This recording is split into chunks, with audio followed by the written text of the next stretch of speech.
Traversing through the world of Naruto, I find myself as a seemingly useless member of the Uchiha clan, yet I awaken a system that astonishes. As long as I can astonish others, I shall be rewarded with ninjutsu. When the entire school ridicules me and Naruto as the bottom of the class, I casually throw 3 shurikens, hitting 3 targets simultaneously. Sasuke's astonishment value 99, Naruto's astonishment value 99, and the entire crowd is left dumbfounded. From this day forward, Uchiha Jing shall no longer be a pitiful outcast.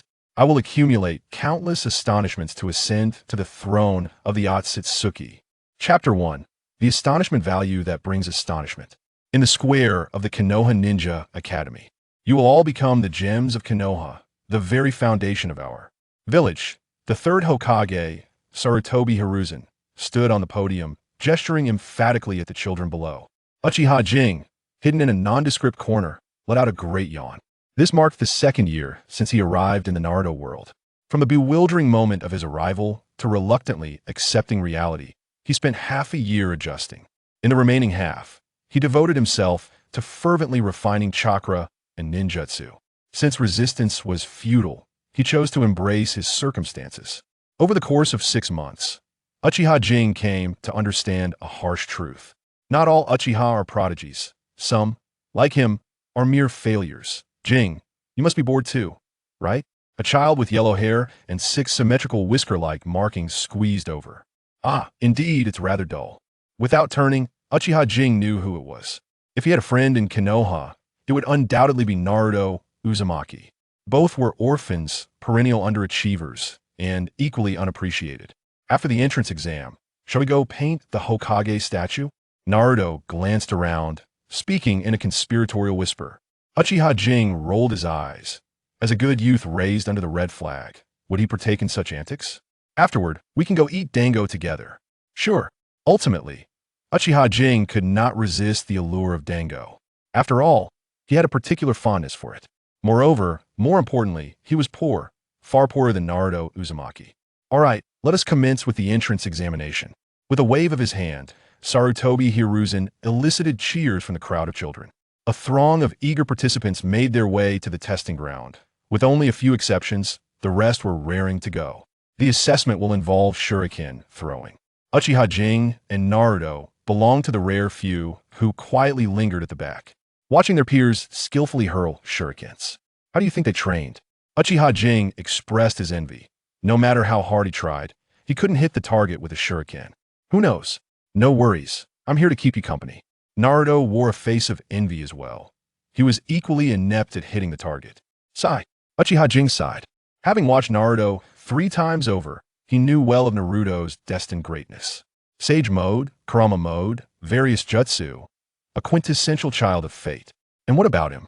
In 720 episodes, his character barely made an appearance. A quintessential background character. Such is the unfairness of the world. Uchiha Jing, feeling utterly bored, lay on the ground, gazing at the azure sky, gradually succumbing to sleep. Time passed, though he could not tell how long. Ging, ging, ging, wake up. It's your turn for the assessment. Naruto, anxious, shook the slumbering Uchiha Jing. Don't disturb me. Just 10 more minutes. Just 10 more. Uchiha Jing groggily mumbled. It's your turn. Wake up. Uchiha Jing, bleary-eyed, stood up, and all eyes in the arena turned towards him. Isn't his clan emblem the Uchiha? It seems so, but I've never seen him before. Isn't he called Uchiha? What was it again? Look at his relaxed demeanor. He must be another Uchiha prodigy. Indeed, just like Uchiha Sasuke, who scored full marks in shuriken throwing. A group of children whispered, their curious eyes scrutinizing Uchiha Jing. What the? Uchiha Jing instantly awoke and dashed to the examination instructor. Uchiha Jing? The instructor appraised him from head to toe. Hi. Now let your exam begin. The instructor smiled kindly, patting his shoulder. Even if you possess strength, do not be blindly arrogant. Uchiha Jing felt a wave of embarrassment. These people seemed to have misunderstood something. He tremulously lifted a shuriken, striving to aim at the target. How does he not appear to have any strength? Right, his hands are trembling. If he hits, it would be a miracle. The Uchiha clan has always excelled at shuriken throwing. Perhaps he has his own technique. As they murmured, A haughty-looking boy crossed his arms, exuding disdain. Sasuke, is this your clan member? Uchiha Sasuke snorted. I do not acknowledge him as part of the Uchiha. He is a disgrace. Uchiha Jing adjusted his emotions, took a deep breath, aimed at the target, and suddenly threw the shuriken. The shuriken spun through the air, cutting through the wind with a sharp whoosh, and then vanished without a trace. What the? The crowd gasped, each wide-eyed in disbelief at Uchiha Jing. Slap. Uchiha Sasuke covered his face with his hand. He knew this would be the outcome. It was a tremendous embarrassment for the Uchiha clan. Uchiha Jing, however, had no extraordinary reaction. At most, his face turned a shade of red. This was merely his standard operation. In fact, he had exceeded expectations today. Hadn't he just thrown past the target? Normally, he couldn't even hit it. For this, he felt a swell of pride, casting a provocative glance at Naruto Uzumaki beside him.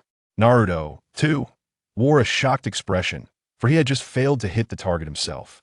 Ding! Received astonishment from Nozawa Cotton, astonishment value 9. Ding! Received astonishment from Miyamoto Tanaka, astonishment value 10. Ding! Received astonishment from Kamahara Yoshi, astonishment value 19. Ding! A series of notifications echoed in Uchiha Jing's mind. What astonishment! Uchiha Jing turned to Naruto. Astonishment? What are you talking about? Naruto looked perplexed, failing to grasp his friend's meaning. Weren't those your words? Astonishment value 9 and all that? Uchiha Jing was equally puzzled. What nonsense are you babbling? Are you still half asleep? Naruto playfully tapped his forehead, wearing a goofy grin. No, just a moment ago.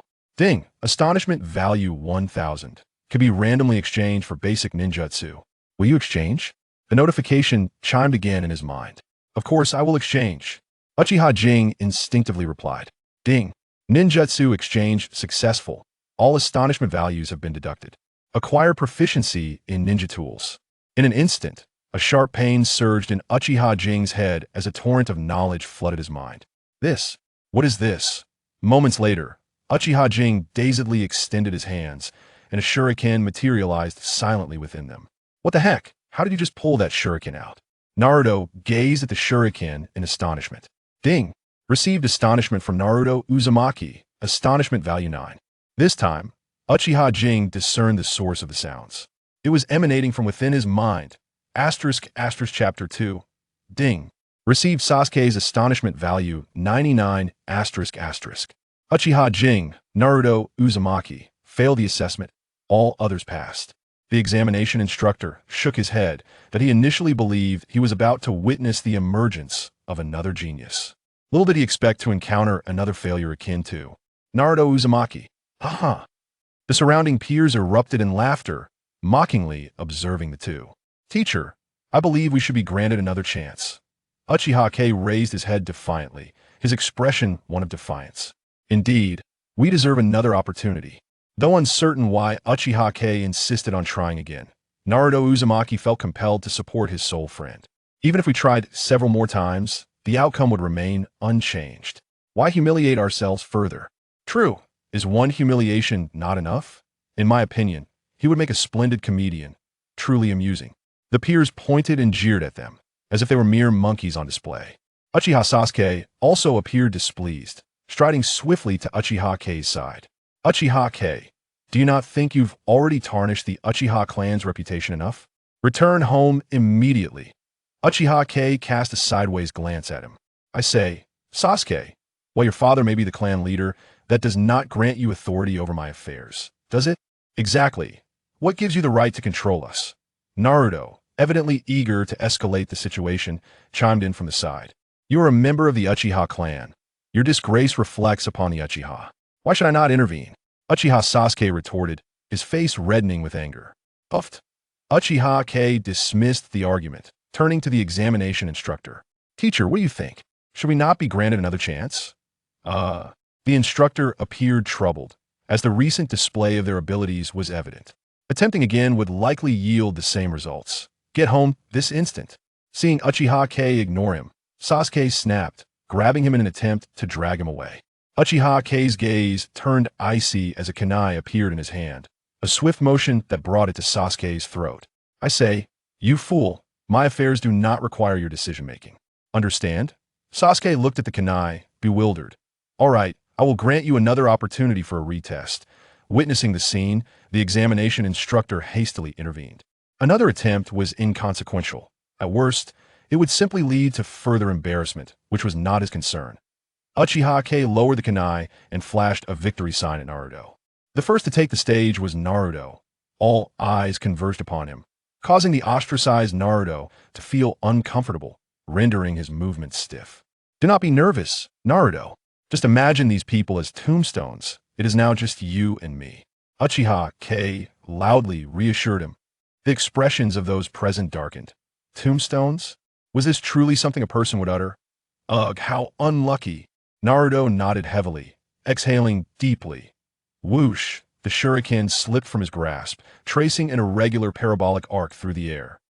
What kind of throwing technique is that? Is this a joke? The trajectory is clearly erratic.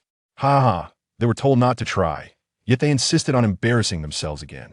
As they observed the shuriken soaring through the air, the crowd displayed mockery, save for Uchiha. Having mastered ninja tools, he possessed an innate understanding of shuriken. The moment Naruto released the shuriken, he knew it would hit the target, though it was somewhat perilous. Thud! The sound of metal striking would astonish the onlookers. The shuriken had narrowly embedded itself on the edge of the target. A slight deviation would have led to a miss. I hit. I actually hit. Naruto gazed at the target in disbelief. Congratulations, Naruto. Uchiha approached him, offering a grand embrace. Naruto felt an overwhelming urge to cry, clinging tightly to him. Uzumaki Naruto, hit the target past.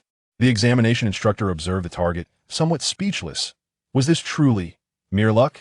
Next up was Uchiha. Fiddling with the shuriken in his hand, Uchiha's mind raced. Since earning shock value grants ninja techniques, should he not seize this splendid opportunity to accumulate some shock value? Could you hurry up? Sasuke, growing impatient, could not help but urge him. Upon hearing this, a plan began to form in Uchiha's mind. Hey, Sasuke, do you think I can hit the target? Uchiha set the shuriken down, turning to Sasuke. I couldn't care less if you hit or not. Sasuke averted his gaze, speaking haughtily. Then how about we make a wager? Uchiha wore a sly grin, reminiscent of a dubious figure enticing a minor. A wager? Sasuke paused, intrigued. What do you wish to wager? Let's bet on whether I can hit the bullseye. I will use 3 shuriken. If I hit all 3 bullseyes, I win. If I fail, you win. What do you say? 3 bullseyes? Sasuke was taken aback, then burst into laughter. Sure, you hitting the target once is luck. Hitting 3 bullseyes? Ha. The peers joined in the ridicule. Has this guy lost his mind? He dares to aim for 3 bullseyes at once. If I lose, I will acknowledge you as my elder brother. If I lose, I will also acknowledge you as my elder brother. Sasuke, picking up on Uchiha's wager, agreed without hesitation. All right. Uchiha grinned mischievously, and in an instant, 3 shuriken materialized in his hand. Without even glancing at the target, he casually tossed them. Ha. Is he throwing caution to the wind? I think so. If he hits, I'll eat a snack right here. 1. To them, the shuriken appeared to be thrown aimlessly, their flight paths chaotic, rendering it impossible to hit the target, let alone the bullseye. A glint of determination flashed in Uchiha's eyes as he focused intently on the 3 shuriken. Just as the shuriken were about to pass the target, one bizarrely altered its course, colliding with another shuriken. Clang, clang, point 2 crisp sounds resonated, altering the trajectory of all 3 shuriken. Thud, thud, thud. The training ground fell into silence. Every onlooker gaped in disbelief at the 3 targets.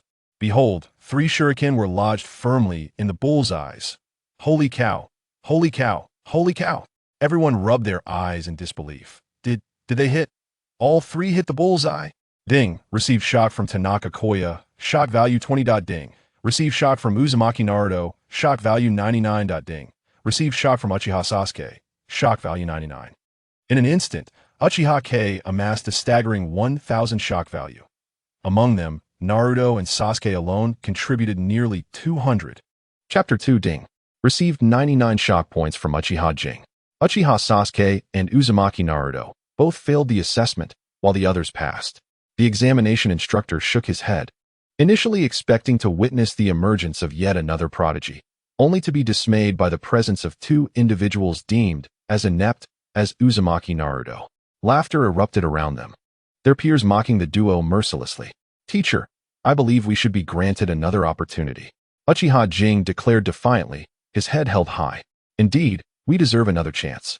Although uncertain as to why Uchiha Jing insisted on a repeat, Uzumaki Naruto, as his sole friend, felt compelled to support him. What is the point of embarrassing ourselves again? Isn't once enough? Exactly. Once was already humiliating. One peer chimed in. He seems more suited for a career in comedy. What a joke. The onlookers pointed and laughed, treating them as if they were circus performers. Uchiha Sasuke, visibly agitated, approached Uchiha Jing. Do you not feel you've already shamed the Uchiha clan enough? Return home at once. Uchiha Jing shot him a sidelong glance. I say, Sasuke, while your father may be the clan head, he has no authority over my choices, does he? Precisely.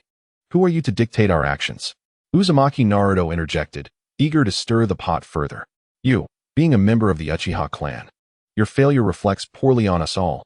Why should I not intervene? Sasuke retorted, his face reddening with indignation. Bah! Uchiha Jing dismissed him, turning to the examination instructor.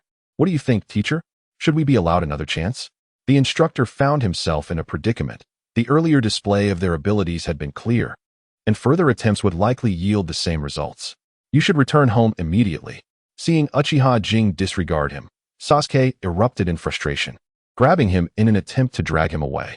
Uchiha Jing's gaze turned icy, and with a swift motion, a kunai appeared in his hand, poised at Sasuke's throat. I say, 2 pillars, my affairs are not for you to decide, understand? Sasuke stared at the kunai in disbelief. Very well. I shall grant you another chance to retake the exam. The instructor hastily interjected, eager to defuse the tension. Another attempt would merely result in further humiliation, but it was not his shame to bear. Uchiha Jing lowered the kunai and flashed a victory sign at Naruto.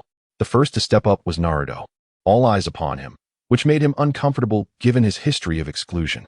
His movements became rigid. Do not be nervous, Naruto. Just envision these people as tombstones.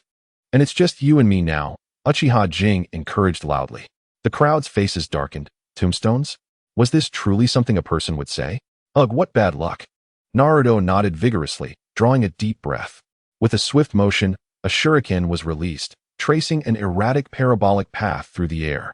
What kind of throwing technique is this? It's absurd. Came the jest from the audience, laughter echoing. I told you not to let them try again. Yet here we are, witnessing another blunder. Yet Uchiha Jing remained unfazed. Having mastered the use of ninja tools, he felt an innate understanding of the shuriken. The moment it left Naruto's hand, he knew it would hit the target, albeit with some suspense. Clang. The sound of metal striking would astonish the crowd. The shuriken had precariously lodged itself at the edge of the target. A mere fraction more, and it would have missed entirely. I did it. I hit the target. Naruto exclaimed in disbelief, staring at the bullseye. Congratulations, Naruto. Uchiha Jing rushed forward to envelop him in a hearty embrace. Tears welled in Naruto's eyes as he clung tightly. Uzumaki Naruto hit the target, passed. The instructor gazed at the target, bemused. This must surely be luck. Next up was Uchiha Jing, twirling a shuriken in his hand, his mind racing. Since he could earn shock points, was it not an opportune moment to accumulate more? Hurry up, will you? Sasuke, growing impatient, urged him. A plan began to form in Uchiha Jing's mind. 2 pillars, do you think I can hit the target? He asked, turning to Sasuke. I couldn't care less if you hit or miss, Sasuke replied dismissively. How about we make a wager? Uchiha Jing proposed, his face breaking into a mischievous grin. A wager? What do you have in mind? Sasuke asked, taken aback. I bet I can hit the bullseye. If I hit 3 targets with 3 shuriken, I win. If not, you win. What do you say? 3 targets? Sasuke paused, then burst into laughter. You're on. If you manage to hit the targets, I'll acknowledge you as my elder brother. Likewise, I will recognize you as my elder brother if I lose. Sasuke agreed, understanding the stakes. Excellent. Uchiha Jing grinned mysteriously, conjuring 3 shuriken in his hand, casting them without even glancing at the targets. Laughter erupted from the onlookers. Is he just throwing caution to the wind? If he hits, I'll eat an Oreo right here. To them, the shuriken seemed to drift aimlessly, their trajectories erratic and unlikely to strike.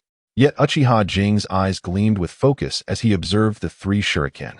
Just as they were about to pass the targets, one veered off course, colliding with another. Clang, clang. 2 clear sounds rang out, altering the trajectory of all 3 shuriken. Thud, thud, thud.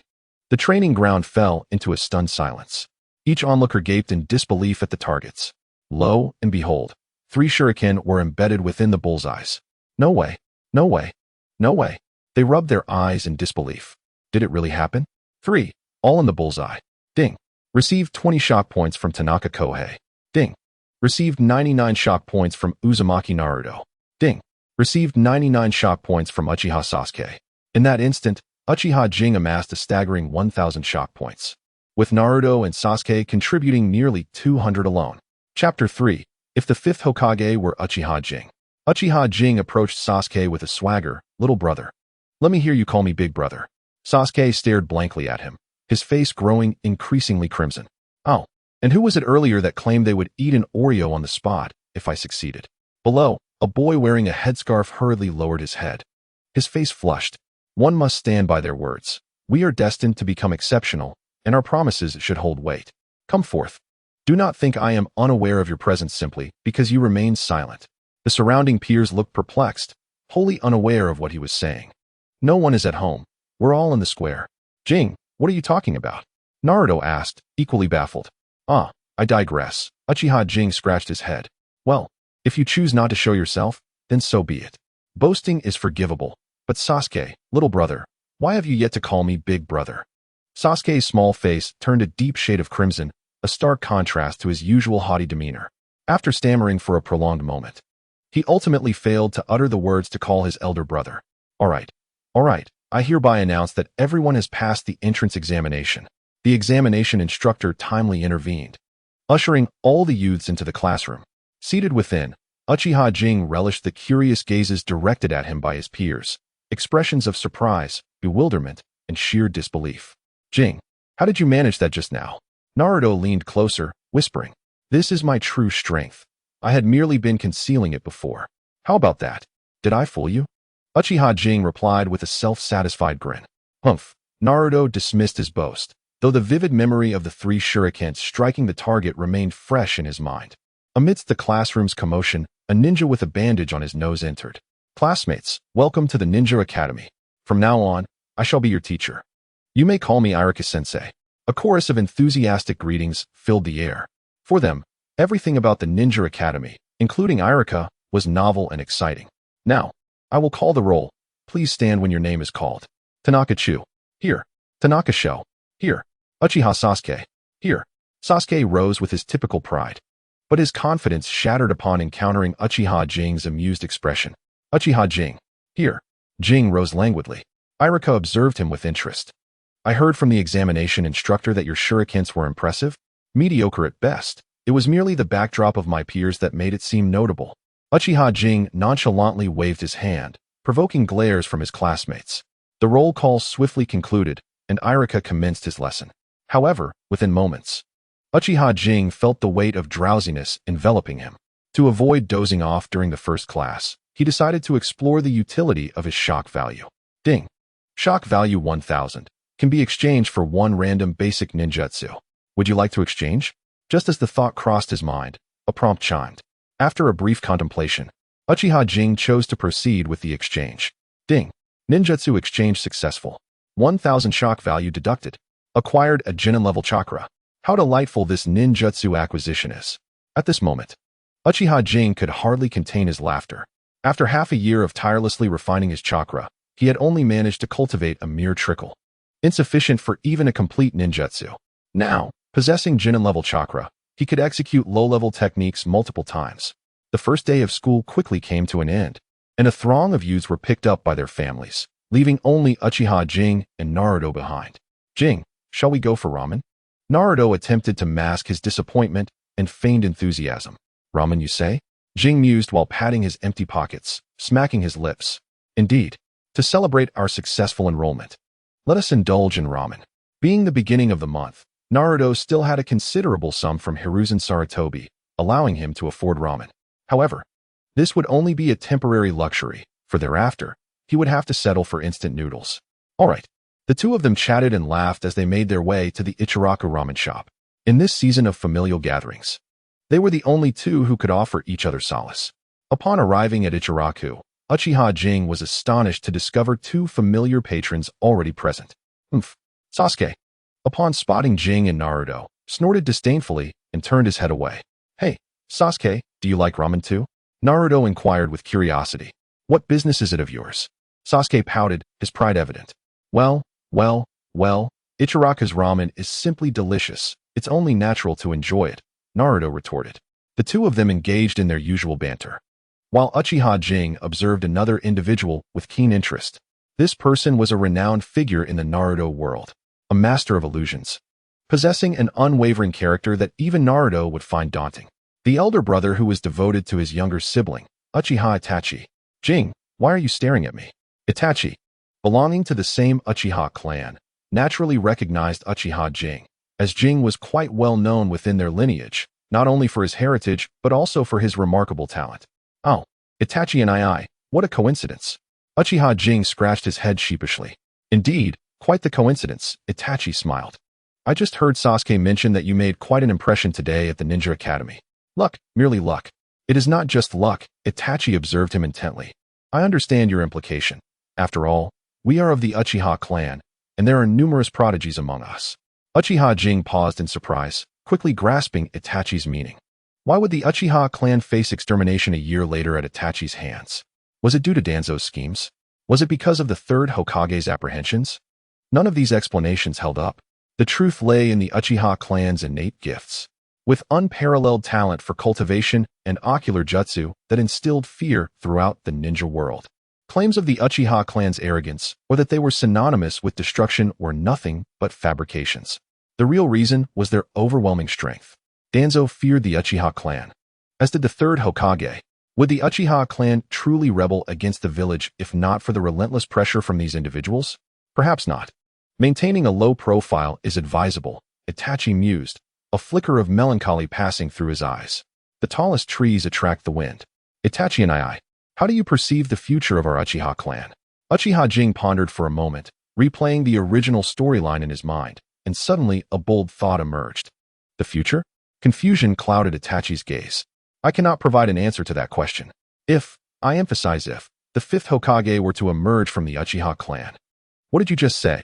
Itachi stared at Uchiha Jing in disbelief. Ding. Shock received from Uchiha Itachi. Shock value 99. Chapter 4. The shock merchant Konohagakure belongs to everyone. The Uchiha clan is one of its founding pillars. Why should we not aspire to become the fifth Hokage? After all, the Hokage does not belong to any single faction. As long as one genuinely seeks the welfare of Konoha and contributes to its growth, why should they not become Hokage? The more Uchiha Jing spoke, the more exhilarated he became, envisioning a path entirely divergent from the original narrative. However, Itachi glanced around, noting Sasuke and Naruto still bickering, before quietly stating, our Uchiha reputation. Uchiha Jing scoffed, pulling out a newly acquired book and placing it on the table before Itachi. Confused, Itachi opened the book to peruse its contents. This was the foundational text for the Ninja Academy, chronicling all events from Konoha's inception to the present day. From Senju Hashirama earning the title of God of Shinobi to Sarutobi Hiruzen achieving the status of Ninja Doctor, it emphasized the lives of several generations of Hokage. Wherever the leaves flutter, the fire endures. It was the village's essence that had forged Konoha's legacy. A glimmer of understanding sparked in Itachi's eyes as he looked at Uchiha Jing with newfound depth. Do you comprehend? Uchiha Jing smiled brightly at Itachi. I do. Taking a deep breath, Itachi remarked. Jing, you are only 8 years old, correct? Yes, I'll be 9 in a month. Uchiha Jing understood Itachi's implication and refrained from elaborating further. The ninja world is rife with prodigies. Itachi, sure sway, his extraordinary prowess was entirely reasonable. Only 8, Itachi said calmly. Ding. A message of astonishment from Itachi Uchiha has been received, with a shock value of 99. Oh, who would have thought that Itachi is also a two-faced individual? On the surface, he wears a cheerful smile, while inwardly he is fuming. You know where I live. Uchiha K lightly tapped the table 3 times. At that moment, Naruto and his ramen were ready, and the youthful Uncle Iruka beamed as he served up 2 bowls of noodles. Well, I shall begin. Naruto and Uchiha K joined their hands in prayer and launched a vigorous assault on their bowls of ramen. Humph, a starving ghost reincarnated. Sasuke turned his head with an air of aloofness, yet his gaze inadvertently drifted towards the delectable duo. Itachi cast a deep glance at Uchiha K before placing down the money and pulling Sasuke away. He was eager to understand Uchiha, to learn about this pitiable little fellow. After finishing the ramen, Naruto let out a satisfied burp and rubbed his round belly. Uncle Iruka's ramen is truly delightful. Uchiha nodded in agreement. The anime only depicted that Iruka's ramen remains unwavering, standing tall regardless of any major events in the ninja world. Only by experiencing it firsthand can one truly appreciate the deliciousness of Iruka's ramen. It's still early. Let us go practice shuriken throwing in the woods. After a hearty meal, Naruto, brimming with energy, pulled Uchiha towards the woods. Though Uchiha had intended to return home, he succumbed to Naruto's relentless persuasion and followed him. Ding! In the woods, Naruto stared in frustration at the shuriken lodged in the earth. Why do you think Sasuke can hit the target so effortlessly? Uchiha stroked his smooth chin. Perhaps it's because he is rather proud? Proud. Naruto was taken aback, then burst into laughter. You're right. Maybe it's because he is a bit proud. Mimicking Sasuke's demeanor, Naruto huffed. What a boring practice. With that, he flung his shuriken again, which yet again landed in the ground without hitting the target. Missed again. Naruto lamented as he slapped the ground. Uchiha understood that at this time, Naruto, influenced by the Ninetails, was filled with chaos and fury in both physical and ninjutsu.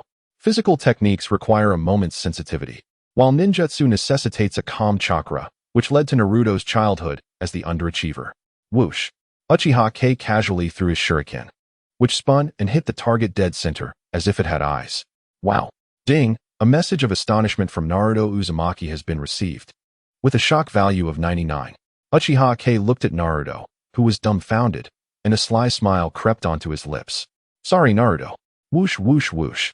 Uchiha's fingers traced through the air, sending shuriken after shuriken flying, each hitting the target as Naruto struggled to keep up. Wow. Ding. A message of astonishment from Naruto Uzumaki has been received, with a shock value of 99. Ding. A message of astonishment from Naruto Uzumaki has been received, with a shock value of 99. Ding. In an instant, nearly 600 shock values were credited. Naruto's face reflected sheer disbelief. How did you do that? Just a grab, a glance, a toss, swoosh, bang, and it hit. Uchiha's eyes turned golden as he gazed at Naruto. This is indeed a living shock value generator. Hee. Naruto's face twisted into an awkward smile. Your explanation is truly remarkable. Where, just average. Uchiha waved his hand nonchalantly. If there were a ranking for divine explanations, you and your name-creating father would be among the top. After practicing for a while longer, Naruto gradually adapted and was no longer astonished by Uchiha's skills. Feeling a sense of ennui, Uchiha bid farewell to Naruto and sauntered back home. Rather than a home, it was more akin to a dilapidated hut. Composed of 4 weathered wooden planks covered with thatch, the interior contained only a bed riddled with patches. Such a rundown dwelling is hard to imagine situated within the Uchiha clan's territory. After tidying up a bit, Uchiha lay on the bed, crossing his legs, his mind swirling with thoughts of the events to come. The young ninjas of Konoha are still in their formative years, and both of the main protagonists remain mere children. Yet, beneath the seemingly tranquil surface of the ninja world, currents of turmoil are stirring. The ever-scheming Obito Uchiha, in his delusional state, and the ambition-laden Madara Uchiha, along with the misguided Nagato. Any of these figures are beyond what Uchiha can currently contend with, belonging to the type that leads to a deadly edge. Waiting idly is assuredly a path to demise, thus Uchiha resolved to take bold actions. Let the transformation of the Uchiha clan's fate commence. Tap, tap, tap. A crisp knock echoed. Here it comes. Uchiha sat up, glancing at the visitor. It has arrived. The newcomer, though not particularly tall, possessed a slender build and striking crimson eyes. The 3-tomo Sharingan. The two sat across from each other in a tacit understanding, silently awaiting the other to speak. Today, when I mentioned that the 5th Hokage could be an Uchiha, you seemed rather astonished. After a prolonged silence, Uchiha finally broke the ice. Anyone in this village could become the 5th Hokage, but the Uchiha clan? That is impossible. Itachi replied coolly, his expression slightly uneasy. Why? Uchiha smiled. Because the 3rd Hokage told you so. The Uchiha clan is plotting a coup. Ding! A message of astonishment from Itachi Uchiha has been received. With a shock value of 99, Itachi's expression remained unchanged, yet his heart was tumultuous. How could he know what the 3rd Hokage said? Chapter 5. Let the kaleidoscope begin. Uchiha K smiled as he accepted the shock value provided by Itachi. Ding, shock value 1000. Can be exchanged for a random basic ninjutsu. Do you wish to exchange? Of course, why would I not? Didn't you see I'm about to show off? Without hesitation, Uchiha K chose to exchange. Ding, ninjutsu exchange successful. Deducting 1000 shock values. Acquired the 3-tomo Sharingan. Uchiha K straightened his body, a wave of uncontainable excitement washing over him. The 3-tomo Sharingan. The most potent bloodline limit at the onset of Naruto. I don't know what you're talking about, K. Itachi failed to notice the excitement on Uchiha K's face. Maintaining a facade of calm, though his gaze was somewhat unfocused. He could not comprehend why this ordinarily unremarkable boy had undergone so many changes in just one day. Oh, I see. Uchiha K forcibly adjusted his emotions, then added, I believe Shursui will understand my words. After all, his eyes possess an inexplicable power. Ding. A message of astonishment from Itachi Uchiha has been received, with a shock value of 99. Ding ding. In an instant, Uchiha K amassed nearly 500 shock values. Uchiha K's face lit up with joy. What a splendid day it has been. First Naruto, now Itachi. If this continues daily, in no more than a year, he would dare to challenge Obito, to defeat him soundly. What else do you know? Itachi could no longer conceal his astonishment, staring at him in disbelief. I certainly know more than you. Uchiha K wore a serene smile. The Uchiha clan is a cursed lineage. Even Shursui, with his unfathomable eyes, is ultimately helpless. Itachi, unwilling to dwell on this matter further, felt the last remnants of his defenses crumble upon hearing Uchiha K mention Shursui. Cursed? Uchiha K scoffed at this notion. The methods of the Uchiha clan for awakening and evolving their eyes are indeed cruel, but that is merely a matter of their lack of rational application. At the very least, as an observer, Uchiha K knew of numerous ways to awaken the eyes without harm. Look at me. Uchiha K's voice suddenly took on an ethereal quality, and Itachi, already mentally fragmented, obediently raised his gaze. A pair of scarlet eyes met his own. The 3-tomo slowly spinning like an unfathomable vortex. Boom. Itachi's body trembled violently, and a deafening roar suddenly filled his ears, intermingled with heart-wrenching cries. Why are you killing us? We are the Uchiha clan. We are a part of Konoha. Why? Bewildered, Itachi looked around, realizing that this was indeed the stronghold of the Uchiha clan. What was happening? Hadn't he just been conversing with Shursui? At that moment, a familiar sob interrupted his thoughts. No, Sasuke. Panic surged within Itachi as he hurried towards the sound. Entering a familiar courtyard, he recognized it as his home. Yet, the tranquility that once enveloped it was shattered. Blood flowed from within, staining the ground crimson. Trembling, Itachi approached and gently pushed open the door. Father, mother. He stood frozen, staring at his silent parents, blood pooling beneath them. How could this be? How could this happen? Itachi looked on in disbelief, his mind throbbing with pain. Suddenly, a scream erupted from within the house. Sasuke! Itachi roared, drawing his kunai and charging into the inner room. As he flung open the door, he caught sight of a glinting blade. The weapon slipped from his grasp and clattered to the floor. Inside, a frail figure wielded a knife, swiftly severing a child's head. Blood gushed from the neck, and on the ground lay a head bearing an expression of terror, staring directly at him. Sasuke! Itachi advanced unsteadily, unable to believe his eyes as he reached out to touch the head. It was soft, still warm. Impossible. This can't be real. It's all a lie. Tears of blood streamed down his face, and his Sharingan activated automatically, spinning along a peculiar trajectory. The intricate patterns of the 3-tomo began to spread, engulfing him. How could this be false? The frail figure crouched down, voice laced with indifference. This is your mission. Have you forgotten? My mission? Itachi looked up in confusion, only to see a familiar face. It was himself. Yes, your mission. The other Itachi's face was devoid of emotion. Your task is to eliminate the rebellious Uchiha clan, leaving no one alive. Itachi's mouth fell open, his throat dry as the patterns of his Sharingan intensified. No, this is not my mission. I want to protect the Uchiha clan, to safeguard Sasuke. I could never do such a thing. Never. But you already have. The other Itachi coldly picked up the severed head from the ground. You killed them all. It was you. Uchiha Itachi. The transformation of Itachi's Sharingan accelerated, morphing into a complex, multifaceted shape. No. Itachi sprang to his feet, blood streaming from his eyes, crimson bones enveloping him. Wake up! Uchiha Shursui was suddenly toppled by the initial form of Susanoo, darkness enveloping his vision as he spat out blood. In an instant, Itachi dispelled the illusion, gazing at Susanoo with confusion. What is this? Uchiha Shursui took a deep breath, wiping the blood from his mouth. The initial form of Susanoo. Susanoo! Itachi exclaimed, rising abruptly as the massive skeletal structure burst through Uchiha Shursui's thatched roof. I told you, the Uchiha Sharingan can be activated through more than one method. Uchiha Shursui looked at the ruined hut with a sense of desolation. What had once provided a meager shelter from the elements was now lost. He would have to sleep on the streets. My eyes. Itachi touched his eyes in disbelief. Susanoo, but only the Mangekyo Sharingan can utilize such a power. So, does that mean I now possess the Mangekyo Sharingan? Ding. Shock received from Uchiha Itachi. Shock value 999. An unprecedented level of astonishment left Uchiha Shursui momentarily dumbfounded. One shock. One random ninjutsu. This deal is too good to be true. In an instant, Uchiha Shursui began to feel that sleeping on the streets might not be so hard to bear after all. After all, with power, he could buy any house he desired. Not only that, but he could eat whatever he wished. Satiated, he could even find a beautiful wife. Within a few breaths, Uchiha Shursui had already begun to envision a bright future. Chapter 6. The Restless Danzo. Do you feel it? The legendary Mangekyo Sharingan. Uchiha Shursui wiped the blood from the corner of his mouth.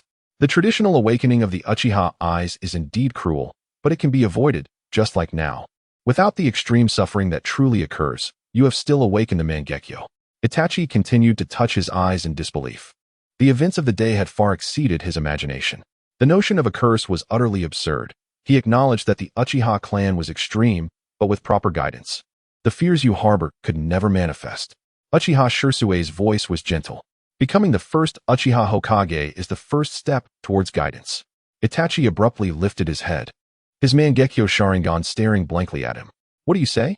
Would you like to dance with me? Uchiha Shursui extended his hand, envisioning a different Uchiha. Itachi seemed moved, his hand trembling as he reached out, but hesitated just before touching Uchiha Shursui. Uchiha Shursui chuckled heartily, firmly grasping Itachi's hand. It settled then. With that, Uchiha Shursui withdrew his hand, slightly bowing, addressing the future fifth Hokage. Itachi found himself momentarily at a loss, his cheeks flushed. Not far away, a tree observed them, its Sharingan resembling a windmill, silently watching the two. A smile crept across its fair visage. If Itachi were to become Hokage, that might not be so bad after all. The next morning, Uchiha Shursui yawned as he made his way to school. With the thatched hut destroyed, Itachi had rushed off in a flurry, forgetting about Shursui, leaving him to sleep under the open sky. It had been a rather uncomfortable night. Rubbing his sore arms, Uchiha Shursui sighed. Shursui, Shursui, a familiar voice called from behind. What a racket in the morning. There is no sense of public decorum, Uchiha Shursui muttered under his breath, knowing without turning that it was Naruto. What are you mumbling about? We're going to be late. Naruto shouted, grabbing him and sprinting towards the school. One could not deny that Naruto possessed superhuman strength. Lifting Shursui off the ground, his expression one of resignation. A moment later, as they entered the classroom, Iruka had already begun his lesson. The once quiet classroom erupted into chaos upon their entrance. It's the demon fox and his demon friends. They must be monsters. Yesterday, Uchiha Shursui had certainly made quite the impression. Well, if they're monsters, occasional oddities can be understood. Whispers filled the air, and nearly all their peers cast disdainful glances towards the duo, with some even harboring hatred. Except for the Konoha 11. Naruto, of course, heard the murmurs. His expression grew somewhat forlorn as he instinctively kept his distance from Uchiha Shursui. A glint of cold light flashed in Shursui's eyes as he cheerfully grasped Naruto's hand. You call him a demon fox? You call me a monster? Uchiha Shursui scoffed. Don't you all prefer to let strength speak? Come, let me give you a chance. Releasing Naruto's hand, chakra surged within him, a chilling aura enveloping the room. Silence. The clamor fell abruptly quiet. Uchiha Shursui exuded an overwhelming pressure, gazing down at the children below with a haughty demeanor. This ninja world is perilous. I don't mind letting you have a taste of it early. Uchiha Jing wore a cheerful smile on his face. Yet his words sent chills down the spines of those who heard him. Humph. A fox demon is indeed a fox demon. Am I mistaken? Exactly. He is a fox demon. One child declared, bitterness etched across his features. My mother said it was he who caused my father's death. Despite this, a few children stood firm, their necks stiff, faces twisted in deep-seated hatred. Irika, initially intent on intervening, found himself momentarily frozen upon hearing their words. His gaze towards Naruto laden with complexity. His own parents had also fallen victim to the Ninetails. On that fateful night, countless ninjas and civilians of Konoha had perished at the hands of the Ninetails. This animosity had now transferred to Naruto, the vessel for the demon. Uchiha Jing shook his head in disappointment, ready to step forward when a frail hand grasped his arm. Jing, don't go. Naruto's head hung low, sorrow evident on his face. What they say is true. I am a fox demon, and I can feel its presence. Having lived amidst gossip and disdain, Naruto once harbored resentment towards the people of Konoha. As he matured, he gradually became aware of a certain entity residing within him. The crimson eyes, the malevolent chakra, the destructive rage. Perhaps they were right. He truly was a fox demon, the one who had brought tragedy to their families. Uchiha Jing was taken aback, realizing Naruto's understanding. It appeared he could sense the presence of the Ninetails. Within the Hokage building, Danzo, bandaged and revealing only one eye, pointed at the image displayed by the technique of the mirror. Do you see? The wicked fox demon and the despicable Uchiha. This is the consequence of your continued indulgence. Sarutobi Hiruzen, seated at his desk, took a puff from his cigarette. They have not committed any wrongdoing. Committed no wrongdoing? Danzo slammed his hand on the table. Rage etched on his face. Must it come to rivers of blood before you realize your folly? Hiruzen furrowed his brow.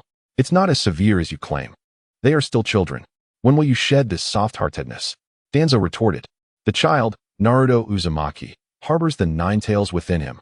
Should his emotions spiral out of control, we could witness another night of the Ninetails. Another Uchiha, who had always been at the bottom of the class due to his lackluster talent, had unexpectedly excelled yesterday, achieving full marks in shuriken throwing. What did this signify?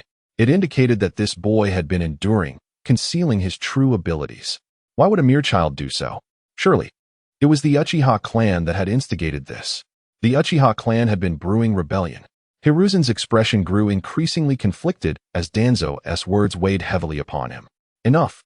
You need not worry. I shall handle this. Observing Hiruzen's demeanor, Danzo knew he had succeeded, dismissively waving his hand to prevent further discussion before departing. Hiruzen raised his hand, watching Danzo's retreating figure, ultimately choosing silence. According to reports from the Umbu monitoring Naruto, his chakra had recently been in a state of unstable turmoil. The Ninetails might soon break free. Hiruzen stood, gazing out at the Hokage monument. The faces of the first and second Hokage had begun to erode with time, just as his own had begun to show signs of wear, while only the fourth's visage remained pristine. Minato, the seal on the Ninetails, is weakening. Over the years, Naruto had lived under the shadow of rumors. I have tried my best. I have wronged you. At this point, I can only apologize to Naruto. I hope your spirits can bless Konoha with prosperity. Chapter 7. The Umbu Assault. After a series of chaotic events, Uchiha Jing ultimately refrained from taking action. Nevertheless, the oppressive aura he exuded left the others in a state of astonishment. Frustrated, he slumped over the table, with only Naruto remaining by his side, while the others kept their distance. Do not be angry, Jing. Naruto felt a twinge of guilt. After all, Uchiha Jing had stood up for him. His good intentions had been met with resistance from Naruto. Get away. I do not wish to speak with you. Uchiha Jing turned his head away in annoyance. During his first year in this world, it was Naruto who had helped him make sense of his confusion, prompting him to consider integrating into this realm. Uchiha Jing genuinely regarded Naruto as a friend and brother, for which he had made considerable effort. Let them say what they will. I have grown accustomed to it. A silly grin spread across Naruto's face. Oh, you.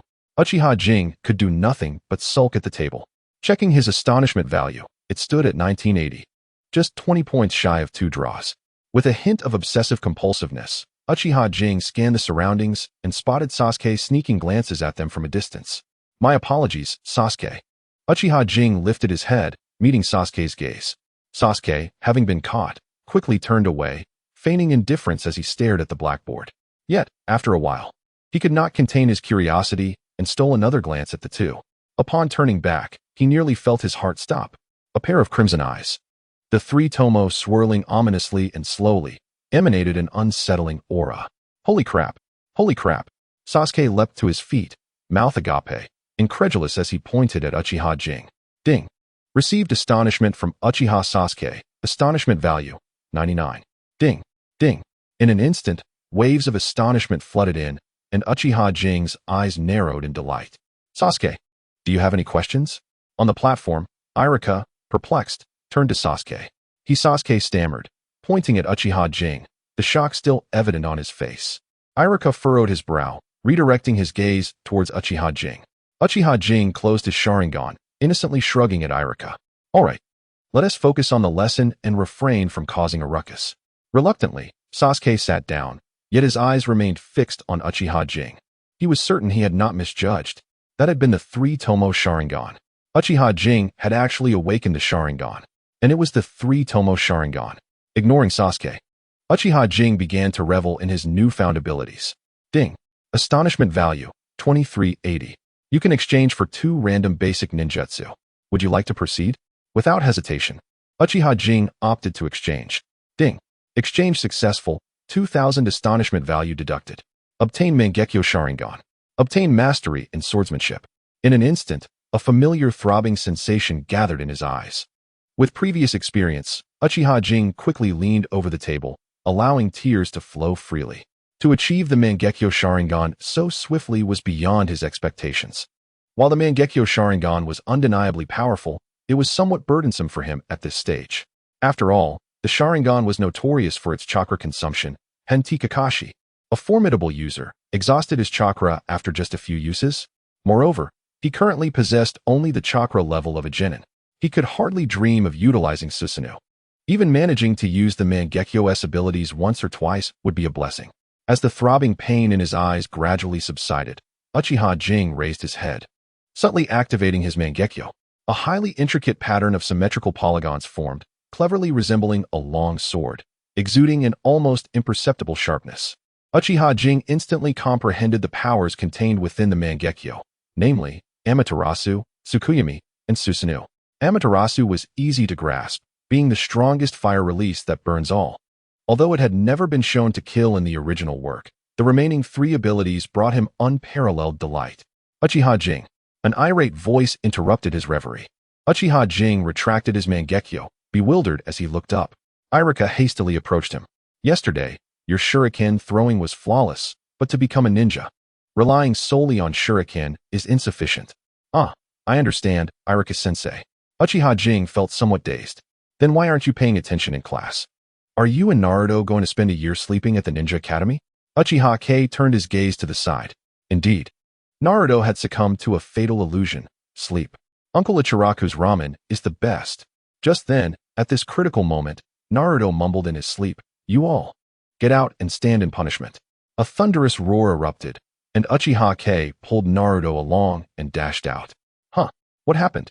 As they ran, Naruto awoke, bewildered, looking at the sprinting Uchiha K. What is going on?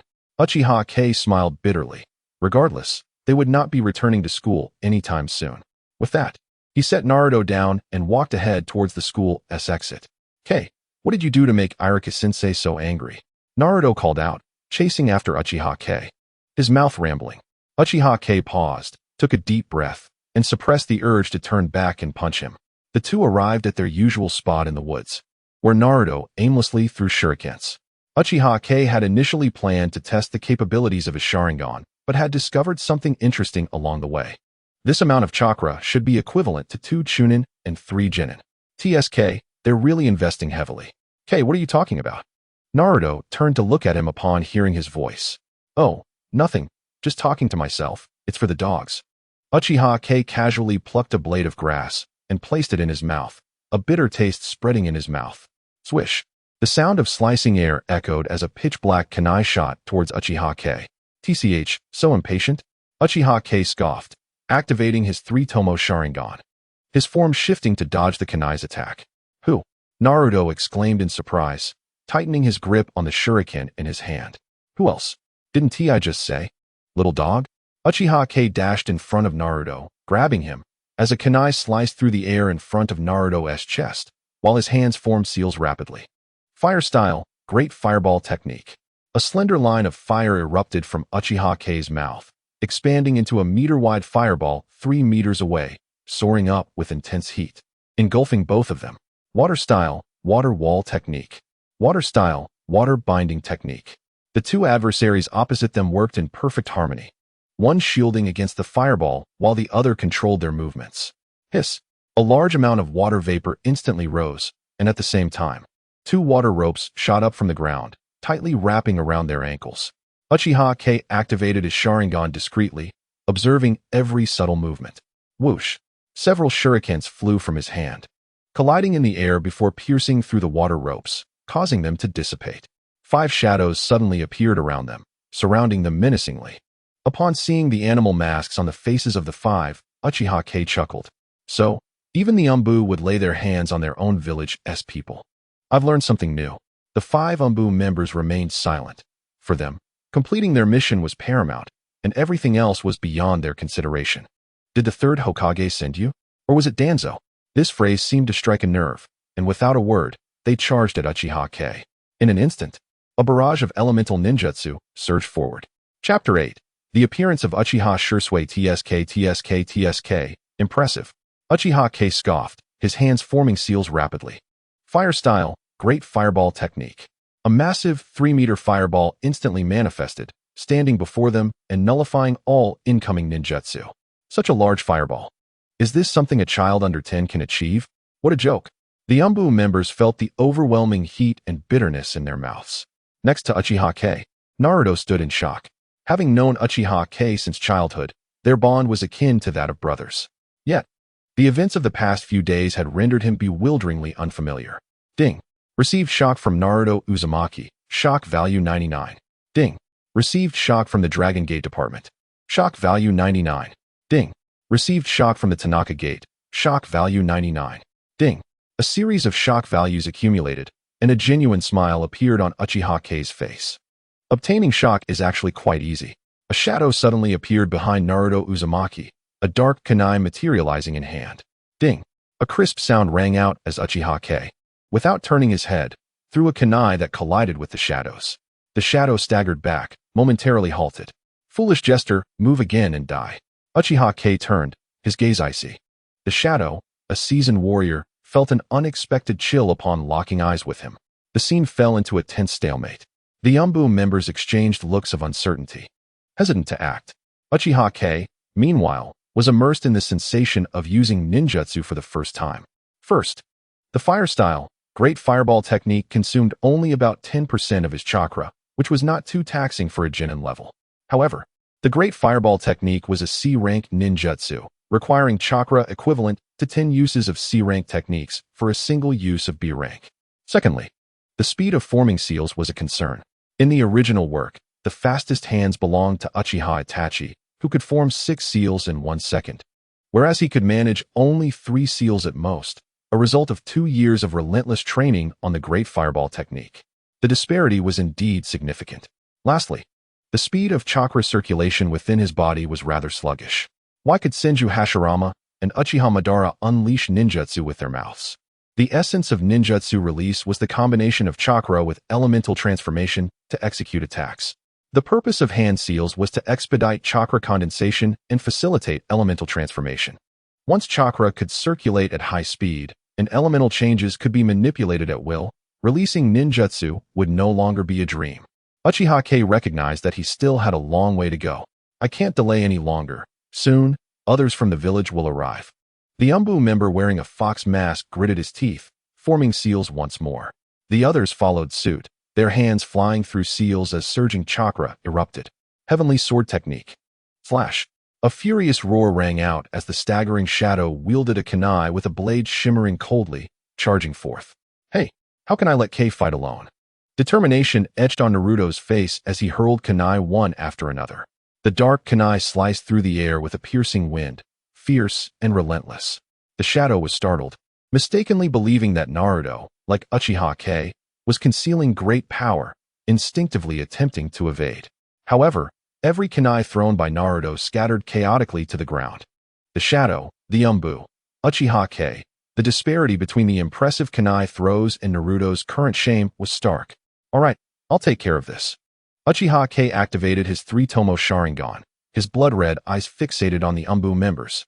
Sharingan. The Umbu members felt a jolt of fear, their movements becoming stiff. The Uchiha clan's Sharingan was renowned throughout the ninja world, its fame beyond mere words. With powerful dynamic vision and unparalleled genjutsu, the Sharingan's might was formidable. Seizing the moment, Uchiha K blurred into motion, appearing before the fox-masked Umbu. What? The fox-masked member was taken aback, not anticipating such speed, instinctively attempting to retreat. Look into my eyes. Uchiha K's voice seemed to possess an enchanting power, compelling the fox-masked figure to gaze into his eyes.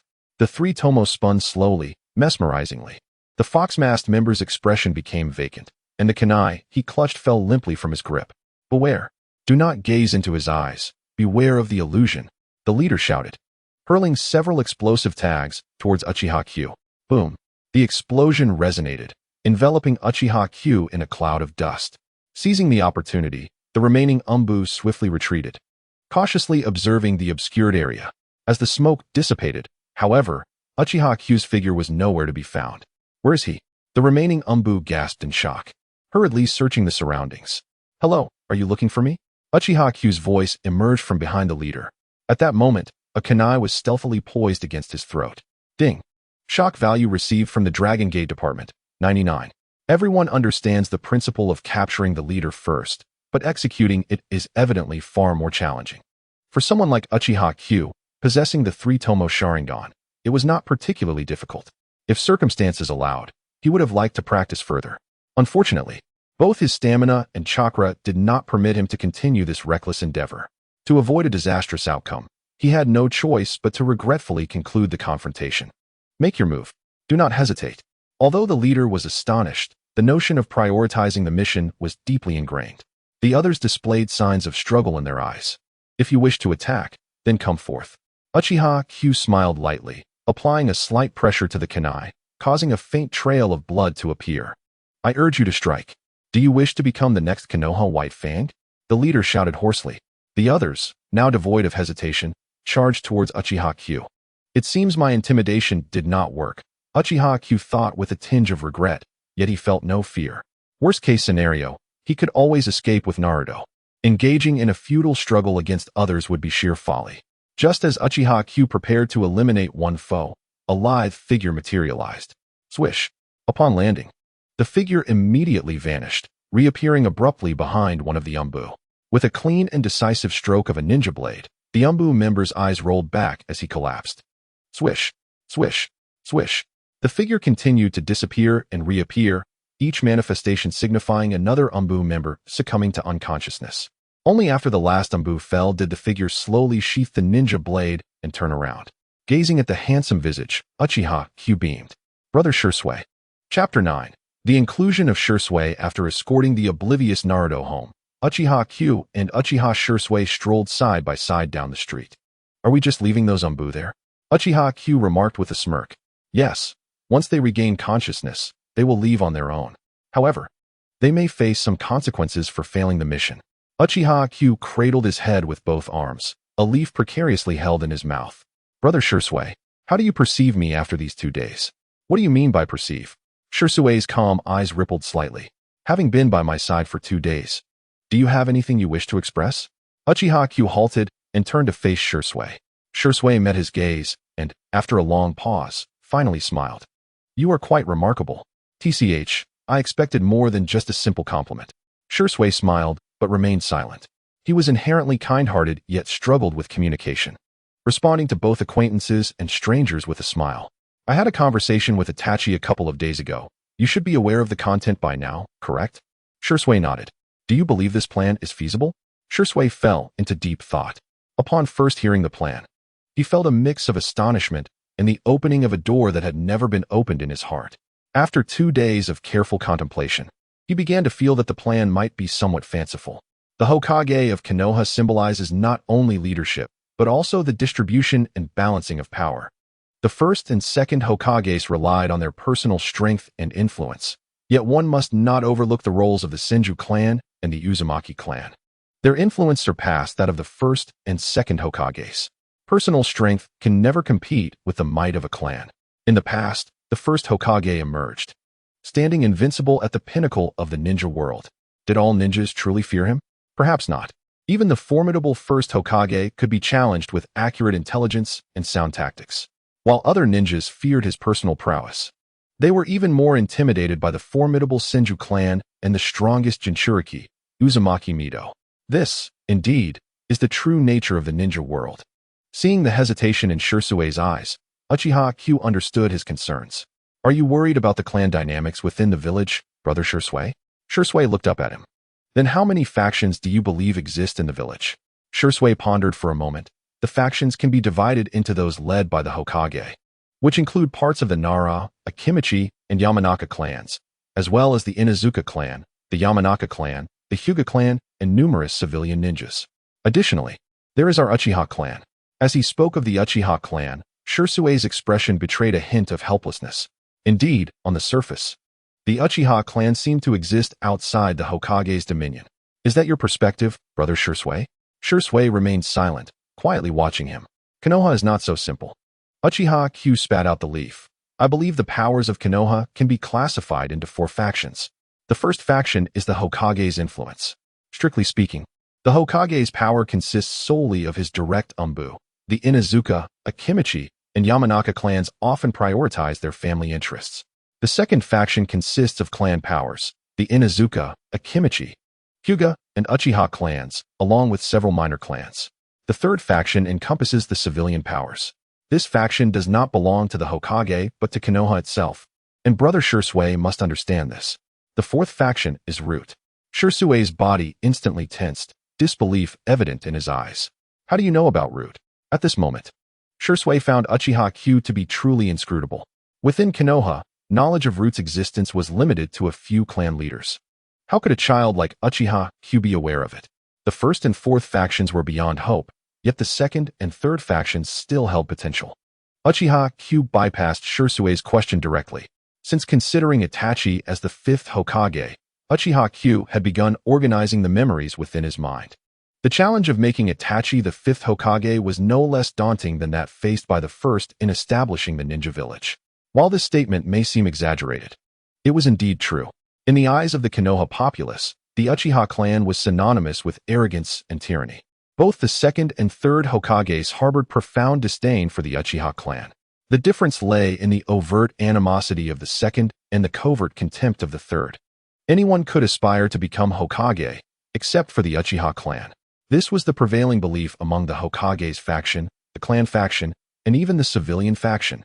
Yet, to Uchiha Q, these matters were inconsequential. Was the Uchiha clan truly so inadequate? Perhaps not. Rather, it was a narrative shaped by the third's influence over public opinion. When it came to a war of public perception, Uchiha Q was confident that Sarutobi Hiruzen was no match for him. Brother Shursui, I am confident in my ability to win over the second and third factions.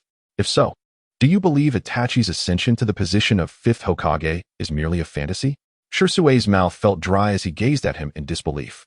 After a long silence, he muttered, "It is too risky. A slight misstep could lead to the Uchiha's downfall." Even though Uchiha Q painted a bright future, Shursui ultimately rejected the idea after careful consideration. Once this endeavor began, there would be no turning back. One misstep could ensnare the entire Uchiha clan. Neither he nor Itachi could afford such a possibility. Am I being overly cautious? Uchiha Q murmured, his previously lowered eyes suddenly widening. Intricate patterns swirled within his pupils, converging into the shape of a blade, rotating with an eerie grace. With the 4 pairs of Mangekyo Sharingan, even in failure, the Uchiha clan would likely remain unscathed. Wouldn't they? A sense of danger suddenly enveloped Shursui, prompting him to take a step back. 4 pairs of Mangekyo? Ding. Received a shock notification from Uchiha Shursui. Shock value 99. Ding ding. The system chimed 4 times in succession. Why is Shursui so astonished? Do you not possess a Mangekyo as well? Shursue's mind momentarily faltered. His Mangekyo awakened unexpectedly after the death of his parents, containing irreplaceable uniqueness. Furthermore, apart from Itachi, there should be no one else privy to this matter. How did he come to know? Soon, Shursui realized what Uchiha Kagami had mentioned. 4 pairs? You, me, Itachi, and the clan leader. The clan leader. How could this be possible? Given Shursui's understanding of the clan leader, if he possessed a Mangekyo, he would have long since seized power by force. preventing the Uchiha clan from being oppressed. If the clan leader possessed a Mangekyo, the position of Hokage would have long been held by the Uchiha. Shursui shook his head. Uchiha Kagami scoffed. Shursui, are you underestimating Konoha's combat prowess? Do you really believe a single pair of Mangekyo could enable a forceful takeover? That seems rather naive. Does it not? At this moment, although Konoha may not have many masters, a single pair of Mangekyo could hardly resolve matters. Be it the third Hokage, Guy, or Kakashi, all are formidable opponents. Even with 4 pairs of Mangekyo, Kagami felt uncertain. The 4 pairs of Mangekyo are not the foundation for usurpation, but rather our foundation for endeavoring. Observing the slowly rotating Mangekyo, Shursui's expression shifted repeatedly before settling into tranquility. Very well, I shall join. Uchiha Kagami beamed. Welcome aboard, Shursui. Their 2 unburdened hands intertwined, signifying that Konoha was on the brink of transformation. Chapter 10. The dispute between Danzo and the Hokage in high spirits. Uchiha Kagami returned home, first indulging in a bowl of expired instant noodles and reclining on his dilapidated bed. With Shursui and Itachi already aboard, he felt an immense sense of confidence. The Mangekyo Sharingan may boast great power, yet his chakra was insufficient, rendering the Mangekyo merely a facade. What others possess may not be genuine, whereas what he possesses is undeniably real. After a period of contemplation, Uchiha Kagami checked his shock value. 1,000, just in time for a lottery draw. With a wave of his hand, the lottery commenced. Ding. Shock value 1,000. Can be exchanged for a random ninjutsu. Would you like to exchange? Yes, exchange. Ding. Acquired the compendium of ninja knowledge. Instantly, a plethora of knowledge was forcibly inserted into his mind. The compendium of ninja knowledge. Uchiha Kagami sat up, thoughtfully stroking his chin. With this jumble of knowledge, wouldn't his progression from ninja school to Genin be expedited? In his next plan, he intended to rally various clans. What identity would be more suitable for such endeavors? Undoubtedly, a genius. An 8-year-old Uchiha who became a Genin while possessing a 3-tomo Sharingan. Surely that qualifies as genius. Does it not? In the afternoon, Uchiha Kagami promptly appeared at school. What? You wish to apply for graduation? Irika exclaimed, his mouth agape. Yes, Irika-sensei. I would like to apply for graduation. Is it not permissible to apply early? Uchiha Kagami replied with a cheerful smile. No, of course. It is permissible to apply early, but the issue is, you just enrolled yesterday. Irika, still reeling from shock, displayed a somewhat stiff expression. I am aware. I have already mastered all the ninja knowledge, and I have also grasped the body flicker technique. I believe I can become a competent genin. This. Irika mumbled, his mind in disarray. Perhaps you should report this matter to the higher-ups, Irika-sensei. Uchiha Kagami could not resist suggesting. Yes, report it. Kagami, you return to class for now. I will notify you when I have news. Watching Kagami's swaying figure return to class, Irika could not help but pat his head. Applying for graduation. Is every Uchiha a freak? Another one wanting to graduate early? Back in class, Uchiha Kagami disregarded the hostile glares and settled back into his seat. Kagami, about yesterday. Naruto hesitated, his words caught in his throat. Yesterday had been extraordinarily embarrassing. Without Kagami's protection, he might have perished. Of course, that was under the assumption he had no inkling of the Ninetails' emergence. However, this did not diminish his feelings of guilt towards Kagami. Uchiha Kagami gently ruffled Naruto's hair, reassuring him, yesterday's incident was resolved splendidly. You need not worry. Simultaneously, Uchiha Kagami began formulating new plans for Naruto's future. It seemed time to find an opportunity to converse with the Ninetails. Without suppressing the Ninetails' turbulent chakra, Naruto would be unable to train normally. In the Hokage office of Konoha. Look at this. Is this what you call nothing? Danzo slammed his hand on the table. 5 seasoned Umbu operatives, 2 Chunin, and 3 Genin had actually failed their mission. Sarutobi Hiruzen rubbed his throbbing temples. Danzo, this is the Hokage's office. Could you be a bit more mindful of the atmosphere? At this point, what atmosphere is left? Danzo scoffed at Hiruzen's words. I have long stated that this Uchiha Kagami brat is no ordinary child, and the facts have proven I was correct. Concealing his strength for no reason, does he not have something to hide? This malevolent Uchiha brat must be eliminated at the earliest opportunity. Otherwise, he will surely become a future threat. He must be judged. Sarutobi Hiruzen, feeling helpless, rose and turned to face Konoha. Given Konoha's current state, it was only suitable for recuperation. Uchiha Kagami is merely a child. What crime could you possibly hold against him? Danzo's eyes glinted with malice. A crime? What crime did Kakashi Hatake have? If I say he is guilty, then he is guilty. Sarutobi Hiruzen suddenly turned around, his murky eyes gleaming with intensity. Danzo, do you even know what you were saying? Of course I do. Danzo bellowed, his eyes widening, bloodshot. Hiruzen, do not think I am unaware of your thoughts. Ever since you became the third Hokage, your thirst for power has surpassed mine. Why did Minato Namikaze die? Could Konoha truly not withstand the Ninetails? How could Kakashi Hatake, who had the qualifications to become Hokage, perish? Was it because of me, Danzo? Why did the 12 guardians fall into disarray? Why did Jiraiya leave Konoha to pursue a life of seclusion? Hiruzen, are all these reasons because of me, Danzo? The Hokage office fell silent, leaving only Danzo's rapid breathing. I wish to become Hokage. I have always believed that my teacher's choice was erroneous. After a moment of calming, Danzo gradually regained his composure, coldly uttering a final remark before turning to leave. Sarutobi Hiruzen lit his pipe and took a deep drag. The rays of the setting sun streamed into the room, casting a reddish glow upon his face. Flickering light and shadow. Knock, knock, knock. Come in. Iruka pushed the door open. Hokage-sama. Sarutobi Hiruzen smiled. Ah, Iruka. What brings you here? Hokage-sama, it is like this. Iruka organized his thoughts. Uchiha Kagami from the Uchiha clan has applied for early graduation. Early graduation? Sarutobi Hiruzen furrowed his brow. Entering the ninja school yesterday and applying for graduation today? That is quite a bold move. Has his strength been revealed, prompting him to no longer wish to conceal it? I know I may have acted a bit hastily, but Hokage-sama, you need not worry. I will discipline him when I return. Upon seeing Sarutobi Hiruzen frown, Iruka's heart sank, urging him to smooth things over. No need. Sarutobi Hiruzen took a puff of smoke and exhaled slowly. Iruka, what do you think of Uchiha Kagami? Iruka's mind raced. Though Uchiha Kagami had only been his student for a day and often caused mischief alongside Naruto. Through the test conducted yesterday and the momentum that erupted this morning, Sarutobi Hiruzen realized that this seemingly frivolous scene might not be as simple as it appeared.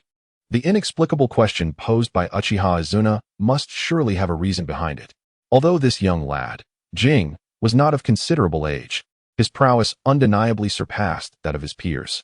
Moreover, he possessed a certain composure that was atypical for an 8-year-old child. Hiruzen smirked inwardly. Composure? Based on the intelligence he had gathered, this situation could hardly be described as composed. This 8-year-old not only wielded the 3-tomo Sharingan, but also demonstrated the capacity to unleash C-rank jutsu, such as the Great Fireball technique, coupled with an unflappable demeanor. This was far beyond mere composure. Many Chunin and Jinin could not compare to him. Given these circumstances, perhaps it was best to allow him to graduate early. Chapter 11. The furious Uchiha Fugaku. Early the next morning, the Ninja Academy's plaza was bustling with a throng of people. Whispers of someone applying for early graduation had spread. Look, even the Hokage is here. But wait, didn't this cohort just enroll 2 days ago? It seems someone cannot withstand the brilliance of a genius. Perhaps they have already attained Jinin status before even attending classes. How terrifying. Amidst the continuous murmurs, Sarutobi Hiruzen donned his Hokage hat, a pipe clenched between his teeth. It had been 4 years since Uchiha Itachi graduated early, and this was the first instance in 4 years of anyone applying for early graduation. The village buzzed with excitement after the news broke yesterday, prompting hundreds to abandon their tasks and gather to witness the spectacle. Hokage-sama, the time has come. Iruka awkwardly approached Hiruzen. Is Uchiha Jing late? Hiruzen sighed in resignation. It seemed the tendency to arrive late had shifted from Uchiha Obito to Uchiha Jing. Was there something about the Uchiha clan that precluded them from owning a watch? Iruka, feeling the discomfort, silently cursed Uchiha Jing. You applied for early graduation. And Hokage-sama has come to supervise the examination. Where are you? In 10 minutes, the early graduation exam would be cancelled. As time ticked away and impatience grew among the crowd, 2 figures staggered in. Wow, there are so many people today? Naruto exclaimed, surprised by the throng around him. Yeah. Why are there so many? Uchiha Jing echoed, equally perplexed. The previous night's rain had turned his humble abode into a veritable waterfall, leaving him exhausted and forgetting all about the early graduation. Is there some significant event happening? Jing, let us go see. Naruto, brimming with curiosity, dragged Jing into the crowd. Why hasn't anyone arrived? Weren't we supposed to have the early graduation exam? Who knows? This is just delaying things. I skipped class to witness this. Murmurs of annoyance spread through the crowd. While Naruto was fully engaged, Uchiha Jing had already succumbed to slumber. Jing! Jing! Naruto excitedly shook him awake. Let me sleep a bit more, Jing groaned, irritated as he pushed Naruto away. Wake up. There is something to see. Reluctantly, Jing opened his eyes. What is happening? Do you know why there are so many people? Because someone is applying for the early graduation exam today, Naruto said eagerly, scanning the crowd to see who this remarkable individual might be. Early graduation? Today? Uchiha Jing's expression faltered, his complexion paling. Who could be so audacious as to enroll just the day before and seek graduation today? Remarkable indeed, and they even dared to be late. Naruto, oblivious to Jing's growing pallor, continued his chatter. Jing. He turned back, only to find Jing moving stiffly toward the center of the plaza. Hey, where are you going? Jing was already lost in his thoughts, echoing Irika's reprimands in his mind. Upon spotting Uchiha Jing, Irika's voice boomed. Boom. Uchiha Jing grimaced, rubbing the fresh bump forming on his head as Irika led him to Sarutobi Hiruzen. Hokage-sama, Uchiha Jing has arrived. Irika bowed repeatedly, apologizing. Since he is here. Let us commence the examination, Hiruzen replied, his gaze devoid of emotion. Irika ushered Jing to the center stage. Ladies and gentlemen, today we have Uchiha Jing from the Uchiha clan applying for early graduation. Since this is an early graduation application, there will be 3 assessment components. The audience, however, was left in stunned silence. Uchiha Jing, the one who was always hanging around that fox demon, the so-called rare failure of the Uchiha clan? In the midst of the crowd stood a small cluster of individuals, each dressed in garments embroidered with a fan symbol, maintaining a deliberate distance from the rest. The Uchiha clan. Is he the child of Uchiha Tenchi? The elder among them inquired, furrowing his brow as he scrutinized Jing on stage. Yes, that would be Uchiha Tenchi, who perished in the Third Great Ninja War, someone replied tentatively. Uchiha Fugaku's brow knitted tighter. If memory served him right, Uchiha Tenchi's child was labeled as the Uchiha clan's rare failure. Unthinkable. Fugaku growled, his voice a low rumble. Who is caring for him now? Get him down this instant. He brings shame upon the entire Uchiha clan. The queried individual hesitated, struggling to find words. Fugaku-sama, since Uchiha Tenchi's demise, his wife also succumbed to illness, leaving the child to fend for himself. Uchiha Fugaku turned sharply, his gaze icy. A hero who fell on the battlefield. And after his mother's passing, no one was there to care for him? Yes, the man replied, unable to raise his head, his face flushed with shame. Fugaku surveyed the assembly, and all eyes fell to the ground. Very well. It seems you all were aware of this situation, yet I, the clan leader, was left in the dark.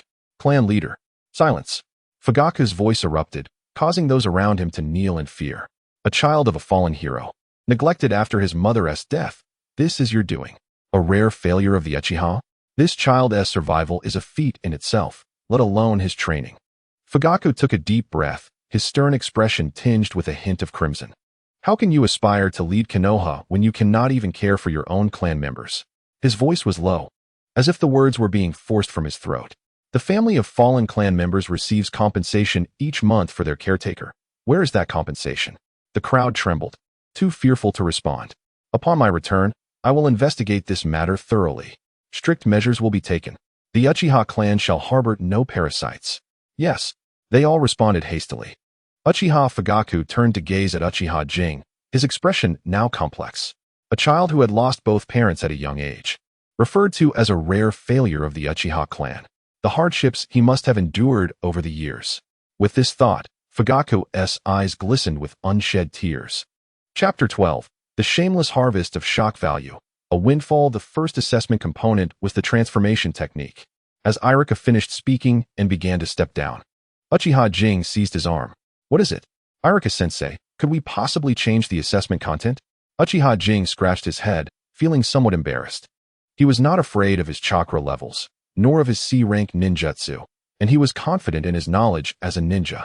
However, when it came to the transformation technique, it was evidently beyond his grasp. What does that even mean? Irika was momentarily taken aback. And then a terrifying thought surged into his mind. Could it be that this kid simply didn't know how to perform it? This was a disaster. Irika immediately felt as if his teaching career, which had only just begun, was already at an end. Submitting a student for an early graduation exam had significant implications for a teacher. Take Uchiha Jing as an example. If he performed well, Irika stood to gain considerable benefits, potentially multiplying his year-end bonus several times over. This would also greatly enhance his prospects for future teaching positions. Yet, if Uchiha Jing faltered at the very first hurdle, he would likely be expelled from the ninja academy. Jing, please behave, don't cause trouble. The teacher is a bit anxious, Irika thought, on the verge of tears. Oh, I really can't do the transformation technique, Uchiha Jing admitted, feeling slightly guilty at seeing Irika's forlorn expression. The voices of their conversation were not loud, but they were audible enough for the many ninja present to hear clearly. He can't even perform the transformation technique. Is this a joke? This is all he has to show for wanting to graduate early? What a waste of feelings. This kid can't even do the transformation technique and still wants to be a ninja? How ridiculous. I'm witnessing the greatest joke of Konoha. Laughter erupted from the crowd, filled with mockery and scorn. Chief, should I pull him down? This is too embarrassing. Members of the Uchiha clan covered their faces, each turning as red as a monkey's backside. Uchiha Fugaku was equally stunned. He had anticipated that Uchiha Jing might be somewhat unreliable and perhaps unable to complete the early graduation exam. However, to falter at the very first challenge was truly a blow to the Uchiha family's reputation. Among the crowd, Itachi and Shursui were equally bewildered. Uchiha Jing had left a profound impression on both of them. If they had to describe it, they would say he was unfathomable. A mere graduation exam should be an easy task, yet who would have thought he would falter so spectacularly? Shursui, what is going on? Itachi asked, struggling to comprehend. Shursui was at a loss for words, his mind buzzing. Perhaps this was Jing's way of drawing attention? To make the villagers notice him? Itachi's eyes lit up. And as he reflected on Jing's recent behavior, he increasingly believed this to be the case. Shursui, you really understand Jing. It must be like that. Shursui chuckled nervously, casting a heavy gaze toward the stage. On the stage, Uchiha Jing, with a smile, exclaimed, "It's not that I'm lazy. The transformation technique is just too simple. Can't you change the exam content? I'm sure I can do it. Please, Jing, don't scare me. I'm not very brave," Irika said, tears welling in his eyes. He truly could not perform it. He had been the one to determine the exam content yesterday, and all 3 items were standard, with no difficulty whatsoever. If only he had inquired beforehand. Uchiha Jing was about to say something when a cacophony of sounds in his head interrupted his train of thought. Ding. Shock value received from Irika, 99. Ding. Shock value received from Mito Koman, 20. A series of notifications echoed in his mind, creating quite a commotion. Uchiha Jing looked down, bewildered. What was there to be shocked about? Were they all just shock enthusiasts? However, what thrilled Uchiha Jing was the rapid escalation of his shock value. 200, 800, 1400, 2300. Unable to contain his excitement, he promptly engaged in ninjutsu extraction. Ding. Consumed 2000 shock value, obtained the transformation technique, and acquired 10 top-grade soldier pills. The transformation technique was now in his grasp. Uchiha Jing let out a sigh of relief. He had navigated this hurdle with minimal peril. As he surveyed the crowd, seeing the derisive faces, a brilliant idea to harvest shock value struck him. That teacher Irika. What's wrong? Irika bent over, tears streaming down his face. Could you perform the transformation technique for me? I'd like to learn it. Silence. A moment of stillness. Haha, did I hear correctly? He wants to learn the transformation technique on the spot? This must be a joke. Although the transformation technique is an E-rank ninjutsu, it's certainly isn't something one can learn in a single attempt. My goodness, I'm witnessing the second greatest joke of Konoha. Members of the Uchiha clan were at a loss for words, many planning to sneak away. Chief, I'm going to pull him down. Uchiha Fugaku pressed his hand to his forehead, overwhelmed by the urge to rescue Uchiha Jing from the embarrassment. It was simply too humiliating. Not now, please. Irika remained bent over, his tears flowing even more fervently. I'm quite clever. I can learn it right away. Uchiha Jing patted his chest confidently. Irika managed to suppress his tears momentarily, wiping his face. All right, I'll let you struggle a bit. Let us see if you can create a miracle. With that, he clasped his hands together. Boar, rat, tiger, shadow clone technique. Boom. A cloud of smoke erupted, and another Irika appeared beside him. Uchiha Jing pretended to concentrate, clumsily mimicking the movements. The transformation technique was the simplest, requiring only one hand seal. 4. More smoke rose, and Iruka transformed into a white-haired child. Uchiha Jing awkwardly followed suit, albeit with somewhat comical motions.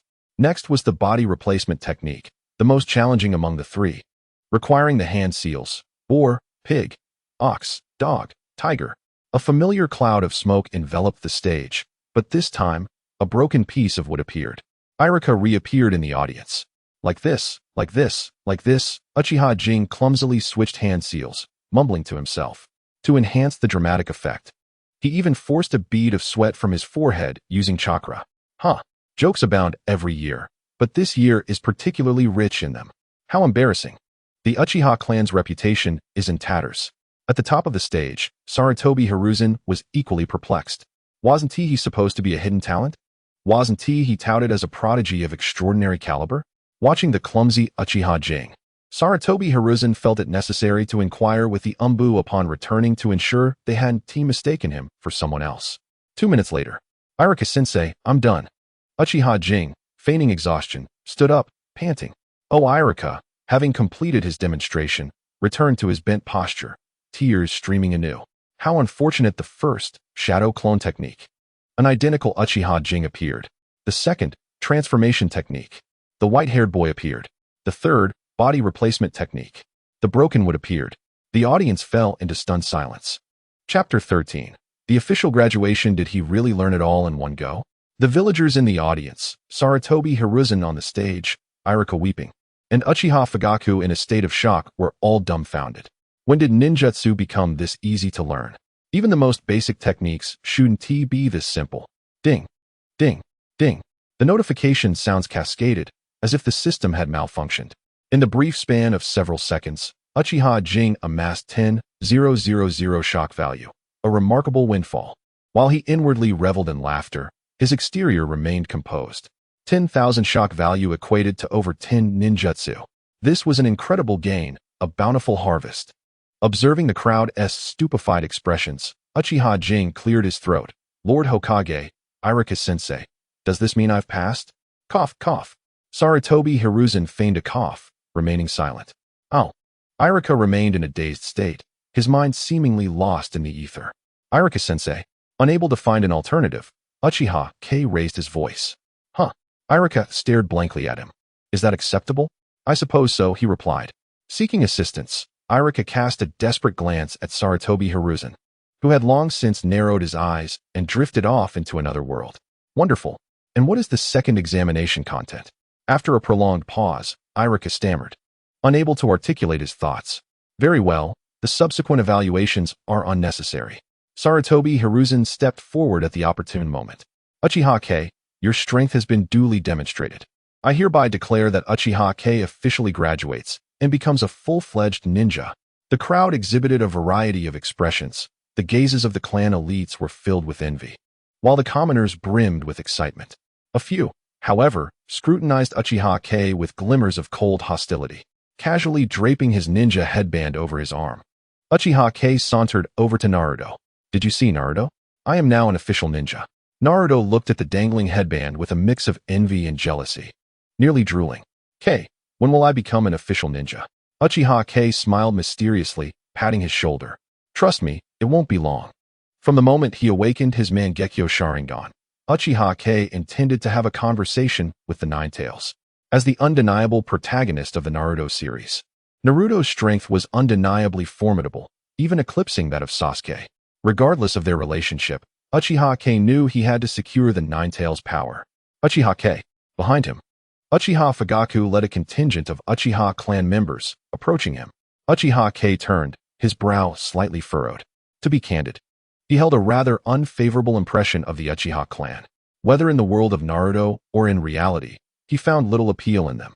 The reason was simple. The Uchiha clan was far too arrogant. Perhaps due to the fame of the Sharingan, every Uchiha looked down upon outsiders, including the equally renowned Hyuga clan. Arrogance, pride, and disdain. This was the prevailing perception of the Uchiha clan leader.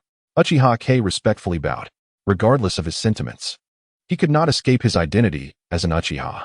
You have done well. Uchiha Fugaku nodded, placing a hand on his shoulder. You have suffered over the years. This is my failure as clan leader. Uchiha K chuckled inwardly. Wasn't it a bit late to seek closeness now? Clan leader, you flatter me. Nevertheless, he recognized the necessity of aligning himself with the Uchiha clan, as their influence was essential for his future plans. Rest assured, the Uchiha clan will be your strongest support moving forward. After uttering this, Uchiha Fugaku led his entourage away. Upon returning, Uchiha K contemplated the departing figures. K, are you still going to the grove today?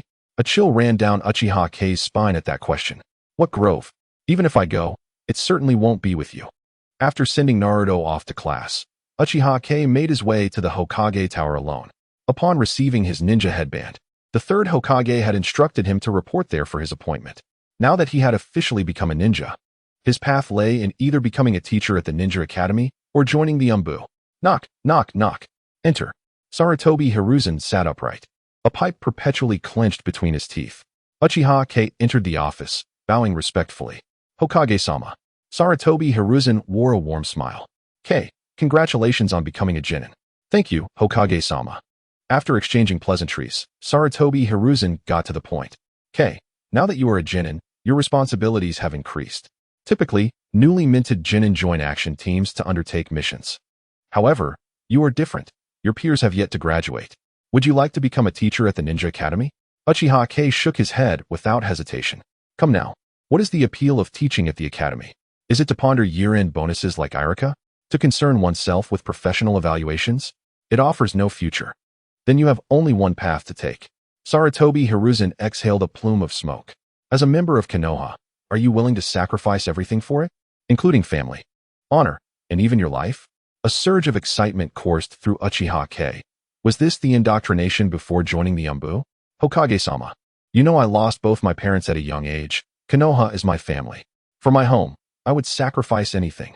Sarutobi Hiruzen nodded with evident satisfaction. K, may I ask you a question? Uchiha K nodded without hesitation. Given that you mastered the body flicker technique in one attempt, your Sharingan must have awakened, correct? Though phrased as a question, Sarutobi Hiruzen's tone was filled with certainty. Indeed, he could not conceal this from the Hokage. Uchiha K feigned a look of trepidation. And in an instant, his three-tomo Sharingan manifested. Three-tomo, quite impressive. While he spoke lightly, Sarutobi Hiruzen's heart raced with excitement. At just 8 years old, three-tomo, much like Itachi, who was not so different at that age. Another prodigy from the Uchiha clan. A fleeting glint of malice crossed Sarutobi Hiruzen's eyes before disappearing. Hokage-sama. It is not my intention to conceal anything. In a family like the Uchiha, being orphaned with exceptional talent is not necessarily a blessing. Sarutobi Hiruzen grasped the significance of his words. A family like the Uchiha? It seemed this young man harbored considerable discontent towards the Uchiha clan. It was understandable. With a father who died for the clan and a mother who perished with him, growing up alone and impoverished. It was remarkable he held any affection for the family at all. Sarutobi Hiruzen found amusement in this revelation. I understand. Rest assured, Konoha will be your strongest support. You may showcase your talents freely. Uchiha K, I now invite you to join the Umbu in the name of the Hokage. Do you accept? I accept. Chapter 14. Intermediate Ninjutsu Extraction. Reincarnation I. Upon returning to the Uchiha compound, he was soon guided to his new residence. Compared to the previous shabby hut, the new abode was nothing short of splendid. 5 independent wooden houses and a sprawling yard filled with fruits and vegetables. How delightful it was to possess strength. Even sleep felt soft and fragrant. Lying on the comfortable tatami, Uchiha K experienced the taste of happiness for the first time in 2 years. Rising, he retrieved a rabbit mask from his pocket. Indeed, it was as he had imagined. He had successfully joined the Umbu. Rubbing the mask's texture, a mysterious smile spread across Uchiha K's face. Joining the Umbu was merely the first step in his grand scheme. To truly elevate Uchiha Itachi to the position of Hokage, he would need more than just the influence of a few clan elites or commoners. The Umbu were the very foundation of the Hokage's authority. Of course, it was more accurate to say it was Danzo's root. More than 6 out of 10 Umbu members were part of root. His goal in joining the Umbu was to dismantle Danzo's influence from within. As he pondered, 2 figures silently appeared beside him. Ah, Itachi, Shursui. You two are quite well informed to find my new home so swiftly. Uchiha K grinned at his visitors. Congratulations, Kei, Shursui and Itachi said, patting his shoulder. Their eyes drawn to the rabbit mask in his hands. The Hokage allowed you to join the Umbu? Itachi was somewhat pleased, as he too was part of the Umbu, and Uchiha Kei's inclusion would facilitate many matters. Meanwhile, Shursui gazed at the mask, his brow slightly furrowed. Now, I too have become a member of the Umbu. Part of the Ninth Squad. Uchiha Kei did not conceal anything. Aside from the matters of time travel and the system, there was little left to hide from them. Kei, with the three of us now in the Umbu, isn't it a bit too concentrated? Shursui, possessing thoughts far beyond his peers, immediately recognized the issue upon seeing the mask. They were now akin to grasshoppers on the same string, sharing a common path. He understood the wisdom of not putting all one's eggs in one basket. Well, Shursui, I understand your concerns. Uchiha Kei guided both of them to sit down, lightly tapping his fingers on the table. I have contemplated this matter. Itachi and I must remain within the Umbu to eradicate the influence of the roots within, while also ensuring the third Hokage's trust in us. However, you are correct. The three of us cannot remain too concentrated. Therefore, Shursui, you must find a way to withdraw from the Umbu. As a time traveler well-versed in the plot, Uchiha Kei was acutely aware of Shursui's current predicament and that he needed to devise a swift means for Shursui to extricate himself from the Umbu. This might delay Danzo's plans. What? Shursui was taken aback. Among the three, he held the highest position within the Umbu, now one of its 5 captains. Withdrawing from the Umbu, he saw no benefit. Uchiha Kei nodded solemnly, rhythmically tapping on the table. May I know why? The reason was simple. Your Mangekyo has been exposed, and its abilities are already known to Danzo. Shursui's pupils dilated sharply, and he stood up abruptly. Impossible. I have never revealed it before outsiders. How could Danzo know? Uchiha Kei shrugged. But he does know. If nothing goes awry, Danzo will soon take action against you. After all, your eyes are an enigma unto themselves, Shursui. Shursui felt a whirlwind of confusion, momentarily lost for words. Shursui, if that is the case, you must withdraw from the Umbu immediately. Itachi understood the chaos within the Umbu. If Danzo truly had his sights set on Shursui's eyes, each passing day would pose extreme danger for him. Kei, if I were to use Kodoame Tsukimi against Danzo, would that? Shursui hesitated, for he knew his role in the Umbu was far more significant than that of the other two. Have you noticed how Danzo wraps his hand and half of his face in bandages daily? Ah, I've seen that. I heard it was due to an injury sustained from his battle with Hanzo the Salamander that has yet to heal. Shursui did not grasp Uchiha Kei's meaning, his face betraying confusion. That arm is filled with Sharingan. What? Both Shursui and Itachi were stunned. An arm full of Sharingan.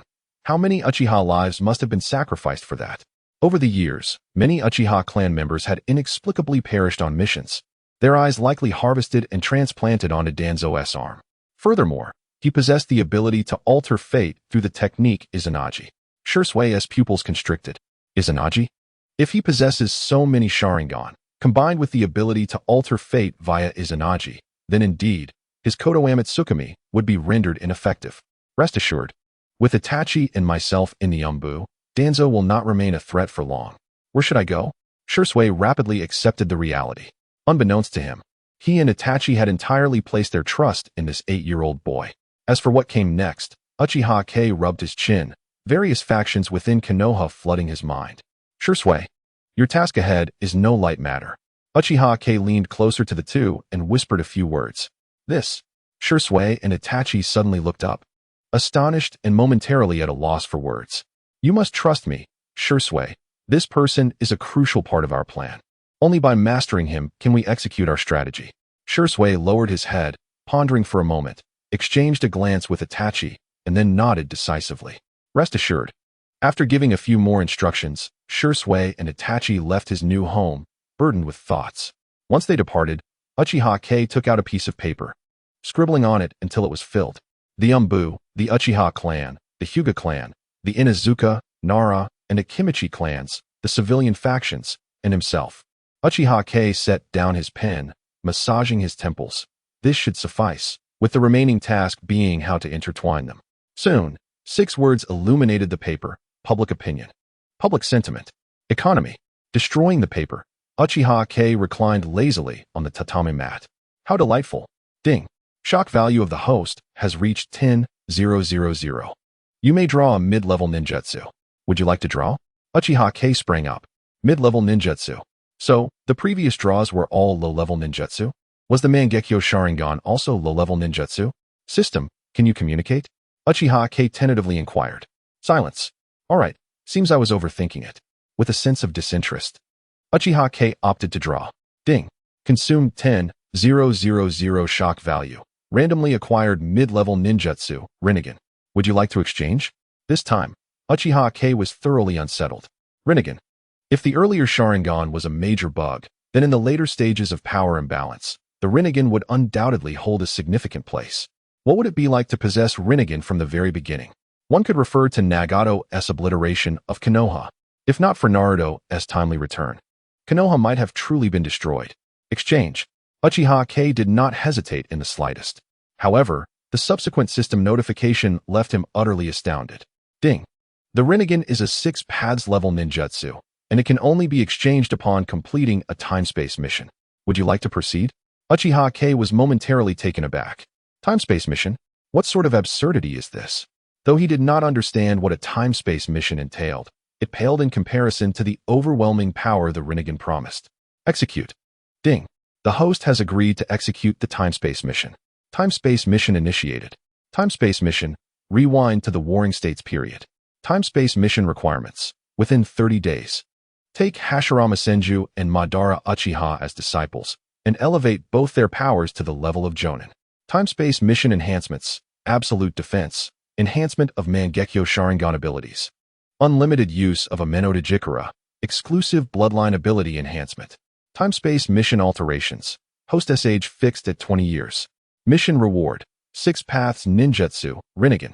As time warped, Uchiha K felt a powerful suction before him, a ghostly blue door appearing out of thin air. Without hesitation, Uchiha K stepped through the door. The instant he entered, the ghostly blue door vanished. Hokage building. The previously relaxed Sarutobi Hiruzen suddenly shot up, his entire being tensing as his shadow-level chakra surged forth unreservedly. What strange power is this? Who has come to Konoha? Sarutobi Hiruzen's expression turned grave, his gaze piercing towards the window.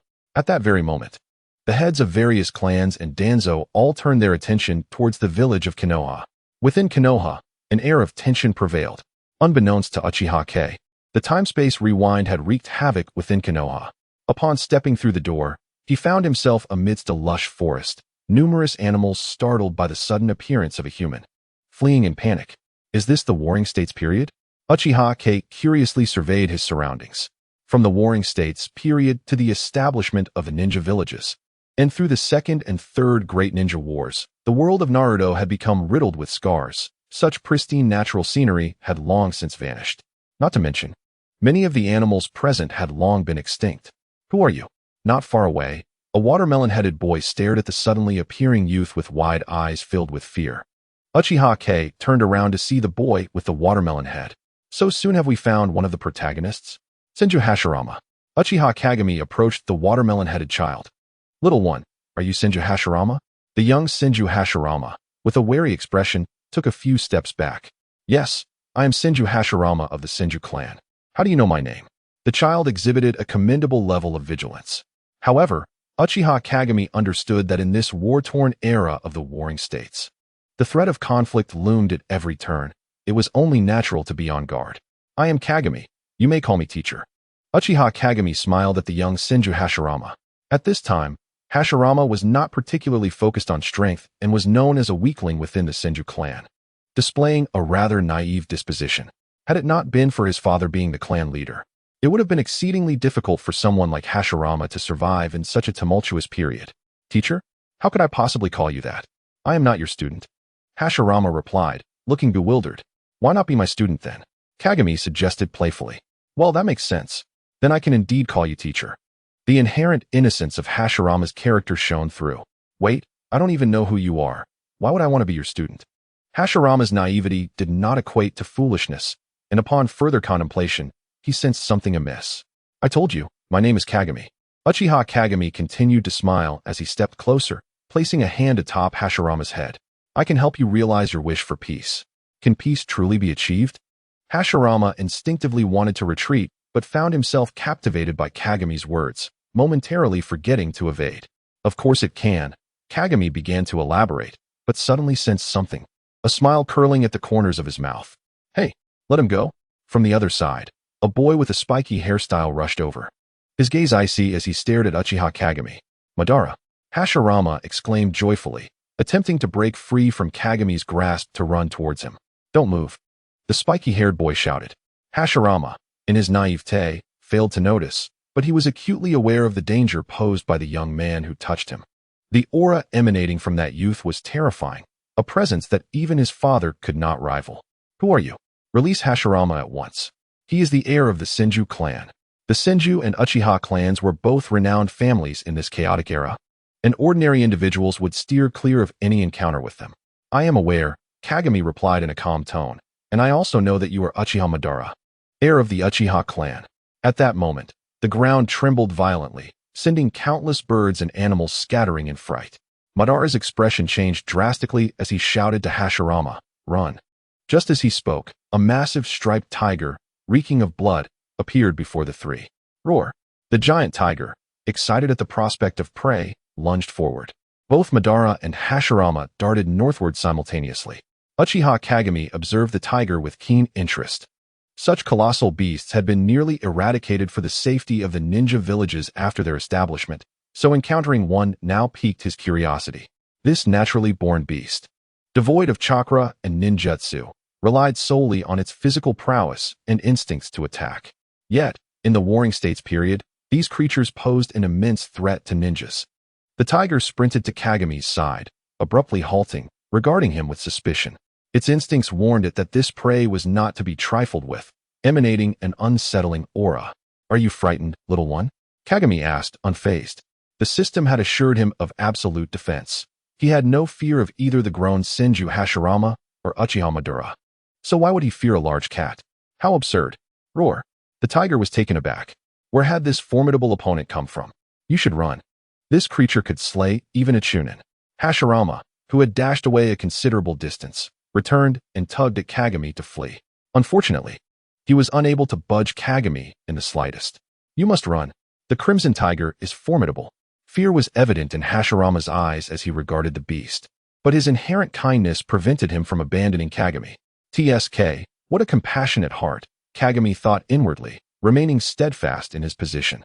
Hashirama, why do you concern yourself with him? Run, Madara insisted. No, I cannot leave. My older brother is still here. I cannot abandon him. Hashirama's resolve was unwavering. Damn it, Madara cursed. Having already fled a great distance, yet he found himself unable to move forward. The tiger, ultimately unable to resist its hunger, disregarded Kagami's imposing presence, opening its massive jaws to pounce on the two. It's over. Hashirama's face turned pale, despair enveloping him. Fire style, fireball jutsu. Just as despair set in, a small fireball, less than a meter in diameter, unexpectedly appeared and struck the tiger's open mouth. The tiger recoiled in pain, hastily closing its jaws and retreating a few steps. Panting heavily, Madara appeared before them, his face equally pale, beads of sweat trickling down his cheeks. Madara, I knew you wouldn't abandon me. Although the crisis was far from averted, the oblivious Hashirama seemed to have forgotten the imminent danger, joyfully bouncing with Madara's hand in his own. Kagami, Uchiha Madara, the god of ninjas? Is this truly Senju Hashirama, hailed by posterity as the god of ninjas, a figure who suppressed an entire era? Surely not a fool. Run. Madara stifled the urge to slap him, pulling him away. Older brother. Kagami shook his head in resignation, his eyes gently closing. As Madara rushed past, he caught sight of the peculiar figure with closed eyes, and a smirk of derision crossed his lips. Surely, this fellow must be a simpleton. Why feign such composure at a time like this? Yet, this was fortuitous. The tiger, being so large, would take a moment to finish its meal, providing ample time for their escape. Roar. The tiger, realizing the two intended to flee, became frantic, roaring as it charged forth. However, the ensuing spectacle left Madara and Hashirama utterly dumbfounded. The lunging tiger abruptly halted mid-air, its ferocious expression frozen in place. The bizarre nature of this moment was akin to time itself having come to a standstill. Enough of this. Time is of the essence. Kagami waved his hand nonchalantly and turned away. With a soft pop, the tiger vanished into thin air, as if it were mere bubbles dispersing into the atmosphere. Ding. Shock received from Uchiha Madara, shock value 99. Ding. Shock received from Senju Hashirama, shock value 99. Ding. Kagami chuckled, having initially believed he would not receive shock values in this temporal task. However, it seemed he was mistaken. Excellent. The system is performing admirably. With a single step, Kagami positioned himself before Madara and Hashirama. Little one, sneaking away is quite unethical, you know. Kagami cast a playful glance at Madara, whose body stiffened, a chill running down his spine. Older brother, you are incredible. Hashirama, oblivious to the tension, gazed at Kagami with admiration. Impressive, isn't it? Would you like to become as formidable as your older brother? Kagami placed his hand on Hashirama's watermelon head, squinting his eyes like a fox luring a chick. I do. Hashirama's eyes sparkled as he nodded eagerly. Well, Kagami began to speak, but his brow furrowed slightly. Indeed, the Warring States period is fraught with the imminent threat of conflict. Uchiha Q turned around, gazing in a particular direction with a sense of wonder. What are you talking about, big brother? Hashirama looked bewilderedly at the direction Q was observing, yet saw nothing amiss. Initially, Madara too was perplexed, but soon his brow furrowed. His body tensed, and a kunai materialized in his hand, his battle stance. Do not be anxious, Q remarked, nodding at Madara's demeanor. This is more like a ninja. No wonder you have become the dance king feared by future generations. Glancing at Hashirama beside him, he thought, never mind, it's best not to look. Suddenly, the earth began to tremble violently, and various creatures fled from the forest. Even the usually unperturbed Hashirama sensed the disturbance, brandishing a kunai of his own. In an instant, hundreds of figures emerged, clad in unified black armor, riding iron steeds, their long spears emanating a chilling aura of hostility. The Kawahara clan. Both Madara and Hashirama were taken aback. Q raised an eyebrow. Was this a clan not depicted in the anime? Hundreds of black riders formed an orderly military formation, slowly advancing towards the trio. When they were within 10 paces, the riders came to a halt in unison. Senju Hashirama, Uchiha Madara, what a catch we have here. One of the riders stepped forward, his eyes, hidden beneath a mask, gleaming with greed. Capture them alive. Wait, Madara shouted. What do you want? The leader of the Black Riders mockingly inquired. What do you wish to say, young clan leader of the Uchiha? You know our identities, yet you dare to apprehend us? Do you intend for the Kawahara clan to confront both the Senju and Uchiha clans simultaneously? Despite his youth, Madara's mind was astute, clearly articulating the stakes involved. However, he had not accounted for human nature. Ha ha ha, the Uchiha and Senju are indeed formidable, but who would know it was the Kawahara clan that captured you? The leader of the Kawahara clan laughed arrogantly. Among the surrounding factions, the Senju and Uchiha clans reigned supreme, while smaller clans like Kawahara struggled for survival. Yet, this did not diminish their ambition to rise. By capturing the young clan leaders of both clans, he was confident he could incite conflict between them. When both clans were severely weakened, it would be the moment for smaller clans like theirs to ascend. As this thought crossed his mind, the leader's gaze towards Madara and Hashirama became even more fervent. Humph, do you think we are that easy to capture? Madara, though internally alarmed, maintained a facade of bravado. You two little brats, even if you are from the Senju and Uchiha clans, what waves could you possibly stir? With that, the leader raised his left hand high and brought it down with a flourish. Charge! The Black Riders, poised to act, surged forward. The iron steeds cutting through the air with a chilling breeze towards the trio. Madara sighed inwardly. The plan had failed. Yet, even in death, they could not fall into their hands. In that moment, both Madara and Hashirama steeled their resolve. I say, have you forgotten something? A languid voice interjected. Q stepped in front of the two, casting a disapproving glance at the charging Black Riders, and waved his hand. Hundreds of Black Riders froze in their tracks, as if caught in the jaws of a great beast. The dust they had stirred hung suspended in the air. What is happening? Why can't I move? Panic spread among the Black Riders. They had fought in numerous battles and encountered all sorts of extraordinary jutsu and bloodline limits, yet had never faced something so bizarre. The leader of the Black Riders, however, remained unaffected. Scoundrel, what have you done? He demanded, his voice tinged with dread. What you see before you is precisely what I have done. Why ask a question you already know the answer to? Q replied with a benign smile, his Sharingan, shaped like a sword, swirling ominously. 3 Tomo Sharingan. You are of the Uchiha clan. The leader recognized this as the Uchiha's iconic ocular power, his heart racing uncontrollably. The Senju and Uchiha clans wielded absolute authority in this land, and a pair of Sharingan instilled fear in many. They had dared to capture Hashirama and Madara, relying on their youth. Had Madara awakened his Sharingan, they would not have had the audacity to act. Now, with the sudden appearance of an Uchiha possessing the Mangekyo Sharingan, the leader was panicking. Maintain your composure, or else. Hugh reveled in the cacophony of alerts ringing in his mind, his face adorned with an innocent smile. You will die? Gulp. The Black Riders swallowed hard in unison. The ensuing scene promised to be intriguing. Hundreds of Black Riders, frozen in shock. The leader of the Black Riders maintaining his astonished demeanor, and the incredulous expressions of Hashirama and Madara, all juxtaposed with Q's seemingly harmless presence. Big brother, are you from the Uchiha clan? The oblivious Hashirama approached him, curiosity written across his face. Well, sort of, yet not entirely. Q playfully ruffled Hashirama's hair. Impossible. I have never seen you among the Uchiha. Madara chimed in, a look of confusion adorning his features.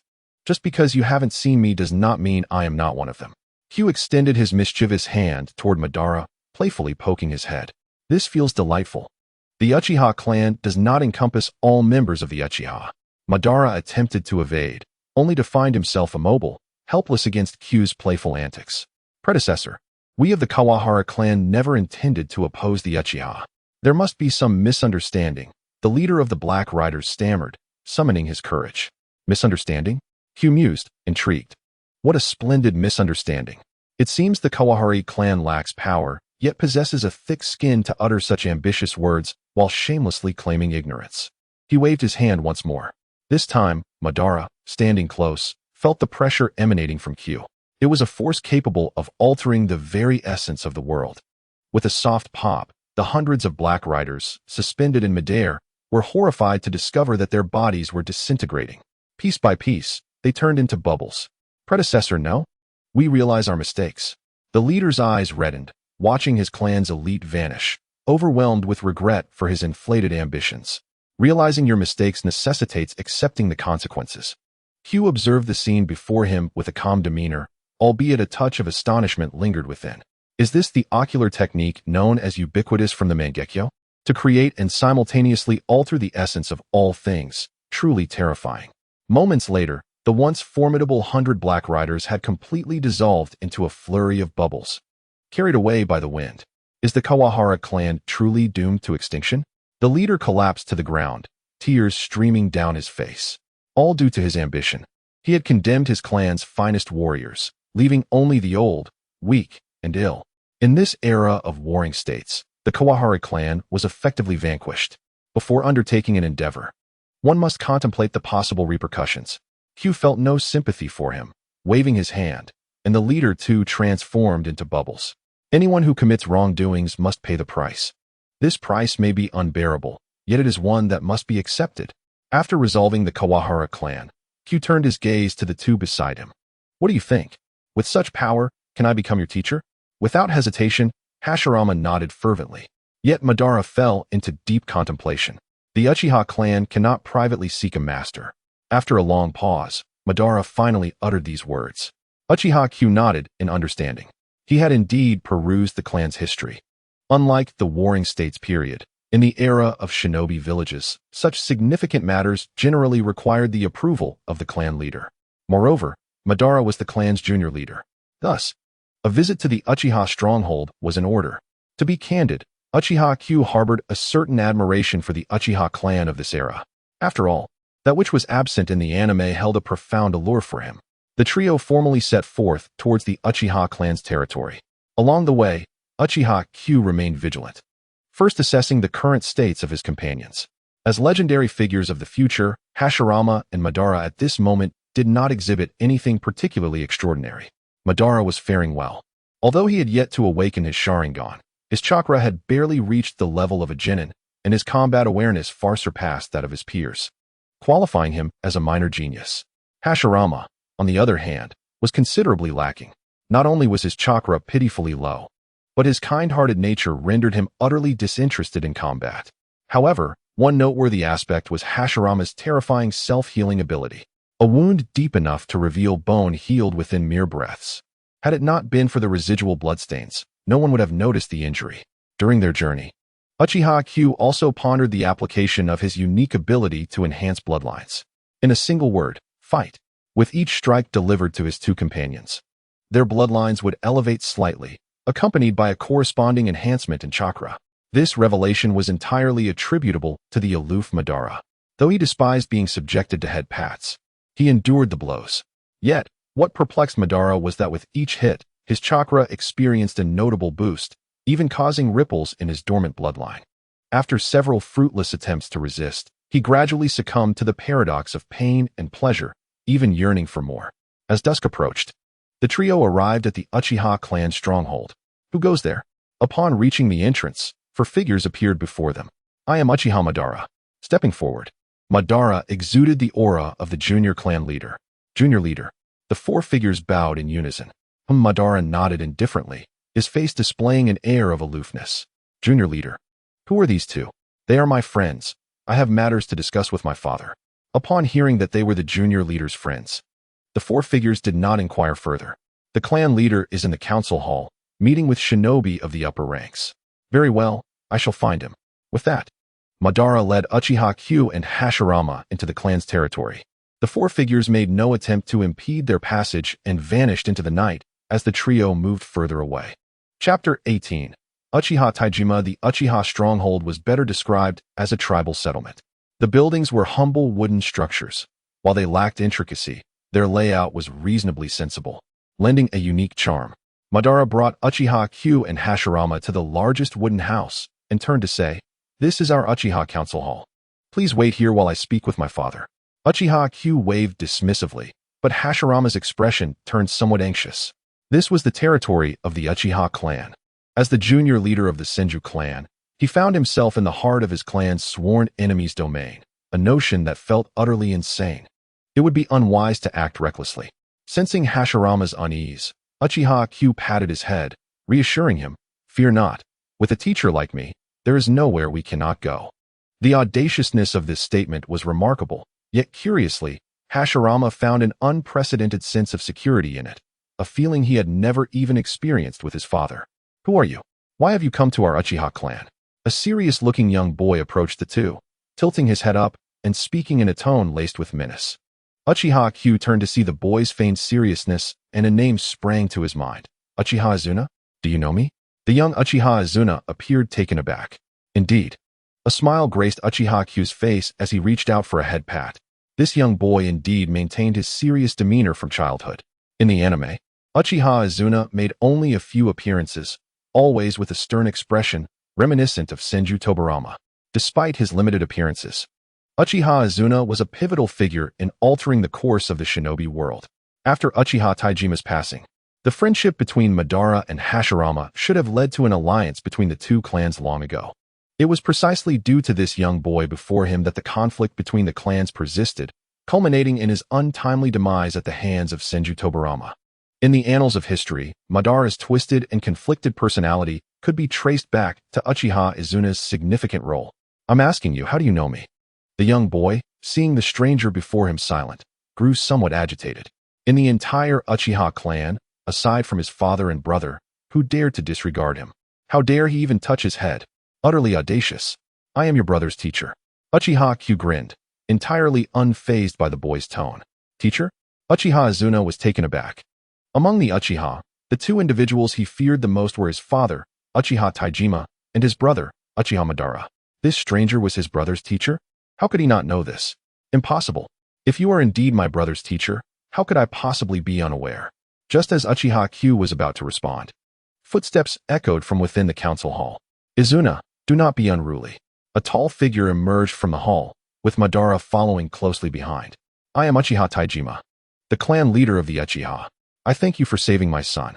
Uchiha Taijima regarded Uchiha Q with a penetrating gaze. "It was nothing. I hold great fondness for Madara. It was a mere, trifling matter." Uchiha Q waved his hand dismissively. "Haha, please wait a moment. There are matters I must address within the Uchiha clan." Although Uchiha Taijima spoke with a smile, his tone was imbued with an unmistakable authority, his gaze piercing towards Hashirama. Hashirama instinctively took a step back, his face paling. The clan members from the council hall began to emerge, grinning menacingly as they approached Hashirama. They had long harbored intentions against the Senju clan, and now, with the Senju's junior leader infiltrating their stronghold, it was akin to a windfall from the heavens.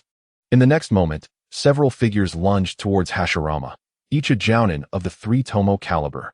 However, as they closed in, they abruptly halted midair. Stop! Upon witnessing Uchiha Q wave his hand, a chilling scene replayed in Madara's mind, and he felt a rising urgency. What did clan leader Taijima intend to do to my student? Uchiha Q's hand hesitated for a moment, raising an eyebrow as he looked towards Uchiha Taijima. You too are of the Uchiha clan? Uchiha Taijima's brow furrowed deeply. At the moment Uchiha Q waved his hand, he had glimpsed the Sharingan, at the level of the Mangekyo. Well, not entirely. This boy is our clan's enemy. Capturing him would deter the Senju clan. As a member of the Uchiha, do you not understand? Uchiha Taijima's tone inadvertently grew harsher, believing him to be a remnant of the Uchiha clan. I have stated, not entirely. You should temper your clan leader's authority. Uchiha Q rolled his eyes. This old man seemed oblivious to the situation at hand. He did not believe that Madara had not reported his strength to him. Yet this old fool still chose to act. Was it overconfidence or mere arrogance? Humph. Uchiha Taijima snorted coldly, activating his own Mangekyo.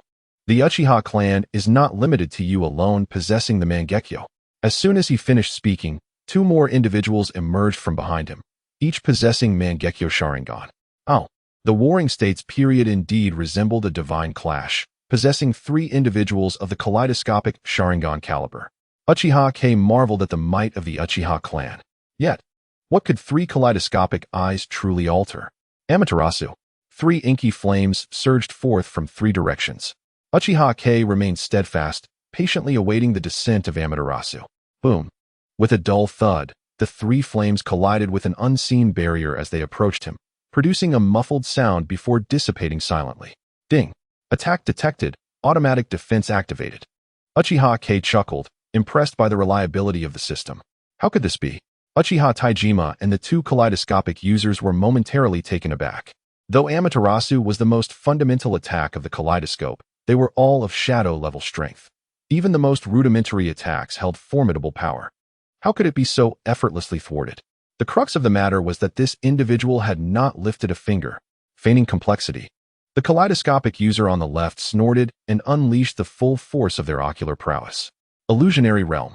In an instant, an imperceptible wave surged forth. Ding. Mental attack detected. Would you like to counterattack with tenfold power? Uchiha K smiled broadly, silently consenting. Uft. The kaleidoscopic user on the left spat blood, their bodies soaring high before crashing heavily to the ground, sending dust billowing into the air. Taijima's heart sank as he hurried over to assess the situation. Upon inspection, his shock deepened. Their chakra was gone. Fear not, they shall not perish. With adequate rest, their chakra will replenish. Uchiha K felt assured regarding the condition of his comrade. Who exactly are you? What is your purpose with our Uchiha clan? Uchiha Taijima's gaze darkened. The youth before him was profoundly inscrutable. When did such a figure emerge in the ninja world? Chapter 19. Taking on students. The objective is quite straightforward. Uchiha K gestured toward the figure behind him, Madara. I have come to take him as my student. Uchiha Taijima furrowed his brow and glanced back at Madara. Sir, it would be my honor if you could accept Madara as a pupil. However, our Uchiha clan is in opposition to the Senju clan. If you take Senju Hashirama as a student, and then Madara as well, I cannot acquiesce to that. Whether you agree or disagree holds little significance. Uchiha K replied with a smile. Do you perhaps underestimate our Uchiha clan? I acknowledge your strength, yet we Uchiha are equally unafraid. Uchiha Taijima declared, his chakra erupting with the force befitting a shadow-level ninja. There is no intent to belittle the Uchiha, but I merely wish to depart, and you cannot impede me. Uchiha K was not inclined to escalate tensions with the Uchiha clan, partly due to Madara and partly due to a bold hypothesis. What are time-space missions? If not tasks completed by traversing into the past, would the changes he wrought in this era not ripple into the future? If so, even a slight alteration could prevent his future self from manifesting in this world. A butterfly effect, one might say. Hence, he resolved to take Madara away directly. Uchiha K grasped Hashirama's arm and leisurely approached Madara. Along the way, various attacks from the Uchiha merely rippled around him, causing no discernible harm. Uchiha Taijima grew increasingly alarmed. What manner of creature was this, impervious to physical damage, ninjutsu, and even mental assault? Truly, a walking anomaly. Soon, Uchiha K stood before Madara. "Madara, come with me." He extended his hand, invitingly. Madara appeared somewhat swayed. A powerful mentor is vital for a ninja's advancement, especially one possessing the kaleidoscopic Sharingan. "Father, cease this." After a long silence, Madara finally resolved his determination. Uchiha Taijima was taken aback, instinctively halting his hand signs. "I wish to learn from him. This is my opportunity." A glimmer of resilience shone in Madara's eyes. Uchiha Taijima glanced at Madara, then turned his gaze back to the enigmatic Uchiha K. Surely, he understood that this was an opportunity for Madara. However, if they simply let him go, it would bring great shame upon the Uchiha clan. To be swept away while being trampled upon, losing the young clan leader in the process, would the Uchiha not value their dignity? I will next visit the Senju clan. Uchiha K seemed to see through all. Well, that seems somewhat acceptable. Uchiha Taijima felt a sense of relief. Following the Uchiha clan's traditions, a grand ceremony of apprenticeship was conducted. "Father, I wish to be a student too." Just as the apprenticeship ceremony was nearing completion, a youthful voice could no longer contain itself. "Nonsense." Uchiha Taijima expressed irritation. "If my brother can be a student, why can't I? I too wish to become strong." The young one declared with conviction. "Very well, let him follow along, but as a student, that is all." Seeing Izuna's innocent visage, Uchiha K affectionately ruffled his hair. Izuna appeared inclined towards swordsmanship. Fortuitously, he had also drawn expertise in sword arts, possessing a comprehension far beyond the ordinary. Thus, under the eager gazes of the Uchiha clan, Uchiha K departed with Madara, Hashirama, and Izuna from the Uchiha territory. The events that transpired in the Senju territory were largely akin to those at the Uchiha, save for the fact that the Senju were unyielding to softness, leading to a rather thorough reprimanding of Uchiha K. By this time, Uchiha K had amassed the most illustrious ensemble of future titans. The god of the ninja world, Senju Hashirama. The dance king of the ninja world, Uchiha Madara. The forbidden technique creator, Senju Tobirama. The flawless adversary, Uchiha Izuna. Should these four individuals reach their potential, united, they would surely be a force no faction could withstand. Not even the Akatsuki. Help! As the group of five arrived at a secluded valley, haunting cries for help captured their attention. "Teacher, this is the territory of the Bone Clan." Madara frowned as he gazed into the depths of the valley. The Bone Clan? Another clan that had not appeared in the anime. Let us investigate. Uchiha K pondered briefly before leading the four into the valley's depths. Bone Peach, will you not surrender your clan's secret techniques? Look at your kin. They are on the brink of annihilation. In the valley's depths, dozens of ninjas clad in red armor were ruthlessly engaged in slaughter. Blood, severed limbs, and anguished cries melded into a nightmarish tableau. Tanaka Ichiro, even if our Bone Clan faces extinction, we shall never yield our secret technique to your Tanaka clan. Before a towering wooden structure, a stunning girl with white hair glared fiercely at the man before her, clad in dark crimson armor, drenched in blood, his visage grotesque. Stubbornness will be your downfall. Your kin resent you, despising your rigidity, which has cost them their lives. Tanaka Ichiro wore a cruel grin as he casually seized a 7- or 8-year-old girl. With a flick of his tongue, he licked her face, savoring her terror with an insatiable expression. Look at this child. She is so young, yet destined to wither away prematurely. Can you bear it? The girl from the Bone Clan displayed a pained expression before steeling her resolve. The Bone Clan harbors no cowards. Even the young are prepared to sacrifice themselves for the clan. What a pity. Tanaka Ichiro unsheathed his ninja blade, shaking his head before swinging it toward the girl. Clang. A sharp clash reverberated. At that moment, four figures materialized upon the battlefield. Who? Tanaka Ichiro was startled, swiftly retreating and assuming a defensive stance with his blade. Your father. Uchiha K chuckled as he twirled his own blade. Baka.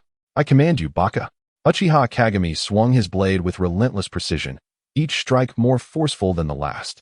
Tanaka Ichiro could only endure, barely managing to counter the onslaught. The essence of swordsmanship, stripped of its flamboyant techniques, boils down to two fundamental principles: overwhelming force that renders the opponent defenseless, or agility that leaves them bewildered. Uchiha Kagami, adept in the art of the blade, possessed both attributes and could transition between them seamlessly. This was the reason why Tanaka Ichiro, despite being a swordsman himself, could only struggle in vain. Watch closely, young one, and witness the true nature of the sword, Uchiha Izuna exclaimed as he caught sight of the duel. After dispatching his own adversary, he approached Uchiha Kagami. The sword is the sovereign of weapons, capable of cleaving and slicing. Each stroke exudes the majesty of a ruler. Gripping his sword with one hand, Kagami unleashed a blow that sent Ichiro reeling despite his desperate attempts to parry. The sword could claim dominion through sheer might, or reign with unparalleled swiftness. In an instant, Uchiha Kagami appeared before Tanaka Ichiro, his blade descending in a flurry of illusions. The clashing sounds resonated continuously, filling the air. Ichiro felt a creeping despair. He swore he hadn't moved at all. The blade seemed to shift positions in response to Kagami's momentum, rendering Ichiro unable to control it. If Kagami desired, Ichiro's head would surely roll in the next moment. Alas, he was merely instructing his pupil. Such torment. I wish to perish. Chapter 20. An astonishing strike, do you comprehend? It seems I do. Or perhaps I do not, Uchiha Izuna replied weakly. Tanaka Ichiro was on the verge of tears. I understand completely. Why can't you? Allow me to demonstrate once more. Thus, the next 50 minutes passed in a blur for Tanaka Ichiro. He emerged from the ordeal as if his very soul had been siphoned away, his gaze vacant, hands trembling. The ninja blade lost to oblivion. This was merely the surface of swordsmanship, the essence yet to be unveiled. As Uchiha Kagami stood poised, he seemed to embody the spirit of a deity. What lies beyond this initial understanding? Uchiha Izuna's eyes sparkled with anticipation, sensing a new path unfurling before him. The deeper layers remain elusive to you at present, yet observing won't harm you, Uchiha Kagami said, extending his hand toward the hilt of his sword. A repressed yet formidable aura began to rise. With a sharp sound, the blade was drawn, capturing the attention of all present. The sword left its sheath, held firmly with both hands. In a fluid motion, he raised and struck down, the action seamless and devoid of hesitation. A profound hum resonated through the air. In the incredulous gazes of the onlookers, a brilliant arc of light, seeming to materialize from thin air, swiftly bore down upon Tanaka Ichiro. The radiant blade sliced through the air, shattering the barriers of space, its brilliance unstoppable as it struck Ichiro, who remained frozen in shock. A thunderous crash echoed, enveloping the valley in clouds of dust. As the haze began to dissipate, the onlookers could see nothing but the upright figure of Uchiha Kagami and the awe-inspiring radiance of the blade. Indeed, the brilliance had not faded. The pristine light stood like a tangible entity amidst a vast crater, while Tanaka Ichiro had been reduced to mere ash beneath its might. Have you discerned anything?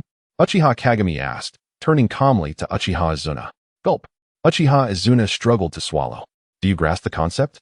Draw the blade, raise it, strike. Then there is the hum, followed by the crash. What more is there? Take your time.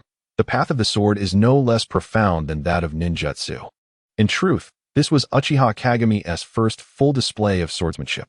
Although this strike was significantly bolstered by Uchiha Izuna's enhancements, the crux lay in the understanding of the sword's essence. Kagami turned his gaze toward the battlefield. In the midst of his relentless assault on Tanaka Ichiro, the Tanaka clan had been thoroughly decimated by Uchiha Madara and his companions. Now, only those known as the Bone Clan remained. Benefactor, thank you for saving the Bone Clan. Bone Clan member, Bone Ichigo, knelt, followed by the surviving kin. It was a trifling matter, Uchiha Kagami waved dismissively. With the assistance of Uchiha Kagami and his companions, the Bone Clan mournfully buried their fallen. After much toil, Bone Ichigo respectfully invited the five into a cabin. Benefactor, I extend my gratitude once more for saving the Bone Clan. It was nothing. Let these youngsters stretch their legs, Uchiha Kagami remarked, glancing at Madara and the others. Experiencing bloodshed fosters rapid growth. In this battle, all but Uchiha Izuna had undergone significant transformations. Even the benevolent Hashirama could not conceal the glint of malice in his eyes. Bone Ichigo pondered momentarily, steeling himself to apologize before hastily departing the cabin. Madara, what are your thoughts on this battle? Teacher, I am more resolute in my convictions. The strong prey upon the weak. Only by becoming powerful like you can the bloodshed among clans be quelled. Madara, who had claimed the most lives, spoke with an undeniable air of lethality. And you, Tobarama? After a moment of contemplation, Senju Tobarama glanced at Hashirama before responding. I believe Uchiha Madara makes a valid point. Tobarama's response aligned with Uchiha Kageme's expectations. Despite their adversarial positions, both Madara and Tobarama shared a similar vision of peace, to end violence through overwhelming strength, instilling fear that would deter disobedience. Kagami lightly tapped the table, directing his gaze toward Hashirama. And you, Hashirama? Hashirama, lost in thought, eventually lowered his head. Teacher, I am unsure how to articulate my feelings. Witnessing the slaughter of the Bone Clan at the hands of the Tanaka clan, elderly, children, women, there is no regard for age or gender in the eyes of the invaders, only a relentless thirst for blood. If such a scene were to unfold within the Senju clan, what would you do? Uchiha Kagami felt a pang of disappointment. Following the demise of Senju Hashirama, the First Great Ninja War, Second Great Ninja War, and Third Great Ninja War ensued, each marked by chaos rivaling the current Warring States period. This chaos was a consequence of Hashirama's benevolent governance. While he lived, the title of the god of shinobi deterred any potential uprising. In his absence, the accumulated tensions erupted, often with greater severity. Hashirama trembled, haunted by visions of the Senju clan engulfed in flames. Blood, severed limbs, anguished cries, familiar faces fell one by one, and he felt powerless. No, such a scene must never occur within the Senju clan. Absolutely not. Then you must take up arms. A palpable aura of killing intent enveloped Uchiha Kagami as he coldly regarded Hashirama. To end war, one must fight. To quell bloodshed, one must kill. To end war through war. To end killing through killing. Hashirama fell into deep contemplation. Uchiha Kagami turned his attention back to Madara and Tobarama. You two differ from him. He is overly merciful, while you harbor excessive bloodlust. Can excessive bloodlust not better suppress the onset of war? Madara retorted. Everything must have a measure. Surpassing that threshold yields counterproductive results. The two pondered this notion. And you, Uchiha Azuna had been entirely absorbed in the previous strike, oblivious to their discourse. Forget it. Discussing it with you would be futile, Uchiha Kagami sighed. Moments later, Bone Ichigo reappeared, carrying a box. Benefactor, we are unable to repay your immense kindness in saving our clan, and can only offer you our most treasured possession. Although it may hold little significance to someone of your stature, it might be of use to them. A box rests upon the table, exuding an ancient charm, adorned with a wooden seal. This must be the objective of the Tanaka clan, correct? Indeed, this is the secret technique of our Bone clan. Uchiha K felt a flicker of curiosity. Given the urgent demeanor of the Tanaka clan, this secret technique must possess considerable power. Yet the Bone clan appears to lack formidable ninja. Bone Itao's expression darkened, and a sorrowful look crossed her face. Benefactor, to be candid, this technique is indeed immensely powerful, capable of elevating a low-ranking ninja to the level of a Kage in a short span. Regrettably, this technique has its limitations, as only males may cultivate it, and our Bone clan Uchiha understood, having observed earlier that the Bone clan seemed to be dominated by women, with no male ninjas in sight. Initially, he presumed they had been eliminated by the Tanaka clan, but it appeared otherwise. Chapter 21. The powerful Yin-Yang technique out of curiosity. Uchiha K opened the wooden box. A slightly worn ancient tome came into view. Upon its aged pages, the characters Yin-Yang were inscribed. After a cursory glance, Uchiha K was astonished. It is widely acknowledged that chakra in the ninja world derives from the energy of the God Tree, which draws energy from the Earth's veins and disperses it throughout the realm. Ninjas absorb chakra through special means to unleash various jutsu. However, the quality of chakra absorbed by most ninjas varies greatly, resulting in discrepancies in their training speeds. This secret technique, Yin-Yang, disrupts this norm by allowing the absorption of both Yin and Yang attributes of chakra, transforming it into high-quality chakra. In essence, chakra refined through Yin-Yang techniques does not require further purification to achieve superior quality. This is truly remarkable. Ding. Unknown knowledge detected. Submit to the system? What benefits would submission entail? Uchiha K raised an eyebrow. Submitting it would not cost him anything, yet he was unwilling to part with it without reason. He would not engage in such a losing transaction. In gratitude for the host's submission of unknown knowledge, the The system will rectify any errors within the knowledge and enable the host to master it directly. This deal seems quite advantageous. Submit. In an instant, Uchiha K felt a surge of enlightenment wash over him, as if a scanner had scanned the entirety of the yin-yang technique. Ding. Submission complete. The host has simultaneously mastered the revised yin-yang technique. In that moment, Uchiha K sensed something new within his mind. Instinctively, he activated the yin-yang technique, and the surrounding yin-yang chakra surged into his body, coursing through his meridians. Indeed, it was a deluge. Within mere breaths, Uchiha K felt himself filled to capacity. His meridians throbbed with a faint ache. After all, his current chakra level was merely that of a low-ranking ninja, yet even that should not be filled so quickly. The yin-yang technique is truly formidable. Beside him, Bone Tao was somewhat bewildered. She felt the overwhelming influx of yin-yang chakra and could hardly comprehend what had transpired. He merely glanced through it, and then comprehended. Surely this must be a dream. This is indeed a powerful and wondrous secret technique. Uchiha K marveled, realizing that with the yin-yang technique, his chakra capacity could surge dramatically in a short time. Yet, despite the might of the yin-yang technique, it would not alter the fate of our Bone Clan. Bone Tao's countenance darkened.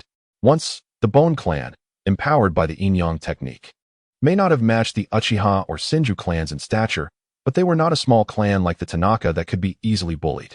Years ago, on a stormy night, everything changed. The rapid growth of the Bone Clan, with male members mastering the yin-yang technique from the age of 8 to achieving jounin status by adulthood, instilled fear in other clans. Thus, on that fateful rainy night, a coalition of rival clans launched a surprise attack against the Bone Clan. That night, the male members of the Bone Clan were nearly annihilated, leaving only the weaker women behind. Uchiha K pondered, and a bold thought struck him. The reason women cannot cultivate the yin-yang technique is due to inherent flaws within the secret technique. However, with the system's assistance, these flaws have been resolved. Might it be possible to pass this technique on to the Bone Clan? With this thought, Uchiha K requested Bone Tao to fetch paper and ink. Though she was puzzled, she complied obediently. Moments later, a revised version of the yin-yang technique was vividly inscribed on the paper. The inability of women to practice the yin-yang technique stemmed from the flaws within the technique itself. Uchiha K gently blew on the still wet ink, declaring, "This is my revised version, allowing women to cultivate as well." As the words left his lips, Bone Tao stood frozen. During the tumultuous Warring States period, what was the primary reason for their humiliation and oppression? Weakness is the original sin. Had the Bone Clan possessed the strength of the Uchiha or Senju clans, would they have faced such a fate? Certainly not. Benefactor, is this truly the case? Holding the paper Uchiha K had handed her, Bone Tao's hands trembled slightly. At this moment, she felt as though she were in a dream. Indeed, it is true, but I have conditions. Uchiha K tapped lightly on the table, producing a rhythmic sound. Speak. Any condition the Bone Clan will accept, even if it means servitude. Tao will bear no grievances. Tears streamed down Bone Tao's face. As the clan leader and the daughter of the former leader, she had witnessed her father's death and the demise of her kin that stormy night. To protect the remnants of her clan, the young Tao had to shoulder the burden of leadership. Yet, at 18, she was merely a girl. The weight of her responsibilities suffocated her. With the Tanaka clan's recent extermination attempt, she had lost all hope. The arrival of Uchiha K and his companions, coupled with the revised yin-yang technique, instantly lifted the burden from her shoulders. Uchiha K's kindness was akin to a rebirth for the Bone Clan, and for her, it was even more profound. The conditions are simple, irrespective of events in the ninja world. The Bone Clan must remain secluded in this valley and must not allow the outside world to know of their existence. Bone Tao did not grasp her benefactor's intent, but nodded without hesitation. After a moment's thought, Uchiha K gently removed the hairpin from her hair, a jade piece intricately carved with a vibrant peach blossom. "This shall be my token, a symbol of our bond." Bone Tao was momentarily taken aback, a flush rising to her cheeks. "Benefactor, as I said before, I shall serve you without need for a token." Her face grew increasingly red as she shot him a coy glance before turning and fleeing the room. Uchiha K stood with his mouth agape, a mix of astonishment and bewilderment washing over him. What was he doing? Merely seeking a token to affirm his identity. Why did it seem like Bone Tao had misunderstood something? Turning around, he noticed the four little ones beside him sporting mischievous grins, their eyes glinting with mischief. Uchiha K felt a slight blush creeping onto his cheeks, and, after scolding them a few times, sent them all outside. The group made their home within the Bone Clan's dwelling.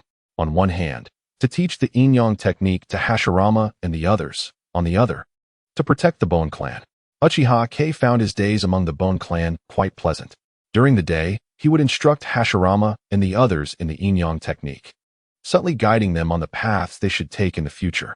At night, a soft, gentle body would invariably slip into his bed. Uchiha K could swear to the heavens. He did nothing untoward. At most, he would indulge in a little hugging and cuddling, firmly controlling his desires and never crossing the line.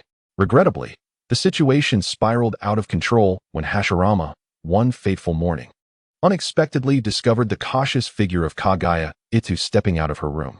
Chapter 22. The Crisis of Madara and Izuna. Mother, your cooking is truly delightful. Mother, the clothes you sew are remarkably beautiful. Mother, over the course of 2 days, Kaguya Itu transformed from a blushing, shy girl into one who readily accepted these compliments. However, Uchiha Kagami found himself utterly at a loss regarding these four little rascals. Scolding them was futile, as their thickening skin rendered it meaningless. Striking them only accelerated their growth and strength, fueled by the enhancement of their bloodlines. This became a significant factor in their frequent provocations towards Uchiha Kagami. Get lost! A furious shout erupted, and the four figures dashed out of the wooden house like the wind, each sporting bruised faces yet curiously wearing beaming smiles. Hashirama, my chakra has already reached the level of a chunin. Uchiha Madara exclaimed, his left eye darkened with bruises, brimming with excitement.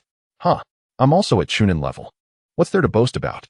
Hashirama, with a nonchalant expression, replied, his right eye similarly marked. Brother, I've also reached chunin.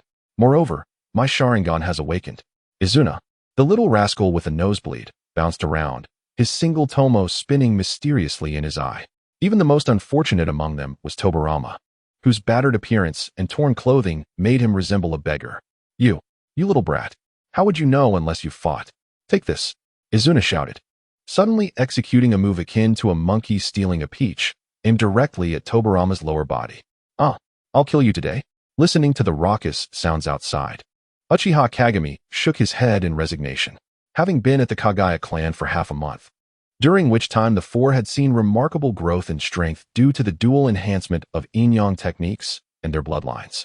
It was time to take them out for some practical experience. We have half a month left. It is time to train you further, Uchiha Kagami murmured. Are you leaving, benefactor? Kaguya Itu gasped in surprise. It is indeed time to depart. With no other clans coming by for so many days, you should be safe now. Uchiha Kagami smiled at her. Moreover, you have already attained the strength of a jonin, and your presence alone is enough to intimidate. Kaguya Itu trembled slightly, her eyes glistening with tears. Over the past 2 weeks, the gentle Uchiha Kagami had completely captured her heart. Initially driven by gratitude, she now felt a genuine reluctance to part from him. Well, perhaps we will meet again in the future, Uchiha Kagami said, ruffling her hair as he stood up and walked out of the wooden house. Remember my words, the Kaguya clan must not engage in the conflicts of the ninja world, and your existence must remain hidden from outsiders. Kaguya Itu gazed longingly at Uchiha Kagami's departing figure, tears streaming down her cheeks. Teacher, where are we going? Madara inquired curiously along the way. We will explore. Although your chakra has reached chunin level, your practical combat experience is severely lacking. A ninja cannot rely solely on chakra. The gap between genin and chunin can be bridged by chakra quantity, but the disparity between chunin and jonin involves many factors: intelligence gathering, combat strategies, all of which require ample combat experience to support them. Uchiha Kagami's purpose in taking them out was to hone their combat experience, with the primary goal of awakening Madara's Sharingan. From now on, I expect to see your prey in 3 hours to verify your training results. Understood? Understood. The four responded earnestly before darting off to hunt. Uchiha Kagami lazily settled onto the ground, plucking a blade of grass to chew on. Half of the allotted time for their task had already elapsed, and both Hashirama and Madara had become chunins, drawing nearer to jonin status. Once the time-space mission was completed, he would attain the Rinnegan, and with Yin-Yang techniques, many possibilities would unfold. Uchiha Kagami had traversed into the Naruto world for 2 years.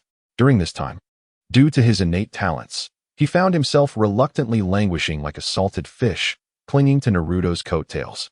Despite the shocking system granting him a significant boost in power, his mindset remained that of a slothful fish. The 15 days spent in the Warring States period marked a transformative phase for him.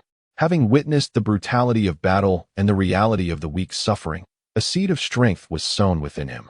10 years remained, and in that time, the ninja world would undergo monumental changes.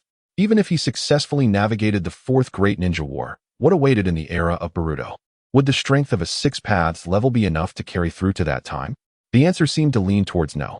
With the aggressive incursion of the Otsutsuki clan and the relentless approach of the Kara organization, even a Six Paths level ninja would need to tread cautiously. To survive, one must continually amplify their strength. Power, after all, is the foundation of confidence. Suddenly, a shrill cry pierced the air. Uchiha Kagami's expression shifted, his countenance darkening with concern. This chakra, Uchiha Kagami swiftly surged towards the source of the cry in the forest.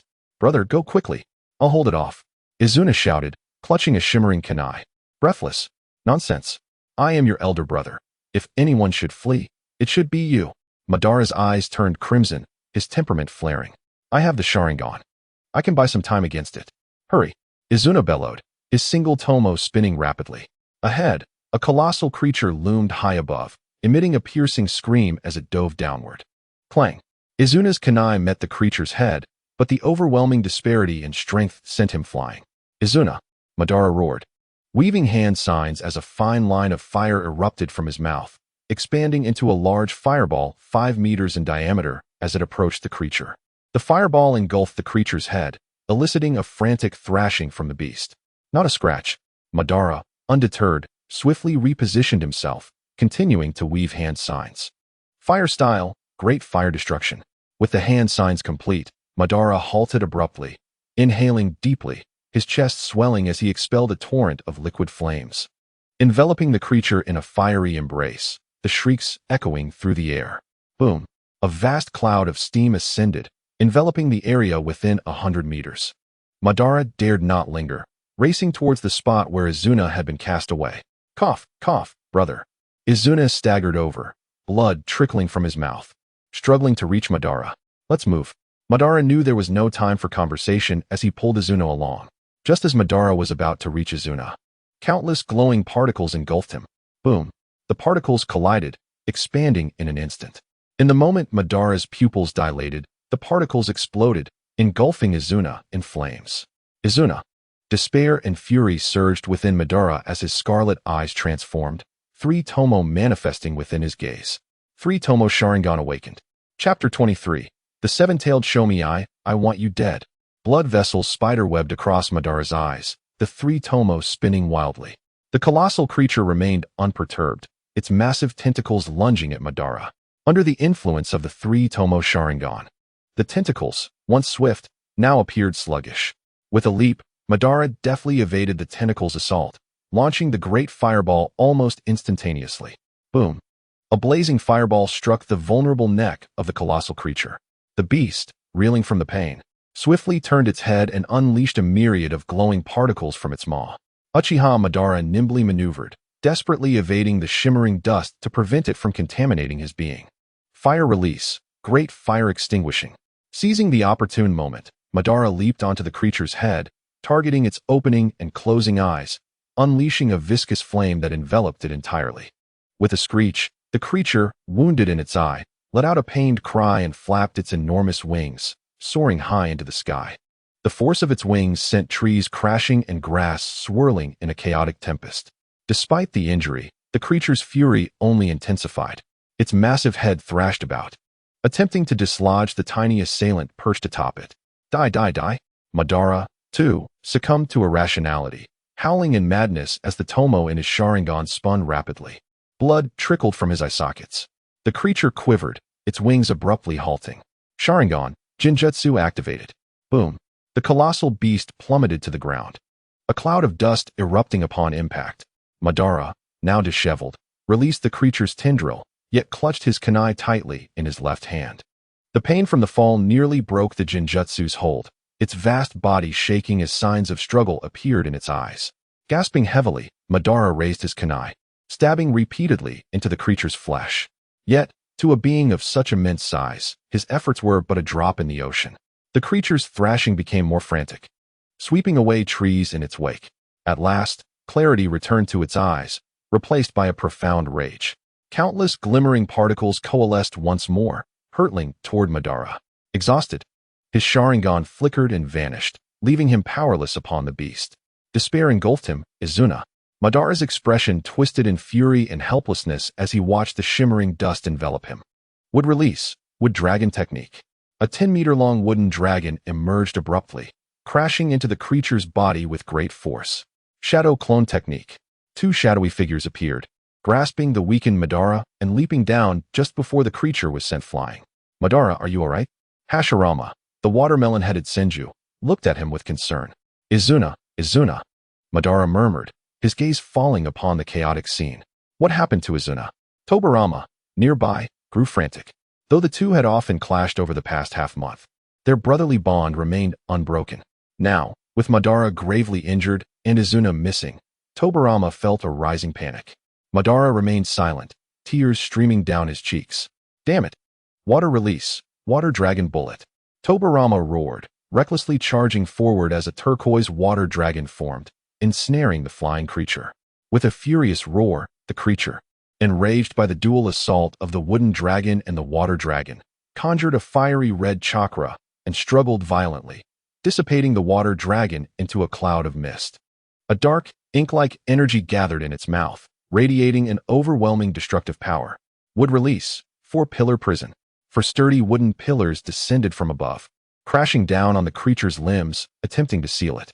Yet, for the beast, the seal was merely a fleeting interruption. Moments later, it broke free with ease. Water release, water collision wave. Tobirama clasped his hands together, summoning two intertwining water columns that surged upward, sending the creature hurtling away. The massive beast was launched into the air, its imminent attack abruptly halted. Water release, heavenly cry, would release, would flower bloom. A flurry of water needles and wooden spikes materialized, hurtling toward the creature with a deafening roar. The relentless barrage of impacts echoed against its body, drawing forth anguished cries. The continuous release of ninjutsu took its toll on Hashirama and Tobirama, leaving them pale and breathless. The creature bore numerous fine wounds, green blood oozing from its injuries, revealing its dire state. Yet, it still possessed an unassailable power that far exceeded the trio's capabilities. Once more, the dark energy gathered in its maw. This time, none of the three had the capacity to evade. Go, you must flee. Madara struggled to rise, his eyes wide as the 3 tomo of his Sharingan reappeared. The creature stiffened once more, blood pouring from his eye sockets, a consequence of overexerting his Sharingan. Clap, clap, clap. A slender figure appeared, clapping his hands, accompanied by a smaller silhouette. Teacher, Izuna. Indeed, to confront a tailed beast and hold it at bay was a remarkable feat. Uchiha Kagami, along with a bewildered Uchiha Izuna, materialized before the trio. In a desperate rush, Kagami arrived just as the glowing particles were about to engulf Izuna. Utilizing his unique abilities, he rescued Izuna, but did not immediately reveal himself. The appearance of the tailed beast posed a significant threat, yet it also presented an invaluable learning opportunity. He wished to observe how much their abilities had developed over the past half-month. The outcome left Kagami pleasantly surprised, marveling at the innate battle instincts of the three. After all, this was a tailed beast, the pinnacle of power within the world of shinobi. Even the weakest of the tailed beasts, the Seven Tails, was an entity that even elite shinobi would hesitate to confront. Freed from the control of the Sharingan, the Seven Tails accelerated its gathering of tailed beast bomb energy.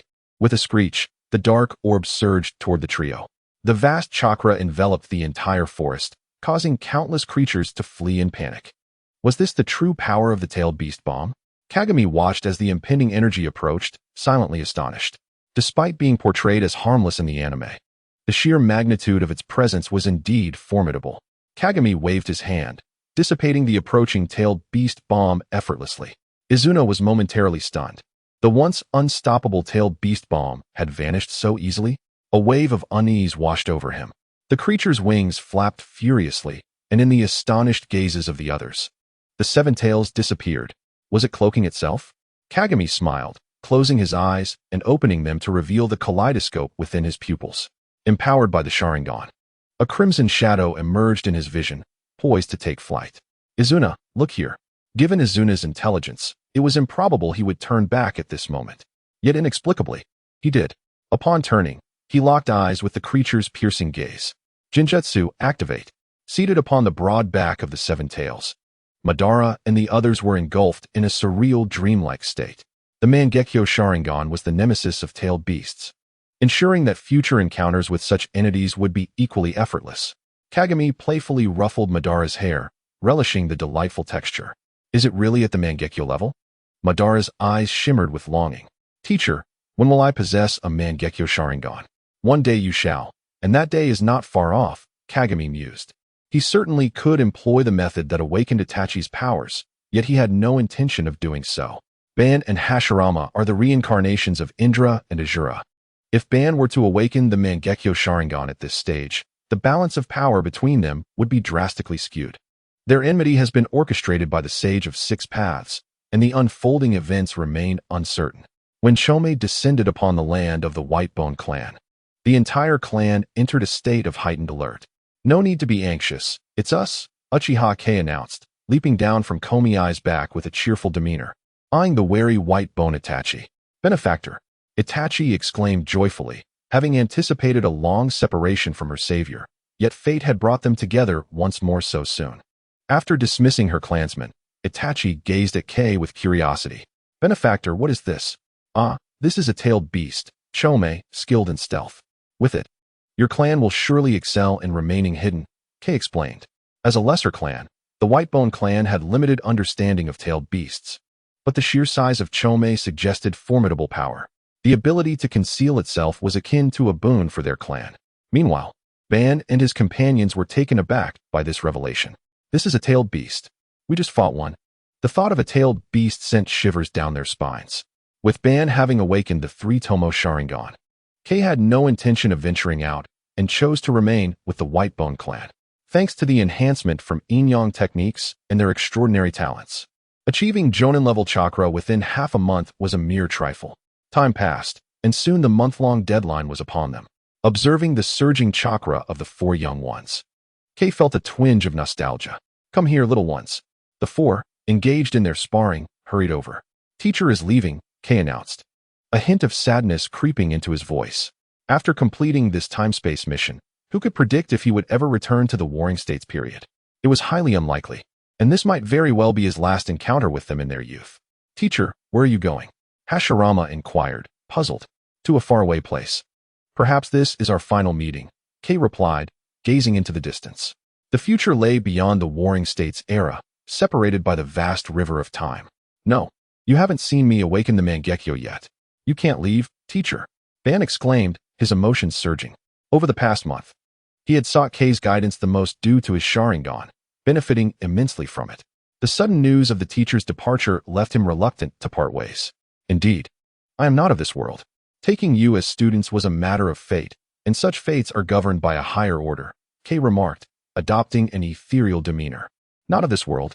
There are other worlds outside of ours. The four children were left in astonishment, for in their understanding, the ninja world encompassed all existence. Of course, Kei waved his hand, invoking a space-time technique that altered the air's properties. A vast expanse of stars unfolded before them. This is the Starry River, where each twinkling light may harbor life. The ninja world is merely one of its many jewels. The four gazed in awe at the celestial display, their eyes shimmering with wonder. If each star may possess life, how many exist within this river? This starry expanse is but a speck in the universe. The true cosmos is far grander than you can imagine, Kei mused, contemplating his own existence. Having been reborn in the world of Naruto, he wondered if the earth he once inhabited lay among those stars. Will you come back, teacher? Hashirama asked, his eyes glistening with tears. Compared to the rational Ban, Hashirama was more emotional, caring less about the vastness of the universe than about Kei himself. Perhaps we shall meet again, but it may be a long time from now. By then, I might be quite weak, Kei replied, ruffling Hashirama's hair. No worries. We will protect you when that time comes. The other three nodded solemnly. In just a month, they had transformed from mere novices into formidable jonin, all thanks to the young man before them. Very well, I shall await that day, Kay said, affectionately tousling their hair, his smile growing warmer. Ban, you are too rational and extreme. No matter what happens, I hope you can coexist peacefully with Hashirama. Do not let discord arise between you two. As Kay regarded Ban, visions of their future unfolded. Ban turned to Hashirama and nodded solemnly. Hashirama, you are the opposite of Ban. You are too emotional and naive. Where there are people, there will be strife. Absolute fairness will not bring about peace. Do you understand? Despite Hashirama's establishment of the ninja village and equitable distribution of tailed beasts, Kay viewed it as a misguided benevolence that would only embolden the arrogant. Otherwise, the ninja world would not have witnessed the second, third, or even fourth great ninja wars. Ultimately, Kay's ideology bore similarities to Ban's. As he had stated earlier, war must end war, killing must cease killing. Though slaughter may lead to temporary suffering, it can pave the way for enduring peace. As a great figure once said, a single punch can prevent 100. Deterrence is the proper path to peace. This was also the fundamental reason Kay wished to support Itachi in becoming Hokage. Chapter 25. Abundant rewards. Farewells are invariably melancholic. As a deep blue door materialized before Kay, the four young ones struggled to conceal their sorrow. Teacher, you must return to us. Teacher, rest assured, Hashirama and I will achieve peace. They implored, their eyes brimming with tears. Observing the tearful faces of the four children, Kay felt a pang of sadness himself. Train diligently, and remember, you must never turn against one another, no matter the circumstances. With a serious gaze, Kay cast a final look at them before resolutely stepping through the door. The door closed, distorting the air as he vanished from their sight. Ban, the teacher has truly gone, Hashirama sobbed, tears streaming down his face. Though the teacher has departed, his will remains. I will remember his words and carry forth his legacy. Ban declared, his gaze resolute. War must end war. Killing must cease killing. Only through violence can lasting peace be achieved. Yes, I will also remember the teacher's words and uphold his will. Hashirama exclaimed, hurriedly wiping away his tears. If absolute fairness cannot restore peace, then perhaps possessing extraordinary strength on our side can achieve it? The four young ones exchanged glances, each reflecting their fervent desire for power. Let us fight. Come. A wave of dizziness overcame them as Kay found himself in his new home. Lifting his hand to observe his slender, small palm, Kay felt an unfamiliar sensation. I'm back. Ding. Host time-space mission complete. Time-space mission completion rate, 100 mission rewards, Rinnegan.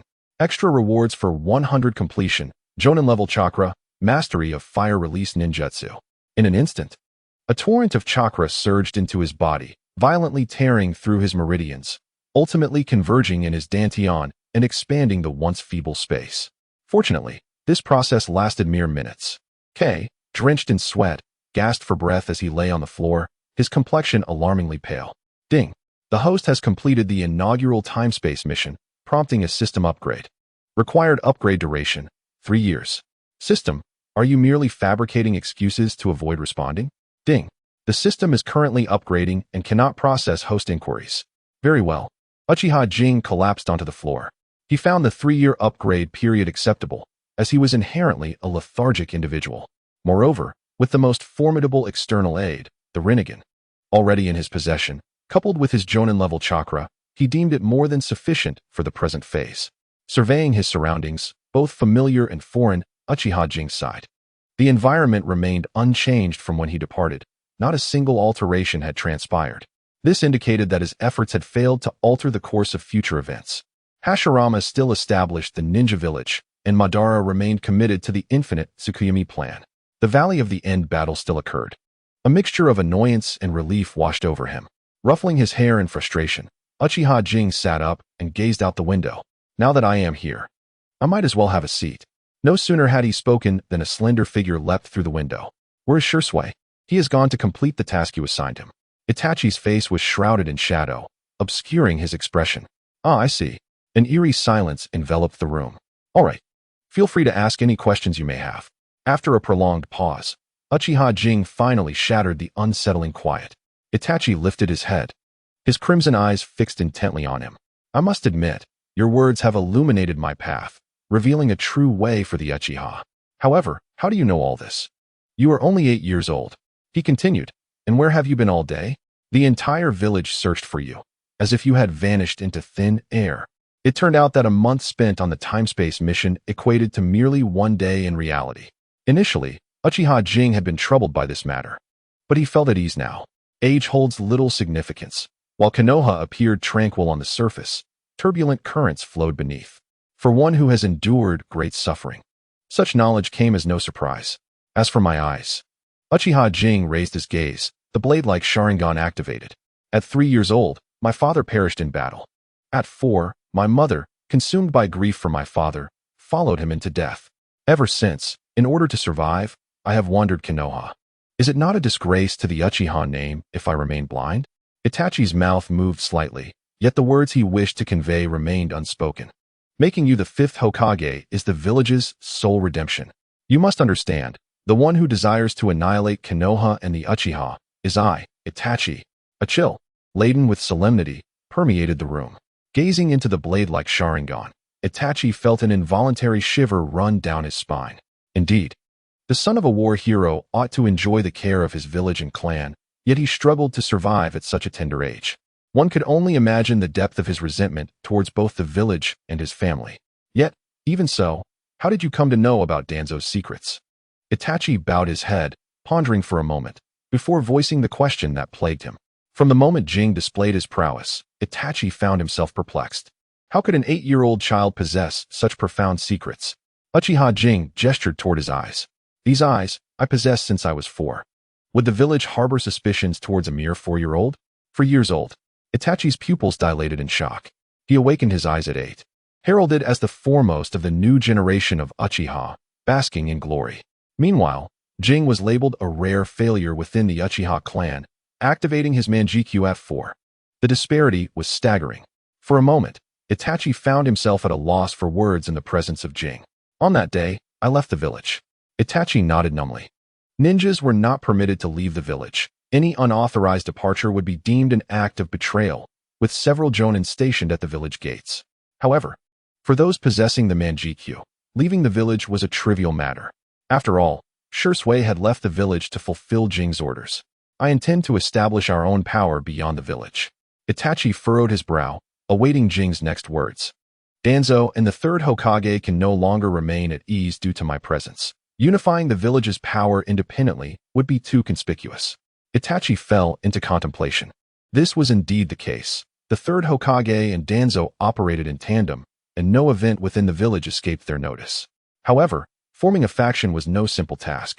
Establishing a force required not only substantial financial backing, but also the recruitment of diverse talents and formidable individuals. To build a faction is challenging.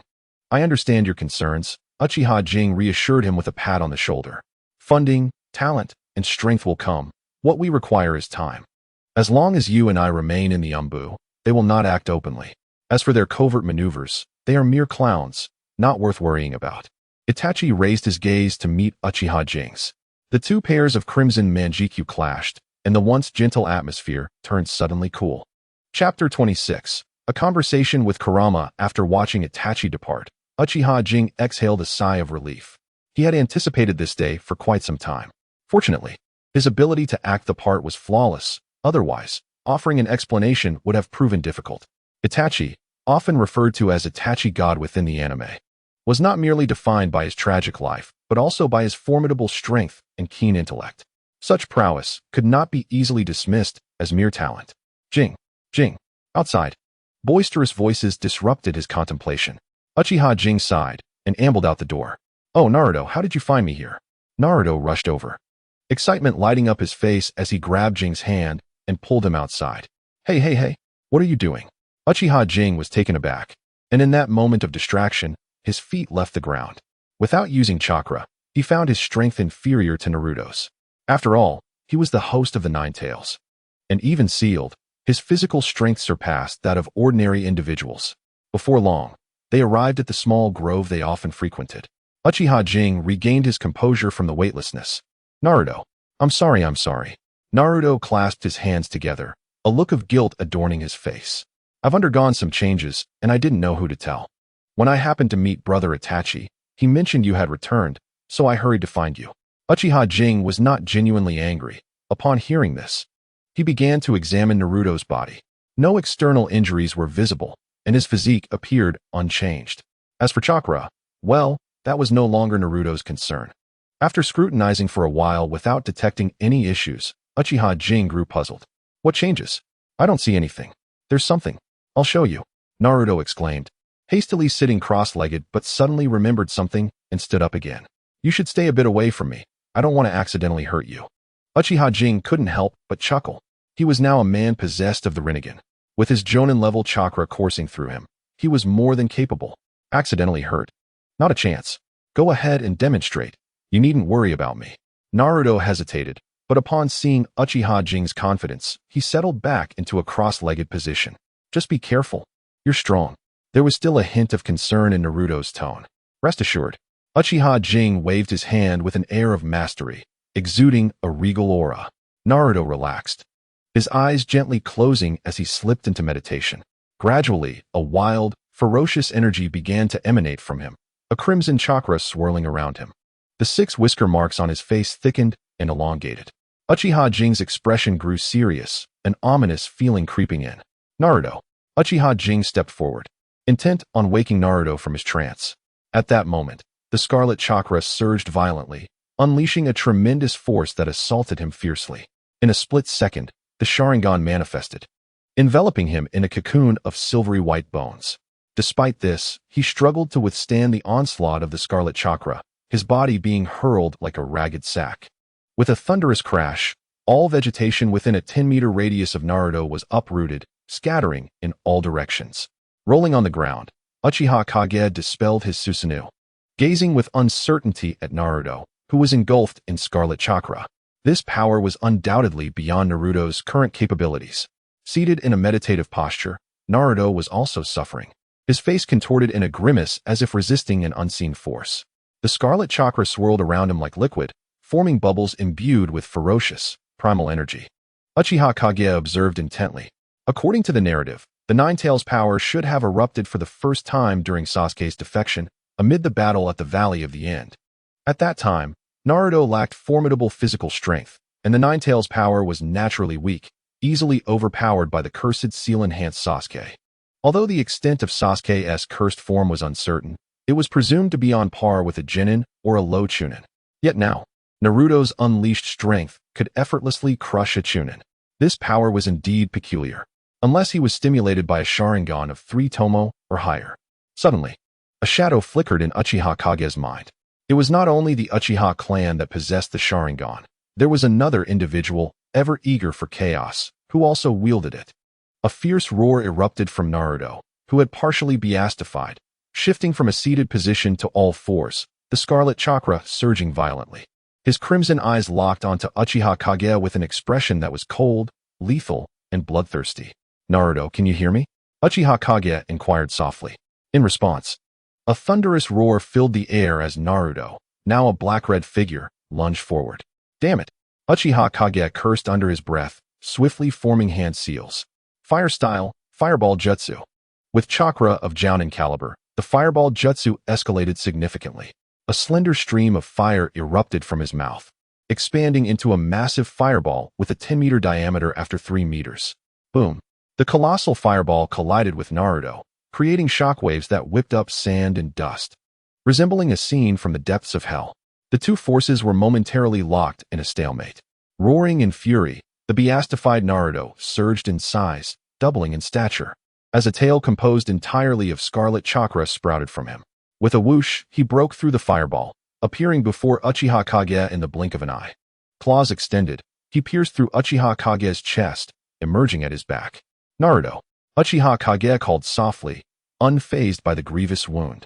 Startled, the beastified Naruto paused, glancing at Uchiha Kage's injury, his red-black visage reflecting a struggle of conflicting emotions, pain, despair, bloodlust, and ruthlessness. Jingjing. Naruto's mouth moved, tears flowing unconsciously. Now was the moment. The figure that had been pierced suddenly transformed into a piece of wood, revealing the true Uchiha Kage at his side. Look at me. The kaleidoscopic Sharingan opened abruptly. Naruto instinctively turned, his gaze meeting Kage's eyes. Suddenly, silence enveloped the scene. The scarlet chakra ceased to boil, The furious Naruto fell silent, and Uchiha Kage remained motionless. It was as if nothing had ever transpired. When Uchiha Kage opened his eyes again, he found himself in a vast prison. The pitch-black iron door stood silently, surrounded by an aura of scarlet bubbles. An ancient rune seal was imprinted upon the door. Uchiha Brat. A massive fox had suddenly burst through the gap in the iron door, its eyes filled with savagery. Hello, Kyubi. How are you? Uchiha Kage greeted the Ninetails nonchalantly, unperturbed. Brat, how do you know my name? Kyubi was taken aback. It had been many years since anyone had called it that. I know much more, Uchiha Kage smirked. Kyubi's skepticism deepened. The fact that this brat could enter the sealing chamber indicated he possessed the Mangekyo Sharingan. For an Uchiha with such power, Kyubi had no capacity for resistance. I am here to negotiate with you. Negotiate? You think you are worthy? Despite having no means to resist, Kyubi was not one to surrender easily. The age-old pride of the tailed beasts was not to be trifled with. Quit pretending to be fierce, you proud creature. Brat, what nonsense are you spouting? Kyubi snapped, its scarlet chakra beginning to flare once more. Yes, I am speaking about you. Proud creature, Uchiha Kage remained composed.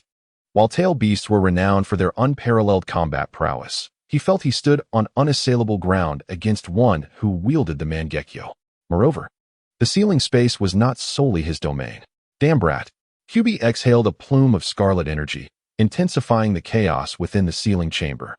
Why do you hold Naruto to such harsh standards? Jinchuriki like him are not treated poorly. Not treated poorly? Kyubi seethed. Locked away in this place, you call that fair? Its massive form writhed in agitation. At the very least, you are not merely a weapon in their eyes. Kyubi fell silent. Compared to other controlled-tailed beasts, it was indeed better off. Both Uzumaki Kushina and Tsunade had regarded it as a friend rather than a mere tool. Through Naruto's eyes, you can see the outside world. You are not a source of shame for him.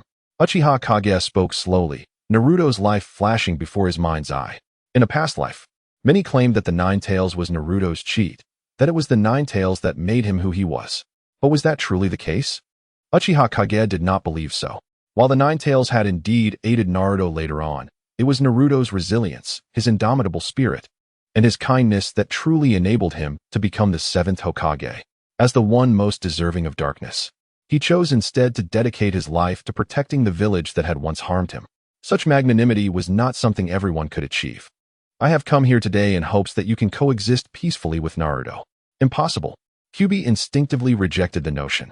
As a tailed beast, it held its own pride, which forbade it from becoming anyone's subordinate. Please, do not be so hasty in your refusal. Uchiha Kage was not surprised by its answer.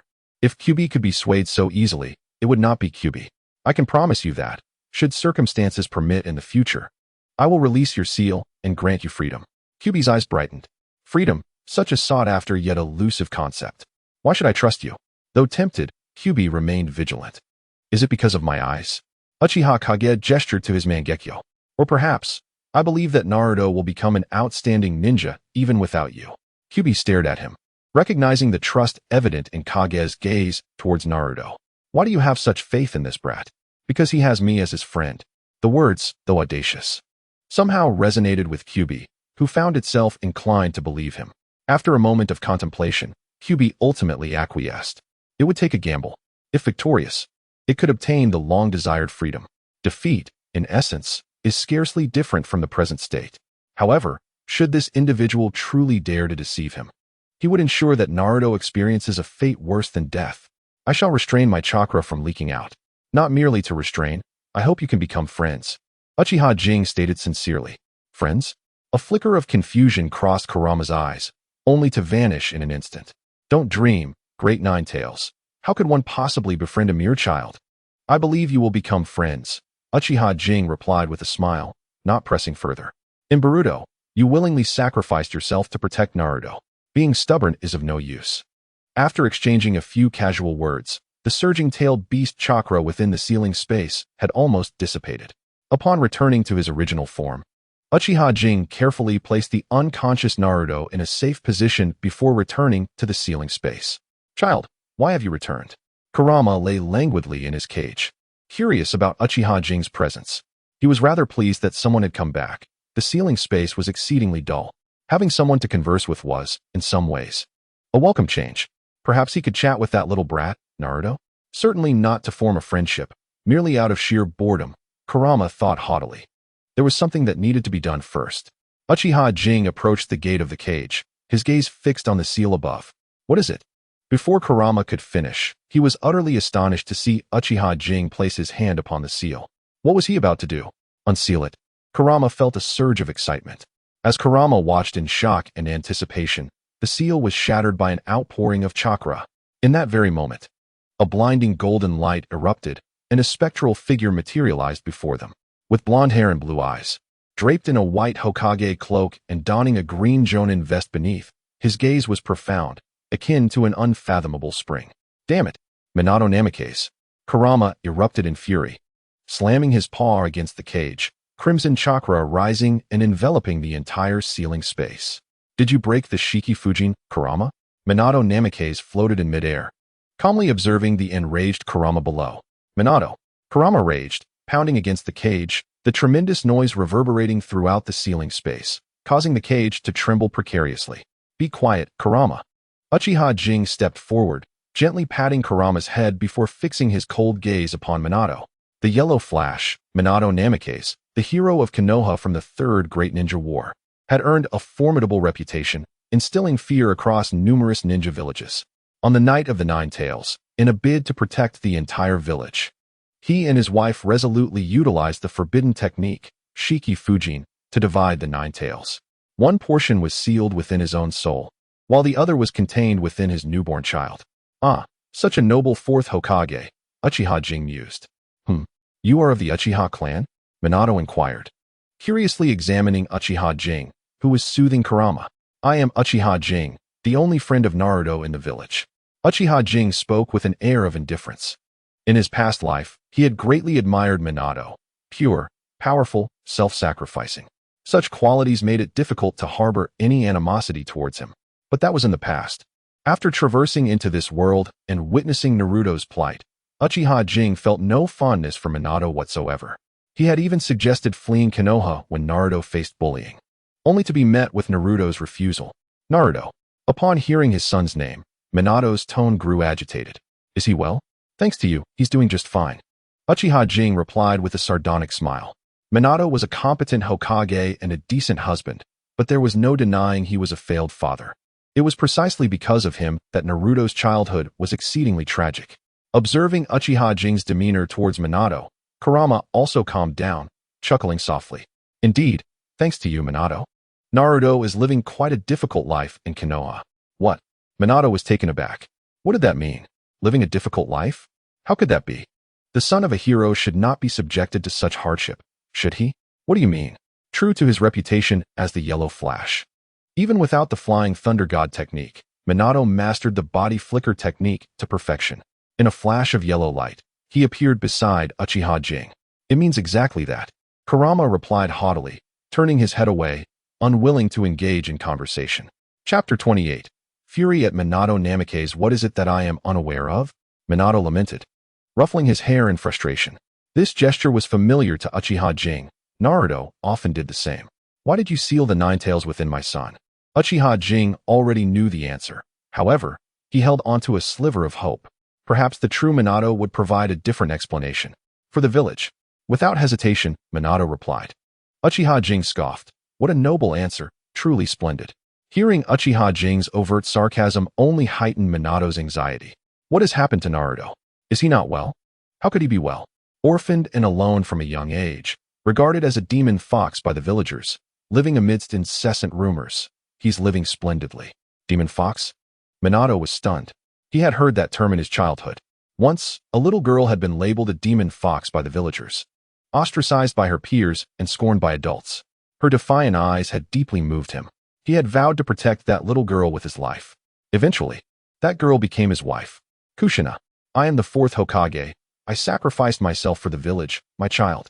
Your child is still referred to as a demon fox, just like your wife, Kushina. Uchiha Jing interrupted mercilessly.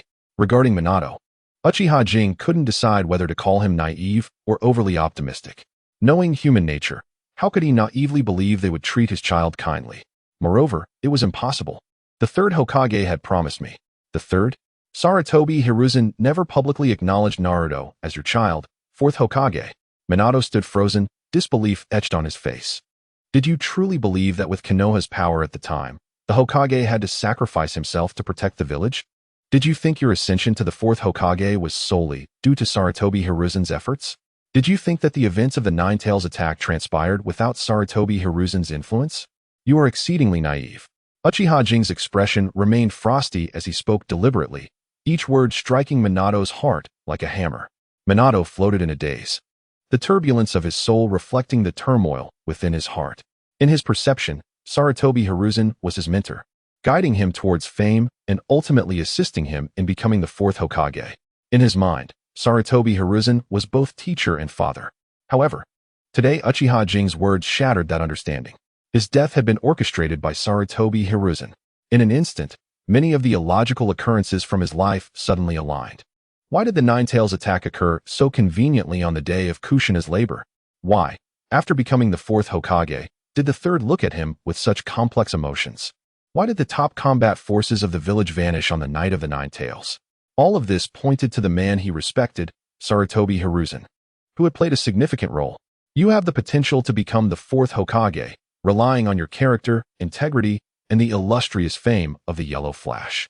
With your esteemed reputation and formidable strength, complemented by the power of the Ninetails, how could Sarutobi Hiruzen possibly reclaim the Hokage position?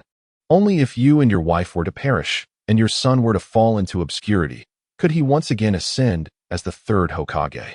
Uchiha K spoke slowly, reflecting on his experiences in the true world of Hokage.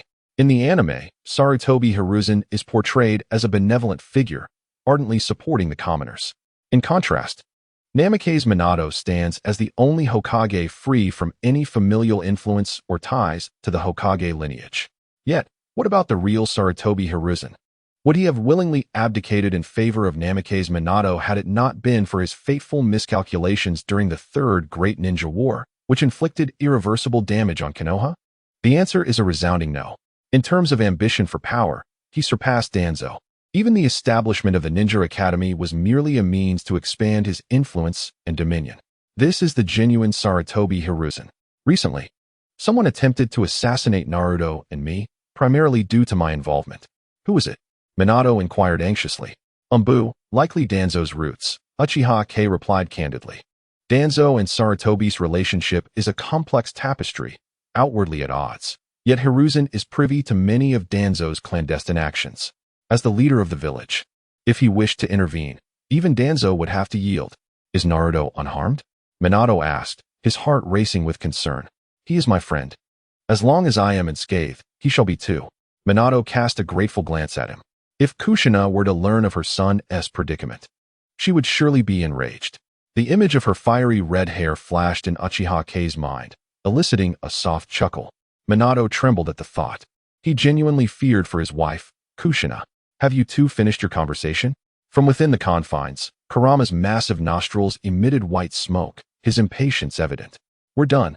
You can settle your personal grievances now, Uchiha K said, shrugging and stepping back. Damn it, Namake's Minato. You scoundrel. 8 years. A full 8 years. Do you have any idea how I have endured this time?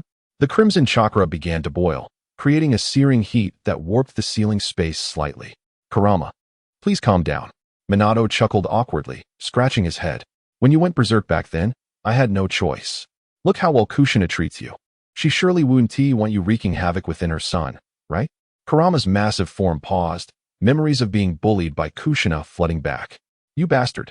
Are you trying to intimidate me with Kushina? The great Ninetails is not easily frightened.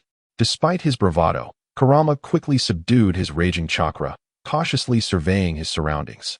Kushina is not merely a nightmare for Minato, she is equally formidable for him. Observing from the side, Uchiha K sighed. No conflict ensued, and the anticipated excitement dissipated. However, Kushina is indeed extraordinarily strong. The fourth Hokage, Namake's Minato, and the pinnacle of tailed beast combat prowess, Kurama, both regard her with trepidation. I truly wish to meet her. A spark of anticipation ignited in Uchiha K's eyes. It should be soon. I wonder how smoothly Shursue's mission is progressing. If all goes well, it should be within these few days. Minato, do you wish to accompany Naruto as he grows? Uchiha K quietly observed the ethereal soul floating nearby. Of course I do. What parent wouldn't desire to be present for their child's upbringing? A hint of regret clouded Minato's gaze as he looked at his dissipating soul, sighing deeply. In the past, I was far too presumptuous, never realizing the profound consequences my decisions would bestow upon Naruto. If only I could have another chance.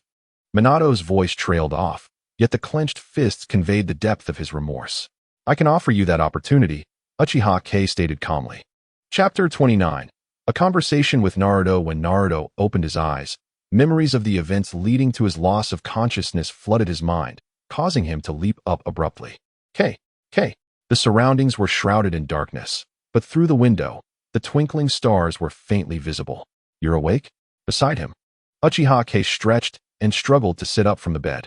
What the heck? What are you doing? Naruto suddenly embraced him with great force. I'm sorry. I didn't know it would turn out like this. It wasn't like this before. Naruto cried, overwhelmed with emotion. From the moment he sensed the impending surge of power, panic had seized him. As someone who had experienced it firsthand, he understood the sheer magnitude and brutality of that force.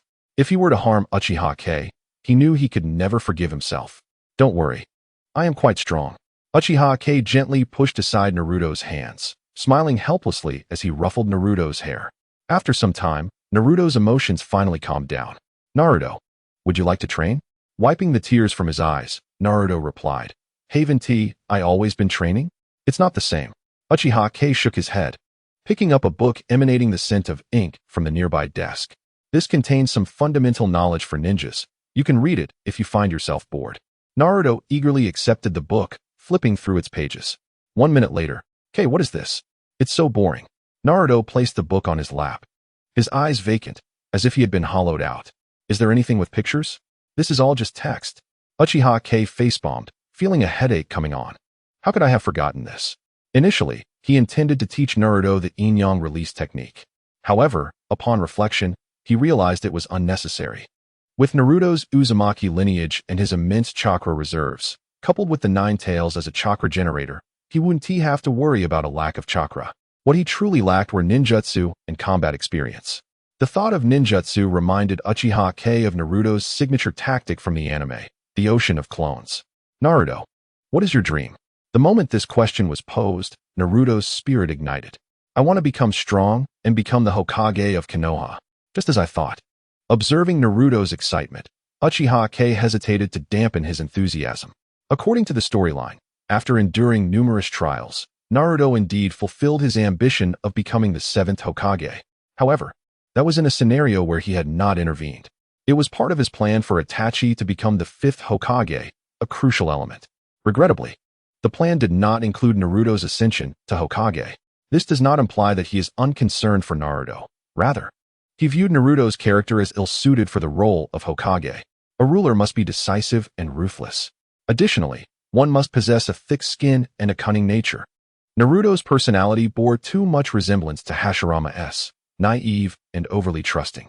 Had it not been for his extraordinary combat prowess, he would have long since fallen prey to others. Speaking of decisiveness and cunning, Danzo and Sarutobi each embody one aspect. Danzo lacks the necessary audacity, appearing treacherous, yet ultimately revealing himself to be a mere clown. Sarutobi possesses the audacity, yet he is indecisive. If the two could unite in purpose, Uchiha mused, perhaps he would have fled the village long ago. Unfortunately, both are at odds and pursuing their own agendas, resulting in the gradual rise of clan factions within Konoha. The role of Hokage is not as enviable as it appears. Uchiha contemplated. It is a constant flurry of bureaucratic duties. Wouldn't it be more enjoyable to indulge in leisure, savor delicious food, and explore the world? Naruto's eyes widened in disbelief as he stared at him. Are you all right? Are you all right? Are you all right? What do you mean, are you all right? Have you been possessed by a deity? The Hokage, after all, is a figure of utmost respect within the village. Uchiha scoffed, tilting his head upward. So what? Isn't chasing girls more enticing? If I'm stuck handling paperwork every day, won't all the girls be left alone every night? The notion of chasing girls held no allure for Naruto at this moment. Indeed, what is the point of pursuing girls? It would only hinder my speed with shurikens. As he spoke, a shuriken suddenly appeared in Naruto's hand. Before Uchiha could express his surprise, Naruto himself was taken aback. Uchiha expression remained calm. He had anticipated this outcome. Naruto's talent was indeed formidable. After all, he was an incarnation of Ashura. How bad could he possibly be? The reason Naruto appeared incompetent during this period in the manga was solely due to the mischief caused by the Ninetails. Now that the Ninetails had been persuaded by Uchiha Jing not to cause trouble, Naruto's innate abilities naturally began to manifest, whether in ninjutsu or taijutsu. Whoosh! The sound of slicing air resonated as a black shuriken spun and struck sharply at the edge of the windowsill. Got it! I hit it! That's where I aimed. Naruto exclaimed joyfully, embracing Uchiha Jing and shaking him vigorously. Uchiha Jing's mouth twitched. This is my new house, you know. Tomorrow, I will go for a mission. And I will find a way for you to come along. A mission? Does that mean we'll leave the village? Naruto released Uchiha Jing, his eyes sparkling with anticipation. Since he could remember, he had always been in the village and had never ventured outside. The thought of leaving the village was more tempting to him than Ichiraku ramen. Yes, leaving the village. A glint of mischief flickered in Uchiha Jing's eyes. We will indeed be leaving, but the journey may not be as pleasant as you hope. Uchiha Jing had contemplated this even before he possessed the Sharingan, but a series of events had altered his plans. All right, I'll prepare right now, Naruto exclaimed, springing to his feet, filled with enthusiasm as he headed for the door. Prepare for what? Uchiha Jing pulled him back. What are you going to prepare? Expired instant noodles or canned food? Upon hearing this, Naruto's enthusiasm waned immediately. Jing was right. His home contained nothing but expired instant noodles and canned food, with the rest of his possessions on him. Remember, from today onward, you are a genius. A genius greater than Sasuke. Naruto paused. Who is Sasuke? That arrogant Uchiha. I'm already more of a genius than him. Uchiha Jing rubbed his forehead. It is vital for a person to have self-awareness, yet in this aspect, Naruto was quite oblivious. After ensuring Naruto was settled in for the night, Uchiha Jing quietly pushed the door open and stepped outside. The crescent moon hung high in the sky, and Konoha was no longer bustling as it was during the day. The entire village was eerily quiet, save for the occasional chirp of cicadas. Uchiha Jing walked alone down the street, deep in thought. He felt quite hesitant about his actions today. He was uncertain whether he should proceed. If negotiations succeeded, all would be well, and future endeavors would be much less fraught with concern. However, if they failed, he would find himself exposed to many eyes. Chapter 30. A different Uchiha Fugaku. He stood at a gate for a long while. Finally, Uchiha Jing knocked on the door. After a long wait, a soft female voice inquired, "Who is it?" "I am Uchiha Jing, here to see the clan leader." He heard the sound of footsteps approaching, and the door opened. A beautiful woman with flowing dark hair appeared before him. "Jing?" Uchiha Makoto looked at the youth with curiosity. In the past 2 days, news had spread throughout the Uchiha clan about a prodigious young talent who was remarkably similar to Itachi. The once obscure Uchiha Jing had suddenly become a household name. As Uchiha Fugaku's wife, Makoto had heard her husband mention this name countless times over the past few days. She was also aware that the Uchiha clan had owed this young man far too much. "Good day, Lady Makoto." Uchiha Jing smiled gently and slightly bowed. "Hello. Fugaku is waiting for you inside. Please follow me." Uchiha Makoto responded warmly, leading him into the courtyard. As the leader of the Uchiha clan, Fugaku's residence was not much different from where he currently stayed, though it bore an air of ancient charm. In the central room, a solitary lamp flickered dimly. Upon entering, Uchiha Fugaku sat cross-legged at the table, his gaze profound. "Fugaku, Jing has arrived," Makoto announced. Uchiha Fugaku lifted his gaze to meet Uchiha Jing's. You two chat. I will prepare some tea and snacks." Uchiha Makoto made an excuse to leave, leaving the room to the two. Uchiha Jing remained silent as he took a seat opposite Uchiha Fugaku. The two exchanged glances. Uchiha Jing scrutinized Uchiha Fugaku closely. This leader of the Uchiha clan had not made a significant impact in the anime, often feeling somewhat transparent. As an owner of the Sharingan, he lacked presence during his lifetime and faded away too hastily in death. His betrayal was equally lackluster. Overall, Uchiha Fugaku was a character whose existence was almost dispensable in the entire Naruto world. Meanwhile, Uchiha Fugaku observed the young man with intrigue, finding him somewhat inscrutable. "Jing, are you satisfied with your new house?" "It's quite nice, thank you, clan leader." This is what the Uchiha owe you, Uchiha Fugaku sighed. As the clan leader, I regret my oversight in failing to care for the children of heroes like you, which allowed you to suffer indignities. Over the past 2 days, The Uchiha clan had been undergoing a massive overhaul, with many high-ranking clan members facing repercussions. All of this stemmed from Uchiha Jing's actions. As he read through the confessions, Uchiha Fugaku felt for the first time that he had failed as a clan leader. Uchiha Jing nonchalantly shook his head. In a vast forest, there are all kinds of birds, and that includes people. Where there are humans, there will be greed. Some have boundaries, while others do not. Clan leader, I did not come today to discuss this matter. Uchiha Jing's expression remained calm. Uchiha Fugaku's demeanor shifted slightly as he began to grasp Uchiha Jing's intentions. You wish to discuss Itachi and Shursui, correct? As the clan leader, many matters could not escape his perception. Indeed, what are your thoughts on the ambitions we three share? It was time to lay his cards on the table. Admittedly, revealing this information was somewhat premature for him, and a misstep could expose him to scrutiny. However, this approach was not without its advantages. I do not know, Uchiha Fugaku admitted honestly, shaking his head. He was quite pleased with their ambitions for the Hokage position. As the police force of Konoha and one of its founding families, the Uchiha clan had long been dissatisfied with their current status. Why should anyone else become Hokage while the Uchiha could not? Uchiha Fugaku was the first to resist this notion. Next, I will need the support of the Uchiha clan. Uchiha Fugaku did not immediately agree, but regarded him with an odd expression. Jing, you are 8 years old this year, correct? Yes. I will be 9 in a little over a month. At this age, Itachi had not considered such matters at all. Uchiha Fugaku sighed lightly. In the past 2 days, I have looked into some of your background. I hope you do not mind. Uchiha Jing was indifferent to this. You must have awakened the Mangekyo, haven't you? Uchiha Fugaku inquired, his tone filled with certainty. The ability to sway both Itachi and Shursui is evidently beyond the capacity of mere 3-tomo Sharingan. Uchiha Q closed his eyes, and in an instant, the blade-like shape of the Mangekyo Sharingan manifested within his gaze. Indeed, witnessing a child not yet 9 years of age wield the Mangekyo was an unparalleled shock for Uchiha Fugaku. Sorrow and melancholy, anguish and despair. Only through such profound emotions can one unlock the Mangekyo. A tragic smile flickered across Uchiha Fugaku's face, memories flashing through his eyes. Itachi too had awakened his Mangekyo. What? Uchiha Fugaku sprang up, astonished and incredulous. How could he have activated the Mangekyo? This was impossible. Uchiha Q shrugged, refraining from disclosing the reason. Uchiha Fugaku paced the room, muttering to himself that it was impossible. Uchiha Q remained undisturbed, quietly seated. After a while, Uchiha Makoto entered with tea and snacks, prompting Uchiha Fugaku to finally take a seat, though his expression remained uneasy. What's wrong? Uchiha Makoto set down the refreshments, noticing her husband's unnatural demeanor. It's nothing. I just find Q's talent a bit beyond imagination. Indeed, he rivals Itachi. Uchiha Makoto smiled sweetly, her eyes crescent-shaped, exuding warmth and beauty. Once Uchiha Makoto exited the room, Uchiha Fugaku let out a heavy sigh. Q, what do you believe the path of the shinobi truly is? Uchiha Q, having just picked up a snack, paused at the question and set it down.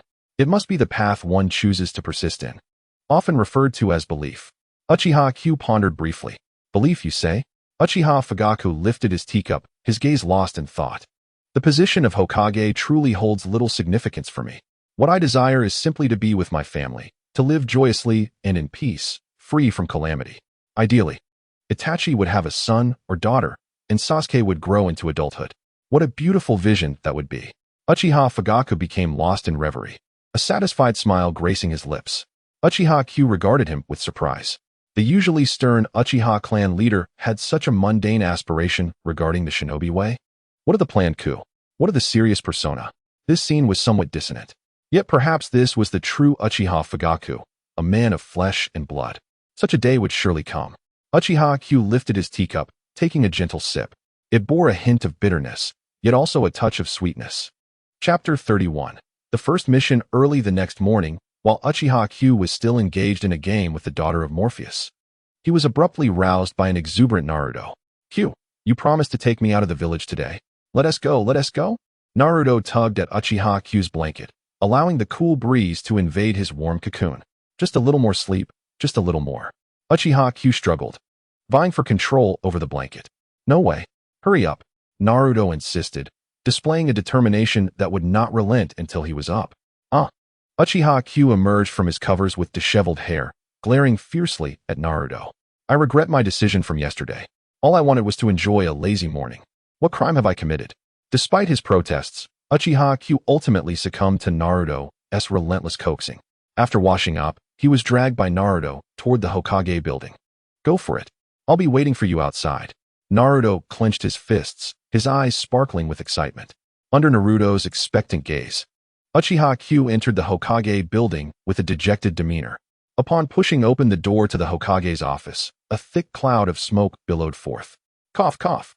Uchiha Q nearly stumbled from the choking haze. Ah, Q, what brings you here? Sarutobi Hiruzen straightened up, removing the pipe from his lips, smiling warmly at him. Hokage-sama, your habit seems rather excessive. Uchiha Q frowned as he waved away the lingering smoke. With age comes such indulgence. Sarutobi Hiruzen chuckled awkwardly. Danzo just mentioned the same thing upon entering, though his tone was markedly different. Hokage-sama, I wish to undertake a mission outside the village. Uchiha Q, eager to avoid unnecessary pleasantries, stated his intent directly. Sarutobi Hiruzen furrowed his brow, leaning forward to scrutinize Uchiha Q. You have only just become a genin and joined the Umbu. A mission outside the village is ill-suited for you. For the Umbu, missions beyond the village are quite common. Most Umbu tasks occur outside of Konoha, as they serve directly under the Hokage and primarily engage with external matters. Nevertheless, he was reluctant to permit Uchiha Q to leave the village. This boy was somewhat enigmatic to him. Once he ventured outside, many matters would no longer be under his control. This was unacceptable for someone with a strong desire for dominance. Hokage-sama, I yearn to grow swiftly. The comfort of the village does not foster that. Uchiha Q maintained a placid expression. From the moment he resolved to leave the village, he anticipated Sarutobi Hiruzen's refusal. However, he had his own methods. I understand your desire to grow. After all, you are the future jewels of Konoha. I too hope for your swift development. To one day take on my responsibilities. Sarutobi Hiruzen smiled with paternal warmth. However, hastening growth is not a sustainable approach. Konoha can shield you from the storms of life, allowing you to develop steadily. As he spoke, a commanding aura emanated from Sarutobi Hiruzen. Such bravado. I'd give you a 99 for that. Fearing that an extra point might inflate your ego, Uchiha Q secretly rolled his eyes, though his face still bore an expression of admiration. I certainly trust in Hokage-sama's capabilities, as well as in the strength of the village. However, true strength is never cultivated under the protection of others. Whether the first or the second Hokage, it has always been so. Only by becoming a powerhouse akin to the first or second Hokage can true peace be established in Konoha. Uchiha Q's eyes gleamed with ambition, a fierce determination burning deep within. Sarutobi Hiruzen paused, carefully observing the young man before him. This spirit, this ambition, how familiar it feels.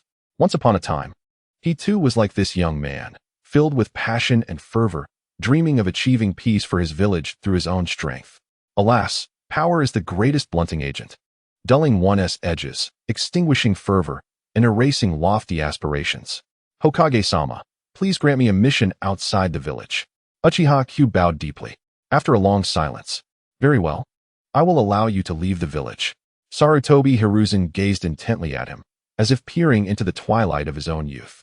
Thank you, Hokage-sama. Uchiha Q expressed his gratitude with tears of joy. Sarutobi Hiruzen picked up scroll after scroll from the cluttered desk, glancing at them before shaking his head and putting them aside. Uchiha Q remained quietly standing, saying nothing. He was not in a hurry. As long as he could leave the village, he would accept any task. Ultimately, Sarutobi Hiruzen grasped one particular scroll and hesitated before laying it down again. Hokage-sama, is there a problem? Noticing Sarutobi Hiruzen's troubled expression, Uchiha Q inquired. It is not so much a problem. Sarutobi Hiruzen pondered briefly. This mission is somewhat unique. A task deemed special by the Hokage is either of significant importance or presents considerable difficulty. Are you familiar with the Village of the Twilight? Uchiha Q furrowed his brow, searching his memory, and a vague recollection surfaced. The Village of the Twilight had never appeared in the anime. Yet, in the authentic world of Naruto, it did indeed exist. The Village of the Twilight, a little-known hamlet with merely over 20 ninjas, mostly genin, with only the Twilight Shadow at the Chunin level. Such a village could be easily annihilated by a handful of Umbu from Konoha. Although small, the Village of the Twilight is our ally, Sarutobi Hiruzen remarked, relighting his pipe and taking a deep inhale. 2 days ago, the village of Murin was annihilated, with all 133 inhabitants brutally slain. Uchiha was taken aback. Annihilation. Although warfare frequently erupts in the ninja world, with small villages being decimated one after another, the destruction of Murin village stands apart. Generally, battles between ninja villages strive to spare the lives of ordinary civilians. Thus, such an annihilation typically results in the loss of only the ninjas. However, in the case of Murin village, the majority of the 133 victims were indeed civilians. This cannot be condoned by the ninja world. Yesterday, I dispatched someone to investigate, but they returned empty-handed, having found nothing but a mask. Sarutobi Hiruzen retrieved the mask from beneath the table and placed it before them. Uchiha leaned in for a closer examination. It was a completely white mask, devoid of any ornamentation save for a single kanji character for sun inscribed on the forehead. Could this be the result of internal strife? Uchiha furrowed his brow, picking up the mask. It felt light, almost insubstantial, and a cheap white powder smudged his fingers. This seems unlikely. Sarutobi Hiruzen exhaled a puff of smoke. Murin village was merely a small settlement, protected by a mere 20 ninjas, lacking power or profit motives. Internal discord should be improbable. What about a familial vendetta? Uchiha pondered. The 20 ninjas of Murin village were all orphans, trained under the auspices of Konoha, rendering the notion of familial strife moot. This leaves us perplexed. The Hokage's office fell silent, as both the elder and the younger man sank into contemplation. In the ninja world, wars arise from either internal or external conflicts. The sudden massacre of a peaceful, stagnating village is riddled with oddities. Gazing at the mask in his hands, Uchiha fixated on the character inscribed on its forehead. I tentatively conclude that this is the work of a nefarious organization, likely with intentions linked to ninjutsu. Sarutobi Hiruzen tapped his smoking pipe and refilled it with tobacco. Will you accept this mission? Chapter 32. Departure to Murin village. Yes. Uchiha did not hesitate, let alone some mysterious organization. Even in a few years when the Akatsuki rises, he would not fear. With the power of the Rinnegan, why should he be intimidated by an unknown organization? It is absurd. If they cannot defeat him, can they outrun him? Should anyone dare to pursue, he would unleash Shinra Tensei. With a thunderous crash, he would send them flying. Sarutobi Hiruzen handed the scroll to him. The danger level of this mission remains uncertain, and you must rely on your past experiences to gauge it. After speaking, Sarutobi Hiruzen hesitated briefly. If the mission proves excessively arduous, you may choose to forfeit. Uchiha was taken aback. Sarutobi Hiruzen, who should be aligned with Danzo in wishing for him and Naruto's early demise, had uttered such an inexplicable statement.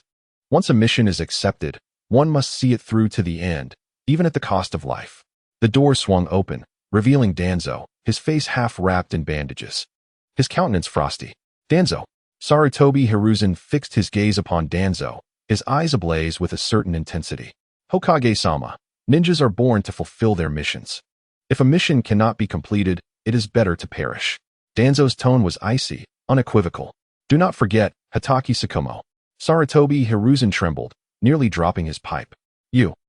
All for Konoha, Danzo proclaimed, his lofty demeanor contrasting with the playful glint in his eyes as he turned to Uchiha. What say you, Uchiha? Naturally. Uchiha replied with a smile, lifting the scroll in his hand. As a ninja, and especially as a member of the Umbu, the mission supersedes life itself. Danzo nodded in approval. Just when he was troubled by how to eliminate these two nuisances, they had unwittingly sought their own demise. So, he could hardly be blamed for it. Once they leave the village, there will be no further concerns. Hokage-sama, I wish to bring someone along on this mission. Sarutobi Hiruzen, seeing matters reach this point, could only suppress his fury. Who? Uzumaki Naruto. Sarutobi Hiruzen's eyes narrowed dangerously. He is not yet a ninja. He cannot leave the village. I believe Naruto also requires experience, especially since he has already attained the rank of Genin. If Hokage-sama disallows it, Naruto can apply for early graduation today. Sarutobi Hiruzen wished to refuse, but Danzo interjected. Since Uzumaki Naruto has achieved the rank of Genin, he may certainly accompany you. Danzo. Sarutobi Hiruzen growled, unable to disguise his anger. You must remember your place. I am the Hokage of Konoha. Once Uchiha had departed, Sarutobi Hiruzen glared at Danzo. His teeth clenched in frustration. This matter indeed incensed him. After all, he was the Hokage, not Danzo. By what right did he make decisions on his behalf? By what right? I have always remembered my identity, Hokage-sama, Danzo replied dismissively, addressing him with a title that lacked sincerity. Sarutobi Hiruzen glared at him. After a long pause, Sarutobi Hiruzen regained his composure. Speak, what is your reason for this? Reason? Danzo stepped forward, his expression turning ferocious. Yesterday, Naruto had already transformed into the Ninetails. Why did you not allow me to kill him? Last night, a violent surge of chakra erupted from the northern grove of the village, provoking countless ninjas. Sarutobi Hiruzen, in the name of Hokage, had dispersed these ninjas. As the instigator, Danzo had long been prepared for an ambush. 5 elite jounin, 15 seasoned shinin, 30 genin with special abilities. This lineup was indeed extravagant. He was confident that he could swiftly eliminate the merely one-tailed Naruto and Uchiha. Yet, at the most critical moment, Sarutobi Hiruzen had thwarted him. This left him feeling like a long-held phlegm lodged in his throat, aware that he should expel it, yet forced to swallow it back down. How could he not harbor resentment?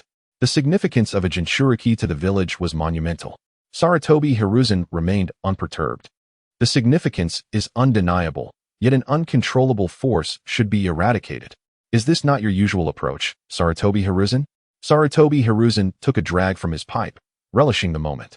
I believe Naruto will make the right choice. The right choice? You would leave such potential to chance. You are playing with fire. Danzo's rage could not be contained, his fury bubbling over. You are the one playing with fire, Danzo. Sarutobi Hiruzen straightened his posture. Let us set Naruto aside. Do you genuinely believe your people can eliminate them? What nonsense are you spouting? Sarutobi Hiruzen, have you grown more muddled with age? That is half of my strength. It is the culmination of decades of efforts by Shimura Danzo. Even you, the esteemed doctor of ninjutsu, would likely suffer severe injuries. Sarutobi Hiruzen offered no response to his words, exhaling another cloud of smoke that wafted toward Danzo's increasingly agitated face. Cough, cough, cough. Danzo furiously waved away the smoke. Did you not notice that Uchiha is somewhat different today? Danzo, who had intended to express his anger, paused, taken aback. Different? What is different about him? He is merely a brash little brat. His chakra is at the level of a jounin. What? This is impossible. This is absolutely impossible, Danzo exclaimed in disbelief. A boy not yet 9 years old possesses jounin-level chakra? Even the sage of 6 paths could not have achieved such power at that age. Believe it or not, my perception does not falter. Sarutobi Hiruzen glanced out the window, where a small figure caught his eye. As Uchiha walked, he seemed to sense something and turned to look back. The eyes of the elder and the youth met. Uchiha Jing smiled gently, waving his hand toward the Hokage building.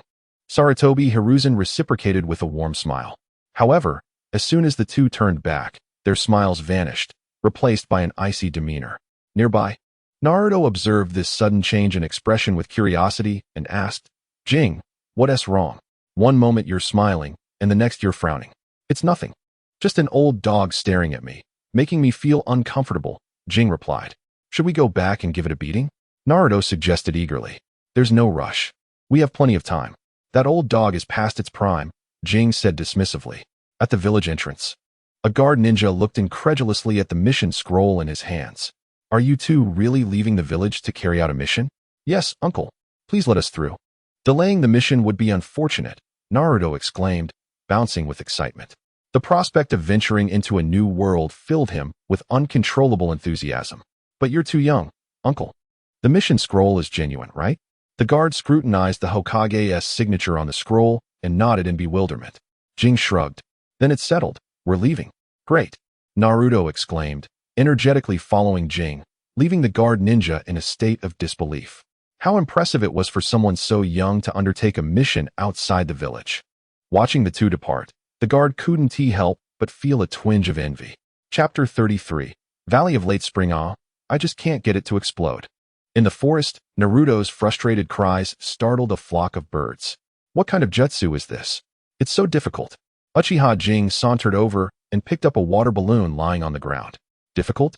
It's just that your mind isn't calm enough.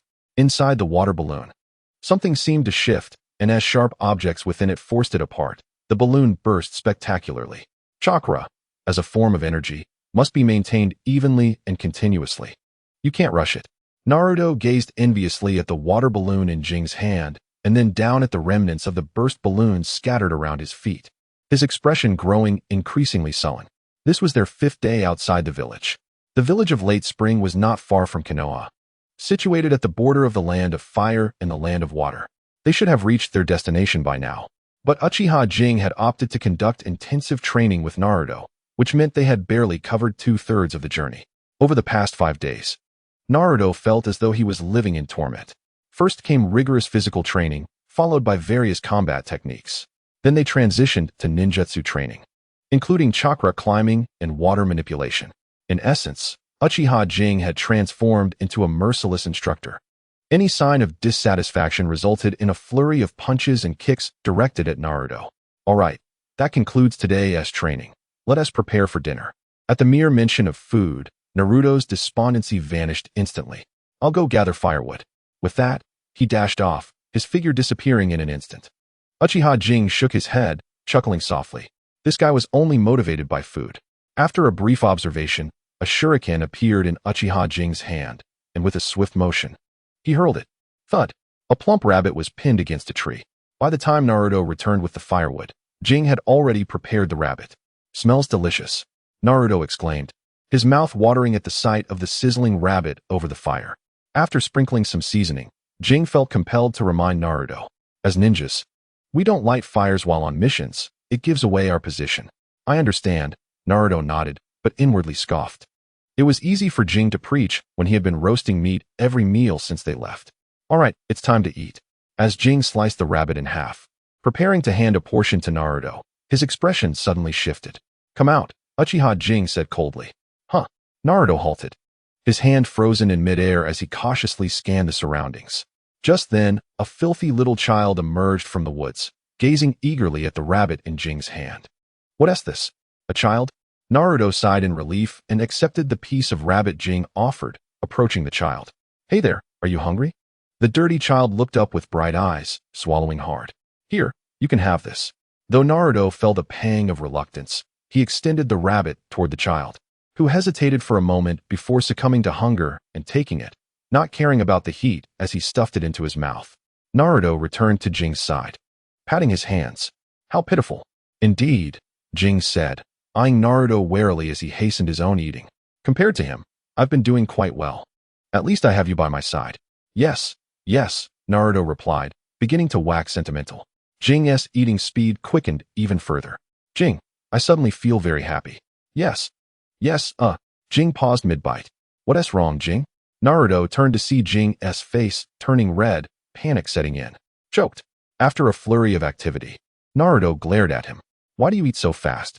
Am I going to steal it from you? Honestly, when have I ever not been robbed by you? That is nonsense. You're slandering me. It's an affront to my character. Fine, I was planning to roast another one anyway. Ha. My character is yours to trample upon. I'm just lying here. Do as you wish. The little child watched their playful banter and burst into giggles. Both turned their attention to the child, who stiffened under their gaze, slowing his eating. Once he finished and let out a satisfied burp, Jing broke the silence. Little one, what is your name? The child nervously fidgeted with his tattered clothing. I'm called Valley of Late Spring. His voice was soft yet clear. Are you a girl? Jing exclaimed in surprise. It was understandable, given the state of the child's disheveled appearance and tattered clothes, making it hard to tell. Which village are you from? Why are you all alone? Naruto chimed in, refusing to be outdone. I am from the child's eyes brimmed with tears. Hey, don't cry. I just wanted to know if we could take you back to your village. Upon seeing the child tear up, Naruto flustered, scratching his head anxiously. I'm from the village of Late Spring. The village of Late Spring, Naruto exclaimed, quickly turning to Jing. Jing was equally taken aback. Wasn't he the village of Late Spring destroyed? Could there be survivors? How many people are left in your village? None. They're all dead. Uncles, aunts, grandparents. Everyone is gone. The child sobbed, covering his face with his hands. Naruto, known for his fierce resentment of injustice, felt a surge of anger upon hearing the child's story. Holding back the impetuous Naruto, Jing focused on the child. How did you escape? The ninja put me in a water tank and told me to stay silent. When I came out, everyone was dead. Jing's eyes flickered with thought as he nodded. We are ninjas from Konoha, and we came here to investigate the village of Late Spring. Why don't you come with us? Naruto's eyes lit up, and he nodded vigorously. Yes, you can join us. Once we uncover the truth about your village, you can return to Konoha with us. Is that all right? The child looked up, her gaze shifting to Jing, recognizing that he was the one making the decisions. Of course, Jing replied with a smile. Thank you, big brothers, the child said, forcing a faint smile, though the sadness in her eyes remained unmistakable. Do not weep any longer. I assure you, the two of us are quite formidable and will certainly uncover the perpetrators behind the destruction of your village. Wiping away the tears from the face of the girl from the Spring Valley, Naruto thumped his chest with conviction before turning to Uchiha Kei. Right, Kei? His words carried a hint of uncertainty. Ah, yes, you are correct, Uchiha Kei replied, his gaze momentarily drifting from the girl. But they are indeed powerful. The girl hesitated. How do you know they are strong? Did they not initially hide in a water tank? Uchiha Kei abruptly lifted his head, his eyes piercing as he regarded her. Hey, why are you being so fierce, Kei? You're scaring her, Naruto interjected, slightly perturbed by Kei's sudden seriousness. Chapter 34. The appearance of young Uchiha Kei aimlessly sifted through the extinguished ashes, his attention nonetheless fixated on the girl from the Spring Valley. Would you like to eat something? Naruto inquired, his tone concerned. I'm full, she softly replied, her voice fragile. If you need anything, please let us know. There's no need to be afraid. Naruto cast a reproachful glance at Uchiha Kei, who lingered at a distance. He's actually quite nice. He just enjoys scaring people. Don't be afraid. Uchiha Kei rolled his eyes at the exchange. The hidden village of the spring was not too far from their location. They could reach it in 2 days. However, it was rather unusual for a timid little girl to have ventured here alone. He had sensed her eyes darting away when he questioned her earlier, indicating that she was not as simple as she appeared. Well then, it's time to set off. Uchiha Kei buried the ashes and brushed the dust from his hands. Setting out at midnight, Naruto gazed at the large moon above, puzzled. Isn't traveling at night dangerous? Why the change in plans today? Time is of the essence. If we delay any longer, we will find ourselves with no information to gather. Uchiha Kei turned, leaving behind a less than welcoming silhouette. Naruto was indifferent to this, as the occasionally dissipating chakra from the Ninetails gradually replenished his energy, which was why he always appeared so lively. But, can you manage, Little Valley? The girl hesitated, fear flashing in her eyes. Do we really have to go back? They are very strong, terrifying even. Naruto gently tousled her hair. Don't worry, we are strong too. With us protecting you, there's nothing to fear. The girl's lips quivered twice before she ultimately agreed. In the darkness, 3 similarly youthful figures tread cautiously through the forest. As they walked, Uchiha Kei's expression grew increasingly serious. He sensed a notable change in the atmosphere, a presence of chakra belonging to elite shinobi. So many jonin. When did they become so commonplace? Uchiha Kei murmured. What? Naruto, just a meter behind him, paused in confusion. How is your Rasengan coming along, Naruto? The mention of the technique instantly deflated Naruto. Don't mention it. I can't even break a water balloon, let alone form one. Uchiha Kei was not surprised. After all, Naruto had yet to master the shadow clone technique, and even without the Ninetails' interference, the Rasengan was no easy feat. It was classified as an A-rank ninjutsu. Have you ever heard about something? Uchiha Kei said mysteriously. What? Naruto leaned forward, ears perked. It is said that ninjutsu can be learned particularly quickly in the heat of battle. Naruto was momentarily stunned. Learn ninjutsu quickly in battle? Whoosh. Uchiha Kei flicked his wrist, sending several shurikens slicing through the night air. Clang. With a series of sharp sounds, 5 masked figures emerged from the trees surrounding them. Startled, Naruto instinctively shielded the girl behind him, a shuriken appearing in his hand as he warily observed the 5. Uchiha Kei scrutinized the masks, a look of realization dawning upon him. The masks were plain, featuring a simple white base adorned with the character for Yang inscribed on the forehead. It's them. They are the ones who destroyed the Spring Village. The girl from the Spring Valley recoiled in terror, her hands clenched tightly. Are they the ones responsible for the annihilation of your village? Naruto turned to Uchiha Kei. Kei raised an eyebrow and produced a similar mask from his pocket. If they are not impersonating, then they likely are. The 5 masked individuals regarded them with cold indifference, their eyes icy, as if viewing corpses. Hand her over. One stepped forward, tall and imposing, his voice hoarse and commanding. No problem, Uchiha Kei replied without hesitation. Naruto was startled, about to protest, but noticed the hand hidden behind Kei's back. His fist was clenched, 2 fingers raised high, a signal to follow his lead. However, may I inquire as to your motive for annihilating the Spring Village? It must be a rather insignificant village. That is of no concern to you, the leader replied coldly. How could it not concern me? Uchiha K took 2 steps forward, a somewhat exaggerated expression on his face. I shan't elaborate on the relationship between the Spring Village and our Leaf Village. The destruction of the Spring Village is my mission, and I must ascertain the reasons behind it. You 2 little brats? Is Leaf Village truly in such decline that there is no one left to use? The leader's tone dripped with disdain. In fact, we are quite strong. We were just promoted to Genin a few days ago, Uchiha K said bashfully, even a hint of blush gracing his cheeks. Observing K's bashfulness, Naruto instinctively took a step back. This demeanor, this expression, haha Genin, all 5 erupted in laughter.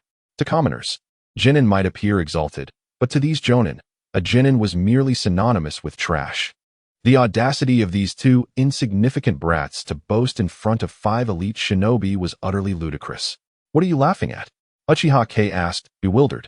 Laughing at how you 1T even know how you met your end. The leader scoffed, his eyes glinting with malice. In an instant, he was before Uchiha K. His breath audible. The remaining 4 swiftly closed in on Naruto, encircling the 2. But instead of hastily subduing them, they turned their attention back to Uchiha K. The fish in the net, the meal on the table, there was no need to rush. Water style, water dragon jutsu. The leader completed his hand seals in an instant, sending several massive water orbs racing toward Uchiha K. Meanwhile, Uchiha K stood frozen, seemingly caught off guard. Fool. The leader sneered confidently, turning away, believing a single water dragon would easily dispose of this little brat without any pressure. Who is the fool? A cold blade pressed against the leader's neck. How is this possible? Bang! Uchiha K's previous form shattered like a broken branch under the impact of the water dragon. Behind the leader, Uchiha K appeared as if summoned from the shadows, firmly gripping a kunai. You. The leader's expression flickered with uncertainty. Substitution jutsu? When did this happen? I'm just fine. Thank you for your concern, Uchiha K replied expressionlessly. Release our leader. The 4 remaining figures glared angrily at the sight of their leader being restrained. Dream on, Uchiha K scoffed, tightening the blade against the leader's throat. Now speak. What is your purpose in annihilating the Spring Village? What is there to discuss? Just kill me if you must. I am absolutely. The leader's back was drenched in cold sweat, yet his words remained defiant. He did not believe that this little imp could kill him. As long as he kept his intentions undisclosed, he would remain safe. Very well, I commend your bravery. With those words, the blade effortlessly sliced through his neck. The knife retracted, and the head fell. Silence ensued. The 4 masked figures were left dumbfounded. Naruto shook his head. Having anticipated this outcome long ago, Jing was someone who reveled in fulfilling the desires of others. Chapter 35, Mini Spiral Sphere Captain. The 4 in front stood frozen. The usually formidable leader had perished so easily. This was utterly reckless. What about you? Do you intend to resist, or merely feign resistance? Uchiha Jing flicked the blood off his blade and looked up at the 4.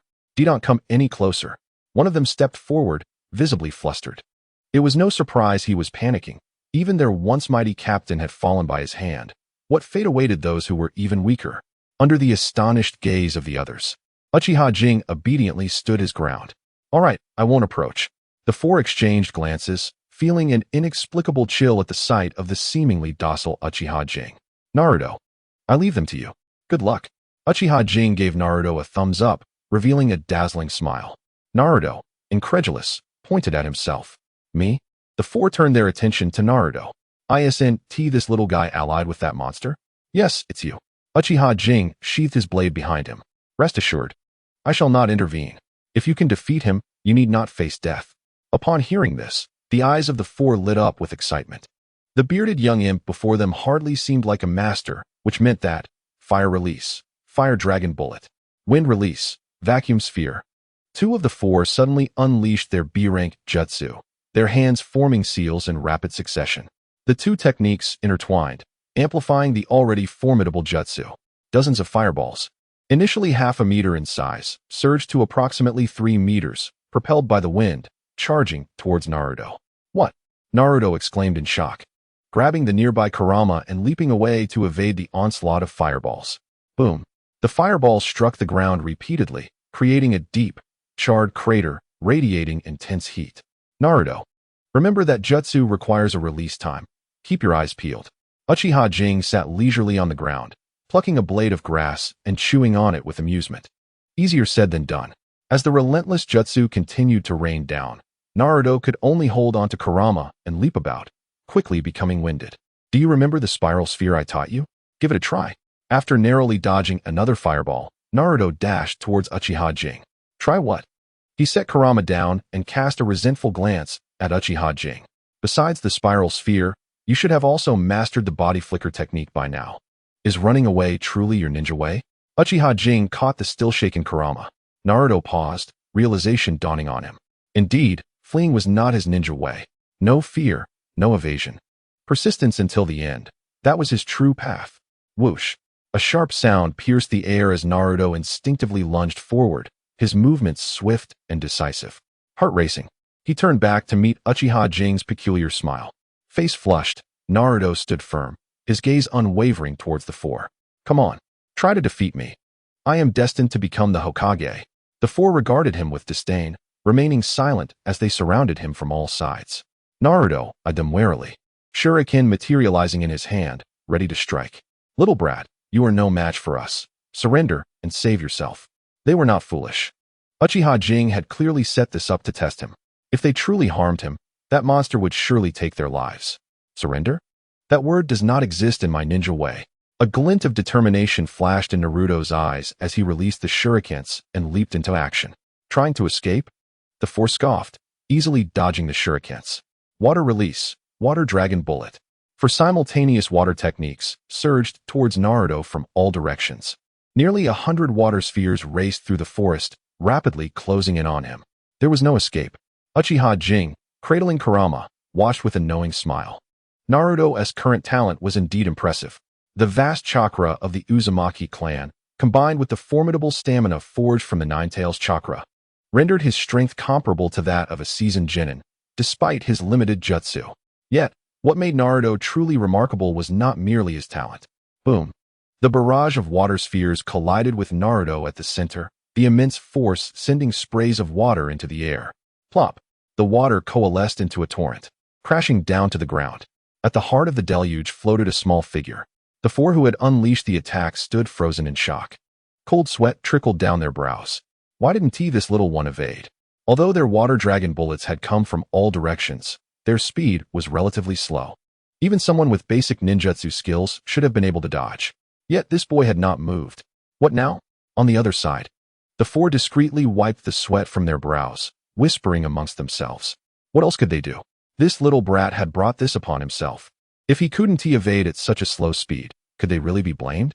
Whether it was fair or not was irrelevant. The pressing concern was whether that monster would turn his wrath upon them. One of the four cautiously glanced back at Uchiha Jing. He shouldn't, right? He seems quite composed, as if he doesn't care about that little brat at all. Perhaps he is merely feigning indifference to throw us off. Stop talking nonsense.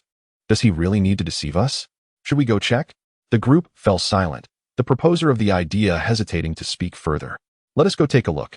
After a long deliberation, they resolved to approach the floating figure in the water, whether to distance themselves from the monster or to confirm the boy's fate.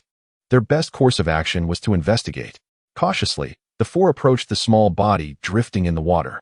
Just as they were about to draw near, the seemingly lifeless form suddenly stirred. A cerulean sphere coalesced in Naruto's hand, pulsating with vibrant energy. His hand pressed effortlessly against one of the attacker's chests. The struck man froze, staring blankly at his own chest. Boom. A figure shot forth from the explosion. Crimson blood erupted from his mouth as his shirt tore apart, revealing a grotesque spiral wound on his chest. Spiral sphere. Two more small spheres appeared in Naruto's hands. Whoosh. The remaining three retreated in terror. What was that just now? Chapter 36. That brilliant blade whoosh, whoosh, whoosh. As the spheres dissipated in the wake of their retreat, Naruto gasped for breath. A trace of blood staining the corner of his mouth. Having been struck by 4 water dragon bullets simultaneously, he was far from unscathed. Within the body, at least 3 or 4 ribs had been fractured, and his stamina had been severely depleted. The recent spiraling sphere was the last vestige of his chakra. The subsequent 2 attempts were mere facades, intended solely to intimidate. Fortunately, the remaining 3 had become utterly terrified and retreated successfully. Uchiha K nodded in satisfaction. To grasp an A-rank ninjutsu so swiftly was a testament to Naruto's remarkable talent, a fact that even he had to admire. Although Naruto's current spiraling sphere resembled more of a small orb, it was still, undeniably, a spiraling sphere. The trio, recognizing Naruto's weakness, were filled with rage. They had been intimidated by a mere child, an utter disgrace. "You brat, die!" they shouted in unison, charging at Naruto with even greater speed than before, clearly enraged by him. Clang!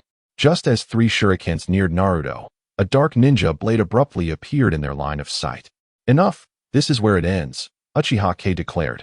Having materialized in front of Naruto, clutching the ninja blade firmly, the 3 retreated once more, their expressions filled with uncertainty. Was this monster finally going to strike? In that instant, despair enveloped them. "What do you think?" Uchiha K turned his head. "You won't die," Naruto replied, revealing a grin that showcased his snow-white teeth. "A ninja must fight. Ninjutsu is vital, tools are crucial, but combat experience is paramount. In the world of Hokage, while powerful ninjutsu was significant, experience in battle was far more essential than ninjutsu, tools, or even bloodline limits. Painful as it was, if not for Naruto, the formidable pain of the 6 paths would have obliterated Konoha. What gave him such audacity? It was his overwhelmingly powerful ninjutsu and the Rinnegan. However, if Jiraiya's intelligence had reached Konoha in its entirety, could Pain have acted so recklessly? Likely not. Combat experience is the cornerstone upon which a competent ninja's existence relies. Naruto pondered Uchiha K's words, nodding in agreement. "Since you understand, then the next part is up to me." Uchiha K, with the ninja blade in hand, ambled towards the trio.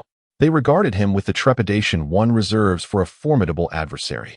"Do not take me too lightly," one of them shouted. Uchiha K lifted his gaze towards the speaker. "Taking one lightly? You may misunderstand the concept." No sooner had the words left his mouth than Uchiha K vanished from sight. The next moment, a massive fireball, 10 meters in diameter, erupted behind them. Scorching, ferocious, and irresistible. The trio's expressions shifted dramatically. As they retreated, they hastily formed hand seals. Water release, water barrier. 3 walls composed entirely of water coalesced and collided with the gargantuan fireball. Sizzle. A thick vapor ascended, enveloping the surroundings in a mist. Once the final water barrier was shattered, the fireball dissipated. Amidst the obscuring fog, the trio, hearts pounding, surveyed their surroundings. Uchiha K's figure had vanished, and an overwhelming dread shadowed them. Just as they prepared for an all-out defense, a figure appeared within their gaps in defense. Slap, slap, slap. The sound of resounding slaps echoed. The 3 exchanged bewildered glances. At the same spot on each of their faces, a distinct handprint revealed itself. And once again, Uchiha K had vanished. Were they being toyed with? A surge of indignation rose within them, yet simultaneously, they felt a strange relief. It was merely a slap. Had it been that ninja blade, they would have trembled in fear. Perched on a branch not far away, Uchiha K observed them with a grin, his eyes spinning with 3 tomo. For one possessing dynamic vision, the mist was of no consequence. He intended to spare them solely to hone Naruto's skills. But that did not mean he would tolerate any harm inflicted upon Naruto, however minor it may be. With another flash, Uchiha K silently appeared beside the trio, lifting his foot and delivering 3 swift kicks to their midsections before they could react. Thud, thud, thud. The trio fell to the ground, faces planted in the dirt, their masks dislodged, revealing expressions of shock. "Now this is what I call taking it too far," Uchiha K remarked, bending down to look at them from above. "The game is over. Now, can you tell me where you come from and what your purpose is?" The trio exchanged glances, their faces contorted with conflict. Uchiha K shrugged nonchalantly, lifting his ninja blade slightly. The 3 gasped, one hastily raising his hands. "I'll talk. We come from the Hidden God Village, and our purpose in the Twilight Ninja Village is to acquire their ninjutsu." As Uchiha K listened, his brows furrowed slightly. Hidden God. What sort of organization was this? In his recollection, it did not exist at all. "Tell me about the Hidden God," he instructed, placing the blade behind him and sitting comfortably on the ground. "Our Hidden God is an exceedingly ancient village, tracing back to before the Warring States period," the man declared proudly. "In our village, nearly all ninjas are at the Jonin level." Uchiha K's pupils constricted sharply. "Ninjas are primarily at the Jonin level? What does that imply? In such a village, Any ninja could be considered high-end combat power. Yet, why does such a village lack any presence in the anime? It simply defies logic. Where is the hidden god located? Uchiha K inquired. In the divine realm. The answer plunged Uchiha K into deep thought. He could now ascertain that neither the hidden god nor the divine realm had ever appeared in the anime. Uchiha K's ability to maintain control stemmed from his foresight and understanding of the plot's trajectory. Yet the hidden god stood as a completely uncontrollable entity. Is your mission solely to deal with the Twilight Ninja Village? He pressed. The man hesitated. Swish. A flash of the blade appeared. The man's expression froze. A thin red line appearing across his neck. Uchiha K turned to the other two. He may not wish to share. How about you two take over? The other two, faces frozen, opened their mouths to speak, only to witness their companion's head rolling to the ground. I have limited patience, Uchiha K remarked, methodically shaking the blood from his blade. We are merely Team 17. A total of 32 teams were dispatched from our village. One of them stammered. Our Team 17's mission is with the Twilight Ninja Village. We know nothing of the other team's missions. The two, terrified, hastily divulged, fearful that Uchiha K might strike them down. Uchiha K was secretly astounded. 32 teams, 5 members each. Given their team's strength, this meant the hidden god had dispatched a staggering 160 jonin. An impressive display. Absolutely remarkable. Uchiha K marveled, growing increasingly curious about this hidden god.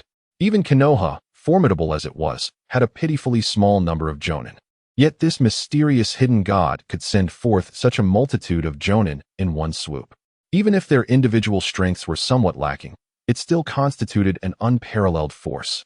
Moreover, Uchiha K was far from naive enough to believe that this represented the entirety of the hidden god's capabilities, who would reveal all their trump cards at once. Chapter 37.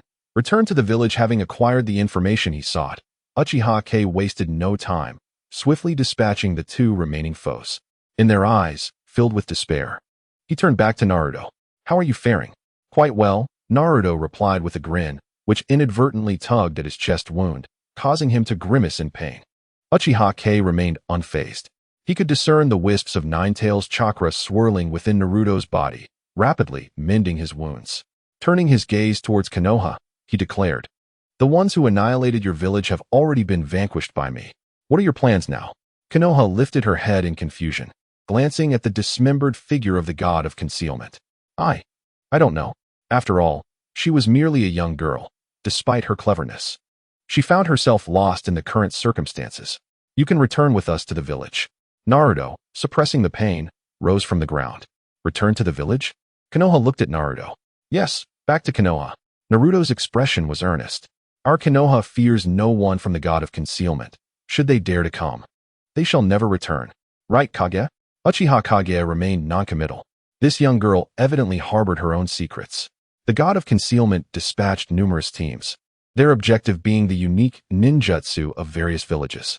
With her village decimated, the relentless pursuit of an orphan was self-evident. The unique ninjutsu of Konoha, if all went as expected, resided within Konoha herself. An utterly defenseless young girl, amidst the turbulent currents of Konoha, whether it be fortune or misfortune remained uncertain. Konoha glanced at Uchiha Kage, then at Naruto, ultimately acquiescing. Returning to Konoha may not guarantee safety, yet she lacked the confidence to survive alone in this chaotic ninja world. Very well, then let us return to the village. Already heading back so soon? Upon hearing this, Naruto's expression immediately soured. He had anticipated a few days of fun outside the village, only to be relentlessly pressured by Uchiha Kage to practice ninjutsu. While learning ninjutsu was acceptable, as it was better than being confined in the village, the prospect of returning so soon dampened his spirits. I really don't want to go back. Thus it was. Uchiha Kage stood in the Hokage's office, reporting the events of their journey truthfully. The god of concealment? Sarutobi Hiruzen furrowed his brow. This village was unknown to him. Yet, based on Uchiha Kage's description, how could such a powerful village remain obscure in the ninja world? What is your take on this matter? Sarutobi Hiruzen inhaled a puff of smoke, lifting his gaze to Uchiha Kage.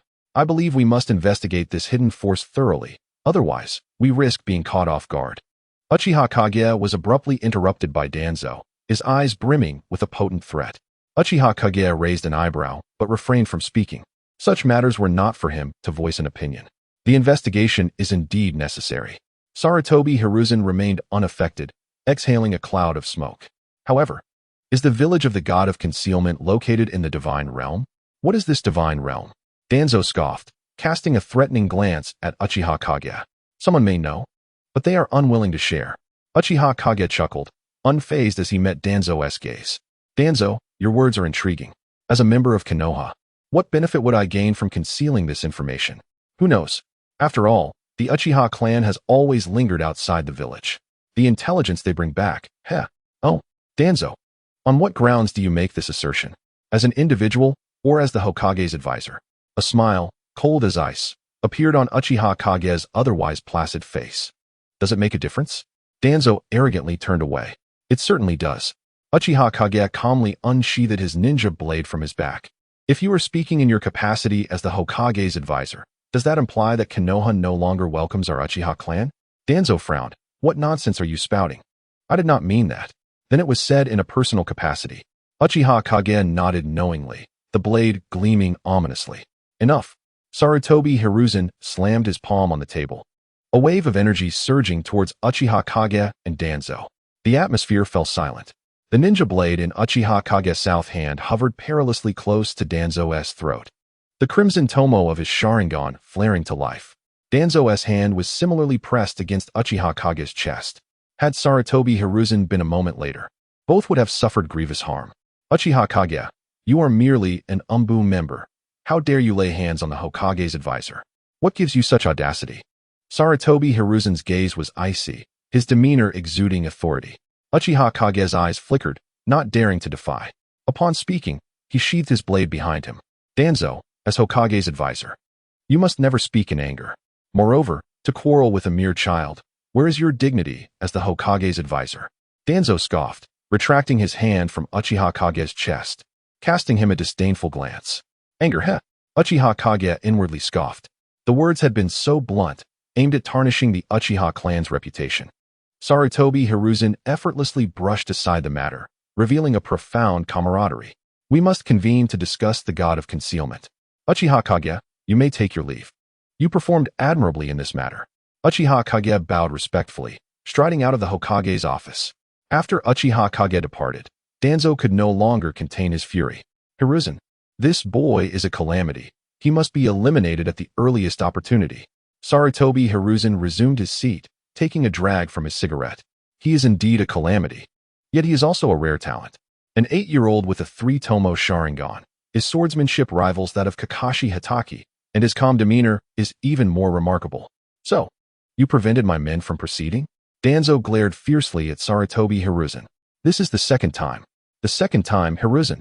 My patience has limits. Sarutobi Hiruzen's expression remained calm as he nodded slowly. Regardless, Uchiha Kage has not yet done anything detrimental to Konoha. By the time he does, it will be too late. Watching the figure retreating down below, Danzo's eyes gleamed with apprehension. Uchiha Kage's talent was far too formidable. At just 8 years old, he possessed a 3-tomo Sharingan, and his swordsmanship was enough to instill dread. He was only 8. Given another decade, who could possibly contend with him? Sarutobi Hiruzen remained silent for a prolonged period. Indecisiveness was his greatest flaw. Twice he had thwarted Danzo, both times due to his hesitation. To eliminate a threat from the Uchiha clan without sacrificing a talent for Konoha was an arduous task. Being Hokage was no easy feat. To be a Hokage wholly devoted to Konoha was even more challenging. Fortunately, he considered himself wholeheartedly committed to the role. Sarutobi Hiruzen mused contentedly. Chapter 38. A first encounter with Lord Orochimaru. Uchiha Kage arrived at Naruto's humble abode, forcefully kicking the door open. What do you want? Naruto, half-clad, displayed a panicked expression. The mission reward has arrived. Shall we indulge in some Ichiraku ramen? You broke my door just to ask if I want ramen? Naruto shouted in fury. This is a disaster. My sleep tonight will surely be drafty. How pitiful. How about adding some dango?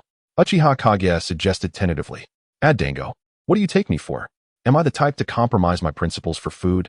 Naruto, enraged, lunged at Uchiha Kage. Add 2 boxes of cup noodles. Uchiha Kage calmly extended 2 fingers. Brother Kage, my door is quite dilapidated. I feared injuring you. Is your leg all right? Naruto executed a sudden twist in midair, landing skillfully before Uchiha Kage. His anger dissipated, replaced by a visage of sycophancy. For Naruto, ramen, dango, and instant noodles are the three most exquisite delights in the world. Experiencing one brings joy, two brings happiness, and three means a life without regrets. After a brief tidying up, Uchiha K led him to Ichiraku Ramen. The establishment was perpetually bustling, and after a 10-minute wait, it was finally their turn. The sight of steaming ramen made both of them involuntarily swallow. "Let's dig in," they exclaimed in unison, their hands pressed together, devouring the noodles with gusto. "How much did this mission reward you?" Naruto mumbled between bites. "I believe it should be an A-rank mission, so quite a sum," Uchiha K replied amid slurping. "Enough for several bowls of ramen?" "Enough for a year," Naruto paused, his eyes sparkling with excitement. "So much." Uchiha K instinctively covered his pocket and shifted slightly away. "What are you planning? This is hard-earned money. Don't be so stingy. We are good friends. Without discussing money, we are friends. Once we do, we become adversaries." Just as they were playfully bantering, a stranger sat beside them. Uchiha K turned curiously, meeting a pair of gentle eyes. "Brother Shursui, you're back," he exclaimed, momentarily stunned before joy overtook him. Uchiha Shursui had returned to the village, which could only mean that person had returned too. "Yes, I'm back," Shursui replied with a smile, though weariness lingered on his face. "Thank you for your hard work, Brother Shursui. Capturing that person was far more challenging than killing him. Compared to you, it wasn't too arduous," Shursui said with a hint of implication. Uchiha K returned a hearty smile. Indeed, given Shursui's strength, dealing with that individual would merely be troublesome, with no life-threatening danger involved. Uchiha K, however, was different. On the surface, he was merely an 8-year-old child, a mere prodigy in the making. A prodigious child may seem like a compliment, yet an unseasoned prodigy poses no threat. "The person has been brought back, but," Shursui hesitated, his expression somewhat enigmatic. "It seems he can hardly be considered human anymore." Uchiha K nodded knowingly. He was well aware of this. Could one truly trust collaboration with such a being? Absolutely, Uchiha K affirmed. In a certain sense, as long as he is given a direction to pursue the truth, no one is more reliable than him. Shursui remained skeptical, but since the person had already been retrieved, they could only proceed. "What are you discussing?" After finishing his second bowl of ramen, Naruto's stomach finally found a moment of respite. "Just sharing some amusing stories." Seeing Naruto's eager expression, Uchiha K waved his hand dismissively. "But this isn't your concern right now. When your Rasengan can reach a proper scale, then you'll be worthy of knowing." Naruto immediately deflated. After seeing Naruto home, Uchiha K and Shursui strolled down the street. "Are you planning to ask about Uzumaki Naruto?" Noticing Shursui's hesitance, Uchiha K directly inquired. "Yes," Shursui admitted candidly. "Is Uzumaki Naruto part of your plan?" "Sort of, but not entirely." Uchiha K paused, looking seriously at Shursui. "The mature Jinchuriki of the Ninetails could indeed aid our plan. However, that is not the true reason for my particular care for him." Shursui halted as well, awaiting his next words. "Naruto is far more pitiable than I am." A glimmer of nostalgia flashed in Uchiha K's eyes. "When I became aware of the world's cruelty, Naruto was my only friend. Can you comprehend the sensation of being in an unfamiliar environment, utterly alone? At that time, I felt despair and dejection. Yet, upon looking back, I discovered someone who shared my plight. What kind of strength allows a person to dwell in darkness, yet still aspire towards the light?" Shursui listened intently, recalling the information he had on Naruto. Indeed, he was a child who had been isolated and bullied since childhood, yet could smile so innocently. Only Uzumaki Naruto, the boy once labeled as a demon fox. Strength and power can inflate one's ambitions, yet Naruto possesses the ability to mitigate such inflation. With that, Uchiha K strode forward. Shursui pondered his words, unable to suppress the smile in his eyes. He agreed to join Uchiha K's audacious plan, not out of a desire for dominance over Konoha or the ninja world, but for the sake of ensuring peace for the village and his clan. Such a Uchiha K brought him great reassurance, not for the sake of the Ninetails Jinchuriki, but purely out of friendship. Shursui led Uchiha K to a wooden cabin in the forest. "He is right here." Uchiha K nodded and prepared to push open the door. "This fellow is quite cunning and powerful. Be extremely cautious," Shursui advised one last time before the door swung open. A blinding light flooded the sealed cabin. Inside, a serpentine figure writhed on the floor. Under the sunlight's stimulus, it raised a pair of cold, slitted pupils. Uchiha K observed him quietly, and he reciprocated the scrutiny. Who are you? The voice was hoarse, laced with barely concealed fury. Uchiha K approached, pulling a chair from the side and casually sitting down. Speak. Who are you? And why have you captured me? The figure, emanating a foul odor, stepped closer to Uchiha K. While Shursui could disdain him, being bested by an Uchiha was no disgrace. But how could a mere child of 8 or 9 years speak to him so condescendingly? He opened his wide maw, revealing 2 glistening fangs. A pleasure to meet you. Mr. Orochimaru. A pair of 3-tomo Sharingan suddenly manifested before him. I am Uchiha K. Chapter 39. This is the truth, Uchiha K? Orochimaru realized he was hearing this name for the first time. The legendary Sannin, Orochimaru, certainly had not heard of him, considering he had left the village when K was still an infant. Orochimaru remained silent, his serpentine gaze fixed intently on him. A 3-tomo Sharingan at 8 or 9 years old. Such talent could rival that of Itachi. What an alluring body. Mr. Orochimaru, let us speak plainly. Are you certain you wish to converse in this form? Orochimaru's serpent-like eyes narrowed, filled with uncertainty. He could not ascertain whether this child was attempting to deceive him. Yet, upon meeting those confident eyes, he understood. The serpent's mouth gaped wide, and a pair of pale arms extended from within. The scene was utterly grotesque. First, the arms, followed by dark hair, a head, and finally, the body. When Orochimaru fully emerged from his serpentine form, he matched the image Uchiha K had envisioned.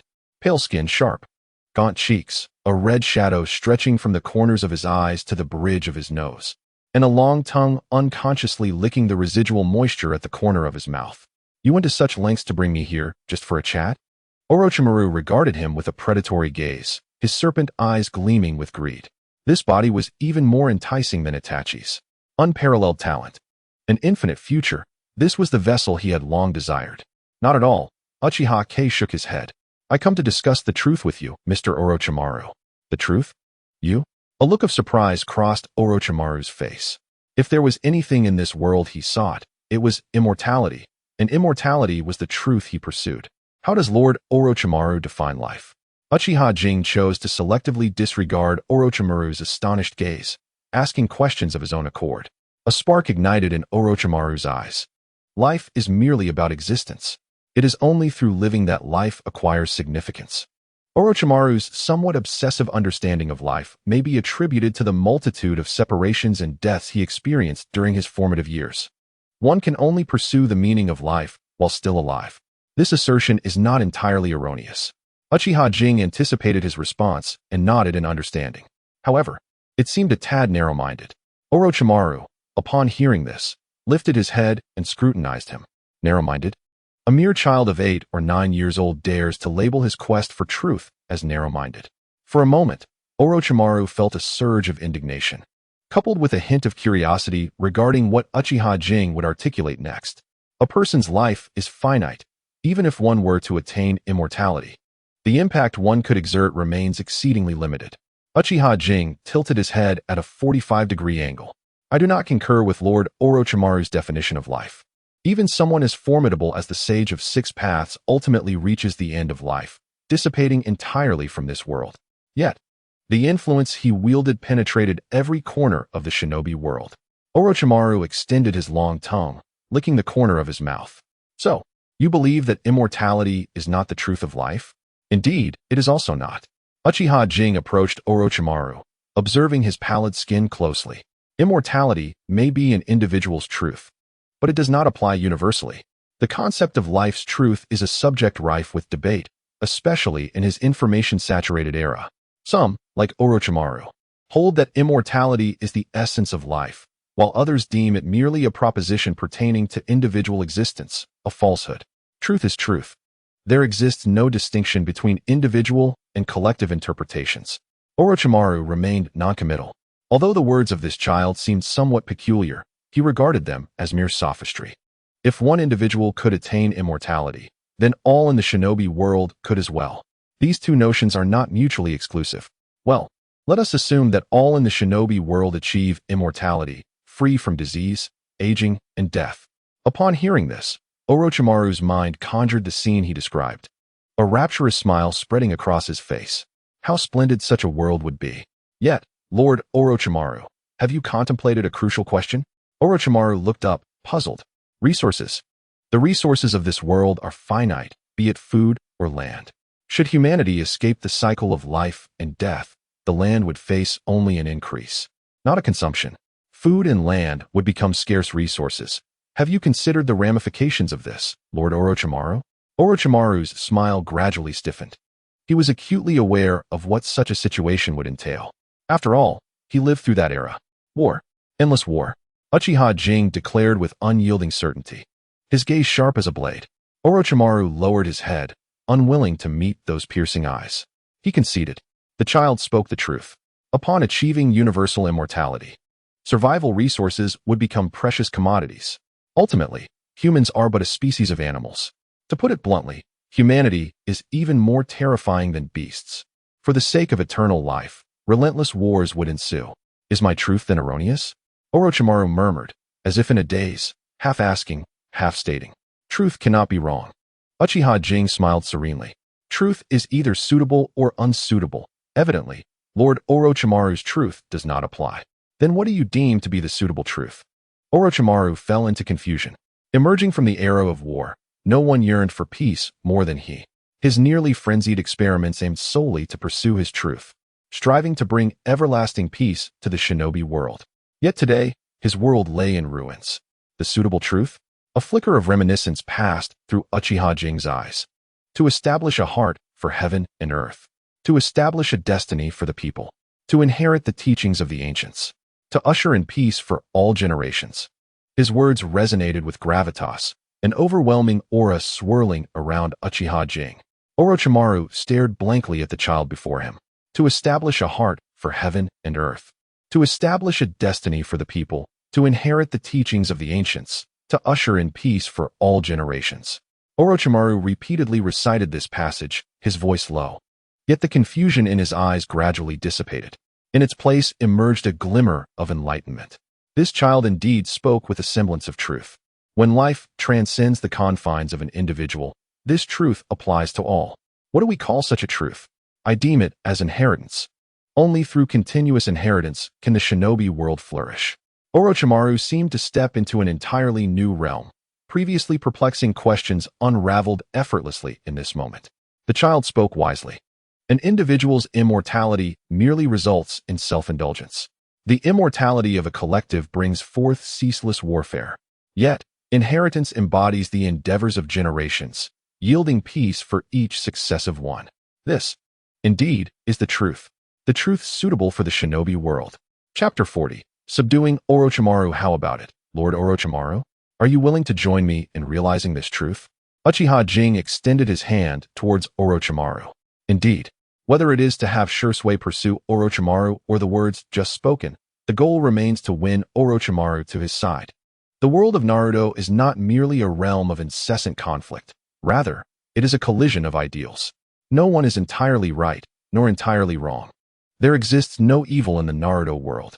Yet, Orochimaru stands in stark contrast to the personas of this world. In a previous life, Orochimaru's character bore a striking resemblance to another tragically fated figure. I assert that the earth is round, and they would strike me, insisting on using love to sway me. To return to the main point, the reason Orochimaru is shunned by Konoha is quite simple. Firstly, he conducted clandestine human experiments to comprehend the human body. How could one expect Sarutobi Hiruzen, who prides himself on benevolence, to tolerate such actions? Secondly, the path he pursued was intolerable to Konoha. Orochimaru sought to master all jutsu within the shinobi world, believing that through jutsu, he could unlock the secrets of immortality. In his view, jutsu serves as the key to eternal life, and for that, he would employ any means necessary. Is such a person truly evil? Perhaps not. Are figures like Sarutobi Hiruzen and Danzo embodiments of justice? Even less so. Thus, whether for subsequent plans or the obsessions of a past life, Uchiha Jing resolved to win Orochimaru to his side. Orochimaru raised his head, his eyes gleaming. I am a rogue ninja of Konoha, having once slain many of its people. To be frank, the child's interpretation of truth intrigues Orochimaru. He has borne witness to the brutalities of war. His current twisted mentality and obsessive behavior stem from the traumas of conflict. In his disdain for war, Orochimaru surpasses most. Yet, he harbors doubts. Is this child truly worthy of his support? Being a rogue ninja does not equate to a complete betrayal of the village. Uchiha Jing's expression remained unchanged. I plan to annihilate Konoha. Orochimaru scrutinized the child before him. Heh, Lord Orochimaru, do you genuinely plan to destroy Konoha? During the Chunin exams, Orochimaru did indeed go to Konoha, paying the price of his own hands to take Sarutobi Hiruzen. However, that does not signify Orochimaru's desire to obliterate Konoha. The Chunin farce, to some extent, ended rather inconclusively. With Orochimaru's intellect and strength, if he truly sought to annihilate Konoha, how could he have settled for merely the death of Sarutobi Hiruzen?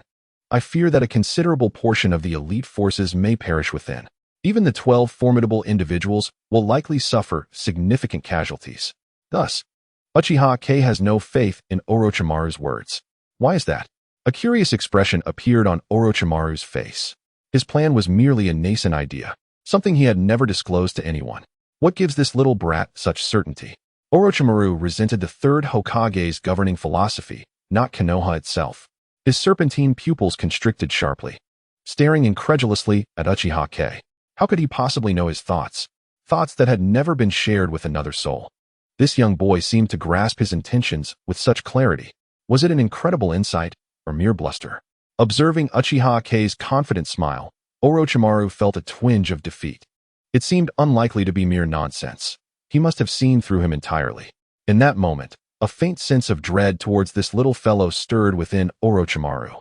Nothing is more terrifying than being thoroughly understood by another. May I hear your plan? Uchiha K nodded without hesitation. Of course, Orochimaru-sama. After all, we are to be partners. A flicker of something unusual passed through Orochimaru's eyes. Partners? Such a distant term. Memories of two figures surfaced in his mind, a silver-haired charmer and a brutish woman. The shinobi world appeared tranquil at present, yet unseen currents churned beneath the surface. Uchiha K wasted no time, cutting straight to the crux. On the surface, the 5 great ninja villages had just emerged from the Third Great Ninja War, welcoming a rare peace. However, beneath this facade, they continued to vie against one another in secrecy. Yet, this was not the gravest concern. Uchiha K regarded Orochimaru earnestly. Orochimaru-sama, you must be aware of an organization known as Akatsuki? A fleeting glint of trepidation crossed Orochimaru's eyes. He certainly knew of this organization. In fact, he had even contemplated joining Akatsuki, though he had yet to act upon it. Akatsuki was one of the few entities that instilled a sense of apprehension within him. But are you aware of another organization, the Yang Organization? Orochimaru paused in surprise. Uchiha K nodded knowingly, indicating that Orochimaru was equally unaware of this Yang Organization. I have ventured out of the village with the objective of confronting this Yang Organization. Just a small organization. What does this have to do with your plans? It has everything to do with it. Uchiha K stepped closer. This Yang Organization is not insignificant. According to my intelligence, its members possess the strength of Jonin. Orochimaru furrowed his brow, gazing at him in confusion. While Jonin might seem formidable in the eyes of others, to him, it was merely adequate. Such a group could hardly be compared to Akatsuki. Orochimaru-sama seems somewhat skeptical. Uchiha K responded with a smile. It is not skepticism. It is simply that while this organization is indeed strong, it is not on the same tier as Akatsuki. Orochimaru offered a brief explanation. I would argue that the Yang Organization may be stronger than Akatsuki. Orochimaru's tongue flicked over his lips. Stronger than Akatsuki? Perhaps you still do not fully comprehend the true nature of Akatsuki. Orochimaru scoffed at the thought. You believe you understand it better than I do. The audacity of the boy was astonishing. While individual power within Akatsuki may be considerable, the Yang Organization could very well comprise an entire village. In this village, every ninja possesses the strength of a Jonin. What? Orochimaru's body trembled, disbelief etched across his features. Every ninja possesses the strength of a Jonin? Surely you jest. Even in the strongest of the 5 great villages, Konoha, Jonin are considered top-tier combatants. While there may be those above Jonin, how many are they? How many Jonin can one find in a village? The mere thought of an entire village composed of Jonin sends shivers down my spine. The hidden powers lurking within the shinobi world were numerous. Uchiha K sighed. Not only Akatsuki and the Yang Organization, but there are also many deeper, more insidious forces at play. For instance, the Black Zetsu, who is devoted to saving his mother, or the voyeuristic beings on the moon, not to mention the Otsutsuki Ishiki, who now masquerades as a monk. My plan is to strengthen Konoha by any means necessary, to become powerful enough to face any danger. The first step is to establish our own faction. Orochimaru grasped the implications. With a knowing smile, he remarked, "You do not wish for Uchiha Itachi to become the fifth Hokage, do you? Establishing your own faction is akin to treachery." Uchiha K responded with a confident smile. "My desire for a faction does not conflict with wanting Uchiha Itachi to become the fifth Hokage." Orochimaru looked at him, puzzled. To their way of thinking, a ninja should devote themselves entirely to their village, obeying the orders of the Hokage without question. What difference did it make to possess one's own faction? The shinobi world must face challenges that cannot be met with the strength of one person or one village alone. Uchiha K turned to gaze out of the window, where the sky was reflected. Chapter 41. Orochimaru's Return to Heart. What challenges does the shinobi world face? Orochimaru frowned. What could this little brat possibly know? Why did he seem so pessimistic? There were many challenges, overwhelming in number. Uchiha K pointed towards the sky outside. Orochimaru-sama, what do you think lies beyond the heavens? Orochimaru instinctively turned to look at the sky. It should be a river of stars, perhaps? After some contemplation, he replied. Uchiha K looked at him with surprise. In an era where technology had stagnated, it was remarkable to hear such words. No wonder Orochimaru was regarded as an oddity. Sometimes, having a sense that transcends time is not necessarily a blessing. That is about right. In that river of stars, do you think there exists a world akin to the shinobi world? A world akin to ours? Orochimaru was perplexed. This question surpassed his comprehension. Indeed, a world with ninjas, but far more powerful than ours. Uchiha K sighed. The realm of the Otsutsuki clan, the high heaven, boasts strength that dwarfs that of the shinobi world. It is not even on the same level. Orochimaru furrowed his brow in contemplation. Though he had not spent much time with this boy, he sensed that he was not one to speak without reason. With that understanding, he replied, I comprehend your meaning. Such matters differ from the conflicts of the shinobi world. Even the fiercest wars only result in the loss of lives. However, the intentions of beings from beyond could be far more sinister. Uchiha K was not surprised by Orochimaru's intellect. If Orochimaru were a fool, would he still be the legendary snake sage? I will assist Itachi in consolidating power within Konoha. This is not about friendship, but rather Konoha's need for a Hokage who dares to be proactive. As for the third Hokage, Uchiha K withheld further comments, simply shaking his head with a smile. Mentioning Sarutobi Hiruzen elicited a smirk from Orochimaru, rich with sarcasm. Orochimaru-sama, just join me. Orochimaru waved his hand dismissively. Now that he was joining, there was no need for such formality. Besides, he sensed a profound sense of threat emanating from Uchiha K. Orochimaru's gaze remained fixed on him, his heart laden with unease since K had entered. He felt a lethal threat from this boy. If K desired it, he could indeed bring about Orochimaru's demise. Uchiha K smiled, his eyes gently closing. When he opened them again, the irises had transformed into intricate patterns. What manner of eyes are these? Mysterious, formidable, and imbued with a lethal allure. A pair of eyes seemed to encompass the entirety of the world. The Rinnegan. Orochimaru was taken aback, staggering back a few steps. How could he possibly possess the Sharingan? How could this be? Your answer is correct, Uchiha K replied with a smile. This marked his inaugural use of the Rinnegan in the shinobi world, feeling distinctly different from his experiences during time-space missions. It remained powerful, yet lacked that sense of absolute control. Not bad. How did you come to possess the Rinnegan? Orochimaru was still grappling with disbelief. The idea of a child, appearing no older than 8 or 9, holding the Sharingan was utterly preposterous. Even if Uchiha K were to show him the Mangekyo, he wouldn't be so utterly shocked. The ultimate evolution of the Sharingan is the Rinnegan. What is there to be surprised about? Uchiha K did not wish to linger on this matter. To be frank, Orochimaru's heart now harbored a tinge of greed. What a splendid body. If only he could possess it, albeit just a fragment. Orochimaru was not yet confident enough to contend with the legendary Rinnegan. That wasn't confidence, it was a death wish. Are you willing to join us? Uchiha K, reluctant to elaborate further, extended his hand once more. Orochimaru chuckled softly, reciprocating with his own hand. One was youthful, the other pale, their hands clasped together. Uchiha Shirzue paced anxiously outside the wooden cabin. It was not that he doubted K's strength. It was merely that Orochimaru was notoriously difficult to contend with. Only he understood the immense effort it took to capture Orochimaru. Even he had nearly not returned. Although Kei possessed the Mangekyo, the creaking noise of the wooden door being pushed open interrupted his thoughts.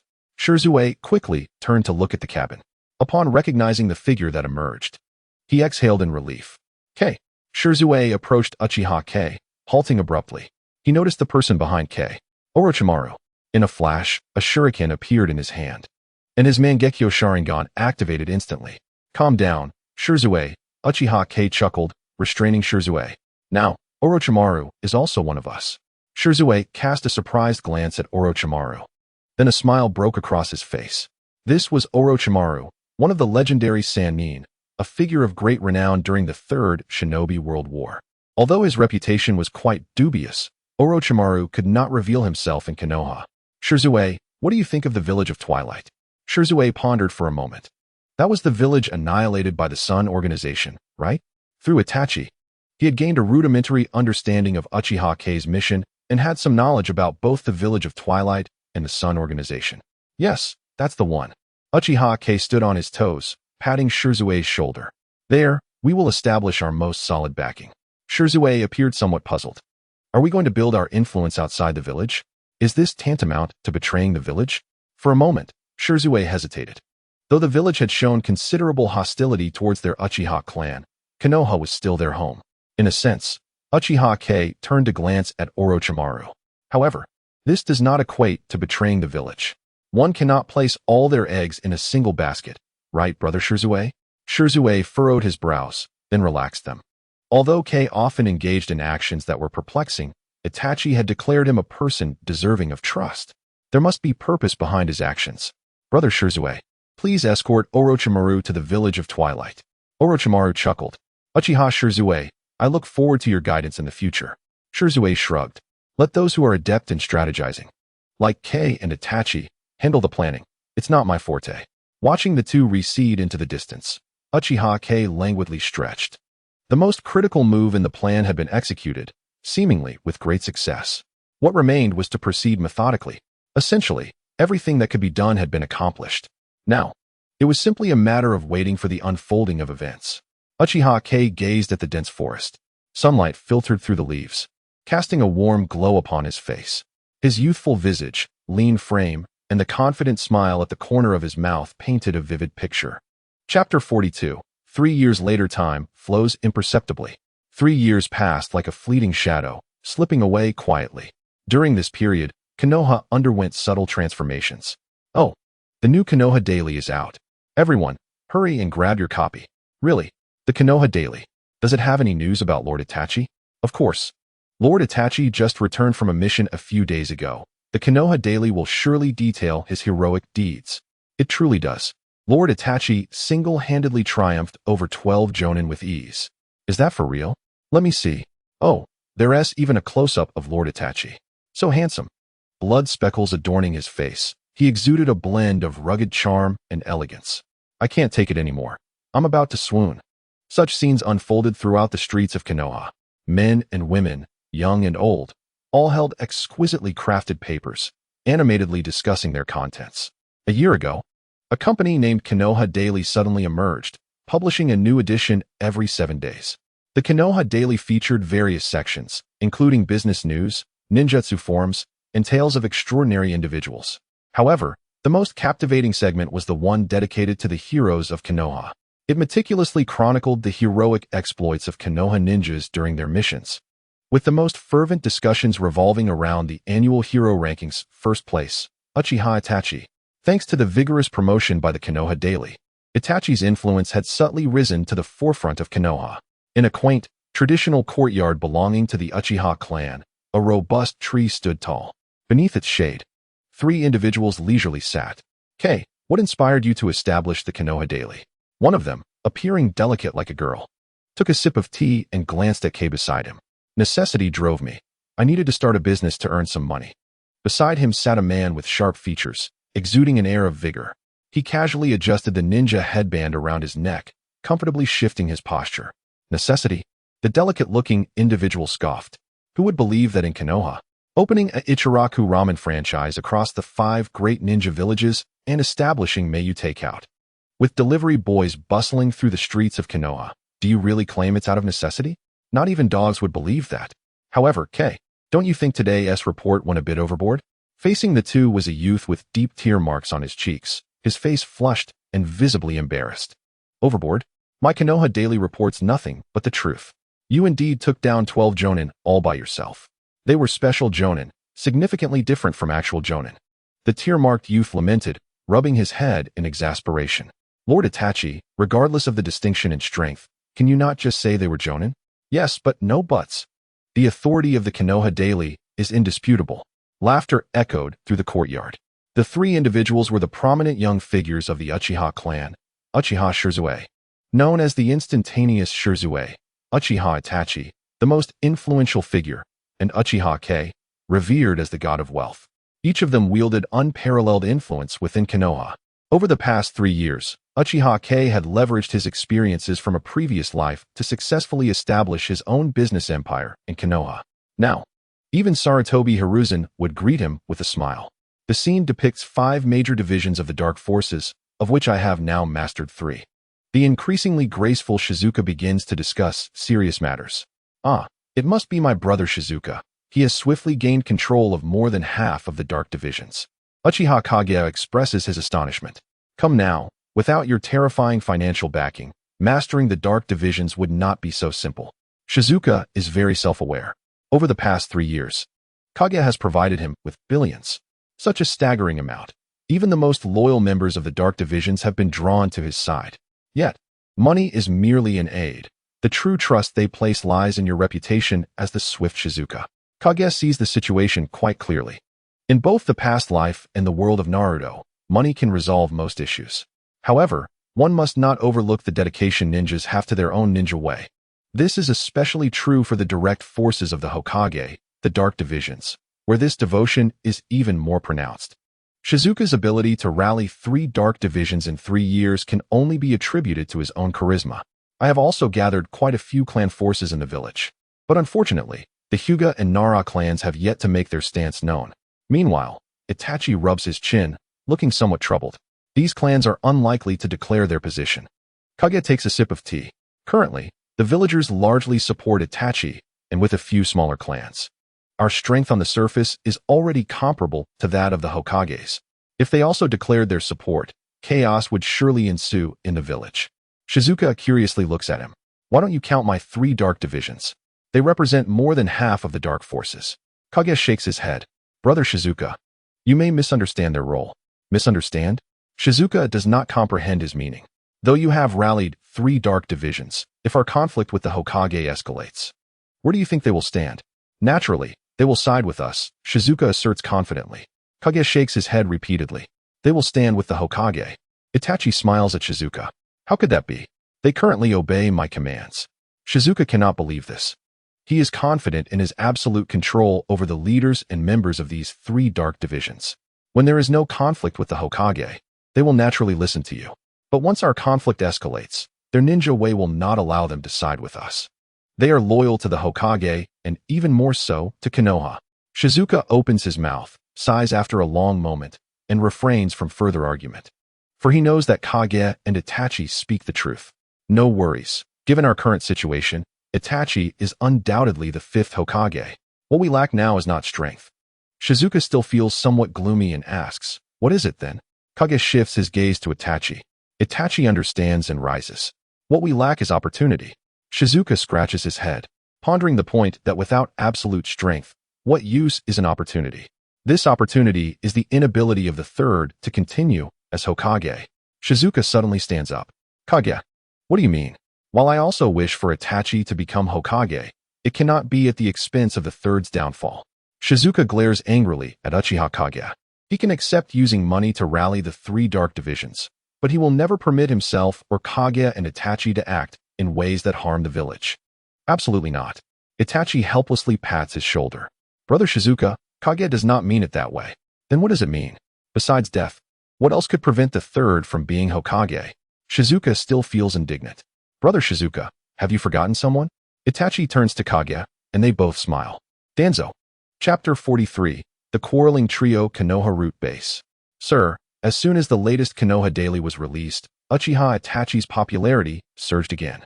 Now, in the eyes of the common folk, Uchiha Itachi is the undisputed choice for the next Hokage. In the dimly lit room, various torture devices are carelessly strewn about. Each tool bears the stench of blood, stained with dark splotches. Sitting in a large wooden chair is a man whose body is partially wrapped in bandages, intently listening to a subordinate's report. Have we determined who founded the Konoha daily? The subordinate trembles. We have been investigating diligently, but as of now, there is no definitive information. The man's brow furrows, and his exposed eye glances down. No definitive news? Tanaka Jiru, is this the efficiency with which you operate? The subordinate shakes even more violently. Sir, the founder of the Konoha daily is shrouded in mystery. His employees have no idea who their boss is, making it impossible for us to investigate. Useless. The man abruptly rises from the chair, a murderous intent flashing in his narrowed eyes. Finding so many excuses yet still yielding nothing, the subordinate falls to his knees, cold sweat dripping down. We have not completely failed in our search. However, the information is still incomplete, and we cannot be certain. Better to kill an innocent than to let anyone escape. How have I taught you? Yes, the subordinate finally manages to say, we have discovered that the founder of the Konoha daily may be Uchiha Kage. The man abruptly freezes. That brat again. Why is he everywhere? Damn Uchiha brat. I should have killed him back then. Now I wouldn't be facing so many troublesome issues. The man emanates a strong aura of malice, his narrowed eyes brimming with intent. After a long pause, you may leave now. The man resumes his seat in the wooden chair. Yes, the subordinate, feeling as if he has been granted a second chance at life, crawls out of the room. Uchiha Kage. Once the subordinate leaves, the man's expression twists into a grimace. You again. 3 years ago, Sarutobi Hiruzen's repeated leniency has ultimately nurtured a tiger. Oh, indecisive Sarutobi Hiruzen, do you now regret your past kindness? The flickering candlelight casts shadows on the man's face, revealing an expression that shifts between gloom and rage. However, the unabashed murderous intent shines through like a drawn blade, sharp and glaring. Konoha Hokage building. Sarutobi Hiruzen sits behind his desk, a pipe clenched between his teeth, holding a copy of the Konoha daily. After 3 years, Hiruzen appears more aged, his hair now completely gray. He exhales a puff of thick smoke. Hiruzen, aren't you going to do something about this Konoha daily? What nonsense is being spread? Standing opposite him are 2 equally aged individuals, Mito Kazan and Toji Koharu, the 2 major advisors of Konoha. The disdain etched across their faces clearly indicates their discontent with the Konoha daily. Manage? How can I manage it? Should I seal the Konoha daily? What grounds would I have to do so? Hiruzen offers a bitter smile. The reason he enjoys such popularity in Konoha is due to his unique approach to public opinion. Not only has he written extensively in the textbooks used in the Ninja Academy, but he has also frequently appeared at various venues to deliver speeches. Public opinion has always been his secret weapon. However, since the emergence of the Konoha daily a year ago, everything has changed. So, this is how public opinion can be wielded. Yet, I cannot simply stand by and watch as the Konoha daily fabricates lies. Toji Koharu expresses his frustration. Ever since the Konoha daily appeared, Hiruzen's popularity has been on a steady decline. Now, it appears that the Uchiha brat is almost at the pinnacle of popularity in Konoha. Some even claim that Uchiha Itachi must be the 5th Hokage. How could they not be enraged? They are indifferent to the fate of the 3rd generation. Their sole concern lies in whether their own power will be jeopardized. If anyone were to ascend as the 5th Hokage, they believe their influence would remain largely intact. However, if it were to be a scion of the Uchiha clan, a chill ran down their spines at the thought.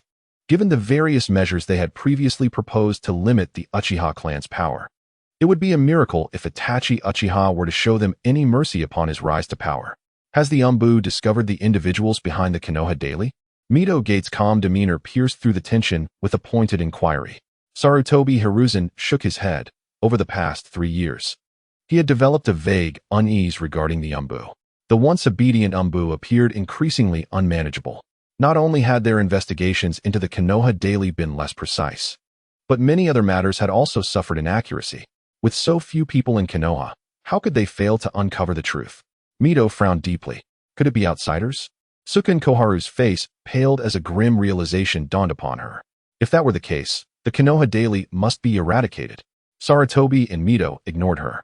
It was truly impressive that Sarutobi had managed to keep such a mind as an advisor for so long. Those from outside the village lacked the capacity to disseminate newspapers throughout Konoha. Moreover, even if outsiders were behind it, the Konoha Daily had not published anything particularly subversive, merely some exaggerated praises of Itachi Uchiha. Overall, the Konoha Daily had been more beneficial than detrimental, greatly enhancing the village's cohesion. The villagers now brimmed with hope for the future, which was precisely what Sarutobi wished to see. The only downside was a slight impact on their governance. "Hey, I'm talking to you. Are you even listening?" Sasuke scowled at the two men. "I am," Sarutobi replied, reluctantly removing his pipe. "Your possibility, well, let us just say, while it's wise to be prepared, being overly alarmist is foolish." Mito added, "Who are you calling foolish?" Sasuke was taken aback, then erupted in anger, ready to lunge at Mito. "Enough. Stop this nonsense." Sarutobi interjected, feeling a headache coming on. The two paused, glaring fiercely at one another. Tomorrow marked the graduation exams for the Ninja Academy. A new batch of young ninjas was about to emerge, and how they would be grouped and assigned leaders was crucial. Mito pondered, "Didn't we discuss this matter earlier?" Sarutobi picked up his pipe again and retrieved a photograph from his desk. "We overlooked someone last time." As he unfolded the picture, it revealed a strikingly handsome youth, still young, with a ninja headband casually draped around his neck and a confident smile adorning his face. Chapter 44. The plot unfolds the next day. The Ninja Academy welcomed its triannual graduation season. The campus was teeming with parents whispering to one another. "Do you think my son will graduate as a ninja? Who knows? I'm sure my son will have no problem. Oh, please, with those skills. Hll, just be cannon fodder. What did you say? Step outside for a duel." Amidst the chaos, various discussions erupted, and several hot-tempered individuals even commenced impromptu duels. However, none of this affected the little ones in the classroom. Naruto rested his chin in his hands, staring vacantly out the window at the birds flying by. So boring this place filled with kids is utterly uninteresting. Over the course of 3 years, Naruto had made considerable progress in an exaggerated manner. Having participated in numerous missions with Uchiha Shinkai, his combat experience and ninjutsu had far exceeded that of an average chunin. His signature technique, the Rasengan, had become so refined that he had grasped elemental transformation early on. Initially, he had hoped to graduate early like Shinkai, but alas, Shinkai had firmly opposed it. Thus, he had no choice but to remain obediently at the Ninja Academy. "Hey, do you know what Shinkai has been up to lately?" The proud Sasuke stood nearby, looking down at him. Without the massacre night, Sasuke was devoid of his usual cold demeanor, yet his pride remained intact. "No idea," Naruto replied curtly, genuinely unaware.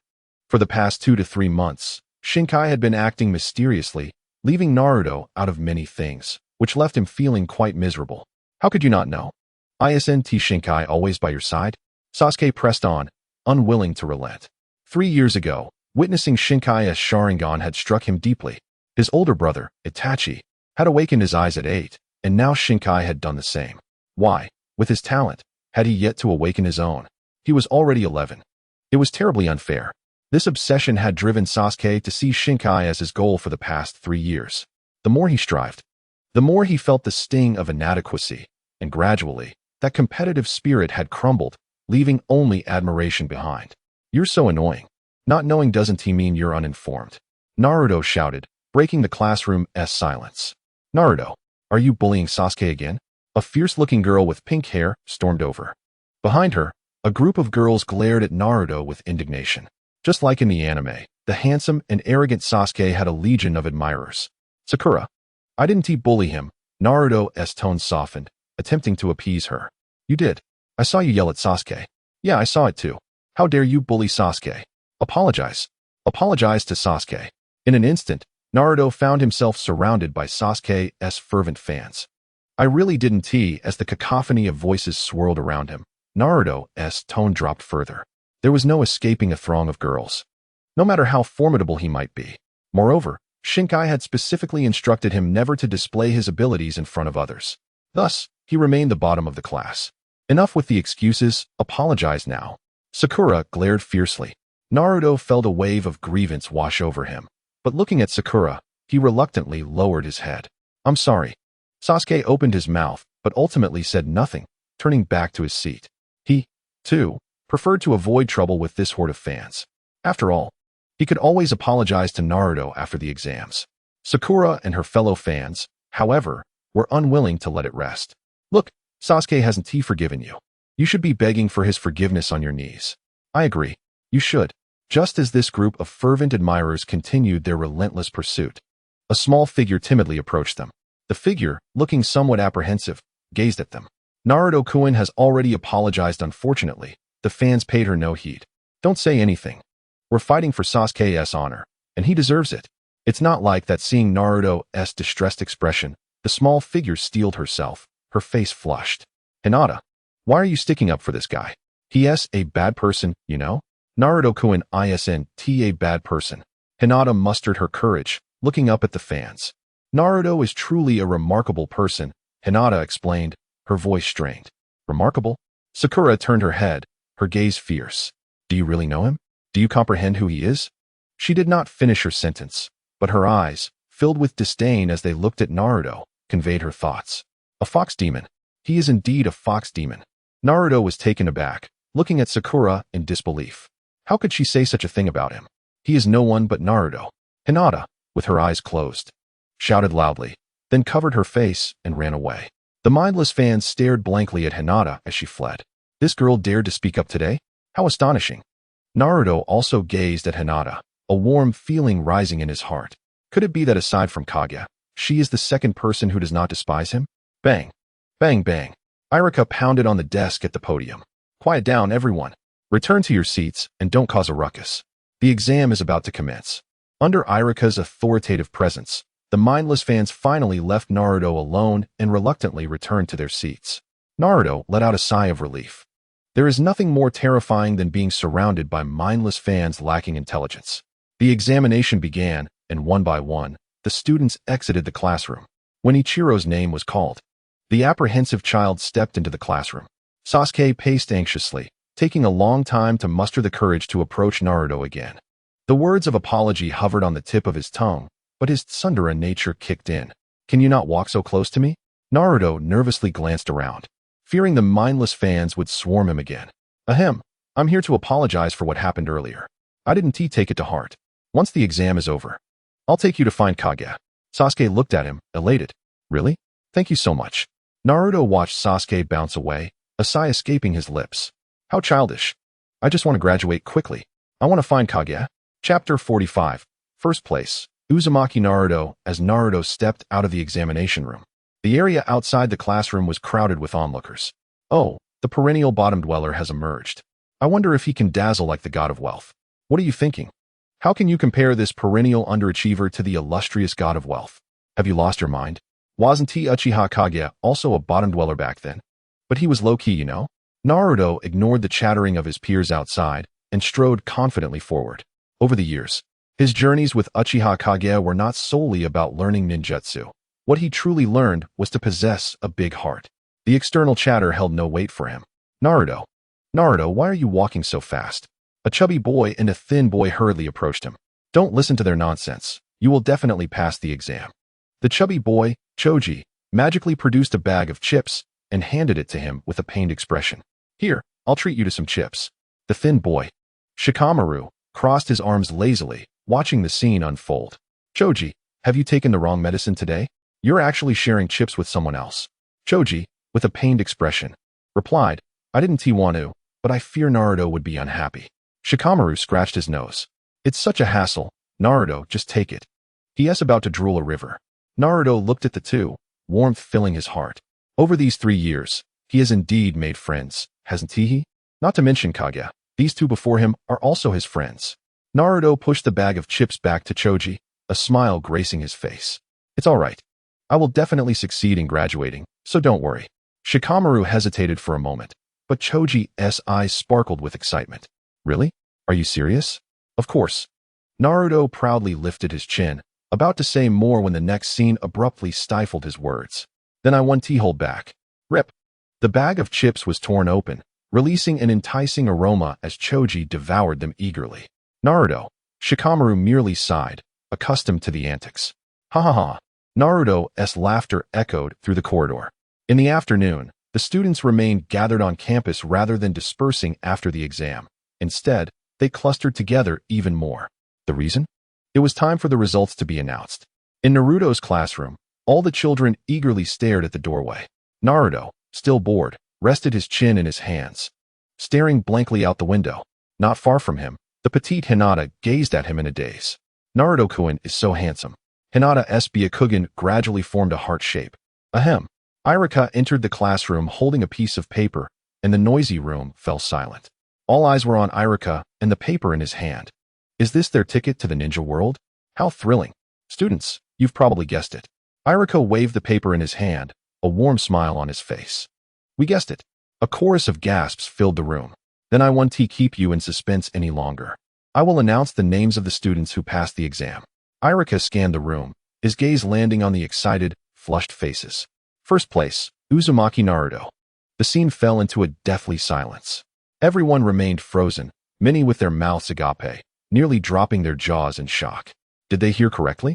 Surely, they must be mistaken. Yes, it must be so. How could the perennial underachiever possibly be first? Iruka-sensei is just playing a prank. Iruka-sensei, please announce it quickly, don't tease us. Sakura, with her pink hair, forced a laugh. How could the first place go to that guy? It must be Sasuke, right? Sitting quietly below, Sasuke's expression darkened. Is this a joke? He prided himself on being a genius, but he was well aware of Naruto's true strength, which far surpassed his own at this moment. At the very least, he could not withstand that wind affinity Rasengan. Yes, exactly. How could that guy be first? It must be our Sasuke. Iruka-sensei truly knows how to tell jokes. Iruka, somewhat helpless, rubbed his forehead. Don't say that. Even I was nearly scared to death by Naruto's performance during the exam. He aced the shadow clone technique. The additional test showcased an A-rank ninjutsu, the Rasengan, with elemental variation. It is worth noting that even he had yet to master A-rank ninjutsu. Quiet down. Iruka tapped the podium. I am not joking. The first place is indeed Uzumaki Naruto. The room erupted into chaos. Incredulous gazes turned toward Naruto, who sat by the window. What could be more shocking than the perennial underachiever making a sudden leap? Naruto irritably glanced at those around him, then turned his gaze back to the window. He despised such looks, those that regarded him as a monster. Even if the expressions of disbelief were present now, it felt unfair. Sakura slammed her table, indignantly glaring at Iruka. Iruka-sensei, you must have accepted a bribe from the god of wealth. How could he possibly be first? Not even a dog would believe such a lie. Iruka frowned, displeased as he regarded Sakura. Meanwhile, Naruto turned back, his expression darkening. He always harbored a peculiar fondness for Sakura, perhaps due to her lovely features or her striking pink hair. It is more likely that it was that bowl of instant noodles from 5 years ago. He cherished her laughter and even found delight in her fierce demeanor. While others might mock him without concern, Sakura's words pierced his heart deeply, akin to having his soul wrenched apart. Why should Naruto be denied the title of the best? Hinata, blushing, stood up for the first time in front of the entire class. Her face, flushed with either anger or shyness, was a bright crimson. Naruto gazed at her in astonishment. Why had Hinata always supported him?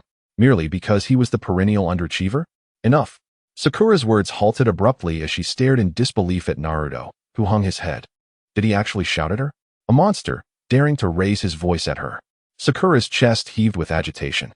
Her fists clenched tightly as she leaped in front of Naruto. How dare you shout at me?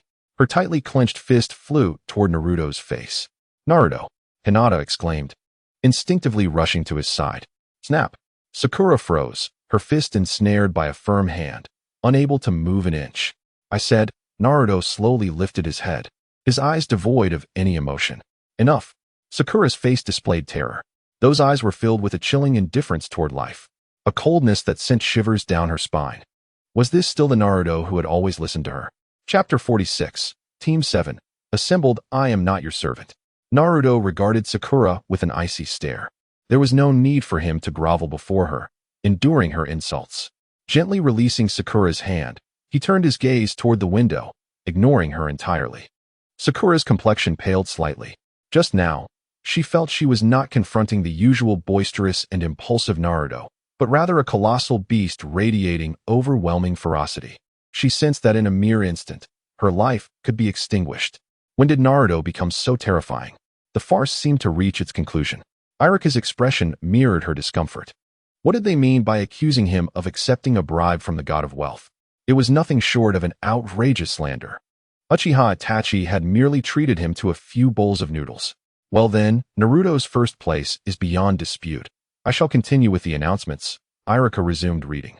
The faces of those whose names were called lit up with joy, cheering exuberantly. Meanwhile, those who had yet to hear their names anxiously scanned the stage. Their ears perked up in fear of missing their names. That concludes the list of students who passed this assessment. Iruka folded the paper, smiling at the students below. Whether they passed or became ninjas mattered little, he believed. Iruka's gaze softened further. This group of youngsters, when they first arrived at school, many were still sniffling. Now, they had all blossomed into young adolescents. Especially Naruto. Iruka's gaze turned toward him. To be honest, his feelings for Naruto were complex. He hated him for being the embodiment of the Ninetails, the very beast that had taken his parents' lives on the night of the attack. Yet, he felt compassion for the tragic childhood he endured, being viewed with disdain wherever he went. He had once considered ostracizing Naruto. However, his responsibility as a teacher forbade him from doing so. After all, he was his student. Konoha is our home. And this home requires not only ninjas, but also individuals from every walk of life. Every profession is part of Konoha, part of our family. The initially disheartened students gradually shed their gloomy expressions, replaced by a glimmer of hope. A hope for a better Konoha. Now, those who passed the assessment gather in the playground below. A throng of students bid each other reluctant farewells. Descending the stairs would mark the beginning of a different life for them. Once all those who passed the assessment gathered in the playground, the eager parents scanned the crowd, searching for their children. Hey, I see my son. I see my daughter. Ha ha. I always said my son Jiro has the makings of a hero. Wait, who is that? It seems to be the fox, Naruto Uzumaki. How did he pass? Wasn't he the perennial underachiever? I heard he has a good relationship with the god of wealth. The discussion gradually shifted toward Naruto, standing amid the crowd. Naruto could clearly hear the whispers, his expression darkening. Thanks to Itachi's training, his heart had grown stronger, yet being pointed at by so many still unsettled him. It felt as if he had returned to those lonely days, alone in his room, hungry, gazing at the myriad lights of Konoha. Naruto's head slowly bowed. Naruto, look here. A teasing voice cut through the chatter, feeling utterly out of place. Naruto paused, raising his head, a smile breaking through his earlier gloom. You came? He looked toward the source of the voice. There stood a somewhat lean figure, a handsome face adorned with a playful grin. I knew you would come. Itachi. Uchiha Itachi waved a card in his hand. A lifetime free ramen card. Naruto's eyes sparkled. A lifetime free card. Just wait. I'll go get it right away. Observing Naruto's revived energy, Itachi let out a sigh of relief. Over the years, he had deliberately trained Naruto to withstand the outside world's rumors and criticisms. He had thought this would bring Naruto some joy. Little did he know that over the past 3 years, Naruto had become increasingly silent, only reverting to his former self in his presence. His arrival had not brought Naruto happiness, but rather affected him negatively. Ahem. On the high platform constructed in the playground, Sarutobi Hiruzen stepped to the center. Congratulations, little ones. Congratulations on passing your assessment today. From this day forth, you shall officially become genin. 3 years ago, I stood here and told you that you would be the jewels of Konoha's future. Today, I say the same. I have never doubted your potential. Sarutobi removed his Hokage hat, gazing fondly at the energetic faces below. Konoha belongs to you. The future is yours. Ours. The children below blushed with excitement. 3 years of hard work had led to this day. Sarutobi smiled with satisfaction, placing his right hand over his heart, his expression turning solemn. Where the leaves dance, the fire burns eternal. In the playground, both the children and the observing adults placed their right hands over their hearts simultaneously. Where the leaves dance, the fire burns eternal. The chant echoed, resounding from the playground throughout every corner of Konoha. All who heard the call turned toward the school, placing their hands over their hearts. Among the crowd, Uchiha Itachi mirrored the gesture, murmuring to himself, "Ah, the third Hokage, still sharp as ever, you've won this round." A smile graced Itachi's lips. However, you are aging. There is no place for you in Konoha's future. After the third Hokage concluded his speech, the excitement in the playground lingered, the students awaiting their team assignments. Silence fell as all eyes turned toward Iruka on the stage. In Class 10, we have Nara Shikamaru, Yamanaka Ino, and Akimichi Chuji, with their teacher being Sarutobi Asuma. The others felt no surprise. The Ino Shikacho trio has always been in the same class. Individually, members of these 3 clans may lack strength, but together, Their combined power is immeasurable. In Class 8, we find Hyuga Hinata, Inazuka Kiba, and Aburame Shino, under the guidance of Yuhi Kurenai. Hinata, somewhat dejected, cast furtive glances at Naruto, lamenting the fact that they were not in the same class. In Class 3, we have Rock Lee, Hyuga Neji, and Tenten, with their teacher being Might Guy. Suddenly, a vibrant green figure leaped out from the crowd. Little Lee, the watermelon-headed, verdant individual, gazed at Rock Lee with tearful eyes. Guy-sensei. Lee returned the gaze, equally misty-eyed. The surrounding crowd instinctively took a step back, sensing an unusual atmosphere. Was that the sweet scent of young love? Ahem. Next up is Class 7, where Irika felt goosebumps and steeled himself to continue announcing. In Class 7, we have Uzumaki Naruto, Uchiha Sasuke, and Haruno Sakura. With Uchiha Itachi as their teacher, silence fell over the crowd, both the little ones and onlookers, including the misty-eyed Might Guy. Uchiha Itachi. Chapter 47. The teacher of Class 7, Uchiha Itachi? Not only the people on the playground, but even one of the main characters, Uchiha Itachi, was taken aback. Was he the teacher of Class 7? Shouldn't it be Kakashi Hatake? What went wrong? Nevertheless, this question swirled in his mind briefly before being cast aside. If he was a teacher, so be it. It wasn't a significant matter. In fact, it seemed rather amusing. Itachi cast a mischievous glance toward the three students on the playground, and they simultaneously felt a chill run down their spines, sensing that something ominous was about to unfold. This afternoon, you may report to your respective teachers, and tomorrow, your journey as ninjas will officially commence. With this proclamation, the crowd erupted in enthusiastic cheers, gradually dispersing. Naruto quickly dashed in front of Itachi. Give me a lifetime free ramen card from Ichiraku. Itachi smiled and handed him the card. Wow, I can eat unlimited Ichiraku ramen from now on. Naruto marveled at the card, examining it with great curiosity. Itachi chuckled softly, choosing not to interrupt his joy. As the first friend he made in this world, Itachi sincerely hoped for Naruto's happiness. Sasuke, feeling a bit flustered, followed closely behind Naruto, casting anxious glances at Itachi. Both were 11 years old, and Sasuke was even a few months older than Itachi. Why was there such a disparity? Sasuke pondered in confusion. Sasuke, what are you looking at? Itachi teased, glancing at him. I'm not called Sasuke. What kind of name is that? It's horrible. Sasuke exploded with anger, his face flushed. If he weren't at a disadvantage, he would definitely tear this guy's mouth apart. Are you trying to tear my mouth apart? Itachi replied with a knowing smile. Sasuke froze, his body shaking involuntarily. How did he know what he was thinking? Mind reading? Does the Sharingan have such a technique? Don't worry, the Sharingan cannot read minds. Sasuke sighed in relief. But I can. Sasuke's eyes widened, instinctively taking a step back. Itachi laughed heartily, pulling Naruto along. See you at the small grove tomorrow morning at 7, and don't forget to tell that pink-haired girl. From a distance, the words reached Sasuke's ears. He scoffed, crossing his arms defiantly and turning away, yet his heart raced with excitement. Itachi, a genius from the Uchiha clan, just like his brother. Learning from him should lead to rapid progress, just like Naruto. At Ichiraku Ramen, the establishment has transformed from a mere roadside stall to a grand venue located in the heart of Konoha, boasting a spacious layout and exquisite decor. Clean, tidy, and efficient. Coupled with Uncle Ichiraku's secret recipe, it's no wonder Ichiraku Ramen is thriving. Although it was still too early for lunch, there were still many patrons inside. Oh, the great fortune teller has come to visit our little shop today? Aoi, Uncle Ichiraku's daughter, greeted Itachi with a bright smile. Today is Naruto's day to become a ninja. So I came to celebrate. Itachi felt a bit shy, unable to meet Aoi's gaze. Ever since he began collaborating with Uncle Ichiraku, the girl had been acting strangely, often approaching him to chat, occasionally casting flirtatious glances his way. But the issue was, she was only 11. Even though his mind was over 30, his body was still that of a minor. Sister, I'm still a minor. Just 11 years old. It's true. Congratulations to Naruto. Aoi momentarily shifted her attention from Itachi to Naruto. Of course it's true.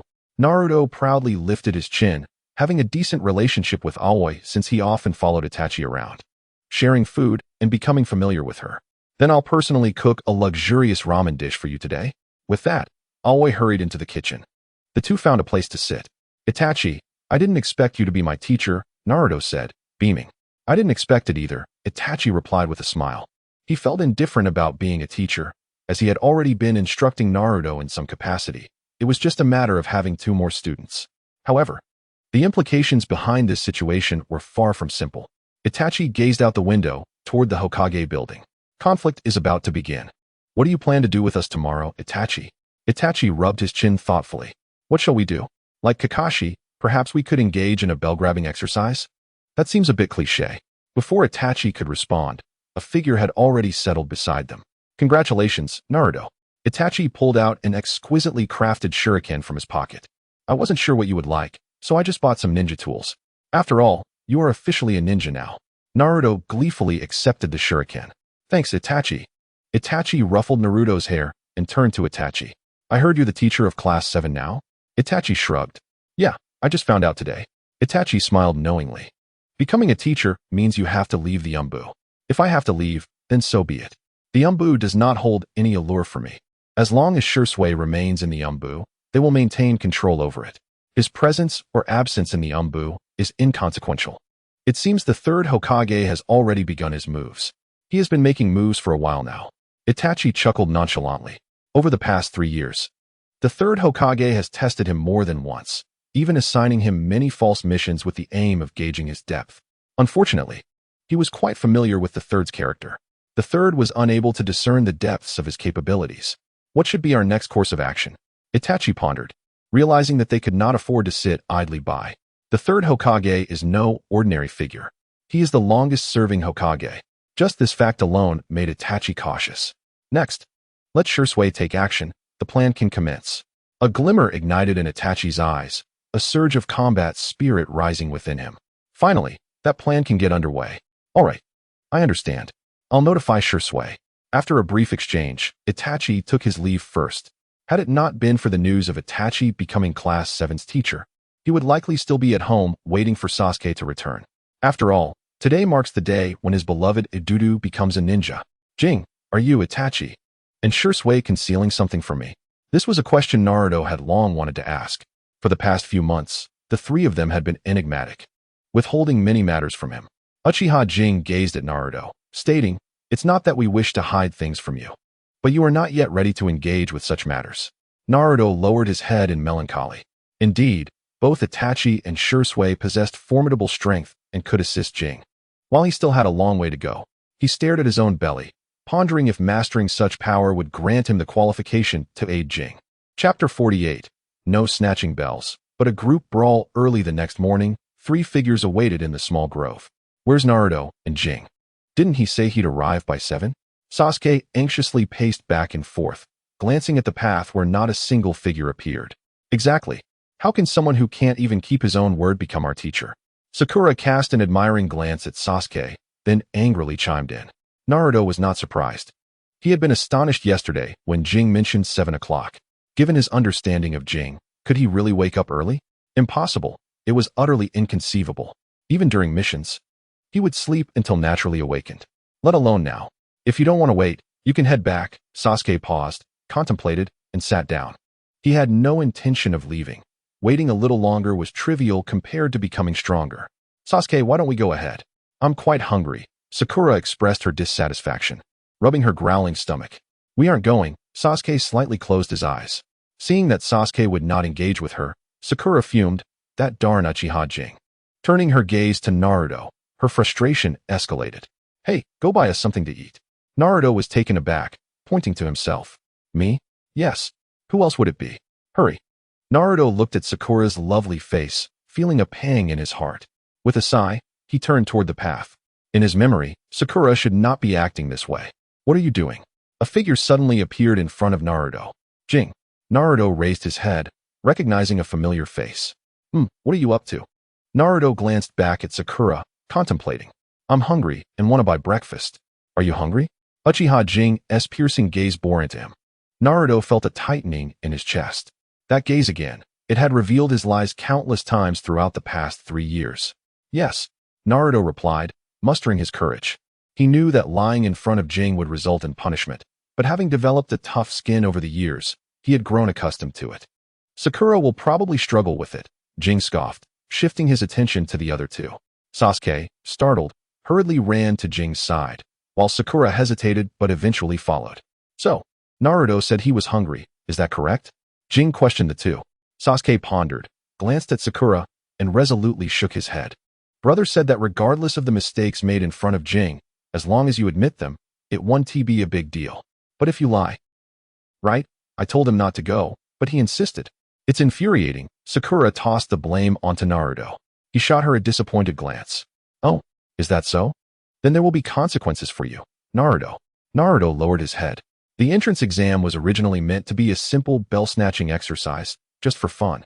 But now, Uchiha Jing's expression turned enigmatic. Whoosh. The three stood dumbfounded as three figures appeared abruptly. Shadow Clone Jutsu. Uchiha Jing can perform it without hand seals. As long as you can defeat these three shadow clones, your entrance exam will be considered complete. But what if you can't? Sakura stepped forward, directly confronting Jing. Can't defeat them? Jing smiled cheerfully, leaning slightly towards Sakura. You wouldn't want to know. Standing upright, he turned to Naruto. What do you think, Naruto? Seeing Jing in this manner made Naruto instinctively shiver, memories of past punishments flooding his mind. Sasuke sensed an ominous feeling as he observed Naruto's expression. Are you ready? The three shadow clones instantly vanished. Begin. Among the trio, Naruto reacted the quickest, summoning several shuriken into his hands. With a leap, he ascended a tall tree, vigilantly scanning the surroundings. Sasuke was not slow to respond either. As Naruto climbed the tree, he too found a large tree to leap onto. Only Sakura remained on the ground, dazed. What are you two doing? No sooner had she spoken than a figure appeared behind her. Watch out, Naruto shouted, darting to Sakura's side, launching a shuriken at the shadowy figure. Clang. The sound of metal clashing rang out. Naruto embraced Sakura, attempting to pull her away. What are you doing? Let go of me. Sakura exclaimed in shock, flailing against Naruto. He furrowed his brow, slowing his pace. I'm quite curious how you graduated from the ninja academy, a voice whispered in Sakura's ear. Simultaneously, a slender hand pressed against Naruto's chest. And you? Have you learned anything from what I taught you? The tone was icy, reminiscent of ancient glaciers. Ugh. Blood trickled from Naruto's lips as he was propelled backward at an alarming speed. Sakura stood frozen, wide-eyed, watching Naruto fly away. Fire style, fireball jutsu. Sasuke, spotting an opportunity from the tree, formed hand seals and pressed his mouth. A fiery red line erupted from his mouth, expanding as it approached the shadow clone. Boom. A half-meter deep crater formed in the ground, its edges charred. Sasuke looked up, suddenly feeling a chill down his spine, instinctively leaping down from the tree. A similarly slender shadow appeared where he had just been. Quick reflexes, the shadow clone chuckled, melting away before Sasuke's terrified gaze. What is this? The shadow clone can dissolve? Coughing, Naruto leaned against a tree, gasping for breath. Jing's methods are truly ruthless. Just as the thought crossed his mind, Naruto sprang into action, throwing a punch behind him. Slap. A hand caught his fist. Not bad, but... The shadow clone shook its head in disappointment. Naruto's pupils dilated as he sensed a fierce wind behind him. Rasengan. A sphere of azure chakra coalesced in his hand. Good, but a tad slow. The shadow clone praised, its hand swiftly pressing against Naruto's back. Thump. As the palm struck, Naruto transformed into a piece of broken wood. You fell for it, Jing. The real Naruto emerged behind the shadow clone. A triumphant smile on his face. The Rasengan in his hand morphed into an oval, surrounded by swirling white winds. Wind release, Rasengan. The shadow clone turned to face him, watching as the Rasengan approached. Not bad, you've made progress. The shadow clone grinned. But experience is still lacking. I am not alone. The shadow clone that had abruptly grasped Naruto's hand materialized before him. With a swift motion, he lifted his leg and delivered a powerful kick. Naruto felt as though he had been struck with tremendous force. The Rasengan in his hand dissipated instantly, and his body hurtled through the air like a cannonball. We are not alone. Sasuke descended from the sky, accurately throwing a shuriken at the shadow clone. The clone shook its head, producing a pitch-black shuriken in its hand. Even your brother wouldn't dare to play this game in front of me. With a flick of his wrist, the dark shuriken vanished in an instant. Clang. The two shurikens collided midair. However, Sasuke's shuriken was sent flying, embedding itself in a nearby tree, while the clone's shuriken slightly altered its trajectory, continuing its pursuit of the descending Sasuke. Sasuke's expression turned to one of terror. He could not evade that shuriken. Chapter 49. The meaning of companionship in the small woods of Konoha. Uchiha Q was savoring some dango. Before him, three individuals were bound tightly. a bruised Naruto, a bloodied Sasuke, and a dazed Sakura. Naruto, entirely oblivious to the pain on his face, gazed intently at the three-colored dango in Kyu's hand. It looked so fragrant and sweet. Sasuke occasionally twitched his sore nose, struggling to accept the results of the recent class assessment. It was one thing to be unable to defeat Uchiha Kyu's shadow clone. After all, he was someone even his brother admired. But how had Naruto become so formidable? Sasuke realized that under Kyu's mentorship, Naruto had long since shed his status as the underdog. He had thought he understood Naruto's true strength, stronger than him, but only to a limited extent. After just 3 years, merely 3 years, Naruto had mastered such powerful ninjutsu. When had he learned that dango? Judging by the chakra, that dango could have rendered him utterly lifeless. Sasuke looked at Uchiha Kyu with eager eyes. Following him would allow him to grow stronger. On the other hand, Sakura's mind was blank. She could not accept the outcome of the day. Kyu was one thing, but how could Naruto have become so strong? Hadn't he always been the perennial underachiever? When had he gained such prowess? Even Sasuke could not compete with him. Naruto, you performed terribly today, did you know that? Holding the three-colored dango, Uchiha Kyu leisurely approached the trio. As ninjas executing a mission, one must maintain absolute composure, a lesson I have imparted before. Naruto remained unfazed, his gaze still fixed on the dango. But where was your composure today? The moment you saw Sakura in peril, you lost your wits and rushed out of a safe position. Were you eager to meet your demise? Struggling, Naruto finally averted his gaze from the dango. Calmness is indeed essential, but you have also said that the mission is not more important than our comrades, right? Uchiha Kyu smiled as he stuffed the dango into Naruto's mouth. While that is true, there is a prerequisite to this statement. Naruto chewed thoughtfully, puzzled by his words. Prerequisite? Why hadn't you mentioned this before? What do you consider to be a companion? Naruto swallowed hard. Aren't you my companion? Kyu tapped his head lightly. Besides me. Naruto hesitated, turning to look at Sasuke and Sakura. Aren't they also my companions? Kyu shook his head. They are not. Sasuke was taken aback, while Sakura's face flushed with anger. A companion is someone you can trust with your back. When you are in danger, they will sacrifice their life to protect you. Naruto tilted his head. But I just risked my life to protect Sakura. That does not qualify as companionship. It is merely servitude, Kyu retorted. You are a servant indeed, Naruto exclaimed, baring his teeth at Kyu. Having spent 3 years with him, he had encountered various new terms, and he was well aware that servant was not a flattering term. A servant serves until he has nothing left. Kyu disregarded Naruto's protest, continuing his discourse. Sasuke and Sakura exchanged bewildered glances, wondering why the tone of the conversation had shifted so abruptly. Remember, as long as they are true companions, no mission can ever outweigh the life of a comrade. Those who abandon their companions for the sake of a mission are lower than dogs. Suddenly, leaves rustled in a nearby tree. Kyu lifted his gaze toward it. Since you have arrived, why not show yourself? A silence enveloped the scene. Naruto and the others looked at Kyu, perplexed. Who was he addressing? Were there others besides them? Just as Naruto was about to speak, a lithe figure leaped down from the tree. With silver hair partially obscuring his face, a mask covering half of it, and a ninja headband askew over one eye, it was Kakashi. Kakashi, have you been here long? Kyu greeted him casually. Having spent 3 years in the Umbu, he was well acquainted with Kakashi. Not too long. I just arrived, Kakashi replied, though Kyu detected an underlying tension in his otherwise casual demeanor. Kyu sighed. Kakashi was a tragic figure in the world of Naruto, having lost his father in childhood, friends in his youth, and was betrayed by a friend he thought was dead in his adulthood. Yet, despite such harrowing experiences, he had not been defeated. Kyu held a certain fondness for Kakashi. Did you hear what was said earlier? Kakashi remained silent, merely standing still.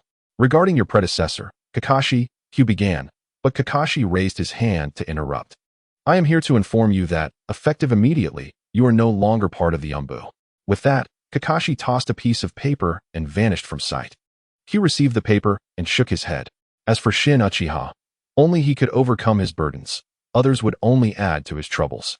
Opening the paper, he skimmed its contents. It was merely a notification of his departure from the Umbu. Folding the paper, Kyu turned to the trio. Continuing from our previous discussion. Among the 3 of you, Sasuke actually performed the best today. Sasuke's face lit up with joy, but that quickly morphed into prideful arrogance. He wiped away the impending blood from his nose, listening intently to Kyu's next words. Though your strength was somewhat lacking, Your strategy was a bit naive. And your movements were somewhat awkward. A frown crossed Sasuke's face. Was this praise? He felt an urge to sing, "Thank you for your kindness." However, Q's tone took a sharp turn. Why was the team of three formed? It was to encourage cooperation, not to create additional complications for one another. Q's gaze shifted to Sakura. She huffed, turning her head defiantly. It's only my first day after graduating. Without experience, it is understandable. Why was she being singled out? It had to be because of that wretched Naruto. With that thought, Sakura glared at Naruto. The latter, confused, asked, "Why are you looking at me like that? And why so fiercely? How unfair." Sasuke's strengths lay in his cooperation with Naruto. Though their synergy was quite juvenile, it nonetheless held some merit. Sasuke puffed out his chest, proudly glancing at Naruto. The latter felt even more aggrieved. "Sakura can look at me like that, but what about you, Sasuke? If you have the guts, challenge me one-on-one." As for Sakura, she merely huffed. Uchiha Jing let out a cold snort. Today's performance was utterly pathetic. Sakura's expression grew even more unpleasant. Clearly, Naruto had acted to save her, yet she had indiscriminately struck him, causing his movements to falter. Such folly. Personal foolishness might be excusable, but when it leads to a comrade's injury, such a person is unworthy of being a ninja. After speaking, Uchiha Jing seized the ropes binding Sakura and tossed them towards a nearby tree, leaving her dangling there. "As punishment, you shall remain here today." Sakura struggled frantically, her face contorted with indignation. Why? Why do you treat me this way? I didn't ask him to save me. He made that choice himself. Let me go? Let me go?" Uchiha Jing shook his head. In the realm of anime, Sakura was already quite exasperating, but in the real world, she was even more detestable. To say she was merely big-chested and brainless would be an exaggeration. After all, she lacked any notable endowments. He glanced with some pity at the unfortunate Sasuke. "This is your future wife, Sasuke. You're going to have quite a lot to endure." Chapter 50. The system awakens in the following days. Team 7 undertook a variety of ninja missions. Tasks included catching cats for Granny Akita, giving massages to Grandpa Jinmoto, and buying undergarments for Miss Kawajima. In summary, the tasks were devoid of any challenging difficulty. Consequently, Naruto and the others were already voicing their grievances. "Jing, when will we receive some challenging missions?" Naruto, with his head adorned with grass, slumped on the ground. Their mission today was to help Grandpa Watanabe remove weeds. Under the blazing sun, he was accompanied by two equally disheveled figures. Sasuke gasped for breath, soaked in sweat, while Sakura appeared even more disheveled. Her once fair face was now flushed, smeared with streaks of yellow mud. While Naruto and Sasuke merely pulled weeds, Sakura had to do that, as well as loosen the soil and plow. Yet, she dared not voice her anger. The last time she had been hung from a tree for an entire day and night, her throat hoarse from shouting. And not a single person came to her rescue. That night, she had been cold and hungry, left alone in the dark.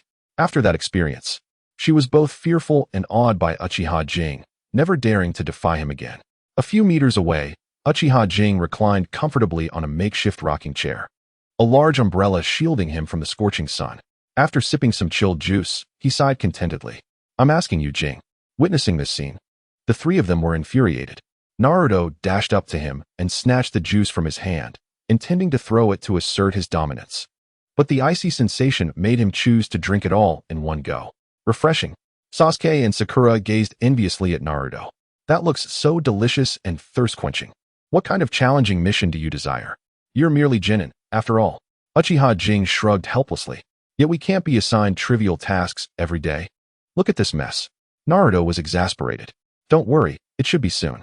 Counting the days, Team 7's first mission outside the village should be arriving. Just then, a ninja dressed in umbu attire appeared from a distance. "Lord Jing, the Hokage summons you." "Here we go." Uchiha Jing leapt from the rocking chair and beckoned the three of them over. "Don't you want a mission? Follow me." The trio's eyes lit up, eagerly trailing behind Uchiha Jing. Konoha Hokage building. Upon entering the office, Sarutobi Hiruzen was in conversation with an elderly farmer. Seeing them enter, he paused and turned to Uchiha Jing. "Jing, I summoned you today to assign a mission to Team 7. Sarutobi gestured to the old farmer beside him. "This is the esteemed bridge expert from the Land of Waves, Tazuna. Your mission is to protect him until the bridge connecting the Land of Waves to the mainland is completed. Rest assured, leave it to us, there will be no mishaps." Without waiting for Uchiha Jing to respond, Naruto jumped forward, thumping his chest. Uchiha Jing lightly tapped his head, but did not voice any objections. He certainly wouldn't oppose. He too had long awaited this mission. After all, it involved a bloodline limit and a formidable swordsman. The old farmer, Tazuna, appeared somewhat hesitant. Hokage-sama, are they not too young? It was understandable for Tazuna to have doubts. Currently, Team 7's average age was merely 11. Even the most mature-looking Uchiha Jing still bore traces of youthful innocence on his face, not to mention the other three, who resembled mere children. Although this task was priced as a D-rank mission, Tazuna was well aware of its real difficulty level. The four youngsters before him were hardly fit to deliver groceries. Tazuna, with Team 7's strength, there will be no issues with this mission. Sarutobi chuckled, casting a meaningful glance at Uchiha Jing. For 3 years, he had tried every means to uncover the boy's background. Perhaps this seemingly problematic mission would allow him to see through this young lad? Sarutobi was quite curious. Nevertheless, Tazuna remained unconvinced. Mr. Tazuna, fear not. This mission is well within our capabilities. Uchiha Jing spoke calmly, exuding an air of absolute confidence. Zabuza Momochi and Haku, as minor antagonists in the early stages of the Hokage storyline, certainly possess strength. However, for him now, dealing with them would require the use of his Rinnegan. Tazuna opened his mouth, ultimately letting out a reluctant sigh. For a D-rank mission payment, he couldn't realistically expect a luxury vehicle. A bicycle would suffice. After quickly gathering the supplies for leaving the village, the 5 of them departed from Konoha. Jing, are we headed to the land of waves? On the way, Naruto chattered endlessly, bombarding the group with questions. Although this was not his first time leaving the village, it was indeed his first mission. The excitement within him was palpable. Walking in the middle of the group, Tazuna felt increasingly despondent. These are not ninjas. They are merely 4 kids fresh from the academy. It seemed his chances of returning to the land of waves were virtually non-existent. Uchiha Jing ignored Naruto's incessant chatter. The moment he stepped out of the village, the long-awaited voice of the system resonated in his mind. Ding. System upgrade complete. Over 3 years, a total of 10,000 shock points were accumulated, leaving the host with 17,300 shock points remaining. Throughout the journey, Uchiha Jing weighed his options. The current shock points were sufficient for him to reinitiate the extraction of intermediate ninjutsu. However, extracting intermediate ninjutsu came at a cost, the undertaking of a time-space mission. Now that he possessed the Rinnegan, a formidable weapon, as long as the Otsutsuki clan did not descend upon the ninja world, he could ensure his safety. Should he proceed with the extraction of intermediate ninjutsu? After careful consideration, Uchiha Jing ultimately decided against it for the time being. One cannot overreach. Over the past 3 years, he had only begun to grasp the Rinnegan's potential. To attempt to acquire another technique of equal caliber would be unwise. System, aside from extracting ninjutsu, are there any other uses for shock points? After a brief silence, the system finally provided an answer. Yes, shock points can be utilized for precise exchanges of acquired ninjutsu to enhance their power and level, but this is limited to ninjutsu that can grow. Uchiha Jing was taken aback. Ninjutsu that can grow? This was the first time he had heard of such a concept. The currently applicable growable ninjutsu were Rinnegan, mastery of swordsmanship, and Jonin chakra. Uchiha Jing's mind suddenly jolted. Can the Rinnegan also be upgraded? In his memory, the Rinnegan was already the pinnacle of ocular jutsu. What could it possibly evolve into? Chapter 51, that non-reflective puddle. System, can the Rinnegan be upgraded? Yes. Uchiha Jing was overjoyed, and without a second thought, he exclaimed, then upgrade the Rinnegan. The system fell silent. The host has not completed the advanced ninjutsu task. Therefore, the Rinnegan cannot be upgraded. Uchiha Jing felt an overwhelming urge to curse. If it cannot be upgraded, then why say anything? Can the Jonin chakra be upgraded instead? Adjusting his mindset, Uchiha Jing quickly accepted the alternative. It can be upgraded to Kage-level chakra. That's not too shabby. Uchiha Jing eagerly applied for the upgrade. The host's shock value is insufficient. Please strive to astonish others. If there were an uninstall feature, Uchiha Jing would undoubtedly hesitate. Then what can my current shock value do? It can enhance your proficiency in swordsmanship. Enough with the chatter, upgrade it. Instantly, Uchiha Jing's mind was flooded with extensive knowledge regarding sword techniques. His proficiency in swordsmanship transformed into mastery. He instinctively touched the ninja sword at his back, a profound sense of connection surging within him. While he had merely used the sword before, now he had completely mastered it. Though the distinction between usage and mastery may seem slight, it had significantly deepened his understanding of the blade. Just then, Uchiha Jing sensed something and slightly turned his head to glance at the trees beside him, a playful smile curling at the corners of his mouth. "That Mr. Dazna." After a prolonged silence, Sakura suddenly spoke. What's wrong?" Dazna turned his head, puzzled by Sakura's inquiry. "Mr. Dazna's country is the land of waves, right?" "Yes, why do you ask?" Dazna replied, his brow furrowing. Sakura shifted her gaze toward Uchiha Jing. "Jing, does this country have ninjas too?" Uchiha Jing shook his head. "This country does not possess ninjas." He placed his hand behind his head, recalling. "Weak nations lack diplomatic power. The land of waves often suffers due to the absence of a ninja village." Dazna's expression grew somber. If the land of waves had a ninja village, he would not have had to travel all the way to Konoha seeking assistance. The group continued their journey, the sun hanging high in the sky, scorching the earth. Uchiha Jing appeared casual, yet he was attentively observing the ground. If his memory served him correctly, indeed, a shallow puddle had appeared along their path. Uchiha Jing continued forward without revealing any signs. How could there be standing water on such a hot day? Naruto curiously surveyed the surroundings. Is it unusual to have standing water? Perhaps it rained not long ago, Sakura scoffed dismissively. She had grown weary of Naruto's incessant chatter along the way. His current antics were truly the essence of a mischievous fox. "No, look around. It's clearly dry. Just a moment ago, the ground was cracked in several places." Naruto's unease grew as he pondered the situation, a shuriken silently appearing in his hand. Uchiha Jing smiled with satisfaction. The training over the past 3 years had significantly benefited Naruto. At the very least, his perceptiveness and ability to assess information had surpassed that of the average ninja. He stepped forward to the puddle. "Do you know why there are so few jonin?" Uchiha Jing's sudden question left Sasuke and Sakura bewildered. Because, unbeknownst to them, the ninja sword that had been resting on his back was now firmly in his hand. Lower-ranked and mid-ranked ninjas lack experience. The sword plunged straight into the puddle. They often do not survive to become jonin. The puddle suddenly erupted, the once clear surface instantly turning a deep crimson. "It's a trap." Naruto instinctively threw his shuriken, his body darting towards Dazna. Sasuke was slightly slower but assumed a fighting stance as well. As for Sakura, well, let that be. The puddle gradually receded, revealing 2 figures that emerged from its original position. The 2 stared in shock at Uchiha Jing beside them. How could he have seen through their disguise? "This is impossible. Are you quite surprised?" Uchiha Jing smiled as he regarded the 2, now bound together by his ninja sword. His eyes closed. The crimson tomo had already manifested in his gaze. To play at disguise in front of an Uchiha is truly laughable. Sasuke looked enviously at his Sharingan. When would he also possess such eyes? Seeing the Sharingan, the 2, though reluctant, understood that their fate was sealed. "Mr. Dazna, do you not wish to say something?" After dispatching the 2, Uchiha Jing turned to Dazna. Dazna's face darkened. "Mr. Uchiha, what do you mean by that?" Uchiha Jing pointed at the 2, now bound together. "These 2 could not possibly be targeting us. After all, to play at disguise in front of an Uchiha is quite fanciful. Therefore, they are targeting you. Mr. Dazna." Dazna clenched his teeth, wishing to deny it, but as he raised his head, he met those crimson eyes. Realizing he could no longer conceal the truth, Dazna sighed. "They are targeting me." Uchiha Jing nodded, sheathing his sword and continuing forward. Dazna gaped. "What does this mean?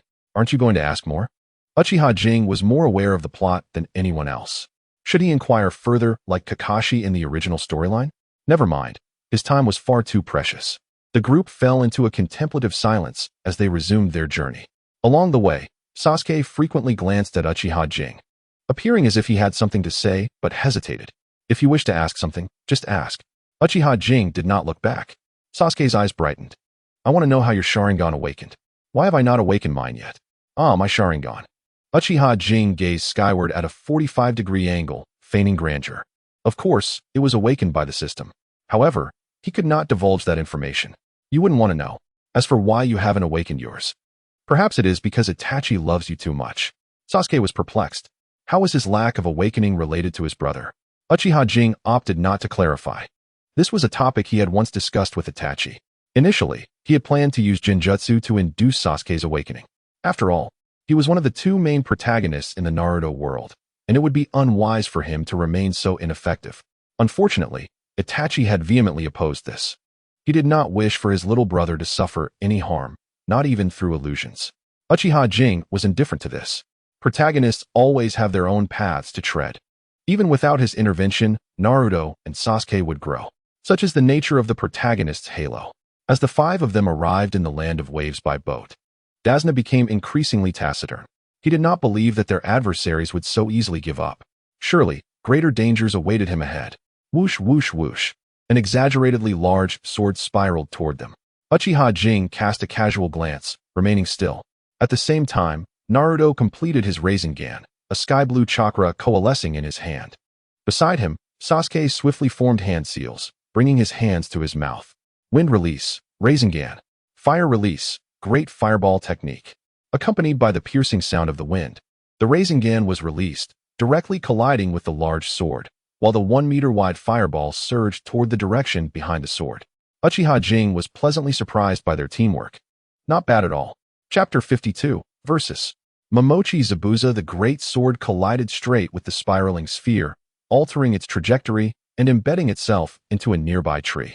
A shadow narrowly evaded the fireball, standing atop the sword. It was Uchiha Kage, the so-called god of wealth. The individual on the sword turned, casting a dispassionate glance at Uchiha Kage. TSK, TSK, TSK. Uchiha Kage felt a pang of discomfort. He thought he had been sufficiently impressive, but unexpectedly, he encountered a worthy opponent today. He had not anticipated meeting the famed god of wealth so soon. The person atop the sword remained aloof, exuding an air of confidence. After executing countless missions without a single failure, it was perplexing that such a formidable ninja was referred to as the god of wealth. Unbeknownst to them, mist had begun to envelop the area, slightly obscuring their vision. Naruto and Sasuke remained on high alert, their eyes fixated on this individual. Sakura, on the other hand, was best left unmentioned. Uchiha Kage maintained his calm demeanor. Let us keep the chatter to a minimum. I must swiftly deal with that old man. Dasna was taken aback. Was this person coming for him? Naruto and his companions quickly clustered around Dasna, forming a protective barrier. However, the individual atop the sword crouched down, indifferently eyeing Uchiha Kage. It seems that I must first eliminate you, Uchiha Kage. With a swift motion, the sword was ripped from the tree, leaving behind a fleeting shadow as the figure vanished from sight. Uchiha Kage quietly observed the silhouette standing over the stream. Ninjutsu, hidden mist technique. The figure struck a pose that Uchiha Kage found rather juvenile, and a cold voice echoed from afar. The mist thickened around them, rendering visibility nearly non-existent. Kage, who is this? Uchiha Kage shrugged. Momochi Zabuza, a rogue ninja skilled in silent assassination techniques. He is one of the legendary 7 ninja swordsmen. A look of terror spread across Sakura's face. Silent assassination techniques? Uchiha Kage tilted his head towards her. What? Are you afraid? Sakura's face flushed with indignation. Who's afraid? Let him come. I'll knock him out with a single punch. Uchiha Kage nodded. Fine, then he shall be entrusted to you. Sakura, is she merely posturing? Or does she truly intend to challenge him? From all directions, Zabuza's voice resonated. What? Sakura frantically scanned her surroundings. Throat, spine, lungs, liver. A tense atmosphere began to suffuse the air. Sasuke gripped his shuriken tightly, beads of sweat trickling down his forehead. Sasuke, who had not yet experienced the night of his clan's massacre, had lived under Itachi's protection and lacked the battle experience and psychological fortitude of his counterpart in the original narrative. In this perilous setting, he found himself paralyzed with fear. It's all right, Sasuke. Just as he felt on the verge of collapse, a gentle voice reached him. Turning stiffly, he met Naruto's bright eyes. With me here. I will never allow my comrades to be killed. For a fleeting moment, Sasuke was taken aback. In Naruto's simple words, he found a sliver of reassurance. That familiar face, which he often found irksome, appeared unexpectedly handsome at that moment. Naruto, is it really acceptable for you to steal someone else's lines? Uchiha Kage glanced at Naruto in exasperation. This guy had the audacity to take his lines. Now at a loss for words, Uchiha Kage sighed. Oh well, let him take them.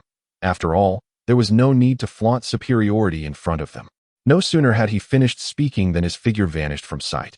The next instant, a metallic clash resonated from a tree 10 meters away from Naruto and the others. Uchiha Kage, wielding a small shuriken, had blocked Zabuza's exaggeratedly large sword. Are you done with your posturing? If so, it's my turn now. Uchiha Kage lifted his gaze, his crimson Sharingan spinning slowly. This mere fog is nothing against the Sharingan. It's akin to a child's play. How is this possible? Zabuza's pupils dilated in shock. He knew that the mist was ineffective against the Sharingan. But a mere shuriken? To block his decapitating sword? You must be joking. Uchiha Kage chuckled lightly, using the sword to propel himself upward. Fire release, great fireball technique. The hand signs were completed in almost an instant, and a magnificent fireball soared into the sky. Zabuza quickly leaped down from the tree to evade the fireball's assault. Fire release, Phoenix fire technique. Another flurry of hand signs followed, as several small fireballs, each 1 meter in diameter, surged towards Zabuza in midair. Water release, water dragon bullet technique. With no way to escape, Zabuza was compelled to counter with his own ninjutsu. The fireballs collided with the water orbs, producing a violent hissing sound, akin to boiling water. Steam rose, further obscuring their already limited visibility. Naruto and the others stared dumbfounded until the figures of both combatants became indistinguishable. Naruto, you can defeat that guy, right? Sakura's face reflected growing terror. In the midst of the fog, obstructed vision naturally instilled fear. Of course, Naruto replied without hesitation. He had unwavering confidence in Uchiha Kage, not based on strength, but rather on blind trust in Kage. There was nothing in this world that Kage could not accomplish. If there were, it would simply mean that Kage chose not to. Meanwhile, Sasuke appeared unusually silent. His hands clenched tightly around his shuriken, his teeth grinding audibly. Was he now only fit to be protected? Relying on his brother for safety within the village and on Kage after leaving it. When would he be strong enough to protect others? Clang. The crisp sound echoed continuously through the mist. Each noise tugged at the hearts of the onlookers. Suddenly, a figure burst forth from the mist, spraying a cloud of blood. Thud. The figure crashed to the ground before Naruto and the others. Black hair, one side of the face wrapped in bandages, clutching a broken sword. Momochi Zabuza. It appears your strength does not match your boastful words. Emerging from the mist, Uchiha Kage walked forward, still holding a shuriken. Zabuza glared at him fiercely, his expression shifting between anger and uncertainty. Uchiha Kage approached him, slightly bending at the waist. Mr. Zabuza, do you wish to surrender? Surrender? Zabuza scoffed. Perhaps you misunderstand my strength. The figure on the ground suddenly transformed into a puddle of water. Behind Uchiha Kage, Zabuza's form appeared abruptly. Kage, watch your back. Naruto shouted desperately. Water release, water prison technique. A layer of azure water enveloped Uchiha Kage's body. You can't move now, can you? This is the consequence of underestimating Momochi Zabuza. Zabuza revealed a sinister grin. Next, you will have to watch as these little brats die one by one before your eyes. A water clone formed before him, displaying a cruel smile towards Naruto and the others. Chapter 53. Awaken, single Tomokage is trapped. What should we do? Sakura exclaimed anxiously, her legs trembling. Stay calm, Naruto shouted, maintaining his composure as he gazed at the slowly advancing Zabuza. His true self is sealing Kage. This is merely his water clone. As soon as it is attacked, it will dissipate. Naruto analyzed coolly. Over the past 3 years, he had not merely been a mascot for Kage. Kage had taught him much about combat experience. But shut up. Sakura wished to utter more, but was abruptly interrupted by Naruto's brusque command. Do not think of anything. Just focus on him. Sasuke, silent yet poised in a combat stance, cast a cold glare at the encroaching Zabuza Momochi. He felt a surge of anxiety. Yet he grasped a crucial truth. Panic would only hinder his speed in striking. Calmness and a cool-headed analysis of the adversary were essential for survival. Children, are you frightened? Zabuza taunted, dragging his massive sword, leaving a deep gash in his wake. Revel in the feast of death, for this is my greatest mercy to you. No sooner had he finished speaking than he vanished into the thick mist, leaving Sasuke and the others in a state of terror. Be cautious, stay vigilant. Naruto warned as his eyes darted around, with Sasuke and Sakura mirroring his apprehension. Unfortunately, the dense fog severely obstructed their vision, limiting them to a mere radius of 3 meters. Beyond that, all they could see was a shroud of mist. Suddenly, a rustling sound emanated from their right. Swish, swish, swish. 3 shurikens were hurled from their hands.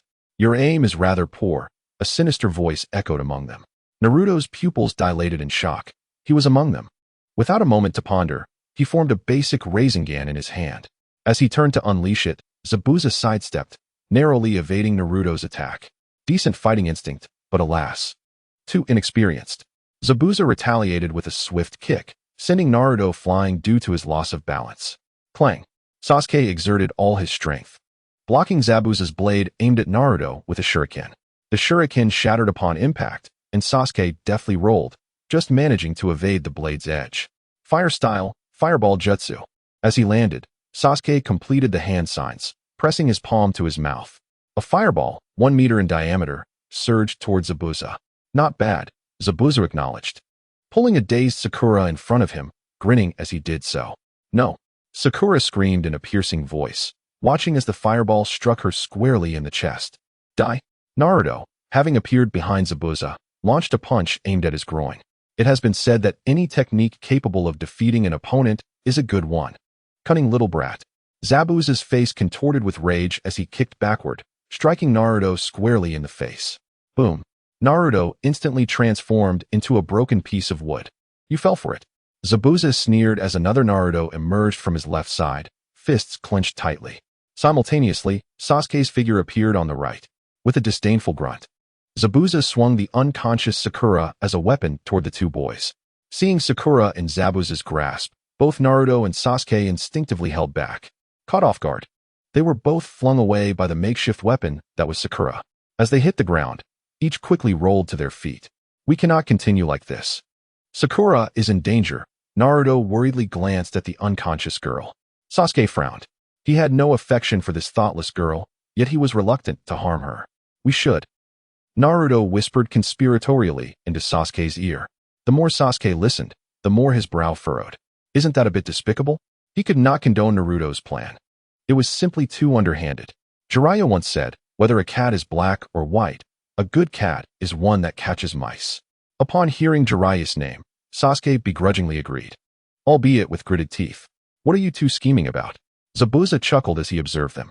To him, they were merely morsels in his bowl, ripe for the taking. Their desperate struggles were nothing more than an entertaining spectacle for him. Do you wish to know? Naruto raised his head, flashing a broad grin. Regardless of the method, you shall perish today. Not necessarily.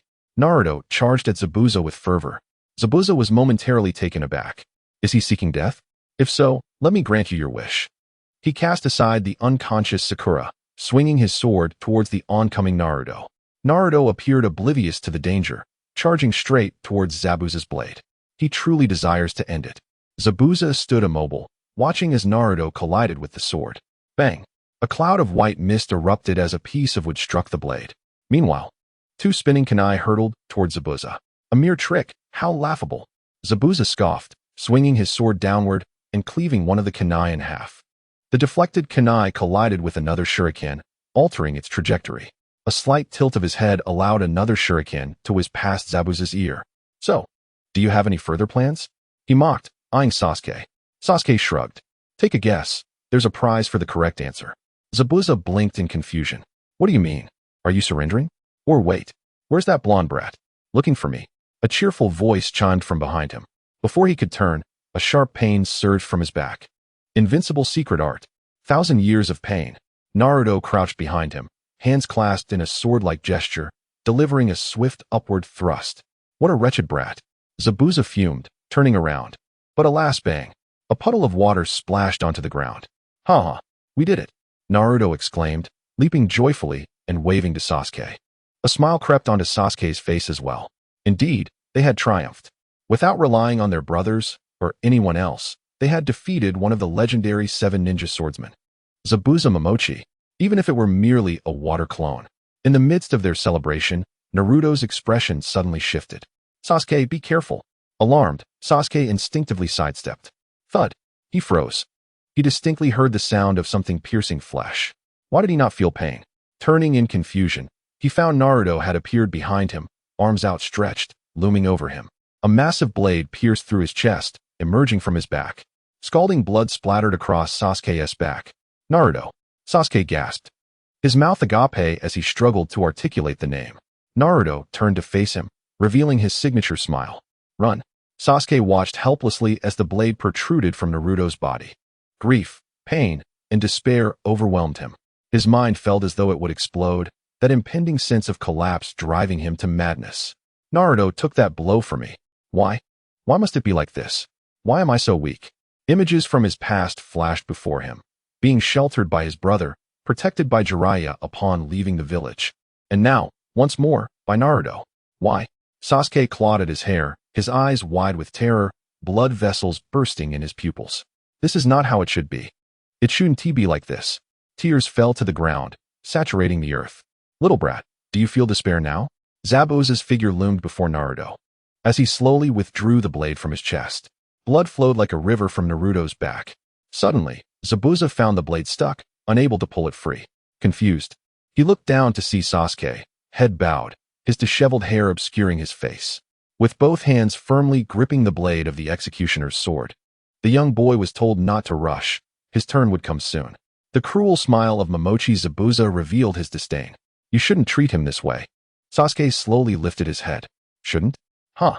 A mere insect deserves such an end. Zabuza scoffed at the theatrics of Sasuke. As Sasuke raised his head, a flash of crimson appeared. Who is the insect? The single Tomo Sharingan in his eyes spun ominously. Neither he nor I are. His indifferent voice carried a chilling coldness. You are.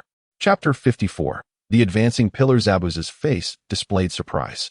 The Sharingan has awakened? Is this little brat also from the Uchiha clan? However, a moment later, a relaxed smile returned to his face. Oh, a Uchiha brat, huh? Too bad it's just a single Tomo.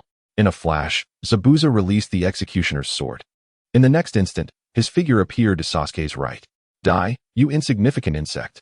A punch, accompanied by a sharp wind, hurtled towards Sasuke's face. I said. Sasuke raised his arm, blocking the blow with sheer force. You are the insect.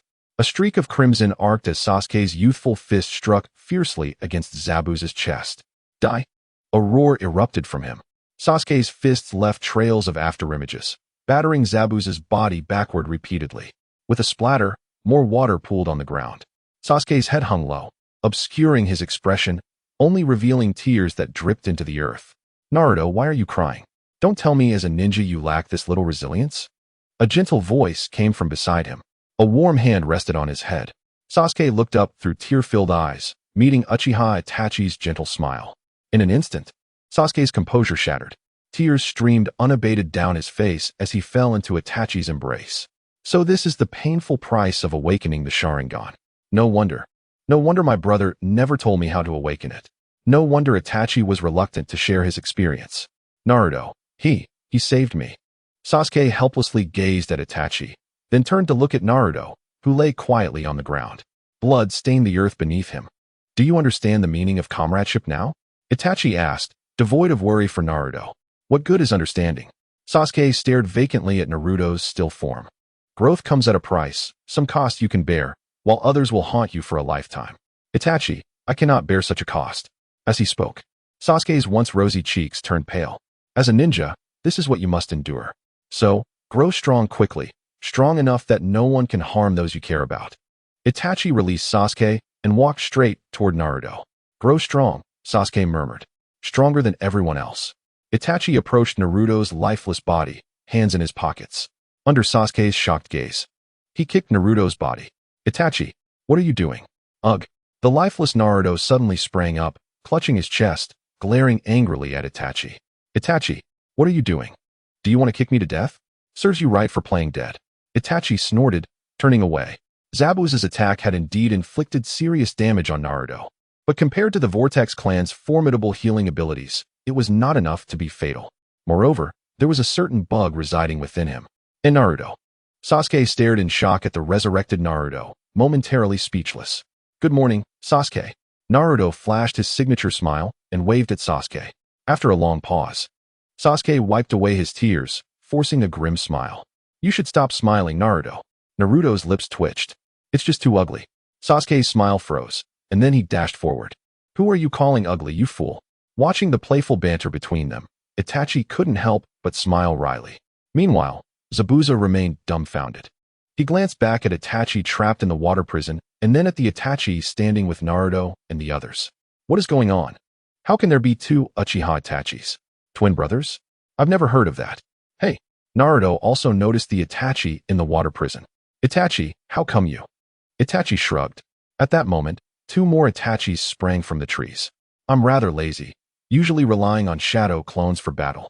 With a puff of smoke, the Itachi in the water prison vanished. Zabuza glared angrily at the group. Shadow clones. To think he would only use a shadow clone against the great Momochi Zabuza.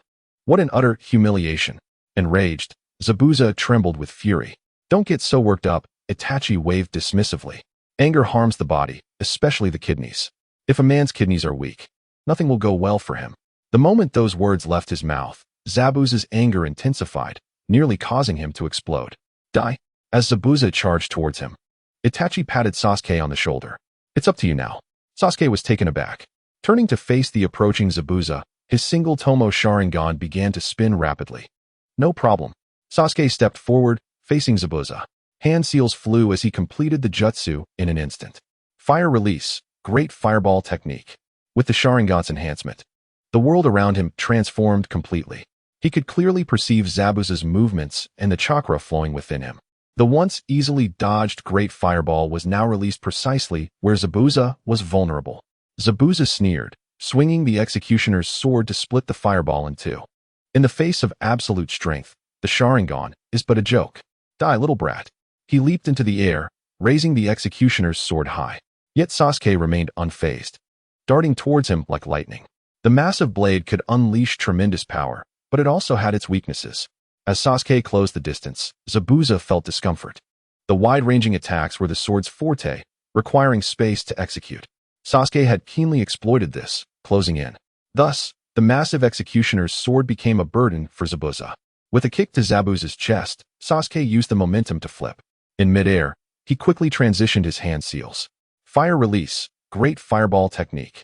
A blazing fireball struck Zabuza's chest, sparking a shower of flames. With a whoosh, several shuriken were hurled towards the spot where Zabuza's body fell.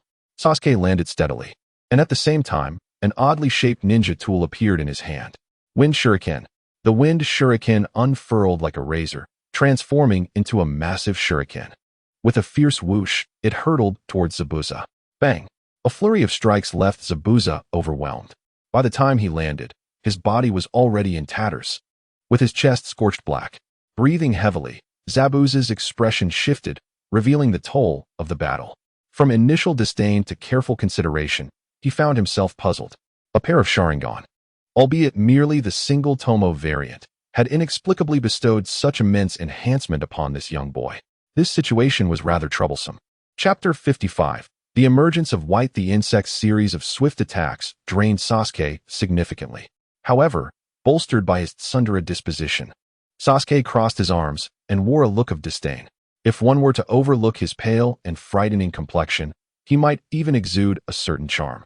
Uchiha pondered this, his mind conjuring an image of another similarly tsundere figure, Uchiha Madara, also a reincarnation of Indra. Indeed, they shared many similarities, especially in their tsundere nature. Turning his gaze towards Naruto, he observed the latter enthusiastically cheering Sasuke on, bouncing around in a manner reminiscent of Hashirama. Such youthful exuberance was quite juvenile. In the face of such humiliation, Momochi Zabuza gritted his teeth and forced himself to endure the pain coursing through his body. Beginning to weave hand signs. Water style, water dragon jutsu. Behind him, the previously tranquil stream erupted into chaos. A dragon made entirely of water spiraled upwards, measuring an impressive 10 meters in length. Sasuke swallowed hard. The awakening of his Sharingan had propelled his strength to new heights.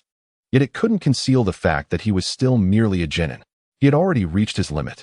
Confronted with this water dragon, he found himself powerless to resist. Alright, that's enough.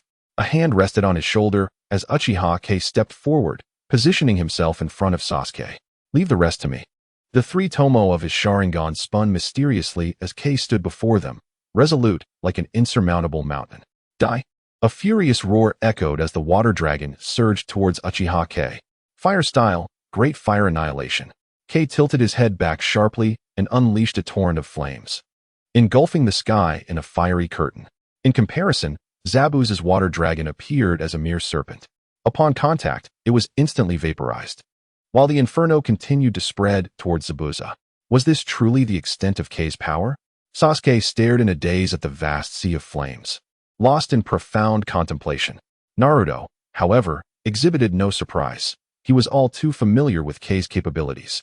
Though the inferno was astounding, he had witnessed even more remarkable scenes before. Zabuza was left in shock. This boy's strength was almost on par with that of a Kage. For a moment, he felt like crying. He had merely accepted an assassination mission, targeting an ordinary person. Did he really need to contend with someone of such caliber? Suddenly, a slender figure clad in a mask appeared abruptly before Zabuza. A transparent layer of ice crystals swiftly enveloped the two of them. The raging flames cascaded down, consuming the ice entirely.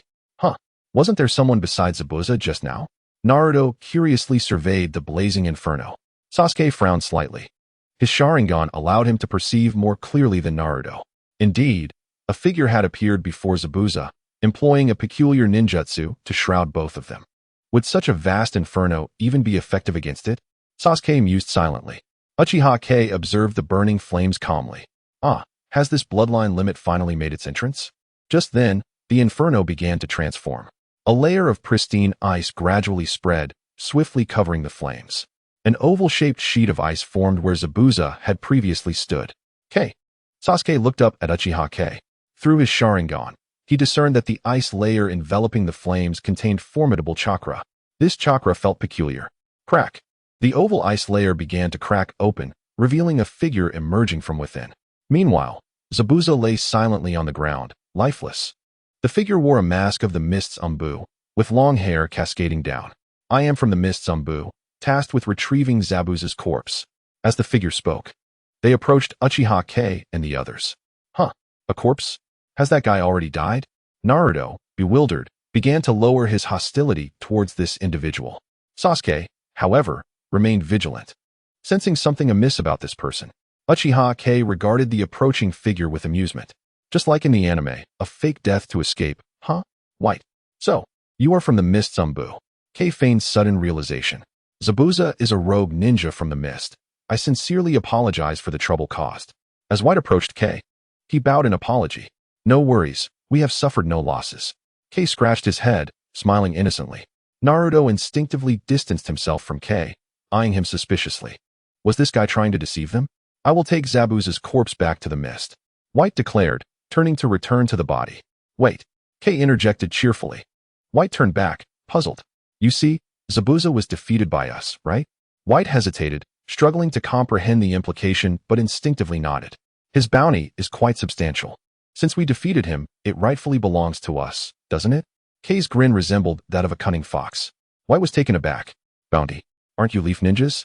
When did leaf ninjas become so concerned about bounties? True, but Zabuza is a rogue from the Mist. I must take him back, dead or alive. That's fine. I only need his head, the rest is yours. White felt a tightness in his chest. If he gave you the head, Zabuza would be completely dead. That's impossible. Impossible? Kei's eyes narrowed slightly. Then can I assume that you are not truly from the Mist's Umbu, but rather affiliated with him? In the next moment, White leapt into action, leaving behind several shurikens embedded in the ground. He quickly maneuvered back to Zabuza's side. I told you this plan wouldn't work. Zabuza, who had previously lain silent, stood up once more, pulling several silver needles from his neck, blood spurting forth. Don't be so rough. You might actually kill him. White shook his head in exasperation. Zabuza sneered, his gaze coldly fixed on Uchiha Kei and his companions. White, eliminate them. Is that a problem? White turned, falling into silence. While Sasuke and his companions were not particularly concerning, he felt no confidence against the notorious Uchiha Kei. In response to White's silence, Zabuza snorted derisively. Useless. Even if it costs you your life, you must take care of them. White remained silent, but was already poised for battle. Hey, how about you listen to me for a moment?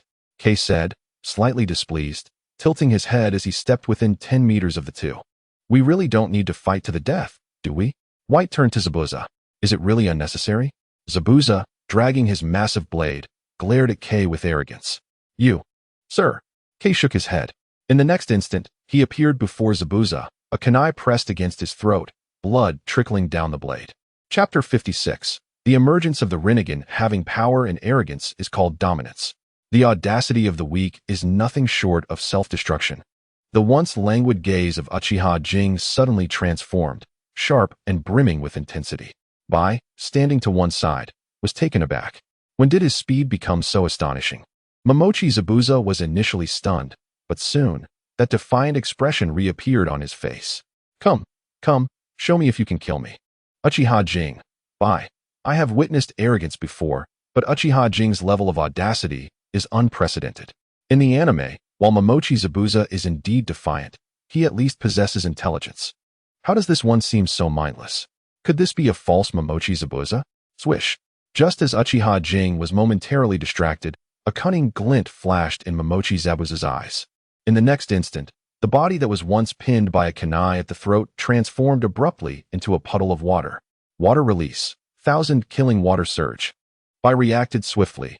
As Zabuza escaped, countless droplets of water rose into the air, instantly morphing into an overwhelming number of water shurikens. Whoosh. The sound of slicing air rang out. Countless shurikens surged toward Uchiha Jing. Fire release. Great fireball technique. Uchiha Jing clasped his hands together, forming a series of hand seals before placing them over his mouth. A brilliant red line of fire erupted forth, expanding dramatically as it neared the water shurikens. Beneath the mask, Bai's beautiful face was painted with astonishment. The great fireball technique can grow so large. Gazing at the fireball that resembled a meteor, Bai was left dumbfounded. What are you dawdling for? Attack!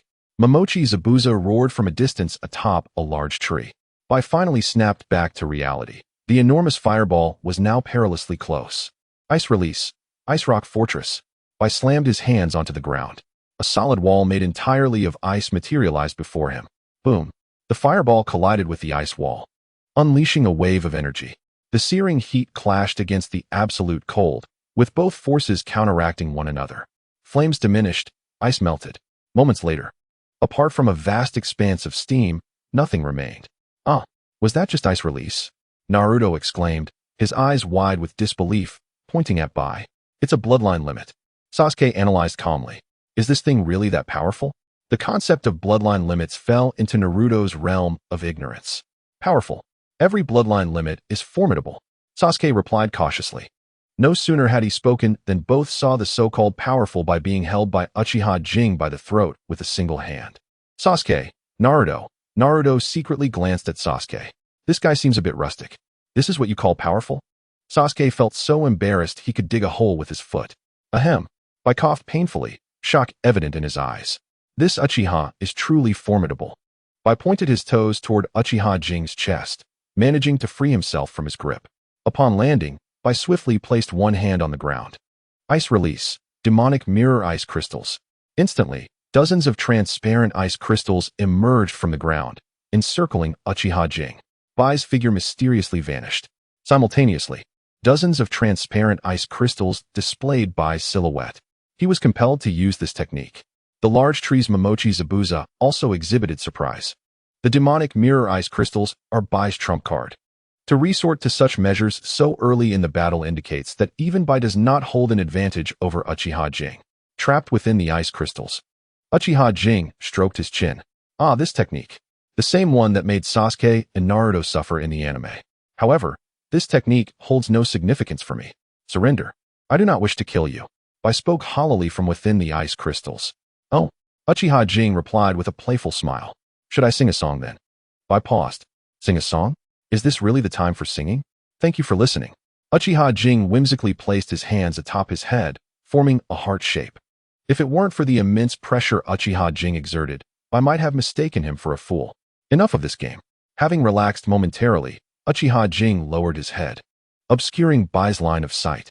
You're just being pretentious. Bai scoffed, and suddenly, numerous swishing sounds filled the air within the ice crystals.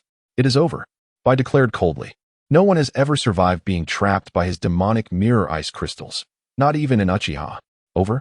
Uchiha Jing lowered his head, a smile gracing his face. Yes, it seems it is over. The three Tomo Sharingan underwent a transformation. Yellow pupils became adorned with intricate patterns. Shinra Tensei. In midair, countless shimmering shurikens abruptly halted. As if influenced by an unseen repulsion, they surged back at an accelerated pace. What? Bai, encased within the ice crystals, was astonished. What kind of ability is this? He can control so many shurikens. Before he could react, Uchiha Jing clasped his hands together. Bansho Tenin, centered on Uchiha Jing. All objects within a 10-meter radius became uncontrollably drawn toward him. The demonic mirror ice crystals were no exception. Bai, trapped within the ice crystals, was horrified.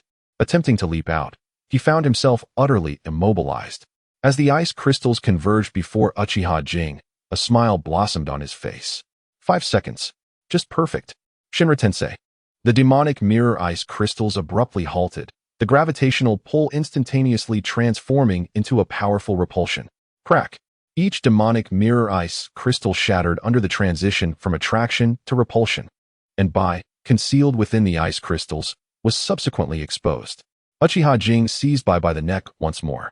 Do you have any other tricks up your sleeve? Bai gazed up in a daze, meeting Uchiha Jing's Rinnegan. His heart trembled. If you lack anything else, you have lost. Uchiha Jing spoke casually, extending his hand slowly toward Bai's mask. Bai, in despair, lowered his head. He wished to resist, but alas, his opponent was simply too strong. As the mask was removed, Bai's long hair fluttered slightly. A face more exquisite than that of any woman emerged into the air. At first glance, Uchiha Jing was taken aback. In the anime, Bai's visage was already stunning, but in reality, her beauty was breathtaking. Swish! Momochi Zabuza's figure suddenly appeared, swinging his executioner's blade at Uchiha Jing. When the ninja sword was drawn, Uchiha Jing single-handedly blocked the force of Zabuza's strike. Let him go? Zabuza cried out frantically, as if possessed. In truth, he had an opportunity to escape earlier. He had managed to distance himself significantly. Why did he come back? Zabuza couldn't articulate it. All he knew was that he didn't want Bai to be harmed. The frenzied onslaught was immensely draining. Moreover, given his already injured state, after delivering dozens of strikes, Zabuza collapsed from exhaustion. Let him go? Despite being utterly drained, Zabuza's expression remained fierce. Bai stared in disbelief at the fallen Zabuza. Why did he come to save me? Wasn't he just a tool? Chapter 57. News of the Yang Organization. Uchiha Jing had little interest in the twisted bond between Momochi Zabuza and Bai. Releasing Bai, Uchiha Jing kicked toward Zabuza. Why must someone who is inherently gentle also be so fierce? Zabuza was taken aback. Bai, too, was astonished. What do you mean? Tao Dizai Bujan remained perplexed. What does this Uchiha boy mean? I do not wish to harm you, he stated. Uchiha Jing crouched down, gazing at Tao Dizai Bujan. Though you appear fierce, your heart is not entirely wicked. What say you? Would you consider joining me? For a moment, Tao Dizai Bujan found himself at a loss. Had they not just been engaged in a fierce battle? Why this sudden invitation? Was the turn of events so abrupt? Soon, however, Tao Dizai Bujan regained his composure.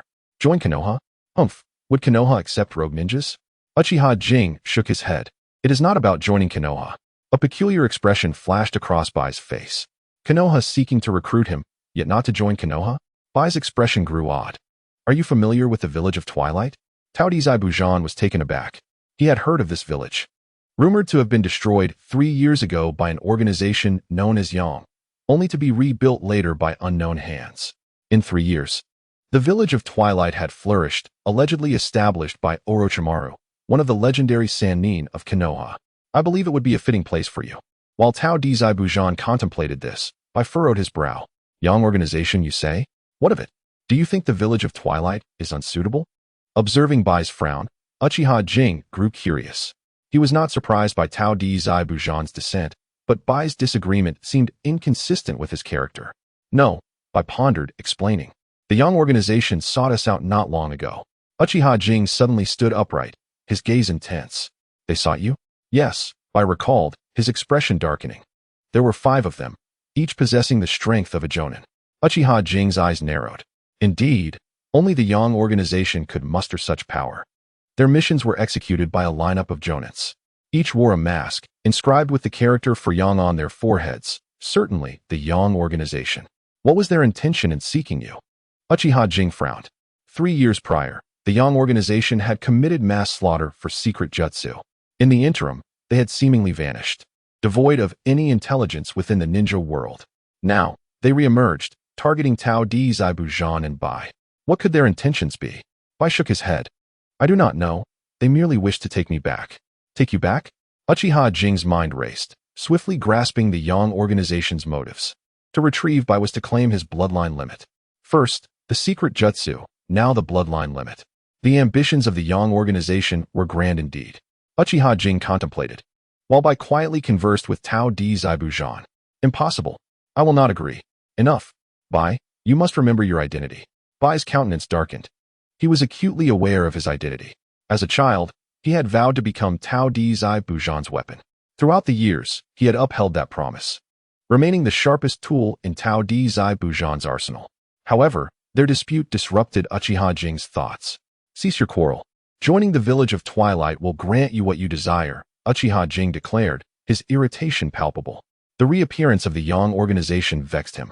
Who had established this entity absent from the anime? What were their ulterior motives? His strength stemmed partly from the shock system and partly from his prescient understanding of the plot. Yet, the Yang organization lay beyond his foresight, leaving him with an unsettling sense of helplessness. What I desire, Tao Di Zaibujan faltered. The power to overturn everything, to shift the balance of power in the mist and even the land of water. Uchiha Jing's gaze was fervent. Tao Di Zaibujan was not inherently malevolent. Rather, his true nature had been deeply suppressed. Though ambitious, his aspirations were more for others than for himself. Such a person would thrive in the rapidly advancing village of Twilight. Given the right opportunity, he could very well seize control of the mist. Tao Di Zaibujan stared at him, captivated by Uchiha Jing's words. To be honest, he felt a stirring within. He had never abandoned his ambitions throughout the years. His numerous escapes and evasion were but steps toward instigating the next coup. Do you truly have the means? Tao Di Zaibujan's resolve wavered. Of course, I have yet to fail in my promises, Uchiha Jing replied, standing with pride. After a prolonged contemplation, Tao Di Zaibujan turned to Bai. Hope shone brightly in Bai's eyes. Very well, I accept your offer. Not far away, Naruto and Sasuke observed the scene with bewilderment. They could not hear Uchiha Jing's words, yet they witnessed him shaking hands with that individual. Naruto, what is happening? Sasuke asked. Perplexed. Good question, Naruto replied, somewhat stumped. I have no idea what is currently transpiring. Just as they exchanged puzzled glances, a series of urgent coughs interrupted them. Sakura. Hearing the coughs, Naruto suddenly recalled the unconscious Sakura, struck first by Sasuke's fireball and then used as a weapon. Sakura struggled to sit up, her face contorted in pain. What happened? She gasped, clutching her chest, gazing vacantly at the approaching Naruto and Sasuke. What happened? Naruto and Sasuke exchanged glances. Good question. They responded in unison, leaving Sakura even more bewildered. How long had she been unconscious? Why did it feel as though the two were behaving oddly? Dasna, who had been keeping his distance, cautiously approached, emboldened by the cessation of hostilities. Has the battle concluded? Observing Uchiha Jing and Tao Di Zaibujan engaged in amiable conversation, Dasna expressed his confusion. The protector and the assassin have made peace, and they appear to be enjoying themselves? Why does this give me a chill? It seems to be over. But what is the situation now? Naruto, Sasuke, and Sakura all turned to him. Good question, Dasna replied, equally perplexed. Chapter 58. Kato's frustration useless. A bunch of useless fools. After all the money I've spent, you still have not eliminated Dasna. In a lavish hall in the land of waves, Kato, clad in small glasses, seethed with anger, harshly reprimanding his subordinates. My lord, it is not that the ninjas lack strength, but crash. A precious vase shattered at the feet of the speaker. But what? I refuse to believe there exists a sum of money that cannot bring about death. Kato's face twisted in rage, veins bulging on his pig-like visage. Go. Continue searching for bounty ninjas. No matter the cost, I demand Dasna's demise. As his subordinates prepared to respond, 7 figures entered through the main door. Oh, are you in a meeting? I hope we're not interrupting. One among them stepped forward, appearing quite handsome, yet still bearing traces of youth. And who might you be? Kato frowned slightly. Who am I?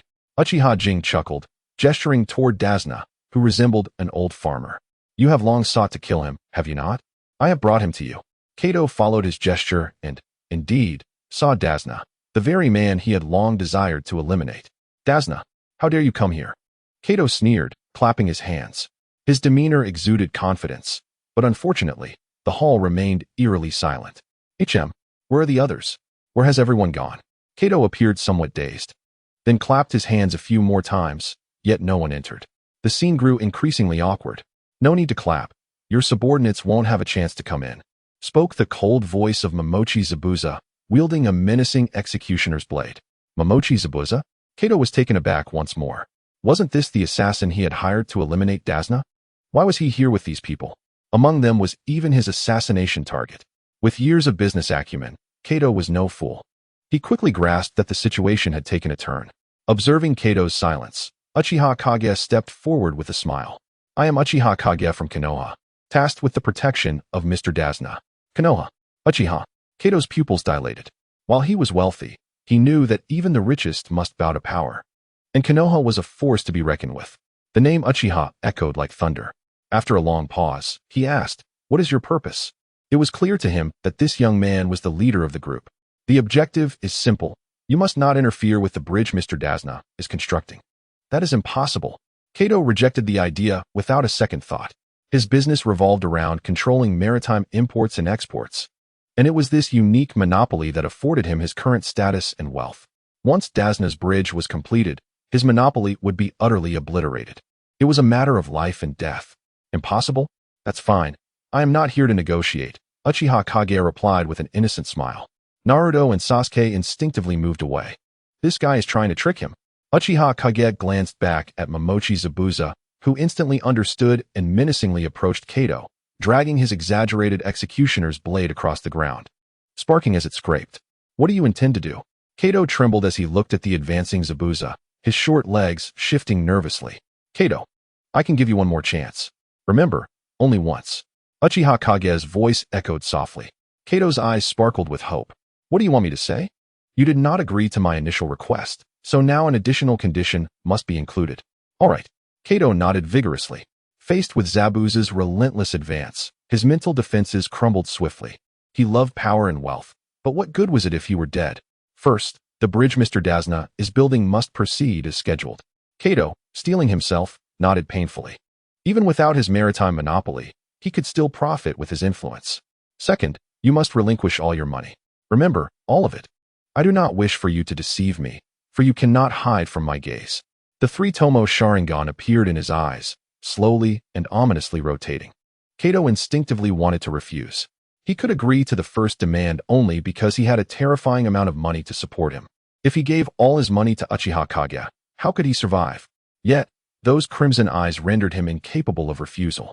Fear had seeped into his heart. 2 hours later, Uchiha Kage gazed in surprise at the multitude of boxes scattered around. This old man had accumulated quite a fortune over the years. So many boxes. Just how much money is this? Naruto stared blankly at the boxes, his eyes turning into shapes of currency. So much money. Is all this ours? Naruto asked eagerly. Uchiha Kage chuckled. Yes, it is all mine. Wow. With this much money, how many instant noodles can we buy? How many dango can we get? Naruto wondered aloud. Wait, it's all yours? Yes, all mine. Uchiha Kage responded, ignoring the frantic Naruto as he strode towards Zabuza. Zabuza was also taken aback by the quantity. Though he did not show it much, money and power had never been his desires. All he sought was to end the chaos of the mist. Nothing more. In the past, he had to earn money desperately as a lone wolf to quell the turmoil of the mist. Now, things were different. The financial matters would be handled from above. He only needed to think about how to allocate the funds wisely. This money is entrusted to you, Uchiha Kage stated calmly. Zabuza and Haku turned sharply. What did you say? They thought they had misheard. After all, this amount of money could finance a heavily armed army, a ninja army nonetheless. I said, this money is entrusted to you. You are responsible for bringing it back to the hidden mist. Zabuza and Haku breathed a sigh of relief. Responsible for returning it to the hidden mist, they thought it was for themselves. You will have 1/3 of it to allocate, primarily for recruiting ninjas. The remainder will be handed over by someone else. Zabuza's heart raced. 1/3 was still an astronomical sum. It was a figure that he could never hope to earn even after a lifetime as a bounty ninja. After a long silence, Zabuza's gaze toward Uchiha Kage became complex. You are just giving this to me? Aren't you afraid I might embezzle it? To be honest, at this moment, Zabuza felt deeply touched. To be entrusted with such a substantial sum was a testament to Kage's trust in him. So this is what it feels like to be trusted. I'm not worried. Uchiha Kage replied with a cheerful smile. First, trust those who employ you. Zabuza and Haku felt warmth in their hearts, their expressions softening. Secondly, you are dreamers. And those with dreams are generally worthy of trust. The eyes of Zabuza and Haku sparkled brighter. Lastly, Uchiha Kage's smile turned dangerous. As long as you are not afraid of my pursuit, Feel free to embezzle. Zabuza and Haku's expressions froze. Wait a minute. What happened to the touching moment? What happened to trust? Is this an outright threat? Chapter 59. Pursuing the Organization of Light. The next morning, Uchiha Kage and the 3 members of Team 7 watched as Zabuza and Haku departed. Naruto, gazing at the endless convoy, wore a sorrowful expression. It's all gone. The instant noodles, the dango, everything has been taken away. Can't you have a little ambition? Seeing Naruto's despondent face, Uchiha Kage couldn't help but chuckle. This guy had been wearing this expression since yesterday, as if someone owed him money. What do you know? They took not just the money but also my unfulfilled dreams. The more Naruto spoke, the more his heart ached. Ambition. Uchiha Kage ignored him and turned to Sasuke and Sakura. The mission is complete. You can return to the village. Sasuke keenly grasped Uchiha Kage's words. You're not coming back? Upon hearing this, Naruto ceased his sulking and stared intently at Uchiha Kage. I won't be returning just yet. Uchiha Kage gazed at the distant convoy, now a mere black. Is it because of the Organization of Light? Do you want to investigate it yourself? Naruto scrutinized Uchiha Kage's expression. Uchiha Kage froze, scratching his nose. Of course not. I just thought I might wander around a bit. You know, you're lying. Naruto interrupted sharply. For all these years, whenever you lie, you scratch your nose. Don't think you can fool me. The atmosphere grew awkward as 3 pairs of angry eyes bore into Uchiha Kage. Oh well. Uchiha Kage chuckled awkwardly, instinctively reaching for his nose, but stopping himself. Fine, I do want to gather some information on the Organization of Light. The 3 remained silent, fixating their gazes on him. Do not look at me like that.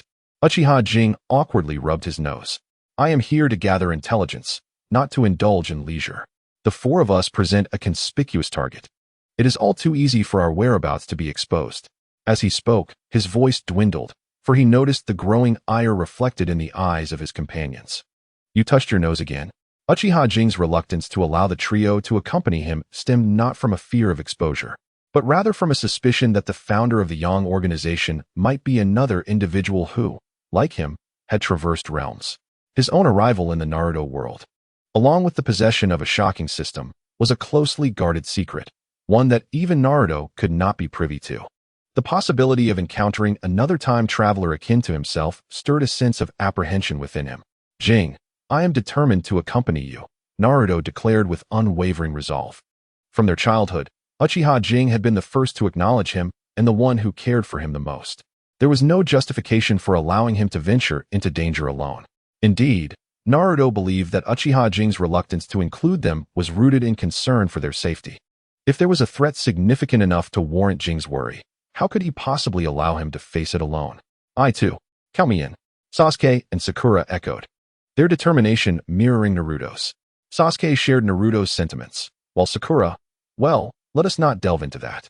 Uchiha Jing gazed at the trio, a warm current washing over his heart. Very well, he relented, but if we confront the Yang organization, you must heed my command. If I instruct you to retreat, you must do so without hesitation. Understood, Naruto exclaimed, his face lighting up with a joyful smile. Sasuke, too, displayed a faint smile. As for Sakura, let us not dwell on that. With the collapse of Cardo's vast fortune, his influence crumbled overnight. With no hindrance to Dazna's bridge-building project, their mission could be deemed complete. After bidding farewell to Dazna, the quartet set forth towards the Hidden Mist Village. According to Haku's account, he and Zabuza had encountered the Yang organization's pursuit while executing a bounty mission near the Hidden Mist Village. Thanks to the unique properties of ice release, they had barely managed to escape. Given this context, Uchiha Jing set his sights on the Hidden Mist Village, as it too was not devoid of bloodline limits. As they sat in a small boat, Uchiha Jing stroked his chin, lost in thought. The current state of the Hidden Mist Village was undeniably perilous, a veritable blood mist. It was the very homeland that Zabuza dared not tread. At present, it was likely that the 4th Mizukage, Yagura, still lived, and that Meitarumi had yet to overturn the policies of the Blood Mist. Thus, the Hidden Mist Village was rife with danger. Nonetheless, Uchiha Jing felt little trepidation regarding these matters. The depiction of the Hidden Mist Village during this timeline had not been elaborated upon in the anime. What concerned him more was the possibility of encountering Uchiha Obito, the fool blinded by hatred. At this stage, he had no desire to engage with this fool prematurely. The reason was simple.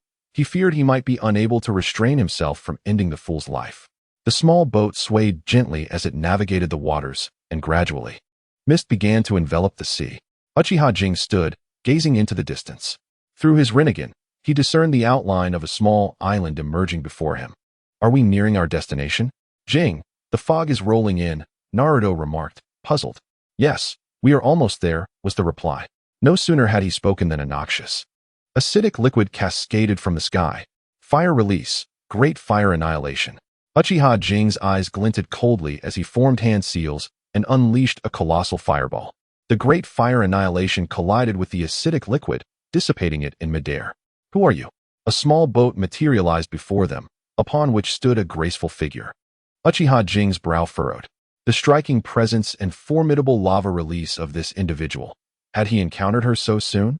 The fifth Mizukage, Mei Terumi. We are ninjas from Konohagakure. Uchiha Jing replied with poise. Konoha? Humph. Mei Terumi scoffed, a glint of hostility flashing in her eyes. The Hidden Mist Village had long ceased interaction with the outside world under its blood mist policies. The sudden intrusion of several Konoha ninjas was hardly likely to be met with warmth. We have come to investigate information regarding a certain organization. Uchiha Jing remained unfazed by Mei Terumi's demeanor. By all accounts, they were indeed uninvited guests. It would not be unreasonable for her to take action against them. An organization? Mei Terumi narrowed her eyes, her expression shifting slightly. The Hidden Mist Village has no knowledge of the organization you seek. Konoha ninjas, return to your village. Through a Sharingan. Uchiha Jing noted the subtle unease on her face. It appeared the Yang organization had indeed set foot in the Hidden Mist Village. Furthermore, judging by Mei Terumi's demeanor, it seemed the organization had caused considerable trouble for her village.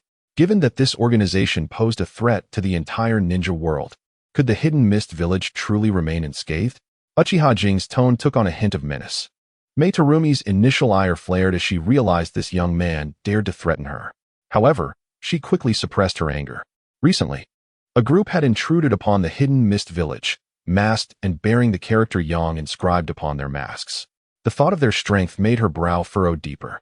We harbor no ill intent. We merely seek to understand information regarding this organization. Observing the softening of her expression, Uchiha Jing pressed on. After a period of contemplation, Mei Terumi ultimately acquiesced. Chapter 60. The sudden arrival of Yagura in a modest wooden cottage within the Hidden Mist Village. Mei Terumi settled into a wooden chair, crossing her long, slender legs, obscuring a considerable view. Uchiha Jing momentarily lost his focus. Speak up, what do you know? She demanded. What do I know? Uchiha Jing stammered, his thoughts wandering far from the question. With a swift motion, Mei Terumi rose, striking the wooden table. If you keep staring, I shall pluck out your eyes. Her face flushed crimson as she glared at him in indignation. Ahem. Uchiha Jing felt a twinge of embarrassment and cleared his throat. Sitting up straight. 3 years ago, a mysterious organization emerged, ruthlessly slaughtering villages with secret techniques. Mei Terumi resumed her seat, her expression solemn. This organization has existed for 3 years? They were after secret techniques then, but now they seek to capture those possessing bloodline limits. Their ambitions are vast. 3 years later, this enigmatic organization is now targeting ninja with bloodline limits, Uchiha Jing remarked, tapping his fingers lightly on the table.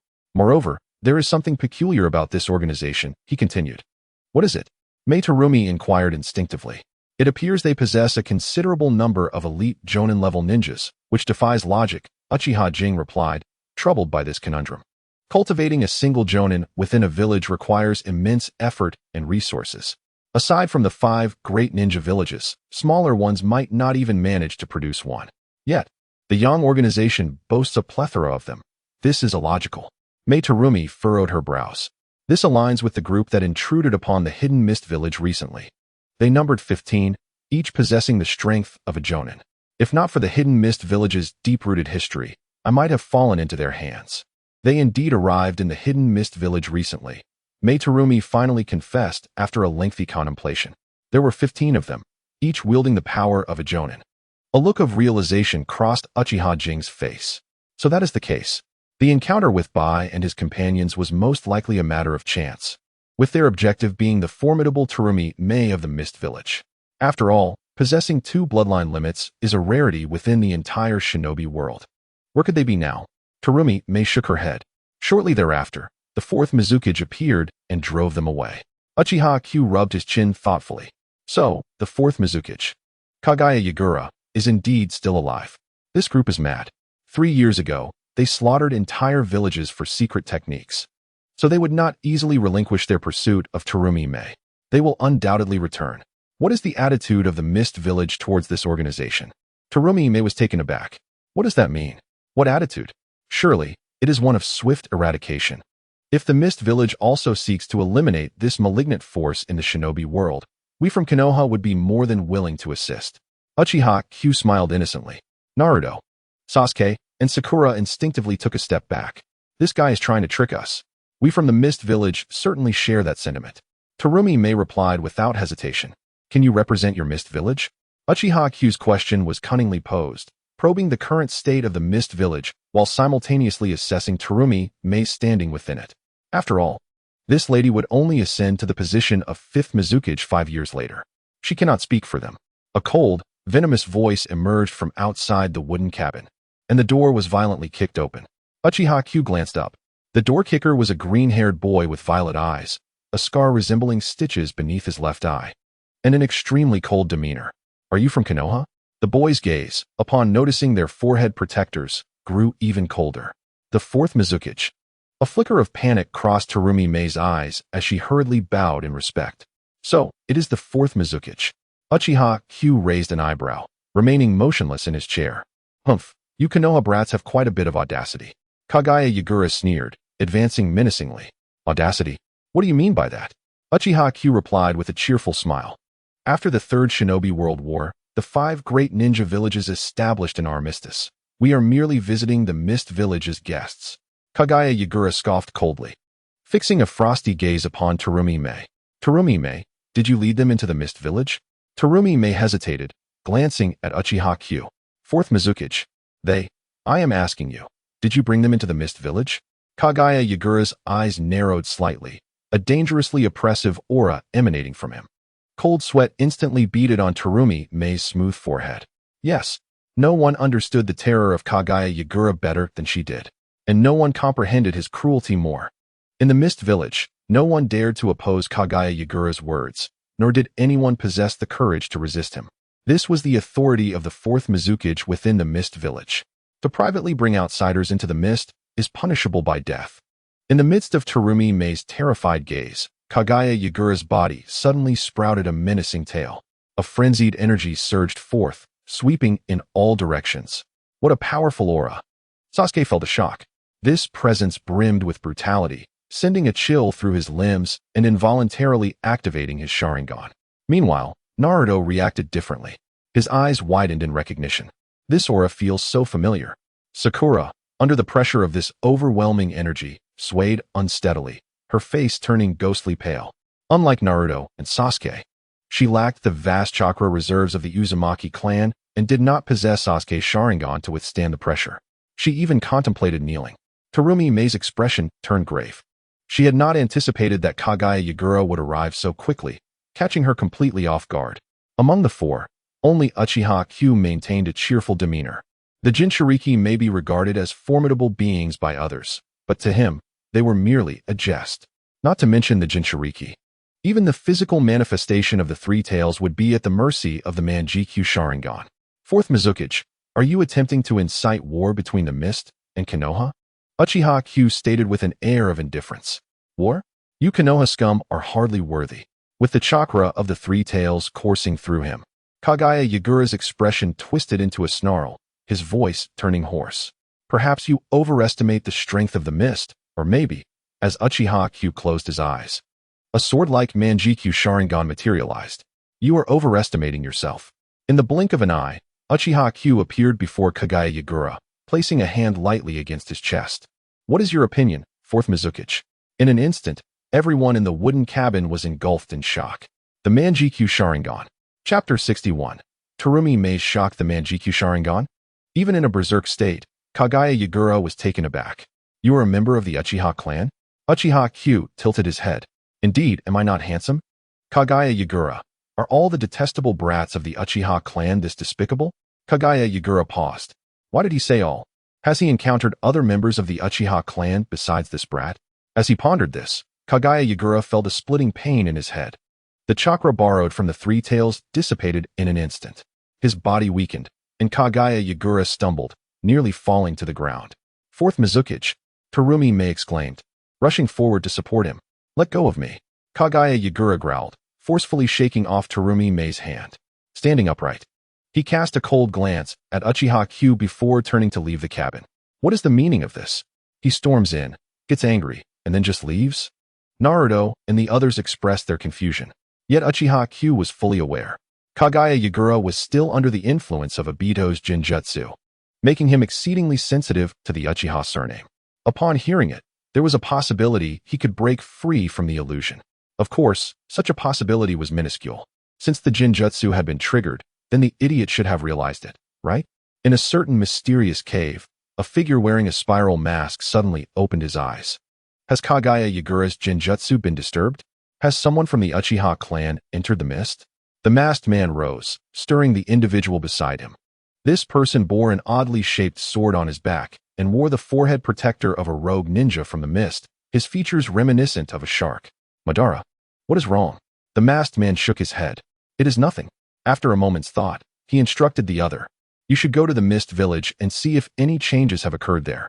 The individual hesitated but instinctively nodded, then departed the cave. Once the figure left, the masked man contemplated for a moment. With a wave of his hand, he twisted and vanished from the cave.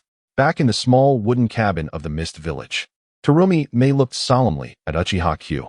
Just now, that little rascal seemed to have used the Sharingan. Moreover, it appeared to be of the Mangekyo caliber. When did the Mangekyo become so easily awakened? Terumi Mei felt a twinge of melancholy. Konoha is teeming with exceptional talents, their strength soaring. Meanwhile, what about the mist? Under the bloody policies of the Blood Mist, not only had they failed to cultivate new talents, but it was a miracle if they could retain their existing populace. What did you do to the fourth Mizukage?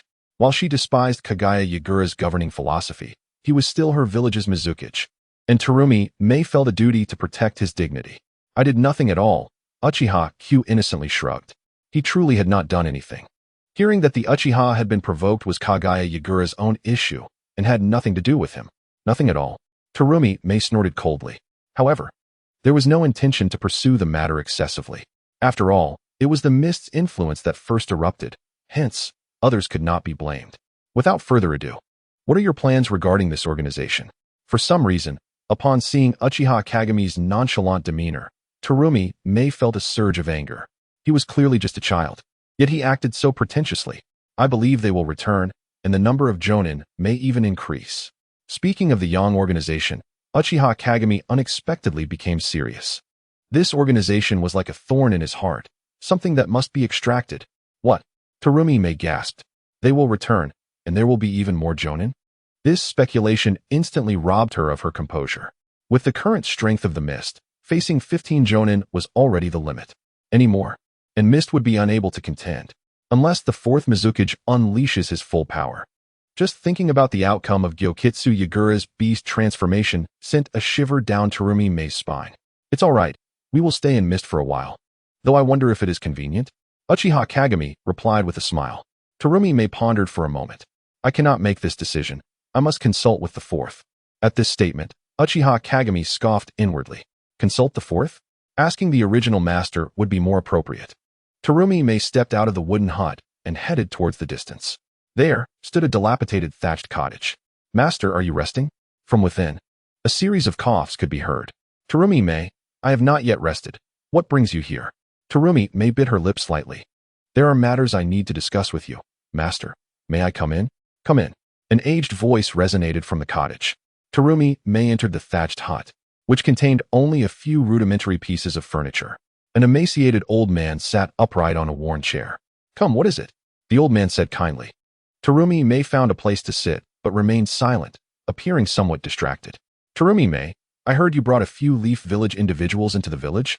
Did the fourth come looking for you? Seeing Terumi Mei's silence, the master spoke first. Terumi Mei lifted her head. Yes, master. They came regarding those people from a while back. The master's brow furrowed. Those people? What does Leaf Village have to do with them? It seems they discovered the whereabouts of those individuals 3 years ago, and have been gathering intelligence ever since. The master nodded. However, Terumi hesitated. However, what? There is one among them who belongs to the Uchiha clan. Oh, the master glanced curiously at Terumi. He possesses the Mangekyo Sharingan. The master's hunched body straightened abruptly, his eyes gleaming with ecstasy. The Mangekyo Sharingan? Are you certain, Terumi? Terumi nodded vigorously. Moreover, earlier, the fourth intended to eliminate them, using the power of the three tails. The master nodded. I see. No wonder there was an eruption of the three tails chakra earlier. The Uchiha merely mentioned his name, and the fourth appeared particularly pained, nearly fainting. The master excitedly stood, pacing around the thatched hut. It seems our conjecture was indeed correct, he murmured, and by the end, a smile graced his wrinkled face. What should we do next? Terumi's expression remained somber. Even if they were not mistaken, far too many had perished at the hands of the fourth over the years. We must keep them here. No matter the cost, we must ensure they remain in mist. The master's expression turned grave. I understand. They originally intended to stay in mist for a while. The master looked at her earnestly. Terumi, do you comprehend his significance? The Mangekyo Sharingan. Perhaps it could unravel the fourth's Jinjutsu, restoring him to his former self. Terumi felt somewhat dazed. Could that mischievous little fellow truly save them, bringing an end to the era of blood and mist? Chapter 62. Uchiha Obito's startling revelation as Terumi exited the small wooden hut. Naruto and his companions turned their gazes toward Uchiha Kagami in unison. What had they just heard? The Mangekyo Sharingan? Breaking the fourth Mizukage Jinjutsu? Was that brutal Mizukage earlier under control? Among the three, Sasuke's gaze toward Uchiha Kagami was the most fervent. The Mangekyo. That is the ultimate form of the Sharingan. Why are you all staring at me like that? Uchiha Kagami shrugged helplessly. Kagami, how many secrets are you still concealing from me? Naruto stared intently at him. In that moment, Naruto suddenly realized that this friend he thought he knew so well seemed incredibly unfamiliar. Over the past 3 years, he believed he had understood him thoroughly. Little did he know, this guy was still a mystery. I have no secrets. I know nothing of the Mangekyo. Naruto shouted at him. You despicable guy? After being pointed out, you still want to hide it from me. Does he think I lack intelligence? The problem is, Uchiha Kagami innocently raised his hands in surrender. You never asked me, did you? Naruto was momentarily speechless. Are you implying that if I had asked, you would have told me? You are just quibbling. We agreed there would be no secrets, that we would be transparent with one another. Naruto was displeased by Uchiha Kagami's dismissiveness. This guy was treating him like a child. He was already 12 years old. No longer a child. I will love you earnestly, unconditionally, without concern for fairness. Uchiha Kagami instinctively sang. Naruto. Sasuke. Sakura. Why did the conversation suddenly turn into an awkward song? The problem is, it sounds terrible. Alright, stop looking at me like that. You're making me uneasy. Uchiha Kagami cleared his throat. A ninja's abilities cannot be disclosed to others, you know, not even to the closest of companions. The three fell silent. Now, that was an explanation, rather than mere evasion. Can the Sharingan truly dispel Jinjutsu? Sasuke quickly pondered a new question. Jinjutsu from the Sharingan is renowned for its potency, a widely acknowledged fact in the ninja world. However, he had never heard of it being able to dispel Jinjutsu. Uchiha Kagami shook his head.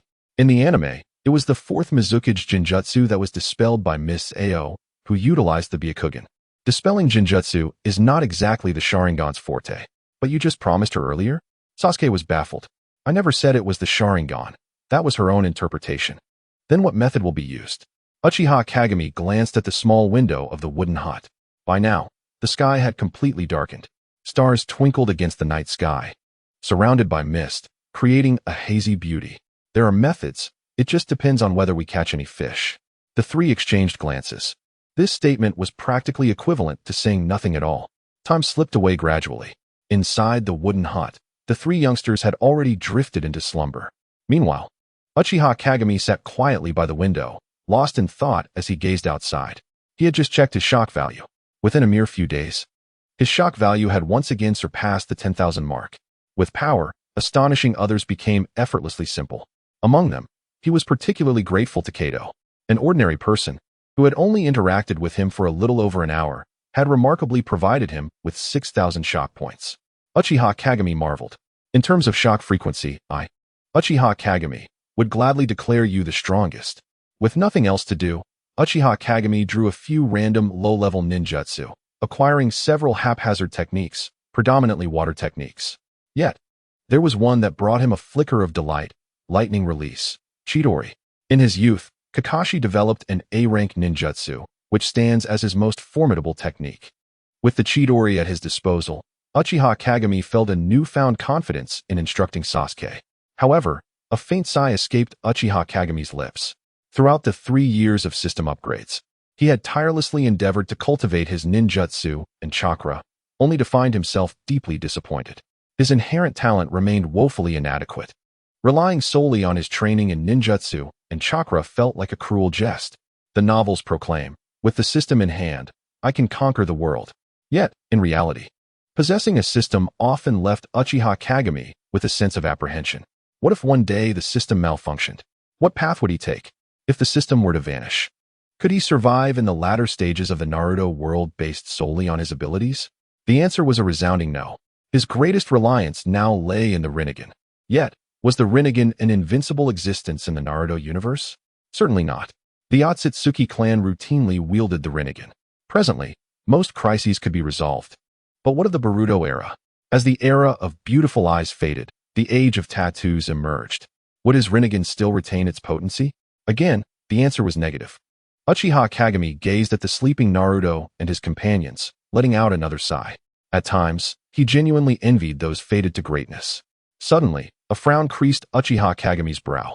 A familiar fluctuation in space-time manifested in his perception. A playful smile curled at the corners of his mouth. Had they finally arrived? The night breeze wafted through the window of the wooden cabin. The Uchiha Kagami who had been seated by the window had vanished. The masked man stepped out, his figure materializing in the hidden mist village. As he surveyed the enveloping fog, a profound disdain flickered in his eyes. This was a place he wished to avoid at all costs. He even contemplated obliterating this wretched locale. If not for this place, she would not have perished. Gradually suppressing his murderous intent, the masked man drifted silently through the hidden mist village. Out for a stroll?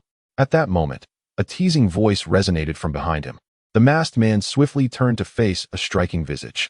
Strolling under the moonlight. How charming, Uchiha Kagami remarked, a smile gracing his lips. Though his eyes held a winter's chill. How could one define this individual? Uchiha Kagami could only describe him with 4 words: pitiable and tragic. Despite sharing the same character as Naruto, he led an entirely different life.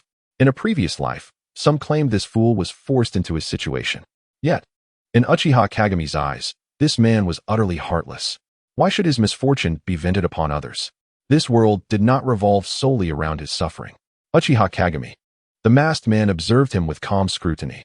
Since Uchiha Kagami began to make a name for himself in Konoha, he had been on the masked man's radar. Both his strength and his astonishing ability to amass wealth had astounded the masked man. In his original plans, there had been no room for this individual. Yet now, he found himself compelled to alter his strategy due to him. To be honest, he was quite curious about Uchiha Kagami. Do you know me? Care for an autograph? Uchiha Kagami replied nonchalantly. Do you even know who I am? The masked man's voice was low and ominous. Who? Uchiha Madara? Uchiha Kagami replied with a hint of amusement. However, his playful demeanor soon vanished, replaced by a gaze filled with deadly intent. Uchiha Obito. The masked man froze, his face beneath the mask betraying surprise. How could he possibly know? What nonsense are you spouting? Uchiha Obito? Who is that? Uchiha Obito feigned composure. Though his palms were slick with sweat, his true identity was supposed to remain a secret. Uchiha Obito lay buried in the hero's cemetery of Konoha. Who else could it be? Uchiha Kagami remarked, stifling a laugh at Uchiha Obito's pretense. Since you dare to utter my name, what purpose does further concealment serve?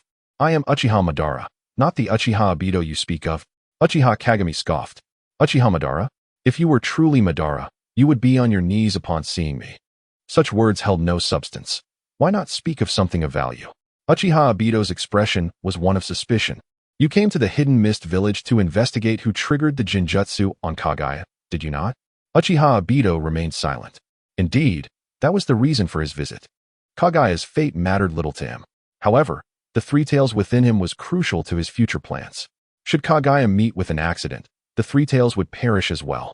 Although it would ultimately be revived, the duration and randomness of its return posed a significant delay to his plans. Now, Uchiha Obito no longer needed to investigate who triggered the Jinjutsu. Without a doubt, it was the child standing before him. You. Uchiha Obito spoke succinctly. Precisely. The fool's brain still functions well. Uchiha Kagami responded with a tilt of his head and a smile. Fool. Who is this fool? Uchiha Obito was taken aback. Is there anyone else besides us two? Stop looking around. The fool is you, Uchiha Kagami shrugged. In an instant, an overwhelming aura erupted from Uchiha Obito. How dare he call himself a fool? This was intolerable. Raising his hand, Uchiha Obito was about to charge at him with a lethal strike. Wait, don't be hasty. Uchiha Kagami remarked with a playful grin. Don't you wish to know the purpose of my visit? Uchiha Obito paused. Indeed, this child was a member of Konoha. What was he doing in the hidden mist? Are you familiar with the Yang organization? Uchiha Kagami locked his gaze on him. As expected, a ripple of surprise flickered in Uchiha Obito's eyes. He was indeed aware of the Yang organization. This realization had only just dawned on Uchiha Kagami. As the most formidable clandestine group in the Naruto world, the Akatsuki could not possibly overlook the emergence of another organization. The Yang organization's strength was undeniable. In the face of unknown motives, the Akatsuki would undoubtedly be more anxious than he. After all, two tigers could not coexist on the same mountain. Unless, ahem. The Akatsuki surely knew more than he did. I came here to investigate the Yang organization's intelligence. They are currently gathering bloodline limits. Uchiha Obito remained motionless. He too sought to glean information on this Yang organization. Unfortunately, it was shrouded in mystery, making it nearly impossible to investigate. It felt as if they had emerged from the void. If possible, shall we share information? Uchiha Obito, this fool, posed little threat. At least Uchiha Kagami was well acquainted with him. The Yang organization, however, was an entirely different matter. Their power was unsettlingly strong, and their intentions were utterly opaque. Yet, based on their modus operandi, it was evident they were not benevolent. What do you know? After a lengthy pause, Uchiha Obito finally spoke, his voice hoarse. Information sharing? You must go first. Uchiha Kagami smiled, his expression innocent. After a moment of contemplation, Uchiha Obito replied, I possess some knowledge of this organization, but not much. It seems they hail from a void, and every one of them possesses the strength of a Jonin. Strangely, the weakest among them is also a Jonin, and the strongest is likewise a Jonin. Uchiha Kagami's demeanor turned serious. The information Uchiha Obito provided aligned closely with what he already knew. The only difference was Obito's assertion that they came from a void. Have you ever seen the place from which they emerged? For Uchiha Obito, who wields the formidable Kimui, gathering intelligence is markedly simpler than for the average person. Knowing their point of departure is hardly surprising. Uchiha Obito nodded. Indeed, he had encountered it before. During his strategic preparations, he had inadvertently stumbled upon a peculiar place that was entirely different from the present ninja world. It harbored extinct species and was shrouded in an even denser mist than that of the hidden mist village. It was there that he first encountered the members of the abrupt Yang organization, 500 in total, all elite shinobi. Do tell, Obito prompted. Yet he received no answer as he turned his gaze toward Uchiha Kagami. What about your intelligence? Kagami shrugged in resignation. Just like yours. The moment Obito heard this, fury surged within him. How dare this brat toy with him? Without further ado, Obito vanished from sight. In the next instant, the space behind Kagami twisted ominously, and a hand emerged, gripping a kunai. Clang. Kagami, without looking back, had a ninja blade materialize in his hand, effortlessly blocking the kunai's strike. Failing to land a hit, Obito was not in haste to continue his assault. Instead, he observed Kagami with great interest. Kagami's swift response genuinely surprised him, for space-time ninjutsu is notoriously difficult to detect. Surprised? Kagami, equally unhurried, turned to reveal a broad smile. Indeed, but merely surprised. Obito sneered coldly, his lone visible eye widening as the kaleidoscope Sharingan manifested. Jinjutsu. Kagami seemed frozen, unable to move, his gaze turned vacant. Heh, what a child you are, completely unprepared for the Sharingan's illusion. Obito's derision was palpable as he stepped closer to Kagami. Uchiha Kagami was indeed a curious individual. However, with a swift motion, Obito raised his hand, the black kunai darting toward Kagami's chest like a bolt of lightning. Crack! A slender, pale hand abruptly seized his wrist, the kunai mere millimeters from Kagami's heart. Obito stared in shock, meeting the gaze of Kagami's sword-like Sharingan, which was now slowly spinning. Such a pity. Your Jinjutsu is ineffective against me. A chilling aura emanated from Kagami, akin to a glacier that had never melted. A swirling azure chakra coalesced in his palm. Rasengan. Kagami's hand darted like a phantom toward Obito, who merely smiled in the face of impending peril. Swish. Kagami's hand pierced through Obito's chest. This technique is also ineffective against me. His words trailed off as Obito's body shot out like a cannonball. How is this possible? Obito crashed into a massive tree, blood gushing from his mouth. Yet at that moment, he could hardly concern himself with his injuries. Kamui had actually been countered. How could this be?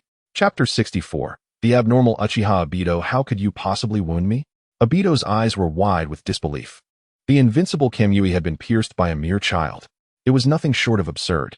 Kagami offered no reply, but instead approached him with deliberate steps, slightly bending forward. From his elevated position, he gazed down at Obito, his expression complex, both pitiful and contemptuous. How unfortunate for you. Really. I had anticipated your arrival today. Kagami spoke softly. Obito paused, taken aback. Anticipated? What do you mean? You could have sent Kisame, but alas, you trust no one. Am I right? Though Obito's mask concealed his expression, the flickering of his eyes betrayed the turmoil within. Thus, you felt compelled to come in person. After all, this village is, in your eyes, rife with sin. They killed Rin, destroyed you, and also extinguished Kakashi. His calm words struck a profound chord within Obito, creating a massive chasm in his heart. He truly knows my identity. I sympathize with your plight, yet I do not condone your actions. Kagami's gaze remained fixed on Obito, watching the fear and rage flicker within his eyes. Condone? I require no one's approval. Obito shot to his feet, glaring fiercely. What I intend to do is right. This world is rife with war. Death is a daily occurrence. I despise this filthy world. I will reconstruct it, a world devoid of war, where laughter reigns. Kagami looked upon him with pity. More importantly, you seek to create a world that includes Rin, do you not? The melodramatic youth before him prompted Kagami to restrain himself from delivering a scathing reprimand. Was it truly so simple to build a new world? The Ninetails Jinchuriki is undeniably powerful, yet he pales in comparison to the Sage of Six Paths. Even he could not reconstruct a world. Do you believe that by becoming the Ninetails vessel, you can accomplish it? What folly! Obito faltered. Images of a certain figure surfacing in his mind, a gentle smile that seemed capable of healing all wounds. Stop fabricating grand reasons. She is the root of all your desires. A tear slipped from Obito's eye, hidden behind his mask. What of it? She is the most beautiful existence in this world. Obito's voice grew thick with emotion. Now that she is gone, what meaning does this world hold? Is love truly so blinding? For a fleeting moment, Kagami too fell into contemplation. Love was an experience he had never encountered in his past life. In this life, well, he was merely 11. Best not to dwell on it. If, Kagami spoke earnestly, I could bring her back? Obito's head shot up, his eyes ablaze with hope, only to dim once more. Bring Rin back? If it were before, I would gladly pay any price, even my life. But now, I cannot turn back. Since the day I unleashed the Ninetails and killed my teacher and caretaker, I have been unable to return. If Rin were revived, how could I face her? She would surely be disappointed in who I have become. As he observed the despondent Obito, Kagami understood his thoughts. It was not too late to turn back. His voice, soft yet resonant, struck the very core of Obito's heart. Not too late. Is it truly not too late? In that instant, Obito found himself unable to meet Kagami's gaze. His form gradually faded into nothingness. He longed to escape this place, to evade the scrutiny of this child. Kagami's eyes narrowed, a strange energy rippling between them. Yamatsu Hirasaka. Obito, now entirely intangible, reappeared. You. Obito stared at him in disbelief. This power, it's from the kaleidoscope Sharingan. Yamatsu Hirasaka can alter the flow of time, even enabling brief retrospection, Kagami explained nonchalantly. Over the course of 3 years, he had mastered the 4 abilities that accompanied the kaleidoscope Sharingan. While it was peculiar that his Sharingan possessed 4 abilities, during the time-space missions, the capabilities of Uchiha Obito had been validated. He could deconstruct and simultaneously create all things. Yamatsu Hirasaka, on the other hand, wielded control over the flow of time. 2 powers so formidable they defied the heavens. Simultaneously, it possesses an ability that has never before been depicted in anime. However, its drawbacks are equally formidable. With his ocular power, Uchiha Obito can temporarily blind himself for an entire month with just one use. The effects on Uchiha Shursui are slightly less severe, causing merely a sharp pain in both eyes for a brief period. Uchiha Obito was taken aback. No wonder his Kimyui had failed. Reverting time to the moment before Kimyui was activated, his void state naturally dissipated. You have seen Uchiha Madara, haven't you? Uchiha Shursui suddenly posed a peculiar question. Uchiha Obito was at a loss for words. What kind of person is he? Uchiha Shursui's voice was hollow, his gaze fixed on the distance. He did not wish for Uchiha Obito to perceive the complexity in his eyes. A very aged and sorrowful individual. Uchiha Obito pondered before responding honestly. Is the sorrow due to Izuna's demise? Or perhaps the rift with Hashirama? Uchiha Shursui sighed softly. I truly wish to meet those little ones. Your Moon Eye plan is destined for failure. He shifted the topic, redirecting his attention to Uchiha Obito. How do you know about the Moon Eye plan? At that moment, Uchiha Obito was utterly shocked. I know many things, including the identity of Uchiha Madara's spokesperson and the truth behind Rin's death. Uchiha Obito stared at him, bewildered. His thoughts were a chaotic tangle. The boy before him possessed an eerie power and harbored so many secrets.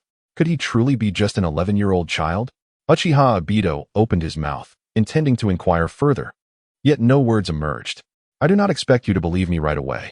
Uchiha Shursui turned his back and began to walk away slowly. But I hope that you will reflect seriously on your experiences over the years. Uchiha Obito gazed blankly at the distant figure. After a long while, he despondently entered the Kimyui space. He acknowledged the truth. Tonight, Uchiha Shursui had overwhelmed him with astonishment and left him with countless enigmas. These were answers he needed to seek for himself. The first step was to find Kaguya, the one who claimed to be the will of Uchiha Madara. Chapter 65. The appearance of the Yang organization the following day. Uchiha Shursui roused Naruto and his companions with a firm grip. Shursui, let me sleep a little longer. Naruto mumbled, his head tilted in confusion. Sleep? Get up and have some fun. Uchiha Shursui delivered a light smack to Naruto's head. How could he sleep so soundly in someone else's village? This was the Hidden Mist village, shrouded in blood mist. Were these little ones devoid of any sense of crisis? In that instant, Uchiha Shursui resolved that once the matter with the Yang organization was settled, it would be time to show them some care. The trio, still drowsy, suddenly felt a chill at their backs, instantly awakening them. Why did it feel as though someone was watching over them? Just as they were about to step outside, Terumi Mei entered, her alluring face tinged with urgency. Uchiha Shursui's heart stirred. Have they arrived? Terumi Mei nodded. Yes, 50 of them. Uchiha Shursui was taken aback. 50 people? 50 jonin? That's quite a sizable force. Uchiha Shursui mused inwardly. However, even with 50 jonin, he was unperturbed. What was there to fear? He did not believe that they could cause any significant trouble once he unleashed his Susanoo. If necessary, he could utilize the universal pull and almighty push. Upon arriving at the village entrance with Terumi Mei and the others, the Hidden Mist villagers were already on high alert, glaring at the group of masked individuals. Surrender Terumi Mei, and we shall spare the Hidden Mist village. To Uchiha's surprise, the leader of the masked individuals spoke with a melodious and crisp voice, reminiscent of a lark. A woman? Uchiha Shursui furrowed his brow, scrutinizing the figure at the forefront. This person wore the same attire as the other masked individuals, albeit slightly shorter in stature. The most notable difference lay in her mask. The other masks bore the character for Yang, while hers displayed the character for In. In and Yang. What an arrogant bunch. Kaguya Yagura stepped forward, his face betraying an unmistakable brutality. Do you know where this is? This is the Hidden Mist village. The In masked individual smiled disdainfully. Hidden Mist village? What of it? Will you surrender Terumi Mei, or not? Her tone dripped with contempt, as if the Hidden Mist village were merely an inconsequential hamlet. 50 jonin, such power indeed emboldened them to confront the Hidden Mist village. After all, the current Hidden Mist village was no longer what it once was. The only formidable combatants left were Kaguya Yagura, who remained an unpredictable variable. If he unleashed his full power, it was uncertain who would be the first to obliterate the Hidden Mist. You. Kaguya Yagura's eyes glinted with more ferocity as a violent aura began to emanate from him. The power of the tailed beasts within him began to boil over. The villagers of the Hidden Mist instinctively took a step back. While others' leaders instilled a sense of security, Kaguya Yagura only brought forth fear that resonated deep within their souls. The era of blood mist was not merely a phrase. The scene was on the verge of erupting into chaos. I propose that we sit down and discuss matters calmly. A tranquil voice suddenly permeated the charged atmosphere. The masked individual tilted her head slightly, glancing toward the direction of the voice. Uchiha Shursui stepped forward with a cheerful demeanor. Is there really anything that cannot be resolved through conversation? If there is, we can always brew another pot of tea. The hidden mist villagers frowned. What did this young leaf ninja intend to do at such a precarious moment? Only Terumi, Mei, and the elder appeared relieved. The Uchiha clan's Mangekyo Sharingan should suffice to contend with the Yang organization. Yet, the masked individual was momentarily taken aback upon seeing him. How do you all feel about my suggestion? Kagaya Yagura glared at Uchiha Shursui, his face betraying an unmistakable intent to kill. Our matters in the hidden mist have nothing to do with you. His mind was consumed with thoughts of slaughter, and he was furious at Uchiha Shursui's unwelcome interference. After all, the leaf and the mist are like family, Uchiha Shursui said warmly, continuing to step closer to the masked individual, closing the distance to mere inches. What is your name? Just as everyone anticipated an outburst from the masked individual, she unexpectedly spoke. I hail from the leaf, Uchiha Shursui of the leaf. Uchiha Shursui flashed a wide grin, revealing a set of pearly whites. The masked individual appeared momentarily dazed. He looks just like him. However, that person should be dead. Regaining her composure, the masked individual fixed her gaze upon him. This is a matter between us and the hidden mist, and I would prefer that the leaf refrains from interference. Her voice was cold, laced with an undeniable authority. The affairs of the hidden mist are indeed the affairs of the leaf, Uchiha Shursui countered, unfazed by her words. Who could rival him in the art of intimidation and manipulation within the ninja world? Can you truly represent the leaf? Little one, you should return and consult with your Hokage. The masked individual's tone grew increasingly frigid. Let us see if he is willing to stand against us. The threat was underscored by an unwavering confidence, a confidence stemming from their overwhelming strength. Deploying 50 jonin with such ease was sufficient to draw the attention of all ninja villages. Believing that the Hokage would make the most prudent decision rather than engage in conflict over an unrelated village, she remained assured. I cannot represent the leaf. Uchiha Shursui shook his head, but I can certainly represent myself. With my presence, you cannot take away Kimi. In the distance, Kimi's eyes flickered with an unusual hue. This little brat exhibits the same confidence, even in the eyes of the masked figure, which is nothing short of arrogance. A foolish and unyielding arrogance. I do not comprehend the source of your conviction, nor do I grasp your intention to shield Kimi. The masked figure's tone remained utterly undisturbed. Even with the addition of a child from the Uchiha clan, Kimi remains a target. However, the masked figure gently raised a hand. You will come to regret this decision. Trust me. The hand fell softly. 50 elite shinobi grinned menacingly, charging towards Uchiha K. In their eyes, Uchiha K was akin to a mere insect. With a slight exertion, he could be crushed. Faced with the overwhelming force of 50 elite shinobi, Uchiha K's expression remained unperturbed. He once believed that a sea of people strategy would serve him well against the first Hokage and Madara. Yet, as he gradually mastered the Sharingan, Uchiha K grasped a profound truth. In the face of absolute strength, the sea of people strategy is but a laughable joke. Fire release, great fire annihilation. A sea of flames surged forth, obscuring the sky. As the fire spread, the air distorted, engulfing everything in a searing heat. The 50 elite shinobi were taken aback. This scale of inferno was no jest. In an instant, a myriad of ninjutsu was unleashed, not to attack Uchiha K at the heart of the flames, but solely to survive beneath the fiery tempest. Such a conflagration left them with little hope of survival. Chapter 66. The grim reality of the elite shinobi observing the members of the Yang organization struggling amidst the flames. Uchiha K's expression showed no sign of emotion. He had long grown accustomed to the act of killing. It was not that he was cold-blooded. Rather, this world simply operated in such a manner. At least, it does so now. On the other side, the masked figure observed with cold indifference. Being overpowered and slain was a familiar sight to her. Elite ninjas may be rare in other villages, but in her realm, they were produced en masse. Moreover, those who perished were merely men. What was there to lament? Your people seem to be in great agony. Uchiha K called out to the masked figure across the raging inferno. No worries, elite shinobi, we have plenty to spare. The masked figure remained unmoved by the cries of the elite shinobi engulfed in flames. How heartless, Uchiha marveled.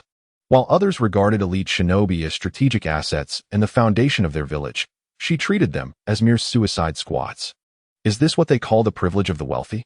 As Uchiha continued to ponder, the sea of flames gradually subsided. The 50 elite shinobi, once fierce and imposing, now had only around 30 left, all charred and disheveled. If you cannot kill him, then you have no reason to live. The masked figure's voice was chilling, laced with boundless malice. The remaining 30 shinobi shivered at her words, each face etched with terror. None understood her better than they did. If she commanded their demise, then none would survive. Charge! The remaining shinobi roared, recklessly charging towards Uchiha. This terrifying little brat must die. It was imperative that he perish, or else they would be the ones to meet their end. Faced with the oncoming elite shinobi, Uchiha shook his head in resignation.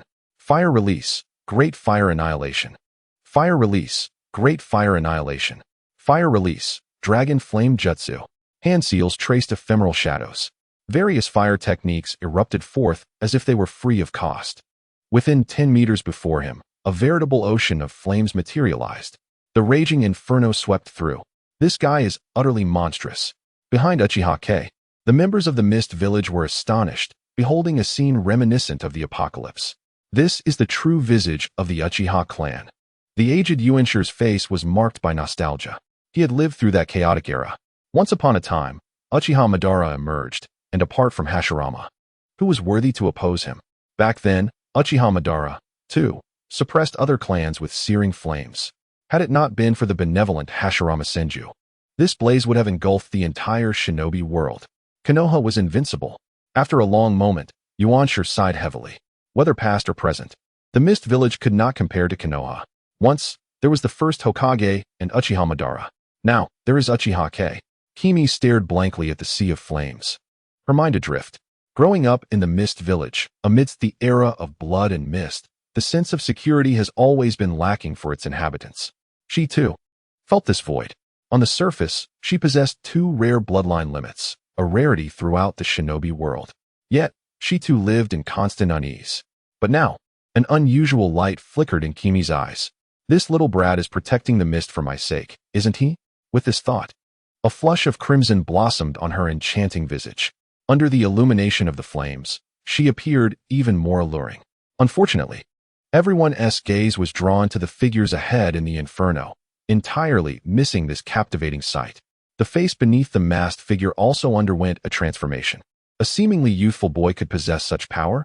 Konoha is truly not to be underestimated. Nevertheless, even so, the masked figure did not retreat an inch.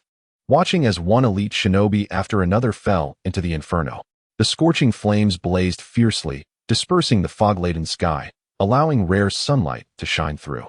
Regrettably, this sunlight bore a crimson hue. When the flames finally extinguished, only 10 elite shinobi emerged from the inferno. They had traversed a mere 20 meters. 40 shinobi had lost their lives. The remaining 10 elite shinobi, when gazing upon Uchiha, felt only hatred and an overwhelming, unshakable fear. Before them stood not a mere child, but a veritable demon walking within the shinobi world. If this continues, your people will perish. Uchiha probed. It matters not if they perish. The masked figure's words were frigid. We have no need for the useless. The remaining 10 elite shinobi trembled at her words, wanting to charge forward, yet their feet felt as though they were anchored in place. This was a collective sentiment among the 10 remaining shinobi. They should not have emerged. It's just you left. Can you still escape? Uchiha had no intention of striking just yet. An elite shinobi was but a mere flick of his wrist away from annihilation. He sought to understand the masked figure's source of confidence when faced with him and all the members of the Mist Village. For within the mist lay the 3 tails Jinchuriki, Karasuma Yatsukasa. The terror of a Jinchuriki was not lost on the masked figure. So, where did her confidence stem from? With you alone, you cannot hinder me. The masked figure's voice was devoid of emotion, as if she were discussing a trivial matter. And then there's him. He is the legendary 3 tails Jinchuriki, quite formidable. Uchiha gestured towards Karasuma Yatsukasa beside him, his tone laced with mockery. Karasuma Yatsukasa was taken aback, his face contorted with anger. Had it not been for Yuanshi holding him back, he would have gladly charged at Uchiha K with a lightning strike. Jesting aside, do not toy with the three tails. The masked figure scoffed with disdain. Merely a pitiful and lamentable wretch. Uchiha K narrowed his eyes. The fact that she could utter such words indicated that the masked figure was aware of Karasuma Yatsukasa's control through Jinjutsu. This young organization, or perhaps the Inyang organization, was acutely aware of the impending events in the shinobi world. This further solidified Uchiha Jing's suspicions. Without the foresight of a time traveler, how could one possess such extensive knowledge? A sense of crisis intensified within Uchiha Jing. If that is the case, I shall test your abilities first. Uchiha Jing strolled casually, weaving through the gaps between 10 elite shinobi. The 10 elite shinobi trembled in fear, wanting to act, but too terrified to move, lest they provoke this demon. They were utterly terrified. I advise you one last time, do not provoke trouble for Konoha. As Uchiha Jing approached slowly, the masked figure remained motionless, her voice as calm as ever. She had no desire to provoke Konoha, at least not at this stage. The person backing her only instructed her to collect the bloodline limits within the ninja world, not to declare war on all ninja villages. I cannot make decisions regarding Konoha, but I despise trouble, Uchiha Jing thought. In an instant, his body appeared before the masked figure. Trouble must be nipped in the bud. A brilliant flash of light flickered. The masked figure was taken aback and leaped aside. Boom! A deep, 3-meter-long gash suddenly appeared where the masked figure had stood, extending nearly 10 meters with an exceptionally smooth cut.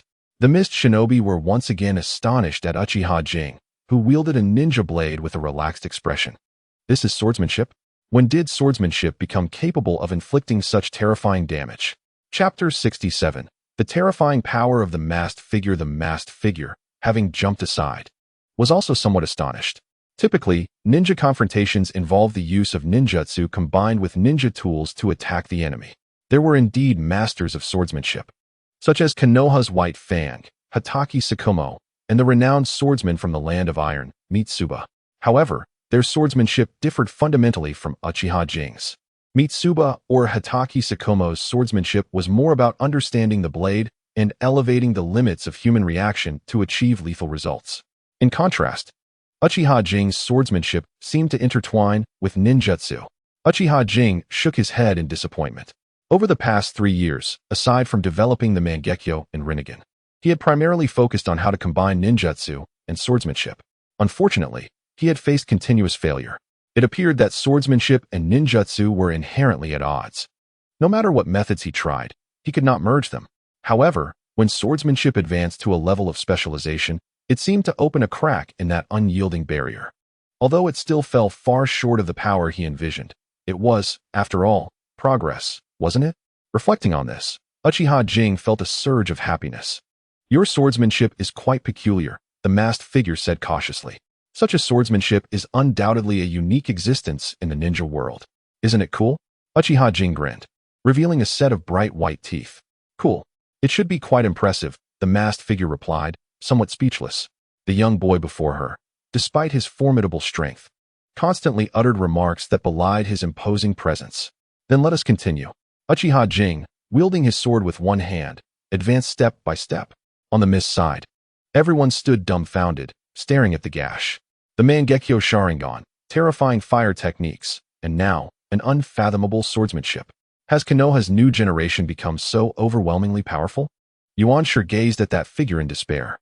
As one of the 5 great ninja villages, though the strength of the mist had significantly diminished due to the Fourth's blood mist policies, it did not deter him from dreaming of mist dominance. He had always believed that if the Fourth could break free from the illusionary control and lift the blood mist policies, mist would one day regain its strength. But now, that figure seemed to tear his aspirations apart like a chasm. With a deep sigh, Yuan Shi turned his gaze to Terumi Mei beside him. Can 2 bloodline limits grow to such formidable strengths? He dared not ponder the answer, nor did he wish to. At that moment, Terumi Mei's eyes glimmered with an increasingly intense hue. She had considered that this arrogant little rascal possessed immense power, yet upon witnessing it firsthand, she realized she had grossly underestimated him. Such strength could likely rival even that of the 3-tailed Jinchuriki, Kurama Yagura. A smile crept across her lips as she instinctively extended her cherry-red tongue to moisten her slightly dry lips. Her watery gaze exuded an air of enchantment. Naruto and his companions stared wide-eyed at Uchiha Jing's back. Swordsmanship? This guy can wield a sword, and its power is astonishing. Naruto's eyes sparkled with admiration as he gazed at him. That strike was truly magnificent, so graceful and ethereal. The aura of a strong warrior was unmistakable.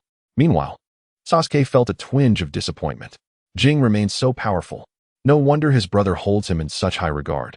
Lost in thought, Sasuke clenched his fists, fixating on Jing's silhouette with unwavering determination.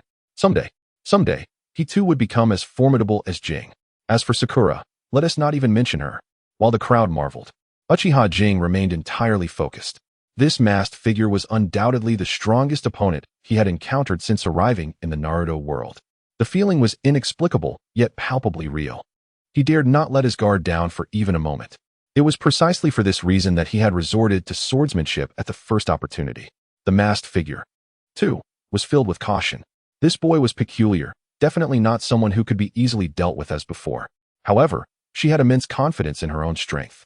Do you know what the most tragic thing in this world is? The masked figure slowly raised her hand. An enigmatic sensation washed over Uchiha Jing's mind. Is it living without money? The masked figure's lips twitched beneath her mask. What kind of answer is that? Is it dying with unspent money? Uchiha Jing continued. This time, both the corners of her mouth and the edges of her eyes began to twitch. Does this little brat possess an unusual vocabulary? The most tragic thing is living with money, but having your wife run off with someone else. Uchiha Jing blinked innocently. Shut up. For the first time, the masked figure displayed a shift in emotion, becoming visibly irritable. The most tragic thing is seeing the world from a limited perspective. She spoke rapidly, not giving Uchiha Jing a chance to interject. If this continued, she feared her temper might explode. Void slash, the masked figure exclaimed, her hands simultaneously sweeping downward. Uchiha Jing was taken aback. Void. Does such a thing exist in Naruto? Just as he pondered this, an overwhelming sense of danger surged within him. Observing the stillness around him, Uchiha Jing furrowed his brows tightly. Suddenly, a force existing within the void erupted violently. Uchiha Jing's pupils contracted, instinctively attempting to evade. However, that unknown force clung to him like a shadow, rippling through the air. A streak of crimson appeared in everyone's line of sight. The mist shinobi watched in horror as a ghastly wound manifested on Uchiha Jing's chest, extending from his shoulder to his heart. Had he not reacted swiftly, that attack would have cleaved him in two. Naruto's expression froze, instinctively rushing toward Uchiha Jing. Naruto, don't go. Sasuke and Sakura hurriedly pulled him back. Let go. Let go of me. Jing is in danger. Naruto struggled frantically. Since he had met Uchiha Jing, regardless of how formidable the enemy had been, Jing had never sustained injury. Now, after just one encounter, he was gravely wounded. What does this imply? It signifies that the opponent is immensely powerful. So powerful that even Jing might struggle to cope. He had to go. He had to help Jing. Even if it means expelling everything within me, I shall not hesitate. You will only create chaos. Sasuke desperately clung to his waist, refusing to let go despite Naruto's struggles. I can do this. I can help Jing. Naruto's stubble deepened on his cheeks, and a tempestuous aura surged within him. Sasuke was taken aback. This energy was strikingly similar to that of the Kyuubi, yet even more potent. Under the impact of this aura, Sasuke's face paled instantly. Meanwhile, Sakura, overwhelmed with fear, released her grip and plopped down onto the ground, staring at Naruto in terror. The fox demon. Naruto, don't worry. I'm fine, Jing Uchiha noted, sensing the presence of the Ninetails nearby, a smile creeping onto his face. This was his first injury since acquiring the shock system. The long-awaited sensation of pain ignited a fierce battle spirit within him. Using the space-time technique, Jing Uchiha smiled as his Mangekyo Sharingan appeared, turning ominously and slowly. Chapter 68. Unleashing Full Power, Susanoo emerges fire style, Great Fireball Technique. Jing Uchiha's hands deftly formed seals, conjuring a massive fireball that surged toward the shadowy mask. Without pausing, he leaped onto a large tree, releasing several kunai that spiraled toward the mask. Humph. The shadowy mask scoffed, showing no intention of evading. Bang! Clink! Clink! Clink! As the fireball neared the mask's 3-meter radius, it collided with an invisible barrier, exploding violently. The kunai met the same fate, falling to the ground. Jing Uchiha's eyes narrowed. Was it that bizarre space-time technique again? The shadowy mask made no hand signs, indicating that this barrier was a form of spontaneous defense. In the world of Naruto, he only knew of one person capable of such instinctual defense, Gaara. Now there was another. Though he pondered this, Jing Uchiha did not halt his advances, launching various fire-based jutsu toward the shadowy mask. However, without exception, they all extinguished upon reaching the 3-meter boundary. No blind spots in defense. Jing's expression turned grave. Are you done playing? The shadowy mask narrowed its eyes slightly. Just a bit more, come at me again. Jing Uchiha cheerfully waggled his index finger in front of the mask, catching it off guard. Had this little brat always been so shameless? Before the mask could react, Jing charged forward with his blade, a vivid crimson hue appearing upon his ninja sword. With that same fiery color, he brought the blade down with force, aiming directly for the mask. Was this still merely swordsmanship? The mist ninjas were becoming somewhat numb to the overwhelming shock of the day. It was hard to recalibrate their emotions after such an onslaught. Sasuke's eyes sparkled with intensity as he fixated on the strike, seemingly grasping something profound under its influence. This fleeting sensation, however, left him in deeper confusion. What a magnificent blade! After much contemplation, Sasuke finally concluded this. The shadowy mask, facing the strike head-on, was cautious, its chakra swirling rapidly, ready to unleash the space-time technique at any moment. The pressure from this strike was immense, weighing upon her like a mountain, making it hard for her to breathe. Finally, as the blade approached within 3 meters of her, the space-time technique unleashed. Jing Uchiha's descending body abruptly trembled, coming to a sudden halt in midair. Indeed, he remained suspended as if time itself had frozen. Jing channeled chakra frantically into his sword, feeling as though he were clashing against an equally powerful blade, even though nothing was before him. He continued to amplify his chakra output, the crimson sword growing increasingly heated. Gradually, the blade advanced inch by inch, while the shadowy mask struggled to maintain its composure. Her usually dry attire began to feel damp with exertion. 3 meters, 2 meters, 1 meter, the distance between them dwindled, allowing the mask to see the fine hairs on Jing's face. This kid is quite a handful, the mask thought, gritting her teeth. Jing Uchiha, too, was not at ease. Upon entering the 3-meter radius, he finally understood why the earlier fireball and kunai had proven ineffective. This 3-meter zone was not merely a barrier, it was a space thickened with an unusual density. Each movement required an effort 1,000-fold greater than outside. Such a bizarre ability. This was Jing Uchiha's final conclusion. The shadowy mask before him was indeed peculiar. An organization that appeared out of thin air, a space-time technique materializing without warning, and an inexplicable knowledge of plot developments. All these clues pointed to a dire outcome, dimensional chaos. As Jing's blade drew nearer, the mask felt the intense heat emanating from it. With a swift motion, she directed her slender fingers toward Jing. In an instant, the space within the 3-meter range began to warp at a visible pace, fissures tearing through reality, distorting and roaring. Jing's expression changed dramatically. This power was spatial. Not the time-space ninjutsu of Kamui, but a pure force of space. Damn it, Jing growled, flipping his body in an attempt to escape the 3-meter range. But could he run? The shadowy mask scoffed, pressing her hands down firmly. In that moment, Jing felt the space around him begin to constrict. The area surrounding him collapsed like a cardboard box ravaged by a child, uncontrollably imploding. Golden lightning flickered within the rifts. For the first time, Jing felt the threat of death. Both the collapsing space and the terrifying golden lightning bore down upon him with unparalleled pressure, no longer concealing his strength. Jing's eyes transformed into the swirling patterns of the Rinnegan. Shinra Tensei. The collapsing space suddenly halted, its speed diminished. However, the shadowy mask was caught off guard, propelled backward. Beneath the mask, a look of astonishment crossed her face. Everything had happened too swiftly. She had not even seen the Rinnegan manifest. As the mask was flung away, the space surrounding Jing rapidly returned to normal. He exhaled a sigh of relief. That was too close, just a hair's breadth. Had it not been for the timely use of Shinra Tensei, the collapsing space would have consumed him.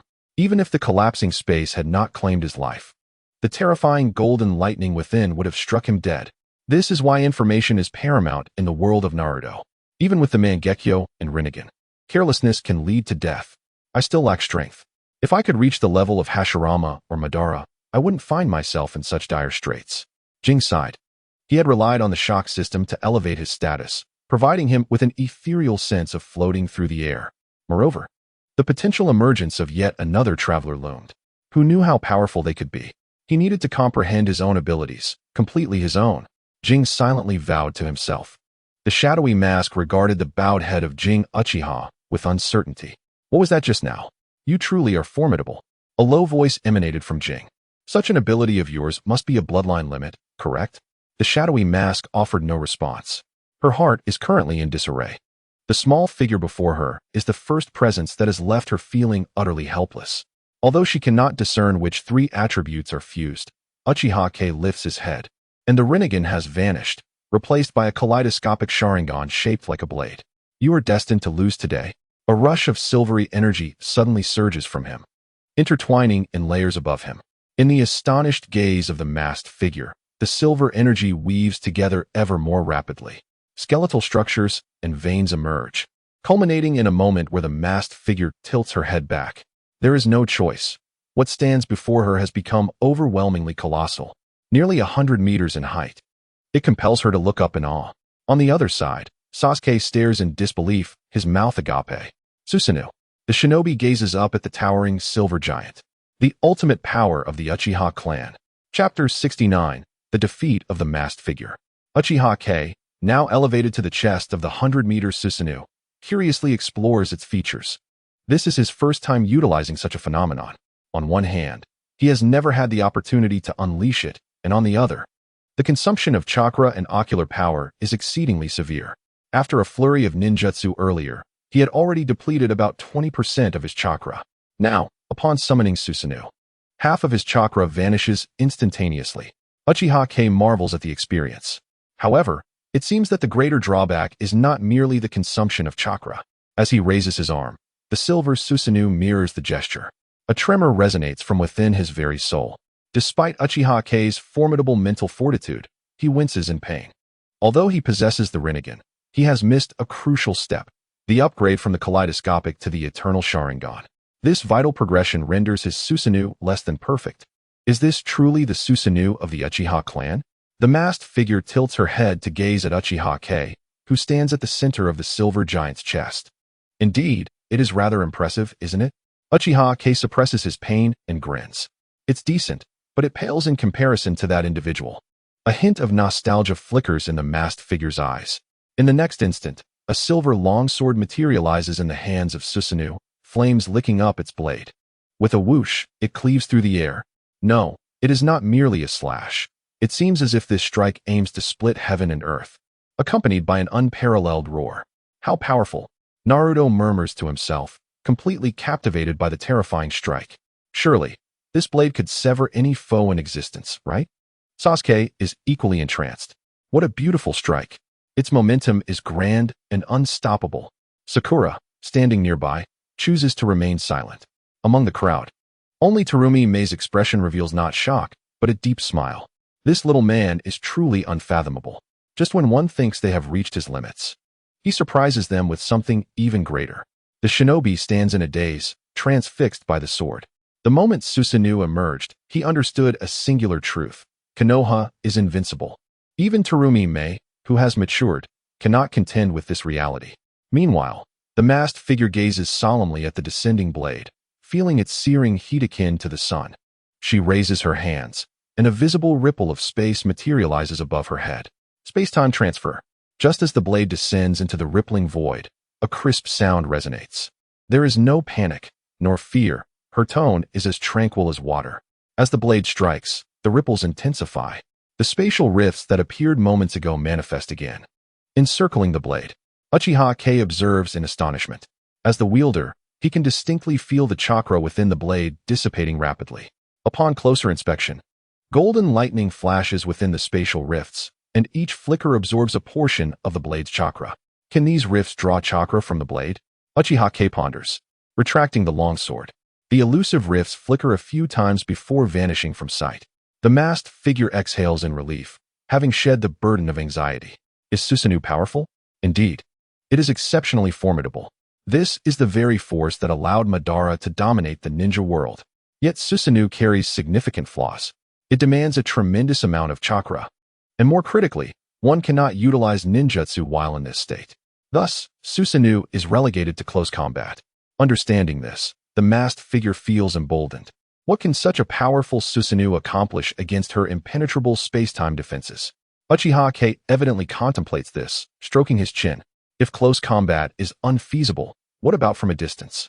With this thought, he closes his eyes and reaches behind him. The masked figure watches in confusion. What does this mean? Is surrender indicated by raising both hands? As her thoughts drift, a glimmering silver bow is gradually drawn from his back. Beneath the mask, the figure's cherry-red lips part slightly. Besides the longsword, he possesses a bow as well. Without granting the masked figure time to react, Uchiha swiftly draws the bowstring. A stream of silver light appears upon the string. Release, draw, release, draw. One after another, streams of silver light surge towards the masked figure. Clang, clang, clang. Within a 3-meter radius, the silver streams unleash a series of thunderous impacts upon reaching the masked figure's vicinity. Seeing the floating silver light, the masked figure finally breathes a sigh of relief. At last, space-time proves its worth. A naive smile graces Uchiha's face. Explode. He shouts lightly. The 3 floating silver streams rapidly expand, each extending from 5 meters to approximately 20. The masked figure trembles slightly, raising her hand as if to intervene, but is engulfed by a blinding silver light. Boom. The silver radiance envelopes a radius of several hundred meters. With a tremor that shakes the very earth, a colossal explosion reverberates across the small island. Every creature within the island flees in terror away from the explosion. Thick smoke billows skyward. After a considerable time, the haze begins to dissipate. Kaori Yukido stands half-transformed, a menacing expression on his face as he confronts the mist shinobi. He is not there to protect them. Rather, he embodies a palpable threat of death, compelling the 3 tails to emerge involuntarily. At this moment, Kaori Yukido is brimming with rage. Low growls escaping him as he searches for the 2 detestable individuals who nearly caused his demise. You 2 scoundrels, come out and face your end. Beside the mist shinobi, a silver stream remains. This stream differs from the earlier explosion. It is thicker and longer, providing solid protection to Naruto and his companions. In stark contrast to the disarray and injuries among the mist shinobi, Naruto and his friends remain completely unscathed, their garments pristine. Although the sight of the silver stream fills the mist shinobi with trepidation, it is clearly Uchiha's means of safeguarding the Konoha youths. As the smoke gradually clears, the sight of the fierce conflict is now devoid of the towering silver Susanoo. Terumi gazes anxiously at the spot. Where has Susanoo gone? How could it have vanished? Is it possible that the explosion has claimed the life of the little man? Impossible. Would he be foolish enough to destroy himself with his own attack? In an instant, Terumi conjured myriad excuses to console herself. Yet, despite her thoughts, she still stretched her elegant neck, anxiously scanning the surroundings. Naruto and his companions dared not breathe. They could hardly fathom the possibility of a failure, let alone the horrifying thought of Jing succumbing to the cataclysmic explosion. How about surrendering? A taunting voice echoed from afar. The crowd's attention was immediately drawn to the source of the sound. Towering trees had been uprooted, revealing a massive pit with a 50-meter diameter. At its center stood a gaunt figure, with a masked individual beneath his feet. Uchiha Jing had triumphed. Chapter 70. A narrow escape. Uchiha Jing's gaze was fixed on the masked figure. Only he knew the perilousness of the previous moments. It was his first time employing this technique, and he had never anticipated such formidable power. Its explosive force rivaled that of a tailed beast. Even Deidara would have exclaimed, "What a monster!" Thankfully, the Uchiha technique had proven exceptionally effective. Still not willing to surrender? With his foot planted on the masked figure's chest, Uchiha Jing looked down upon her. Surrender? That term has never crossed our lips. The masked figure retorted coldly. Losing did not equate to submission. What is the matter? Have you all lost your cultural bearings? Are you illiterate? You. The masked figure nearly choked on her words. Was this brat always so sharp-tongued? It was utterly infuriating. Enough with the pleasantries. Report the status of your organization. If I'm in a good mood, I might let you go. Although Uchiha Jing's tone was teasing, his expression was grave. Such fierce combat was merely a means to uncover the identity of the organization's puppeteer. The masked figure hesitated. Do you think I would divulge any information? After a moment of silence, she replied frostily. I believe you will, for you are an astute individual. Another silence ensued. Moments later, she said, Konoha's brat, you will regret your actions today. Yet, she ultimately revealed nothing. Uchiha Jing's brows knitted together. He sensed a surge of spatial energy coalescing. Do you feel it? The masked figure chuckled. Losing did not equate to being out of options. Her previous hesitation had merely been a ruse to buy time. Konoha's brat, I will come for you. A rift in space suddenly appeared beneath the masked figure, and simultaneously, identical rifts manifested beneath the remaining 10 elite shinobi. Uchiha Jing's expression changed drastically. He activated the Uchiha technique. Unfortunately, its effectiveness had waned. He could only watch helplessly as the members of the Yang organization vanished from sight. Damn it! Uchiha Jing slammed his fist down in frustration, just shy of uncovering the secrets of this enigmatic organization. He had underestimated them. Jing, are you alright? Naruto and his companions rushed over, their faces etched with concern. I'm fine, just a bit disappointed. Uchiha Jing rose to his feet, and the Mist Village shinobi gathered around him. Your wound. Terumi Mei approached, her expression peculiar, at least in Uchiha Jing's eyes. It's just a minor injury, nothing serious. He waved her off.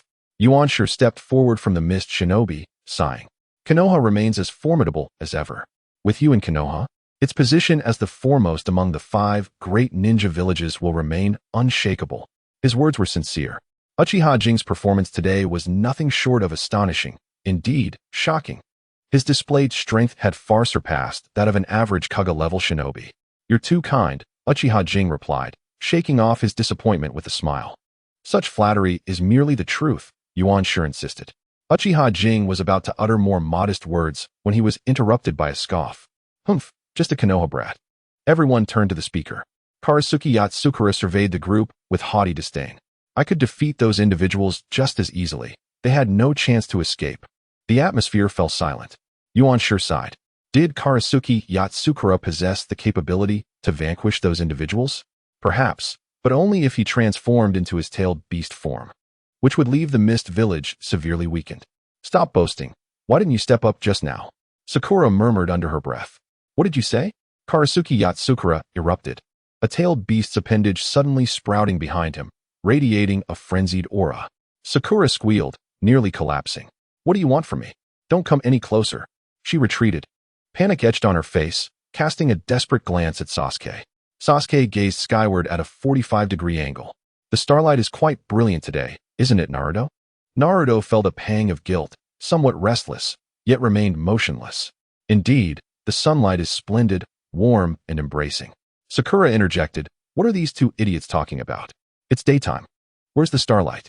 Sure, there's sunlight, but this is the Mist Village. It's foggy and anything but warm. Sakura shifted her gaze to Uchiha Jing. Hey, I noticed your hand markings are impressive. Surely you'll have a son in the future. Uchiha Jing grasped Terumi Mei's hand, as if he had discovered a rare treasure. Really? Terumi Mei blinked, her face suddenly flushed with embarrassment. Absolutely. I never lie. Uchiha Jing declared with a mischievous grin. Sakura nearly choked on her own words. Was it that blatant? A sinister grin spread across Karasuki Yatsukura's face as he raised his hand high, preparing to strike down. The violent chakra of the 3-tailed beast surged forth. Clang. The metallic clash echoed far and wide. Can't you dodge? Uchiha Jing's figure appeared in front of Sakura. He swore it was not his intention to save her. He found Sakura utterly irksome, regardless of her portrayal in the anime. The real-world Sakura was someone he detested. Yet, for Naruto's sake, he reluctantly cast a glance at his pleading eyes. Fourth Mizukage, she is from Konoha. Is it your prerogative to do as you wish? Uchiha Jing turned back to face Karasuki Yatsukura with a grin. And what of Konoha? Karasuki Yatsukura bellowed, his tailed beast features becoming increasingly pronounced. Truly pathetic, fourth Mizukage. To be so deeply affected by Genjutsu. Uchiha Jing shook his head, placing a hand lightly on his chest. In that case, it would be best for you to return to normal. His eyes narrowed, and the shape of the kaleidoscope appeared before him. The slowly rotating kaleidoscope seemed to possess an enchanting power. Karasuki Yatsukura stood frozen in place. In his mental realm, Uchiha Jing's figure materialized abruptly. Observing the gray, desolate landscape of Karasuki's mind, Uchiha Jing sighed. This guy was also a pitiful soul. Would he be able to forgive himself once the Genjutsu was lifted? After all, the damage he inflicted upon the mist was profound. Within the gray world, a creature resembling a turtle lay prostrate, its crimson eyes staring blankly ahead. Could the kaleidoscope dispel the Jinjutsu? The answer was no. While casting Jinjutsu was the kaleidoscope's forte, breaking it required considerable effort. However, the situation regarding Kurama's Jinchuriki is quite different. This individual is not merely ensnared in an illusion. Rather, it is the three tails within him that has been beguiled by the Jinjutsu. Chapter 71. Breaking the illusion. Uchiha Sasuke slowly approached Isabu. Compared to Isabu's massive form, Uchiha Sasuke resembled a mere flea. The disparity was indeed stark. Uchiha Sasuke spoke with a voice that resonated powerfully. Isabu's colossal body trembled as it turned to regard him, its eyes remaining vacant and devoid of life. Is it truly trapped in this illusion, unable to extricate itself? Uchiha Sasuke pondered for a moment, and a kaleidoscope in the shape of a sword vividly appeared in his eyes. The slowly rotating kaleidoscope locked onto Isabu's lifeless single eye. The Jinjutsu was activated. Uchiha Sasuke fixated on him, unleashing a torrent of ocular power. Within the realm of the illusion, Isabu roared to the heavens. Surrounded by a multitude of ninjas, various elemental jutsu cascaded down upon him like a torrential rain. With a roar, Isabu's immense form was engulfed by the relentless barrage of techniques. In pain, Isabu retaliated fiercely, unleashing a grand-scale water release. For a moment, a space opened up amidst the throng of ninjas. In the real world, such a ferocious assault would send countless ninjas fleeing in terror. Yet alas, this was the realm of Jinjutsu, a chaotic realm devoid of reason. The multitude of ninjas continued their relentless assault, attacking with blades, biting with teeth, and crashing against him with their bodies. Isabu twisted its gigantic form, crushing these bothersome insects one by one. Are these pests endless? Exhaustion was evident in Isabu's eyes. It was unaware of how it had arrived here, only knowing that these wretched insects attacked without respite. 5 years. Every single day? This not only fueled its anger, but also left it profoundly weary. In its fatigue, it failed to notice the sudden appearance of a figure in the air. Uchiha Sasuke floated serenely above, observing the brutal conflict below. He began to understand. No wonder Kurama's Jinchuriki was so irritable in the real world. The Three Tails was perpetually confronted with such scenes. It would be astonishing if its chakra did not manifest as volatile.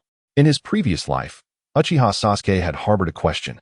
As a perfect Jinchuriki, Kurama should have been immune to Jinjutsu attacks. When the second Hokage captured the Eight Tails, he confidently unleashed Jinjutsu on Killer Bee. Yet he was met with a devastating defeat. So, why was Kurama, also a perfect Jinchuriki, under Obito's Jinjutsu? The answer lies in the fact that it was not Kurama ensnared in the Jinjutsu, but rather the Three Tails, Isabu. As the Jinchuriki, Kurama was merely influenced by its ferocious chakra, amplifying its inherent brutality. With this understanding, Uchiha Sasuke resolved the confusion he had harbored in his previous life. Isabu. Uchiha Sasuke gently called out, his voice echoing throughout the illusionary space. Isabu, in the midst of battle, paused.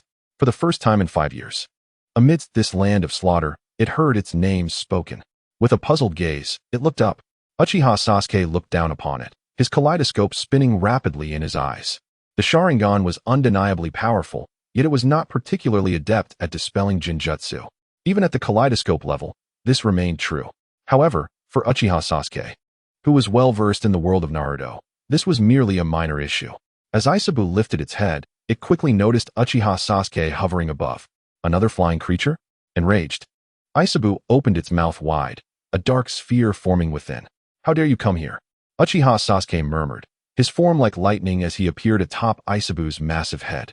Roar. With the target vanished, Isabu dispelled the tailed beast bomb, looking around in confusion. Where did that insect go? 5 years of slaughter had left its mind somewhat muddled. Are you searching for me?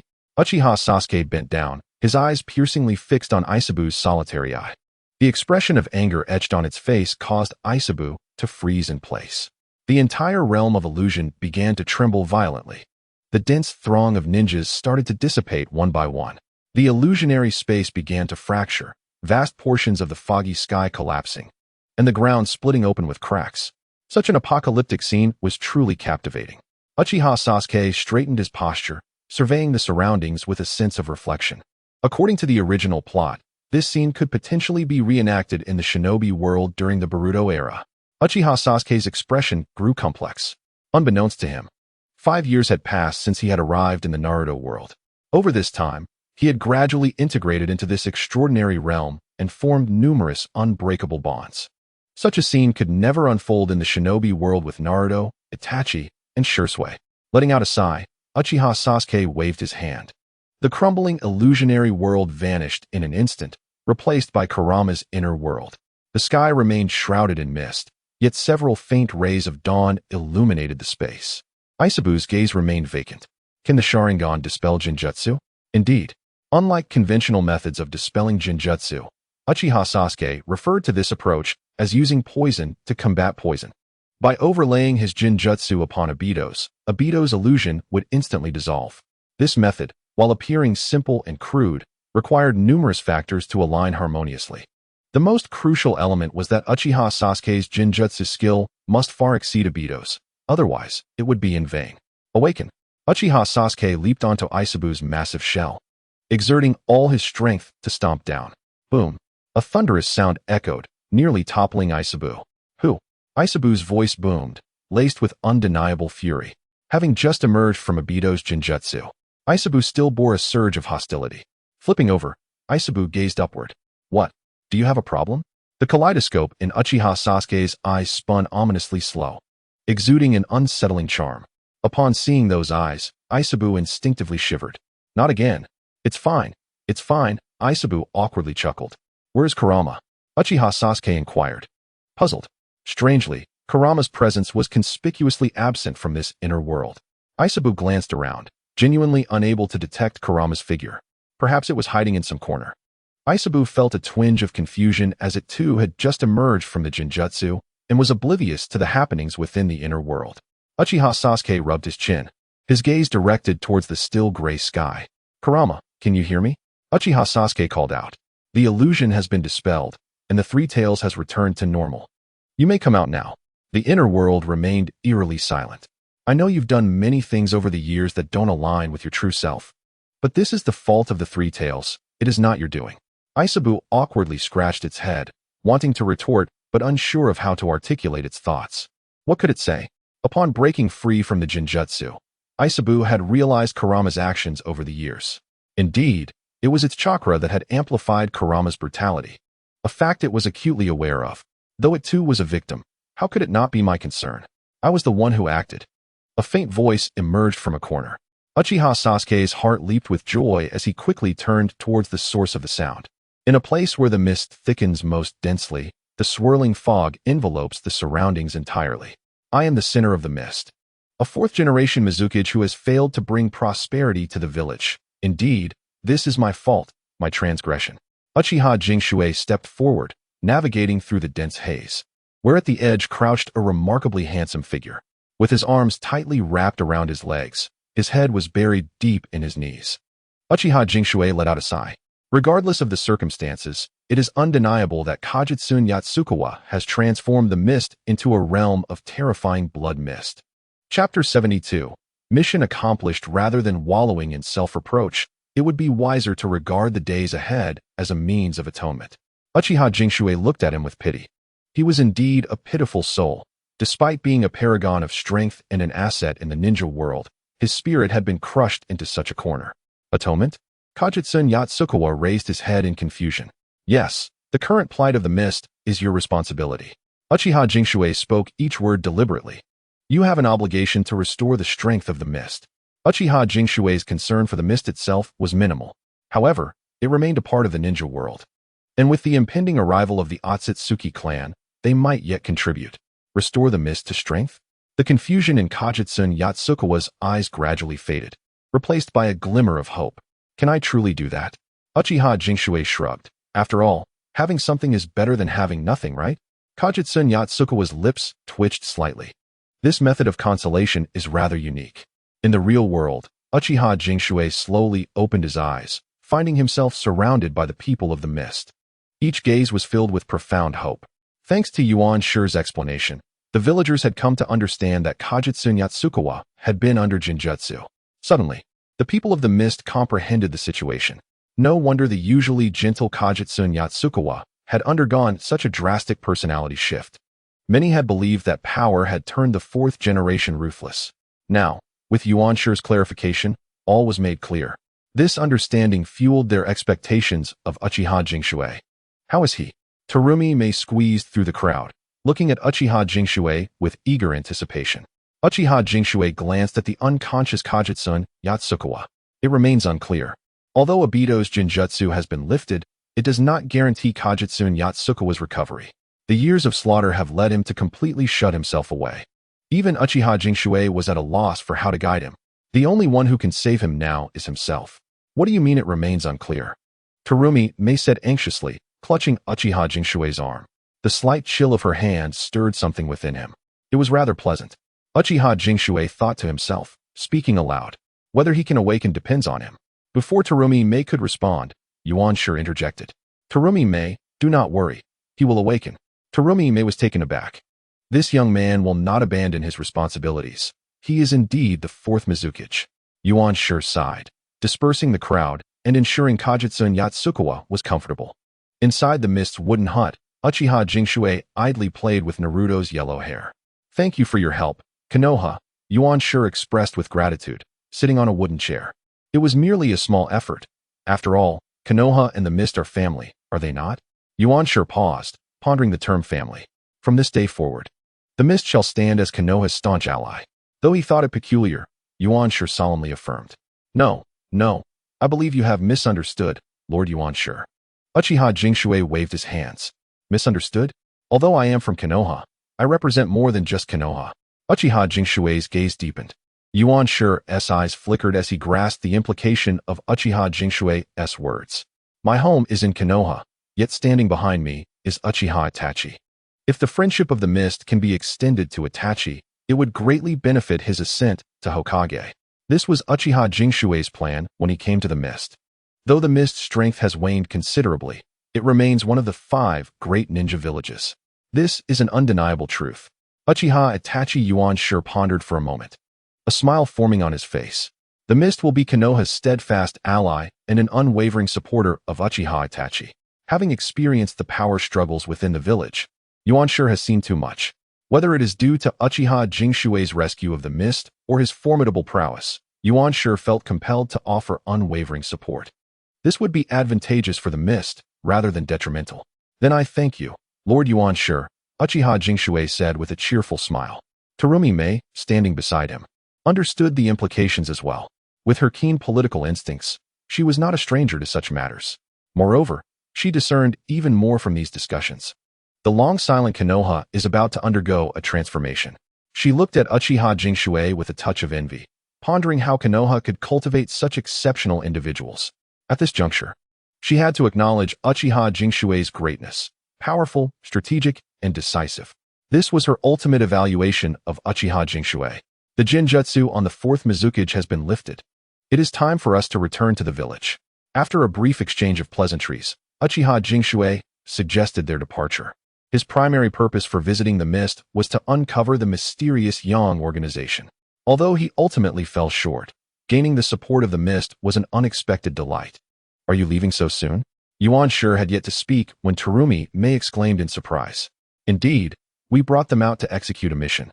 Discovering the intelligence of the Yang organization was a sudden development. Our time in the mist has already been prolonged. Uchiha Jingshui paused, explaining. Since we have delayed for so long, staying an extra day or 2 should not pose any issue, especially since the 4th has not yet awakened. Terumi Mei muttered quietly. Uchiha Jingshui fell momentarily silent. This young lady seemed rather peculiar. Was it worry for the 4th Mizukage? I have already lifted his Jinjutsu. Any further help must come from him alone. However, half of her words trailed off as Terumi Mei lowered her head, gripping the hem of her clothing tightly. Damn that little brat. Yuan Shi appeared contemplative. I believe the 4th will awaken, so I have no objections to your departure. Terumi Mei abruptly looked up, glaring at Yuan Shi with indignation. However, I have a humble request. Uchiha Jingshui waved his hand. Speak freely. I will assist in any way I can. Although he often appeared somewhat laid back, he was willing to exert effort for the significant matters concerning the mist. It is this: once the 4th awakens, I believe the era of blood mist will come to an end. Yuan Shi's murky eyes suddenly sparkled with enthusiasm. Thus, we in the mist can assert that we are on the brink of revival. Uchiha Jingshui nodded in agreement. Indeed, The blood mist policies of the past years have left the entire mist in a state of stagnation or even regression. To say we are on the verge of revival is no exaggeration. Yet, the depletion of talent in the mist over these years has been alarming. Yuan Shi sighed deeply.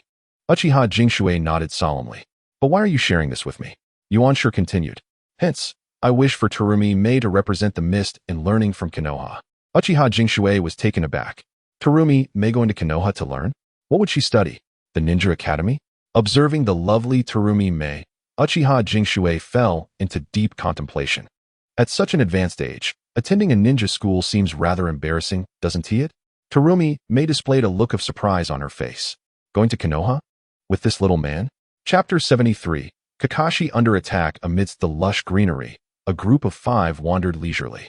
Hey, kid, are you really only 11 this year? The graceful Terumi Mei regarded Uchiha Kage with a dubious gaze. Chewing on a leaf, Uchiha Kage lazily turned his head. Yeah, I'll be 12 soon. Terumi Mei's expression darkened considerably.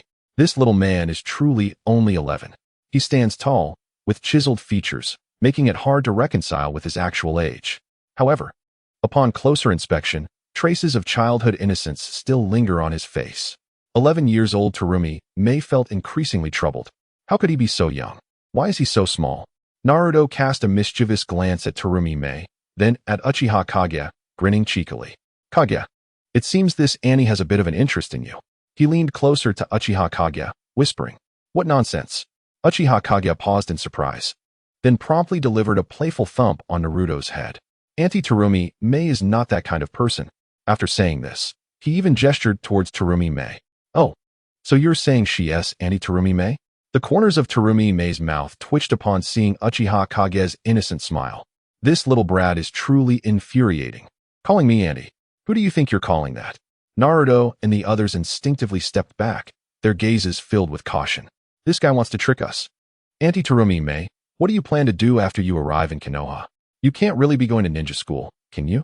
Lord Yuan Shi suggested I attend ninja school to participate in teaching. Terumi Mei's expression remained grim. Why does this sound so grating? In that case, Auntie Terumi Mei, please don't call me Auntie. Unable to contain herself, Terumi Mei erupted in fury, her watery eyes ablaze with rage. Uchiha Kage wisely sealed his lips. TSK, TSK, TSK. It's a truth universally acknowledged that one should not speak when a woman is angry. Suddenly, a sound akin to 1,000 birds taking flight pierced the air ahead. Uchiha Kage furrowed his brow. That sound is Chidori. Move at full speed. Uchiha Kage shouted, swiftly leaping towards a nearby tree, disappearing in a few bounds. Naruto and the others hurriedly followed suit. 500 meters ahead, trees were severed mid-trunk, their dark, splintered ends visible. The ground was pockmarked, littered with devastation.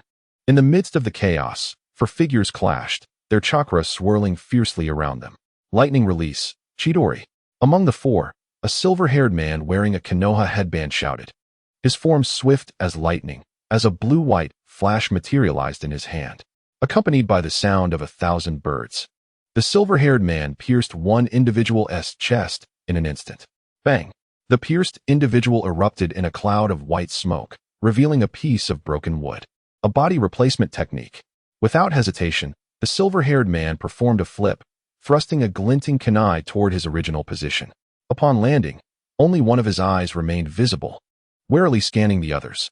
As a fellow member of Konoha Zanbu, how dare you? The silver-haired man's voice was cold, his single eye filled with murderous intent. Humph.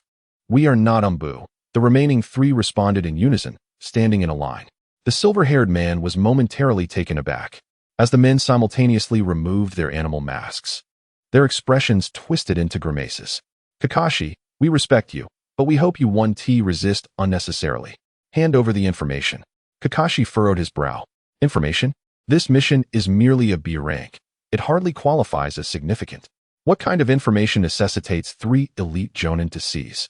What information do you seek? Kakashi inquired cautiously. The Konoha Daily. Information regarding root members. Root?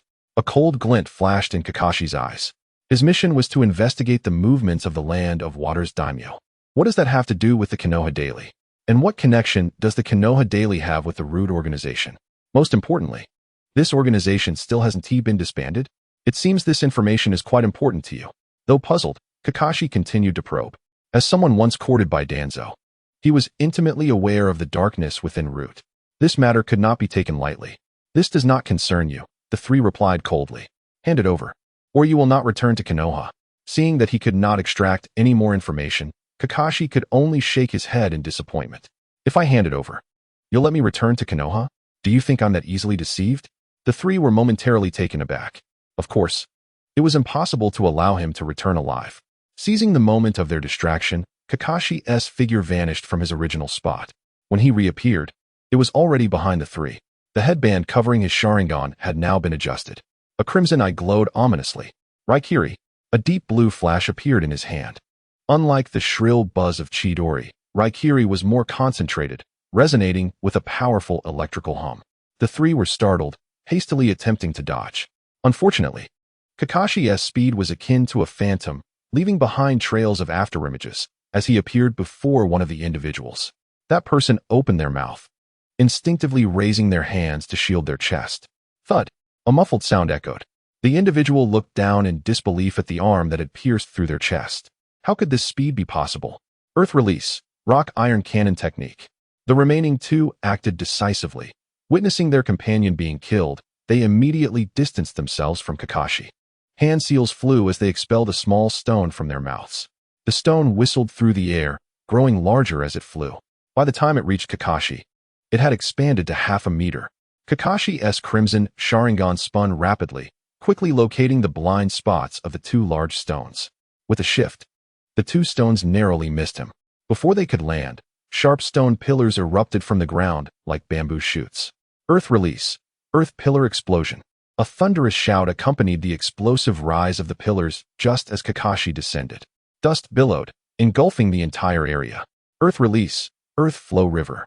Another individual rushed forward, placing their hand on the ground. The solid earth instantly transformed into a swamp, shrouding the dust-laden area. The two, panting and hunched over, stared intently. Under such relentless attacks, even Kakashi Hatake should Chidori. The sound of buzzing Chidori rang out from the swirling dust. A blue-white light flashed violently. Be careful. The pupils of the two widened, instinctively preparing to dodge. Unfortunately, the swift Chidori struck like lightning in an instant. Sizzle. Kakashi's lean figure emerged, the blue-white Chidori once again piercing through one person's chest. The last remaining individual's eyes filled with fear. Kakashi Hatake, the copy ninja. His strength is astonishing. They were three elite jonin. Chapter 74. A new war imminently approaches. Fear overtook reason as the last individual turned to flee. Coldly observing the retreating figure, Kakashi withdrew his arm from the pierced chest and collapsed onto the ground, gasping for breath, his face pale as a ghost. Kakashi looked at that figure with a tinge of reluctance. Covering his Sharingan with the headband, he sighed deeply. A fish that slipped through the net.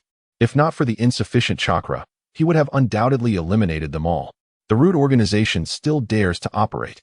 Kakashi scratched his head, feeling somewhat troubled, and decided to take a brief respite before heading back to Konoha. An ominous premonition lingered in his mind, as if something significant was about to transpire in the village. Suddenly, a dull thud echoed behind him. Without a moment's hesitation, Kakashi, still on high alert, hurled several shurikens. Hey, Kakashi, is this how you welcome me? Uchiha's figure emerged, deftly dodging the whizzing shurikens. Uchiha? Kakashi exhaled in relief and slumped back to the ground. He then noticed what had caused the noise. It was the individual who had fled earlier. I told you to watch less of those romantic dramas. You never listen. Look at the trouble you've caused now. Uchiha teased, stepping forward and extending a hand. What does that have to do with romantic dramas? Kakashi replied, taking his hand and using his strength to rise once more. It has everything to do with it. The young are oblivious to the value of time, while the old shed tears over lost opportunities. Such is the wisdom of the ancients. Kakashi rolled his eyes at him, feeling a touch of exasperation. This young man had always been somewhat frivolous. They had known each other for 3 years. When Uchiha joined the Umbu, he became a member of Kakashi's squad, with Kakashi serving as the captain. Initially, Kakashi had not thought much of Uchiha, as Itachi's brilliance overshadowed many talents. However, after numerous missions, his perception shifted dramatically. Uchiha was a presence even more remarkable than Itachi. Regrettably, this fellow had a penchant for levity. Can one imagine Uchiha K sneaking out during an S-rank mission to buy food? When caught, he defended himself with the claim, "A person is iron and food is steel. If one meal is missed, the hunger is unbearable." This statement nearly shattered Kakashi's worldview at the time. In summary, Uchiha K was undoubtedly a genius, destined to become one of Konoha's top-tier forces. Yet, he was also an exceedingly unreliable individual, akin to Jiraiya, one of the legendary Sannin. "Who is this? I see they are also part of the Konoha Anbu," Uchiha K remarked playfully before transitioning to a more serious topic. Kakashi furrowed his brow. "Yes, they are also members of the Anbu." Uchiha K appeared momentarily taken aback, followed by a thoughtful expression. "Members of Root? How do you know about Root?" A look of astonishment crossed Kakashi's face. "Is it so strange?" Uchiha K raised an eyebrow at him. Kakashi's expression grew grave. "K, are you aware of the Konoha Daily?" "Yes, why?"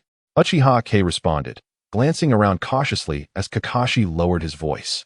"Root's target may not be me, but rather the Konoha Daily." He met Uchiha K's gaze. Instead of the expected surprise, Uchiha K appeared unfazed, as if it were common knowledge. "Aren't you surprised? Perhaps the Konoha Daily was established by Root." Uchiha K scoffed. "If the Konoha Daily were founded by Root, that old coot Danzo would be laughing in his sleep." Initially, the Konoha Daily may not have seemed significant, but once it entered the market and began to shape public opinion, its true power emerged. The phrase "the people's will" has always represented whether a Hokage can maintain their position. The Konoha Daily wields significant influence over the people's will. That is the true power of the Konoha Daily. If Danzo possessed the Konoha Daily, given his character, he would have long since begun to promote himself.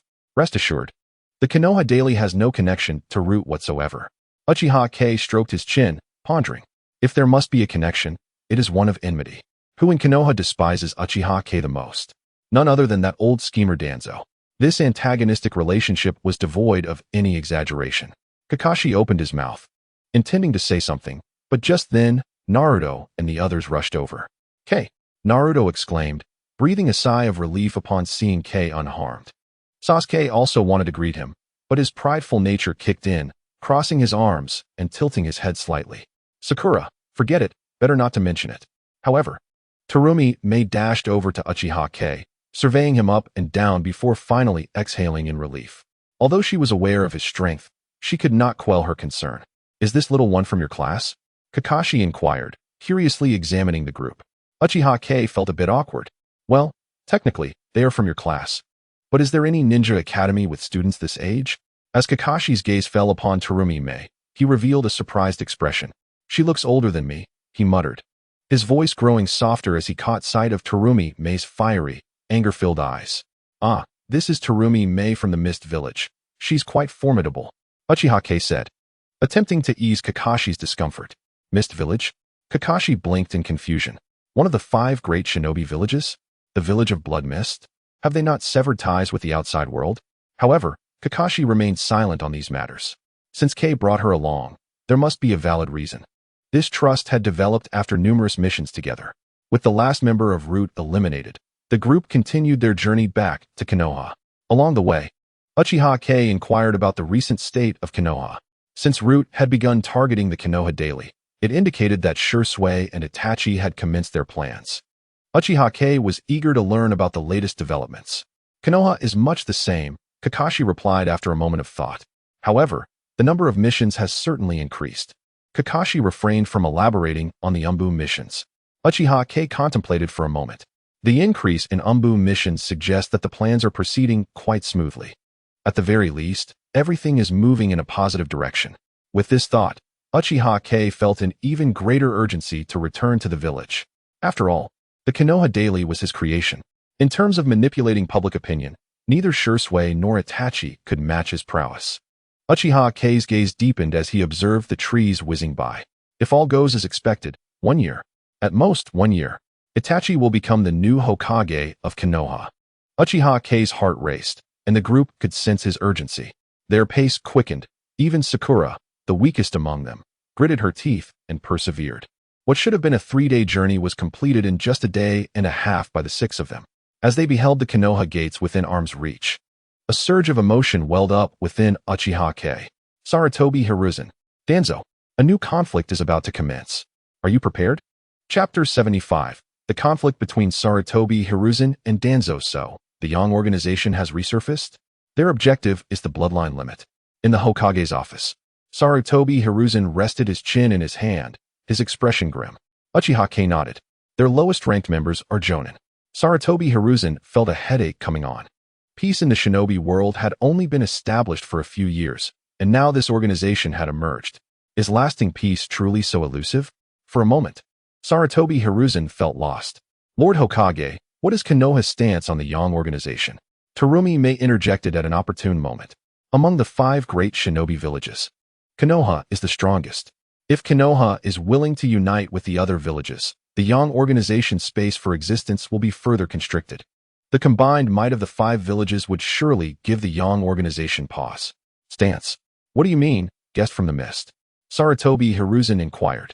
A smile on his face, but a glimmer of shrewdness flickered in his murky eyes. I trust that Lord Hokage can discern the threat posed by the Yang organization. Can he not? Terumi May smiled alluringly. If they dare to approach our hidden mist, they will undoubtedly turn their sights towards the leaf. After all, the bloodline limits of Konoha are far more enticing than ours. Uchiha Kagami cast an approving glance at Terumi May. No wonder she has become the 5th Mizukage. Her strategy of diverting disaster is indeed masterful. However, Terumi May is not mistaken. Although Konoha possesses only 2 bloodline limits, each is enough to drive any ninja to madness. The Hyuga clan's unparalleled Byakugan and the Uchiha clan's enigmatic Sharingan. Moreover, these 2 bloodline limits are readily available in Konoha. Sarutobi Hiruzen paused in his action of handling a pipe, gazing at Terumi May with some surprise. He chuckled, acknowledging her analysis. Indeed, the Yang organization is a common enemy of the entire ninja world. After taking a few puffs from his pipe, Hiruzen shifted his gaze to Uchiha Kagami. Kagami, both instances of intelligence regarding the Yang organization were discovered by you. What is your perspective? How do I see it? Uchiha Kagami mentally grumbled. This old fox. Whoever takes responsibility for such matters inevitably bears the consequences. If the Yang organization is eradicated, all will be well. However, should it remain and cause significant casualties, the one who accepted this responsibility will likely find himself nailed to the pillar of shame. Lord Hokage, you must already have an answer in mind. Why inquire of me? Uchiha Kagami smiled innocently. Naruto and the others stepped back simultaneously, realizing this fellow intends to ensnare someone. Sarutobi Hiruzen, taken aback, failed to grasp the meaning behind Naruto and the others' actions. He laughed warmly. You have fought numerous battles and your experience is indeed vast. Given that you have been dubbed Konoha's God of Fortune for 3 years, your perspective and intellect are certainly sufficient to partake in Konoha's significant decisions. Uchiha Kagami smiled even more sweetly. I merely possess a modicum of cleverness. Lord Hokage overestimates me. After all, I am only 11 this year. Uchiha Kagami blinked his eyes, appearing as an innocent young boy, just a baby. Sarutobi Hiruzen, Naruto, and the others. Terumi May, what an enlightening experience. Terumi May inhaled deeply, decisive and resolute. Her strength rivals that of a Kage. Yet this individual dares to claim to be a mere child. Such audacity could withstand even the tailed beast's chakra. Sarutobi Hiruzen also gasped for breath, acknowledging that he considered his own resilience quite formidable. However, today he encountered a worthy opponent. Age signifies little. With greater power comes greater responsibility. Would you not agree, Kagami? Indeed, Uchiha Kagami declared with righteous fervor. Hence, I believe that aside from the Hokage, the individual most entitled to speak on this matter is Lord Danzo. Upon this proclamation, all present in the office were left dumbfounded, including the brooding figure in the corner. Danzo. Initially taken aback, Danzo's face soon illuminated with ecstatic delight. He feared not the Yang organization. In the face of Root, they were but mere clowns. What he sought was an opportunity to step from the shadows into the spotlight. And now, Uchiha Kagami had handed this opportunity to him on a silver platter. Danzo. Sarutobi Hiruzen's brow furrowed deeply. His conflicts with Danzo had intensified considerably of late, primarily due to the Konoha Daily's coverage of Root. It detailed numerous sordid affairs, inciting outrage not only among Konoha's citizens, but also nauseating him to no end. Did he care about these despicable deeds? Not particularly. What concerned him was whether he could distance himself from Root once they were exposed. Thankfully, The Konoha Daily merely reported en route without clarifying that it was an underground organization of Konoha. This fueled his urgency to disband Root. Consequently, multiple discussions with Danzo had ended in discord. Lord Hokage, do you believe I am incapable? Danzo's frustration was palpable upon encountering the Hokage's silence. What was there to be silent about? Was he to be outperformed by a mere child? Or worse, that wicked Uchiha child? It's not about capability. But rather, Sarutobi Hiruzen's expression was fraught with difficulty. Was he to suggest shifting the blame onto Uchiha Kagami, preparing for the elimination of the Uchiha clan? How could Danzo not comprehend this? Then it is settled. Danzo strode confidently to the Hokage's desk. Leave this matter to me. The Yang organization is nothing more than a band of rabble. With that, he did not wait for Sarutobi Hiruzen's reply, marching out with a triumphant air. As he reached the door, he cast a glare at Uchiha Kagami, though the usual ferocity had notably diminished. Uchiha Kagami cheerfully nodded at him, watching Danzo vanish from sight. Sarutobi Hiruzen gaped in astonishment, as if a grapefruit could fit in his mouth. Why was Danzo so eager to shoulder this burden? Was it out of fondness or mere hobby? Lord Hokage, since Lord Danzo has taken on this matter, may I take my leave? Uchiha Kagami felt elated within, but outwardly maintained a facade of nonchalance, even displaying a hint of regret. Oh, Sarutobi Hiruzen seemed to awaken from a dream. Of course, you may. You have worked hard during this time, Kagami. Observing the swift transformation of Sarutobi Hiruzen's expression into a benevolent smile, Uchiha Kagami marveled. How had this old fox achieved such cunning? It was due to his myriad schemes, all while presenting a calm facade. Uchiha Kagami bowed respectfully and exited the Hokage's office. Naruto and the others followed suit, departing alongside him. Seated in his chair, Sarutobi Hiruzen absently grasped his pipe, taking a deep drag, exhaling a thick cloud of smoke. The Hokage found himself enveloped in a haze. How had this burden fallen upon Danzo's shoulders? And he seemed quite pleased with it. This shouldn't be the case. Chapter 76. The counterfeit Konoha Daily. Naruto and the others followed Uchiha Kagami back to his residence. This mission could be deemed accomplished, and they had performed admirably. Uchiha Kagami lounged languidly in a chair, appearing utterly drained. Naruto clenched his fists in excitement. Just moments ago, he had received a handsome sum for the mission. This money would allow him to purchase an abundance of dango. Sasuke's expression, however, was somewhat dim. He felt he had contributed little to the mission. Although he had activated his Sharingan, he still felt inadequate compared to Naruto. His urgency for strength left him restless. Do not rush. Take a few days to rest. And I will surprise you. Uchiha Kagami observed Sasuke's expression and gently tapped his forehead with a smile. Sasuke was momentarily taken aback, his face visibly reddening. This gesture was reminiscent of what his brother often did. As for Sakura, let's not mention her.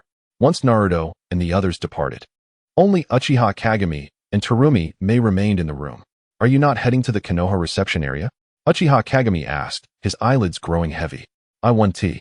I find this place quite agreeable, Terumi May replied, settling into a chair, her long legs elegantly crossed. The subtle glimpse of her allure jolted Uchiha Kagami awake. You wish to stay here? Uchiha Kagami, now fully alert, felt invigorated. Indeed, is that unwelcome? Terumi May arched an eyebrow, her expression enticing. It is not a matter of welcome, Uchiha Kagami swallowed hard, forcibly diverting his gaze. Your presence could have negative implications. Terumi May, noticing his flushed ears, wore a mischievous smile. Rising suddenly, she sauntered to Uchiha Kagami's side, leaning in slightly. What negative implications could there possibly be? You say if I can't express it, I won't leave. Thud. Uchiha Jing can swear. It truly is not what he wished to see. The issue is that object obstructed his line of sight. Why does my nose feel a bit itchy? Uchiha Jing, in a fluster, hurriedly shifted his chair back. Just as Uchiha Jing was feeling embarrassed, a voice came in. Before the two could react, a figure burst in. Jing? Am I arriving at an inopportune moment? Itachi stared in astonishment at the two in the room. One appeared flushed with springtime vigor, slightly bent over, his robust physique trembling. The other sat upright, yet his face was flushed, exuding an air of hesitant allure. Uchiha Jing hastily stood, relief evident on his face. Are you looking for me with urgent business? I understand. Let us go out now. With that, he rushed to Itachi, pulling him out of the room. Watching Uchiha Jing flee in a panic, Kuratsuchi chuckled softly, licking her lips. Little man, where do you think you can run to? Hee hee. They ran frantically. Only when Uchiha Jing felt it was somewhat safe did he stop by a large tree. Itachi wore a smile at the corner of his mouth. Why were you in such a hurry? You didn't even introduce me. Uchiha Jing shot him a fierce glare. Introduce you? Do you fancy such a thing? Should I inform Izumi? Itachi's expression fell, his face turning red. How did we end up talking about Izumi? Seeing Itachi's bashful face, Uchiha Jing's irritation was somewhat alleviated. The moment I returned, you sought me out. What happened? Discarding the chaotic thoughts in his mind, Uchiha Jing spoke earnestly. Itachi recalled the matter at hand, saying, recently, a newspaper called the Hokage Daily has emerged in the village, its content largely similar to ours. Uchiha Jing was somewhat surprised. Hokage Daily? Founded by Sarutobi Hiruzen? Is there a copy? Show it to me. Itachi nodded, pulling a piece of paper from his pocket and handing it over. Uchiha Jing took it. Glancing through it, the content was nearly identical to the Konoha Daily, documenting various events in Konoha. The only difference was the Konoha Heroes section, which featured no Konoha heroes but merely Sarutobi Hiruzen's daily activities, such as visiting lonely elders and delivering aid to families in need. Prominently displayed on the paper was a large portrait of Sarutobi Hiruzen. Uchiha Jing chuckled. It's evident this is a pirated version created by Sarutobi Hiruzen. Let him publish it. Itachi appeared anxious. How can that be? This will impact our Konoha Daily. Uchiha Jing patted his shoulder, offering a reassuring glance. Do not worry.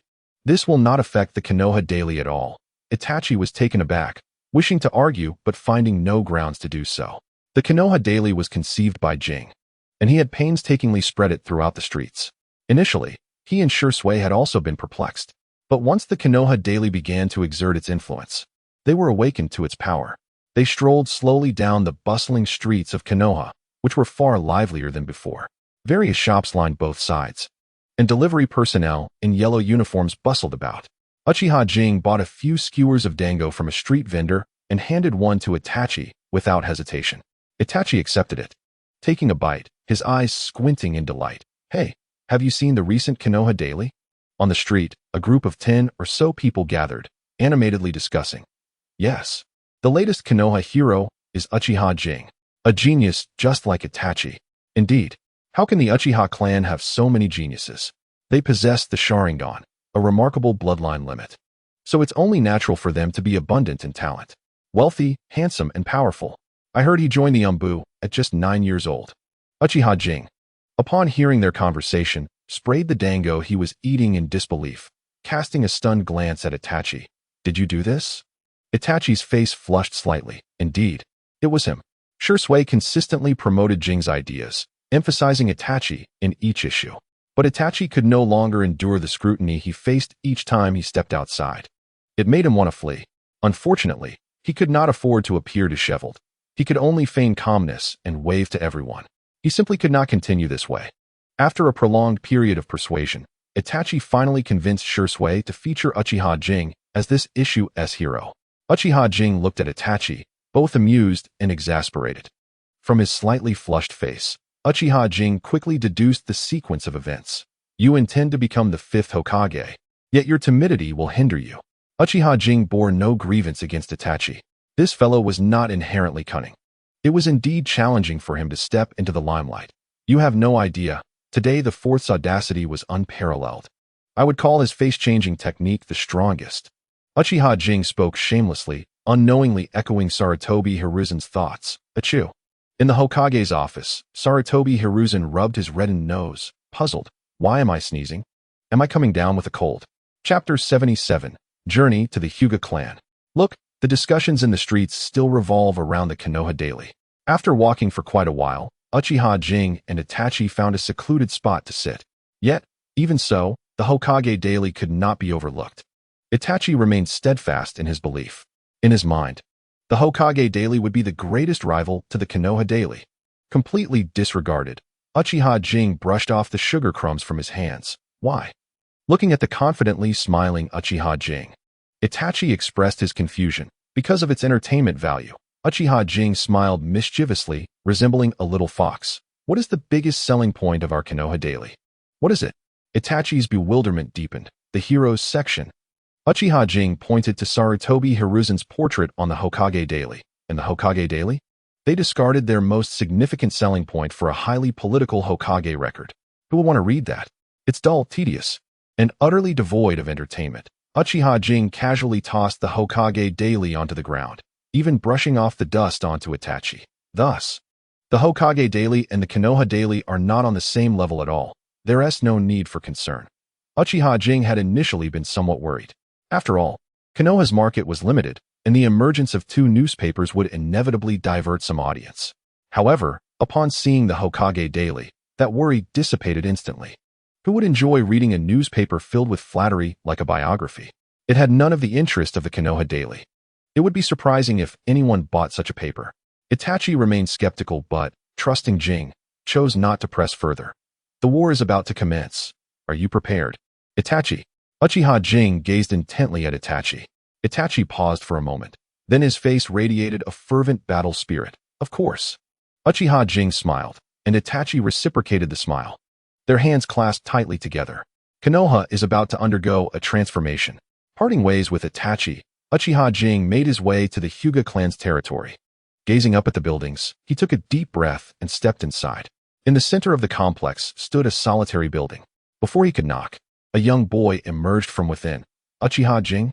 The young boy was momentarily taken aback upon seeing Uchiha Kagami. Oh, Niji, good morning, Uchiha Kagami cheerfully greeted him. Hyuga Niji twitched his mouth slightly and glanced at the setting sun. Morning? It's practically dark out. Is the clan leader available? I wish to pay a visit. A flicker of surprise crossed Hyuga Niji's eyes. The relationship between the Hyuga clan and the Uchiha clan was not particularly bad, yet it was far from amicable. One was the police force of Konoha, accustomed to arrogance, while the other was the most profound clan in Konoha, known for its reserved demeanor. Although the Uchiha clan's image had improved significantly in the eyes of the villagers due to the influence of the Konoha daily in recent years, the Hyuga clan maintained a certain distance from them. What could have prompted a visit from the new generation of the Uchiha clan today? Yes, the clan leader is currently instructing the eldest daughter and the second daughter, teaching Hinata and Hanabi. Uchiha Kagami nodded in understanding. I will go inform the clan leader. Please wait here. With that, Hyuga Niji turned back. He did not keep Uchiha Kagami waiting long. A few minutes later, he returned. The clan leader has summoned you. Hyuga Niji's expression was somewhat peculiar. Uchiha Kagami raised an eyebrow and strode inside. After some contemplation, Hyuga Niji followed him in. Hinata, your technique is wrong again. Before they even entered the living room, Uchiha Kagami heard an angry voice. Is this how you perform the gentle fist? Look at your sister. Upon entering the hall, Uchiha Kagami immediately saw Hinata with her head bowed and a tall man standing opposite her. You are the elder sister, the future head of the clan. How can you be outperformed by your 5-year younger sister, Hanabi? Hyuga Hayashi's face was icy, casting a cold gaze at the downcast Hinata. Beside him stood a petite girl clad in a loose training outfit, resembling a delicate doll. This must be Hanabi, Uchiha Kagami mused. Hyuga Hayashi then shifted his attention to Uchiha Kagami, his expression softening slightly. The Uchiha clan's fortune bringer? He wiped his hands and directly approached the chair in the center of the hall. What brings you to the Hyuga clan? His tone was neither warm nor cold. Not particularly unfriendly either. Uchiha Kagami cheerfully stepped forward. I have not visited the Hyuga clan in some time. I hope the clan leader will not take offense at my sudden arrival. Observing Hinata's despondent demeanor, Uchiha Kagami felt a pang of sympathy. After all, she was to be his future sister-in-law. Witnessing the strict family discipline of the Hyuga clan on his very first visit, it was no wonder they continued to thrive. Hyuga Hayashi's expression finally relaxed.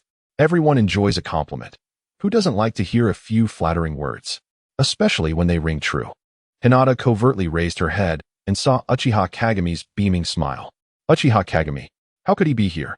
Her thoughts raced. If he is here, does that mean Naruto-kun is also here? A blush crept across Hinata's cheeks at the thought. Now what business do you have here? Hyuga Hayashi lifted a teacup resting nearby and took a gentle sip. Hee. I have come to discuss the future of Konoha with the clan leader. At this proclamation, Hyuga Hayashi paused mid-sip. Hyuga Niji beside him was also left dumbfounded. The future of Konoha? Uchiha Kagami wishes to discuss it? An 11-year-old child? Was it appropriate for him to ponder such matters? Hyuga Hayashi did not exhibit much surprise. From the moment Uchiha Kagami began to reveal his talents, all the significant families in Konoha had focused their attention on this young prodigy. Over the past 3 years, Konoha had undergone numerous changes. A significant portion of these changes could be attributed to the very boy before them. After a moment of contemplation, Hyuga Hayashi instructed, "Niji, take Hinata outside." Niji complied, leading the downcast Hinata out of the hall. The room was now left with Uchiha Kagami, Hyuga Hayashi, and the petite Hanabi. "Now, you may speak." Uchiha Kagami regarded Hanabi thoughtfully. "What is your perspective on the current state of Konoha?" "It is good, peaceful and stable.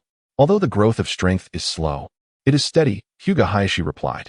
Uchiha Kagami nodded. "The third Hokage has indeed managed to maintain stability, provided he sets aside his ambitions for power. However, indeed, peace and stability are commendable." Uchiha Kagami initially agreed with Hyuga Hayashi's statement, but then shifted the conversation. "Is such a Konoha truly equipped to navigate the current shinobi world?" Hyuga Hayashi was taken aback. "What do you mean by that?" "I trust the clan leader is aware of the situation regarding the Yang organization?" Uchiha Kagami's tone was calm. Hyuga Hayashi pondered for a moment before nodding. As one of Konoha's foremost clans, it was not surprising that they were privy to such information. "During my recent mission, I gathered intelligence about the Yang organization once more." Hyuga Hayashi's gaze sharpened. "The Yang organization, which had been silent for 3 years, has come into contact with you again?" This time, they mobilized 50 elite jonin along with an individual whose strength rivals that of a Kage in the Hidden Mist village. "Are they intending to annihilate the Hidden Mist?" Hyuga Hayashi's brow furrowed. 50 jonin plus a Kage-level threat could indeed spell doom for the Hidden Mist. "What is their objective?" "Their target is Meitarumi, the wielder of 2 bloodline limits." Hyuga Hayashi's eyes gleamed with insight. As the head of the Hyuga clan, he was no fool. The Yang organization's aim was clearly focused on acquiring bloodline limits. Their audacity to venture into the Hidden Mist suggests they might not shy away from Konoha either. With 50 jonin and a Kage-level threat, such might must be approached with caution. After all, the bloodline limits of Konoha comprise the Byakugan and the Sharingan, do they not? What was the outcome? Hyuga Hayashi inquired. 40 of the 50 jonin were killed, and the Kage-level opponent fled, Uchiha Kagami replied. Hyuga Hayashi was taken aback. Did the 4th Mizukage transform into a tailed beast? That was the only possibility he could conceive, even during the peak of the Hidden Mist's power. Facing such a force would leave them severely weakened. Under the current policies of the Blood Mist era, unless the 4th Mizukage transformed into a tailed beast, the annihilation of the village was a real possibility. That is highly improbable. The Hidden Mist lacks such power, Uchiha Kagami countered. Given the current state of the Hidden Mist and its Blood Mist policies, with a mass exodus of ninjas, how could, suddenly, he recalled something. The intelligence on the Yang organization discovered by Uchiha Kagami? It cannot be. Seeing the growing astonishment in Hyuga Hayashi's eyes, Uchiha Kagami smiled. Indeed, it is I. Upon hearing Uchiha Kagami's admission, Hyuga Hayashi, who had already begun to form assumptions, could not help but feel a jolt of shock. At merely 11 years of age, you have slain 40 jonin and defeated a Kage-level opponent. This is utterly insane. Could it be that Uchiha Kagami had already attained power on par with a Kage? Although Uchiha Kagami was well known in Konoha, that notoriety stemmed primarily from his rapid financial success. Perhaps when he first began to shine, many believed he would become a prodigy like Itachi. However, 3 years had passed, and aside from consistently completing missions, the most commendable aspect of Uchiha Kagami had become his astonishing ability to generate wealth. Who could have imagined that an 11-year-old boy had quietly amassed strength rivaling that of a Kage? Observing the speechless Hyuga Hayashi, Uchiha Kagami had anticipated this reaction. In time, the clan leader will come to know the extent of my abilities. Uchiha K wore a gentle smile, appearing entirely harmless. I can candidly assert that the Yang organization is far from simple. According to my intelligence, the number of elite shinobi within the Yang organization exceeds 500. The strength of their shadows remains uncertain. Based on Obito's accounts, at least 500 individuals have been mobilized for this quest to locate the bloodline limit. Setting aside the shadows, that still amounts to no fewer than 500 elite shinobi. The mere thought of such numbers is terrifying. Hyuga Hayashi's hands trembled slightly. As the clan leader, he had to contemplate matters more deeply than the average person. While the village prospered, he also had to consider the development of his family. With so many elite shinobi, coupled with an unknown number of shadows, can the current Konoha truly withstand such pressure? Hyuga Hayashi fell into deep contemplation. Do you have a way to fend off these individuals? A soft, melodic voice unexpectedly chimed in. Uchiha Kei turned to see the speaker was none other than the previously silent little girl, Hinata Hanabi. Why do you say that? Uchiha Kei inquired, his smile unwavering. In the world of Naruto, this little girl did not possess a strong presence. It was known that she exhibited a much more resolute character than her sister, with superior talent. Furthermore, she was destined to grow into an extraordinarily beautiful woman. Beyond that, Uchiha Kei had little else to remember. However, upon encountering the living Hinata Hanabi, his perception shifted. Because you mentioned seeking your father to discuss the future of Konoha. Hanabi's delicate brows furrowed slightly, and combined with her doll-like appearance, she was utterly adorable. If there is no solution, your visit is futile, is it not? Uchiha Kei regarded her with a newfound admiration. This little girl is quite remarkable. She was quick to discern his intentions from mere fragments of conversation. No wonder she would eventually replace Hinata as the head of the Hyuga clan. With such insight, Hinata could hardly compare. Hyuga Hayashi turned his gaze toward Uchiha Kei. Of course, there are solutions, Uchiha Kei replied without hesitation. After all, this was part of his bargaining chip with the Hyuga clan. Revealing it early held no detriment. What solutions? Hyuga Hayashi pressed. He had just meticulously weighed the pros and cons. Ultimately, he concluded that if the Yang organization launched a full-scale assault, Konoha would be unable to withstand it. The relationship between the Hyuga clan and Konoha was akin to that of leaves and trees. If the tree fell, the leaves would inevitably perish. Konoha could not afford to falter. Our Uchiha clan, Uchiha Kei proclaimed, raising his head. If the Yang organization attacks Konoha, with our Uchiha clan present, Konoha will remain safe. Hyuga Hayashi scoffed. I thought you had a genuine plan. Relying on the Uchiha clan? While the reputation of the Uchiha clan has improved over these 3 years, in the eyes of families like ours, they remain that arrogant clan. How can we expect to survive when they hold all the power? Hinata Hanabi, however, harbored none of the biases held by the previous generation. Throughout her upbringing, due to the positive portrayal in the Konoha Daily, the Uchiha clan's reputation had been quite favorable. Especially the heroic Uchiha Itachi, who was her idol. Did the Uchiha clan aspire to become the 5th Hokage? That was an impossibility. Hyuga Hayashi shook his head. Even with the support of the Hyuga clan, the Uchiha clan's ambition to become the 5th Hokage would still be exceedingly difficult. Setting aside reputation, one must consider the Uchiha clan's radical disposition.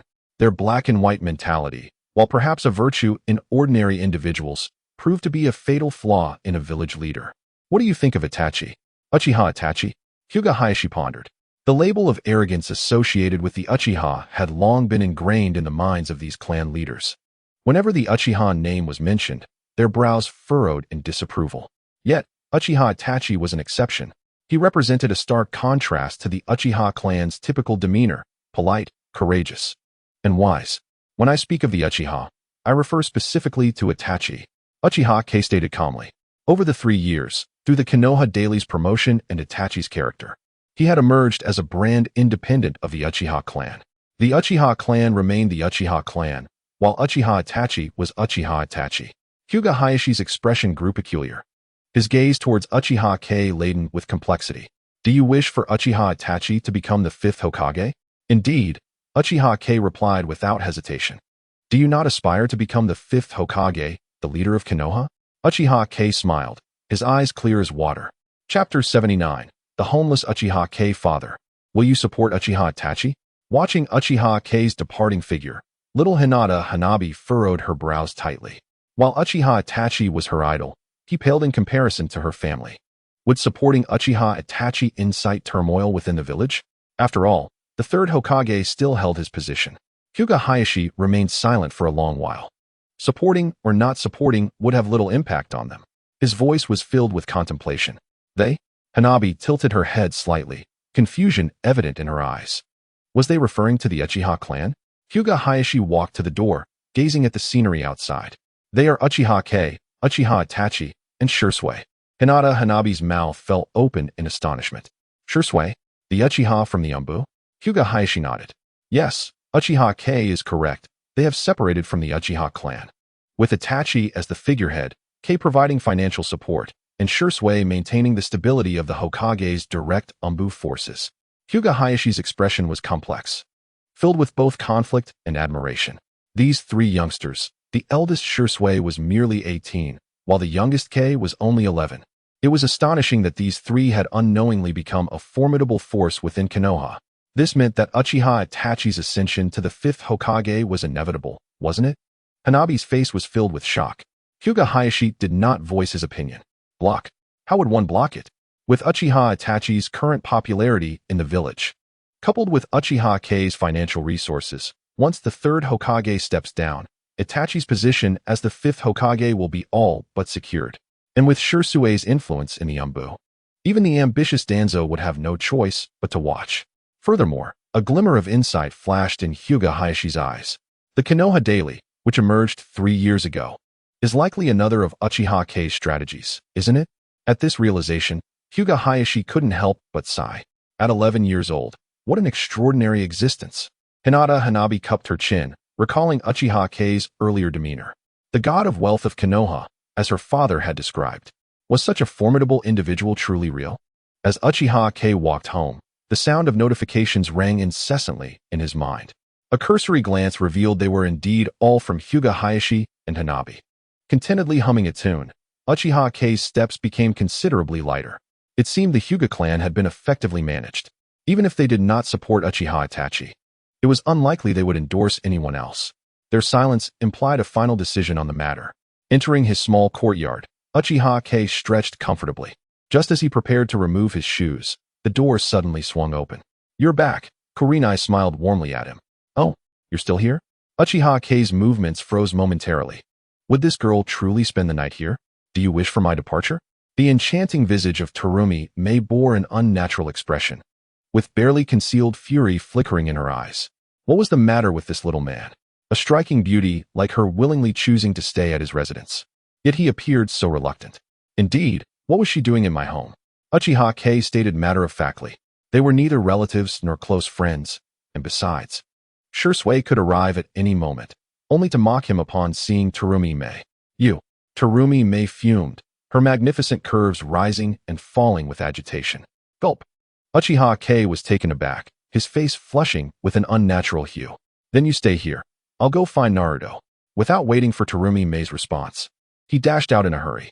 Observing Uchiha Kei's hasty retreat, Terumi Mei's cold demeanor vanished in an instant. A soft giggle escaped her lips. What a fool. Wandering through the Uchiha clan grounds, Uchiha Kei felt somewhat aimless. Returning home was out of the question. Doing so would likely lead to his immediate demise. He was merely 11, a mere child. Seeking Naruto was but an excuse. At present, Naruto was probably off somewhere enjoying a meal. Where should he go? Uchiha Kei halted, a frown creasing his brow. Shursui was likely on duty with the Umbu. As for Itachi at this hour, glancing at the darkening sky, he presumed he was with Izumi, not wanting to be a glaring third wheel. Just as he pondered this, a familiar figure appeared beside him. "Kei, what are you doing here?" Sasuke inquired, surprise evident in his voice. "Nowhere to go," Uchiha Kei lamented, rubbing his face in frustration. That damned Terumi Mei had taken over his home. Otherwise, he would be leisurely sipping tea at home right now. Nowhere to go? Sasuke tilted his head in confusion. Uchiha Kei sighed and glanced at Sasuke. Suddenly, a thought struck him. "Sasuke, are you busy right now?" His eyes gleamed with excitement. Sasuke shook his head, bewildered. He had just been practicing shuriken techniques in the small grove, and with the enhancement of his Sharingan, his accuracy had markedly improved. "Remember when I mentioned surprising you?" Uchiha Kei said with an innocent smile. Sasuke's lips twitched. A surprise was a surprise, but what did that smile mean? Was he trying to trick him? Ignoring Sasuke's strange expression, Uchiha Kei leaned closer to whisper in his ear, "I have a jutsu that would suit you perfectly. Would you like to learn it?" Sasuke nodded eagerly.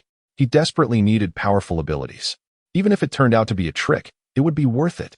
"I'll teach you, but..." Uchiha Kei smiled mysteriously. "You must provide me with a room to stay." Sasuke's home was the residence of the Uchiha clan leader with ample space. He had surveyed the place during his last visit to Uchiha Fugaku. Not a problem. Sasuke readily agreed. He had expected a more complicated request, but it turned out to be merely a place to stay for the night. Such a demand was incredibly simple. "Deal." Uchiha Kei chuckled heartily, pulling Sasuke along. "Let us go to the small grove." Sasuke hesitated, glancing at the darkening sky. "Now, well, if you want to surpass Naruto, you must work harder than him." Uchiha Kei declared earnestly. "He is definitely off eating somewhere right now, so you need to put in the effort." Sasuke's mind was somewhat muddled. Yet he found Uchiha K's words compelling. What was a little scolding for returning home late compared to gaining strength? It was nothing at all. With this thought, Sasuke nodded vigorously. Let us go. Uchiha K beamed, dragging Sasuke toward the small grove. Today, he had a place to stay, and his heart brimmed with joy. Chapter 80. Raikiri in the small grove of Konoha. Sasuke, what do you believe is the greatest advantage of the Sharingan? Uchiha K lounged on the ground, chewing on an unknown root. The greatest advantage? Sasuke furrowed his brows, pondering. I think it's Jinjutsu. The Sharingan's Jinjutsu was renowned throughout the ninja world, and that assertion held some truth. Uchiha K initially nodded but then shook his head. What you say isn't entirely incorrect, but I have a different perspective.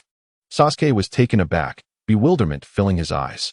Didn't my brother say that the greatest strength of the Sharingan lies in Jinjutsu? Jinjutsu varies from person to person. Uchiha K's eyes had unexpectedly activated to the three-tomo state, the perfectly arranged tomo spinning slowly. What do you think influences the strength of Jinjutsu? Power, chakra. Sasuke answered without hesitation. Uchiha K smiled. Correct, but you've overlooked one crucial element. Sasuke looked at him in confusion. Mental strength. The invisible and intangible mental strength also governs the potency of Jinjutsu. Mental strength? Sasuke's confusion deepened. He had never heard this term before. Suddenly, Uchiha K unleashed a Jinjutsu. In an instant, Sasuke's eyes turned vacant. Within the Jinjutsu realm, a sea of flames blazed ferociously, enveloped in a shroud of black mist, piercing screams echoing in the air. Sasuke gazed around in terror. Was this K's Jinjutsu? This is my Jinjutsu realm. What do you think? Uchiha K's figure appeared beside him. Very terrifying, Sasuke said. Somewhat shaken, the scene before him resembled an apocalyptic vision, evoking a profound sense of fear. What feelings does this evoke in you? Uchiha K inquired further. Gradually overcoming his fear, Sasuke scrutinized the Jinjutsu realm more seriously. The raging sea of flames unleashed its scorching heat, warping the very space itself. The dense black mist completely obscured the sky, pressing down like an oppressive weight, creating an atmosphere of extreme suffocation. The roars emanating from the thick fog only heightened the sense of dread. Realistic. After much contemplation, Sasuke managed to articulate those two words. Indeed, Uchiha K affirmed. The sensation of his Jinjutsu realm was solely one of realism. Had he not been reminded by Uchiha K, he would have been unable to discern that this was merely an illusion. Correct. Uchiha K smiled with a hint of satisfaction. As two of the chosen ones in the world of Hokage, Sasuke's talent was beyond question. Even without the hatred for his clan's massacre, his progress was still strikingly evident. However, the fact that he awakened the single tomo at the massacre was somewhat criticized. The realism of Jinjutsu directly influences its strength. Imagine, if you entered a Jinjutsu without realizing it, would your life still be in your own hands? Sasuke pondered carefully. Although this notion was new to him, it felt profoundly reasonable. This was the manifestation of mental strength. The potency of one's mental strength could allow them to ensnare those stronger than themselves, if their mental fortitude was weaker. Uchiha K sighed. In the past, he had forcibly awakened Itachi's Mangekyo Sharingan through Jinjutsu, initially believing that the system endowed him with a particularly strong three-tomo. In 3 years, although his talent could not cultivate ninjutsu, he had found various ways to utilize the Sharingan. Through persistent experimentation, he had become aware of the existence of mental strength. The accumulation of mental strength from his past life, and this one allowed his mental prowess to far exceed that of ordinary individuals. Even Itachi, when compared to his mental strength, was markedly inferior. This was the true reason he could compel Itachi to awaken the Mangekyo Sharingan. Is that so? Sasuke murmured. How should one train their mental strength? Uchiha K shrugged his shoulders, expressing uncertainty. Sasuke exclaimed, what are you even saying? However, training beyond limits should enhance mental strength, right? Uchiha K replied with hesitation, for he had speculated on the enhancement of mental fortitude and had even taken action towards it. Perhaps his initial mental strength was relatively high, resulting in minimal improvement over time. Sasuke nodded thoughtfully. Beyond limits? His gaze grew increasingly resolute. As long as he could grow stronger, he was willing to endure any hardship. Uchiha K waved his hand, and the illusionary space dissipated instantly. Returning to the previous inquiry, he casually seated himself on the ground. The greatest advantage of the Sharingan is its dynamic vision. In an instant, Uchiha K vanished and appeared at Sasuke's left side. Sasuke was taken aback. And before he could react, the figure on his left had already disappeared. No matter how swift your speed is, the Sharingan can perceive it with absolute clarity. A voice emanated from Sasuke's right. Dynamic vision. Sasuke felt perplexed. While dynamic vision indeed held significant merit in physical confrontations, its utility diminished greatly in ninjutsu. After all, the coverage of ninjutsu is vast. What advantage does dynamic vision confer? I know what you're pondering. Uchiha observed the confusion on Sasuke's face and smiled. Dynamic vision may seem less useful in ninjutsu, but what if dynamic vision is combined with ninjutsu? A sphere of deep blue chakra materialized in his hand. Lightning release, Chidori. With a low roar, Uchiha's figure transformed into a phantom, leaving behind several afterimages, and instantaneously appeared beside a tree 100 meters away. Sizzle. A piercing sound resonated. Sasuke gaped in astonishment. In his line of sight, Uchiha's speed was beyond comprehension. Appearing in an instant 100 meters away and piercing through the tree. This speed is truly terrifying. Gently withdrawing his hand, Uchiha returned to stand before Sasuke. Do you understand now? Sasuke nodded, but then shook his head after a moment's contemplation. While he comprehended the motion, he could not grasp the nature of the chakra. Within our bloodline, we possess chakra natures, essentially 5 types: fire, water, lightning, wind, and earth. This is the essence of our ninjutsu transformation. Uchiha once again conjured the deep blue chakra. This is lightning nature chakra. Sasuke, filled with excitement, reached out, eager to touch it. The moment he made contact with the deep blue chakra, a slight tingling sensation coursed through his skin. Most of our Uchiha clan possess fire nature chakra. Yet there are exceptions, such as my lightning nature. Do I possess lightning nature as well? Sasuke exclaimed joyfully. Uchiha nodded. In the anime, Sasuke was indeed adept with lightning, having created the S-rank ninjutsu, lightning release, Kirin. Chidori's speed is exceptionally swift, without the assistance of the Sharingan's dynamic vision. Using this technique would be akin to courting death, Uchiha remarked nonchalantly. Sasuke nodded solemnly. Then, Uchiha smiled, radiating an innocent charm. It's time to begin our training. As Sasuke beheld Uchiha's smile, an instinctive shiver coursed through him. Why did it feel like he was about to be led astray? Chapter 81.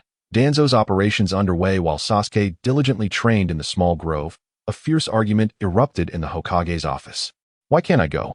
Danzo glared furiously at Hiruzen Sarutobi. Do not interfere in this matter, do you understand? Hiruzen, unfazed, continued to smoke leisurely. Why can't I let you go?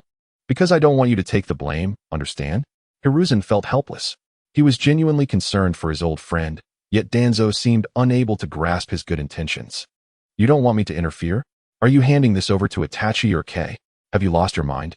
Danzo's frustration was palpable. If these 2 youngsters were to undertake this mission and fail, it would be manageable. But if they succeeded, what would become of his aspirations for the 5th Hokage? They will not succeed, Hiruzen replied confidently. He possessed more intelligence regarding the Yang organization than Uchiha.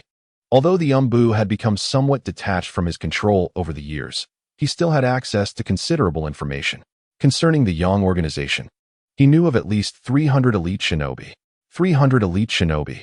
Such a number was a terrifying force that Konoha could scarcely withstand. Uchiha Itachi and Uchiha were indeed exceptionally gifted, he would concede that. However, if the adversary consisted of 300 elite shinobi, how could innate talent prevail? Could these 2 truly stand shoulder to shoulder with the first Hokage or Madara? This was the crux of Hiruzen's vehement refusal of Danzo's request. Should a mission fail, the heroic image that Itachi had cultivated over 3 years would be utterly destroyed. What if they succeed? Hiruzen, are you gambling again? You have wagered time and again over these past 3 years, and what has it yielded? Danzo's anger reached a boiling point. 3 years. For 3 long years. He had watched as Uchiha Itachi's reputation grew. He had ample opportunities during that time to tarnish either Itachi or Kei's reputation, yet each time, Hiruzen had thwarted his efforts. He simply could not comprehend it. Did Hiruzen truly fail to recognize the threat posed by these 2? Hiruzen's expression stiffened, a hint of embarrassment crossing his features. Danzo was correct. He had indeed prevented many of Danzo's plans over the past 3 years. The reasoning was simple. He believed he could fully master control over the 2. Yet the outcome had diverged entirely from his expectations. Not only had he failed to control them, but their prestige had also soared. One had become a symbol of heroism for Konoha, while the other epitomized its wealth. Both thrived within Konoha. Even Naruto Uzumaki, you've continuously intervened in secret, thwarting my plans time and again. Why, Hiruzen? At this moment, Danzo was nearing his breaking point. Each meticulously crafted plan had crumbled due to the incompetence of his allies. This left Danzo, who was desperate to ascend to the position of 5th Hokage, seething with fury. Over these 3 years, the Ninetails has shown no abnormalities, so what? Danzo slammed his palm on the desk. So you can sit back and watch as they grow stronger, little by little? Hiruzen's expression darkened. Do not forget. On the night of the Ninetails' attack, you sacrificed even your own wife to reclaim the title of 3rd Hokage. If Naruto Uzumaki learns the truth, what do you think will happen to Konoha? What will happen to you? Danzo's expression grew increasingly menacing. Enough. Hiruzen abruptly stood, his expression similarly fierce. I do not wish for this either. Pain, regret, and other emotions flickered across his face. That bloody night remained an everlasting wound in his heart. He had reveled in power, elated on the night of the Ninetails' attack. It was he who had limited the village's most formidable forces, allowing the Ninetails to wreak havoc. Yet he also wished that nothing had gone awry at the Lake Biwa. That was merely an accident. If it were possible, he would not have wanted Minato or Kushina to face misfortune. The situation had spiraled far beyond his control. He had never wanted this. The Ninetails Jinchuriki was Konoha's trump card. As long as the Ninetails remained stable, Naruto must remain safe. After uttering this, Hiruzen turned away, presenting his back to Danzo. You will regret this, Hiruzen. Danzo stared at his back for a long time, filled with resentment, before storming out of the office. The vast office was left with only Hiruzen Sarutobi. Lake Biwa, did I truly err? Sarutobi Hiruzen murmured to himself. The star-speckled sky outside appeared to form a human silhouette, still smiling benevolently at him. Filled with rage, Danzo returned to the base. Master, everything is prepared. A ninja clad in umbu attire respectfully stood before him. What good is being prepared? That fool has backed down again. Danzo kicked over a table, his voice booming as if to vent the pent-up fury within. The umbu ninja paused for a moment before speaking again. Master, I have an idea, though I am uncertain whether to voice it. Danzo snorted coldly. Speak your mind, or leave. After a brief moment of organization, the umbu ninja slowly articulated, Master, in my opinion, we should take action ourselves, rather than adhere strictly to the Hokage's directives. Danzo halted and turned around. What do you mean by that? Master, for the past 3 years, we have followed the Hokage's orders, and what has been the result? Fury ignited once more in Danzo's eyes. The result? The Uchiha brats have become increasingly audacious. The umbu ninja nodded. Indeed, Master, this clearly demonstrates that the Hokage's decisions are erroneous. Danzo was momentarily taken aback. Yes, why should I continue to act upon a flawed decision? The emergence of the Yang organization presents a once-in-a-lifetime opportunity for us. Why not prove it to the Hokage?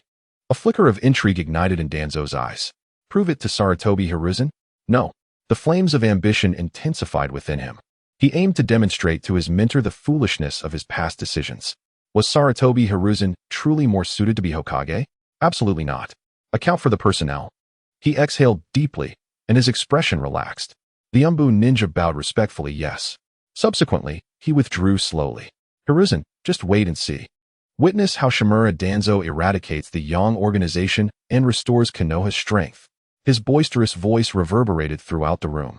The departing umbu ninja clearly heard it as well. Removing his mask, a pallid face was revealed to the air. The mission accomplished, he could relay the message back.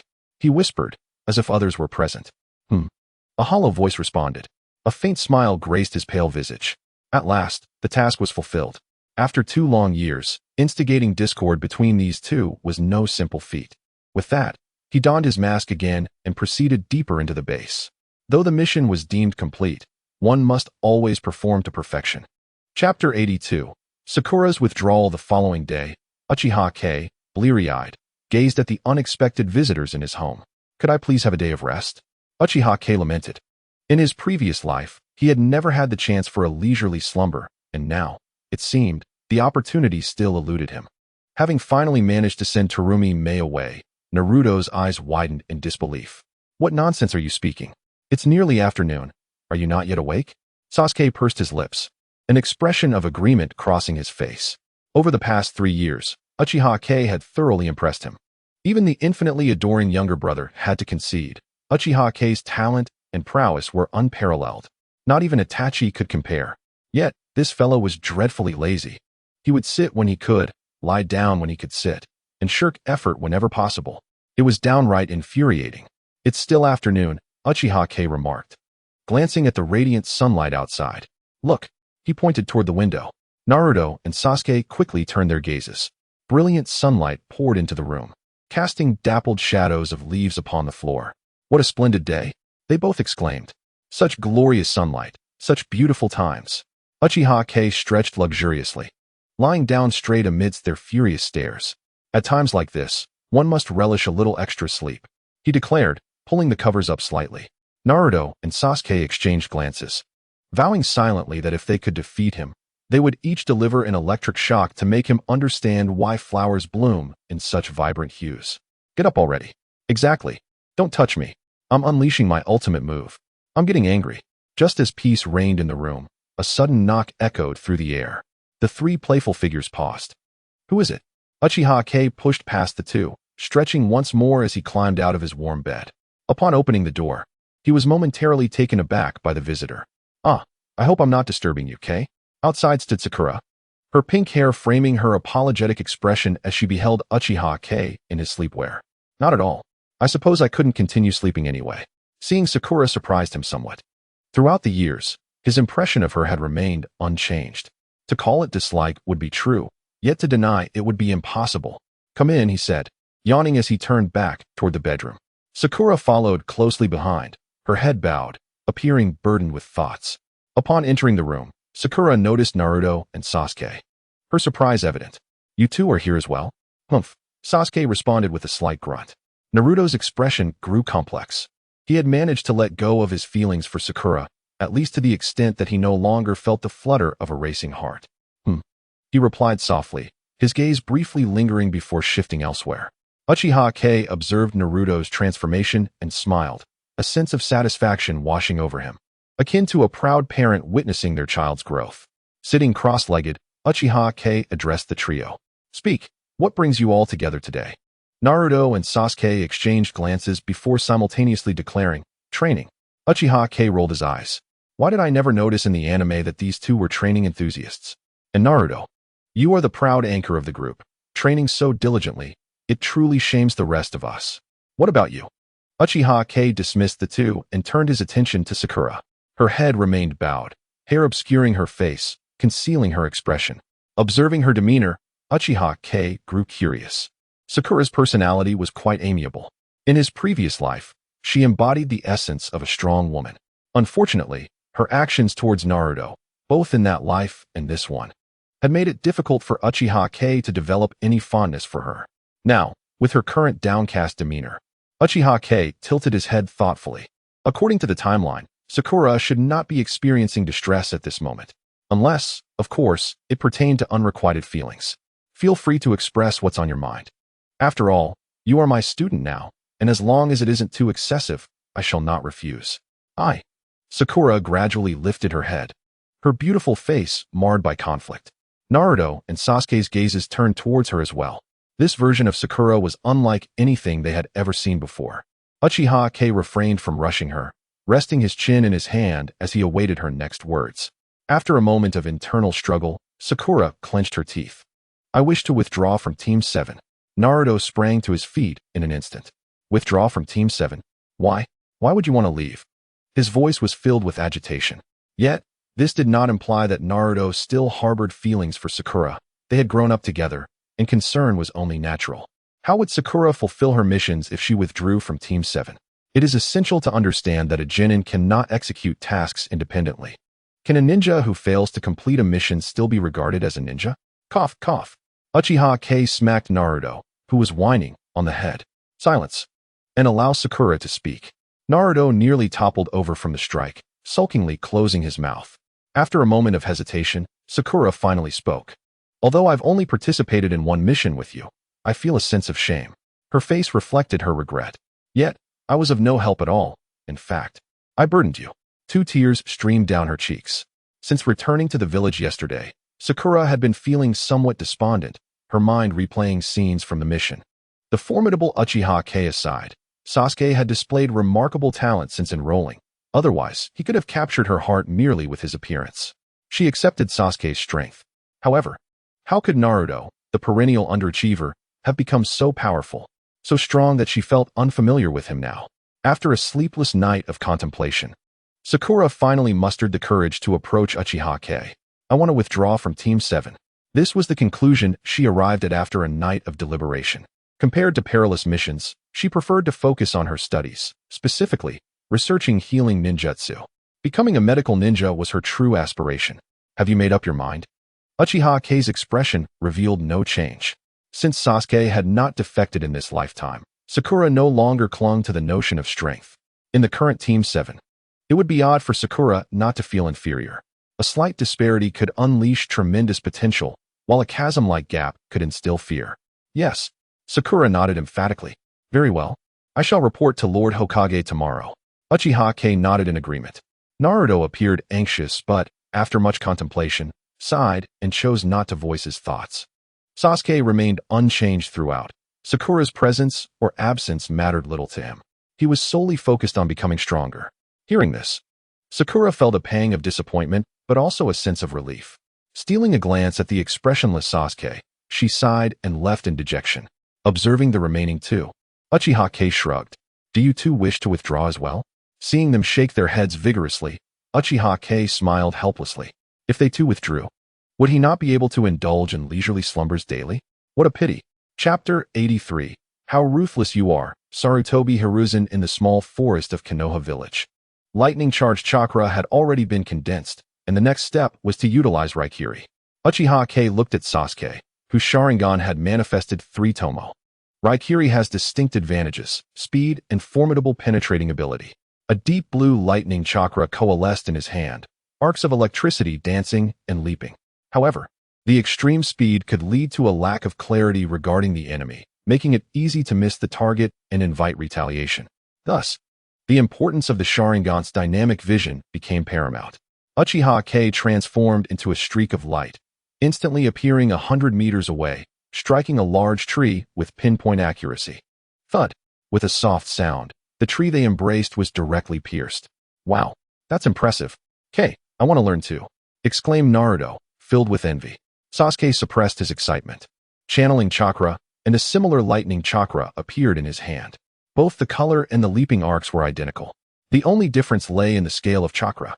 As his single tomo Sharingan manifested, Sasuke too transformed into a streak of light, sprinting forward at great speed. Unfortunately, it appeared that he could not yet control the rapid pace. Thud! A misstep caused Sasuke to fall to the ground, his lightning chakra thrusting into the earth. Crackle! Dust rose from the ground. Cough, cough, cough. Sasuke, covered in dirt, climbed to his feet, awkwardly scratching his head. Uchiha K chuckled lightly and stepped forward to brush the dirt off him. "Achieving this level in just one day, you truly are a genius." Uchiha K spoke sincerely. Raikiri, as Kakashi's signature jutsu, ranked among S-class techniques, and its difficulty was evident. For Sasuke, with his single tomo Sharingan, it was indeed a challenge.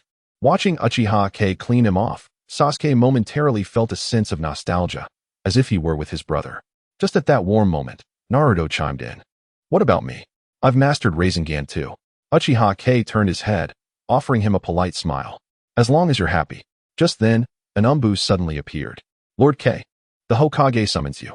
Uchiha K furrowed his brow but said nothing, merely nodding slightly. It was within his expectations for Sarutobi Hiruzen to seek him out, especially after yesterday's report about Sakura's withdrawal from Team 7. A 3-person cell is required for missions, and someone's absence must be addressed. But who would that be? A few candidates flashed through Uchiha K's mind, and he felt a twinge of anticipation. In the Hokage's office, upon entering, Uchiha K was taken aback to see Hyuga Hisashi. Hyuga?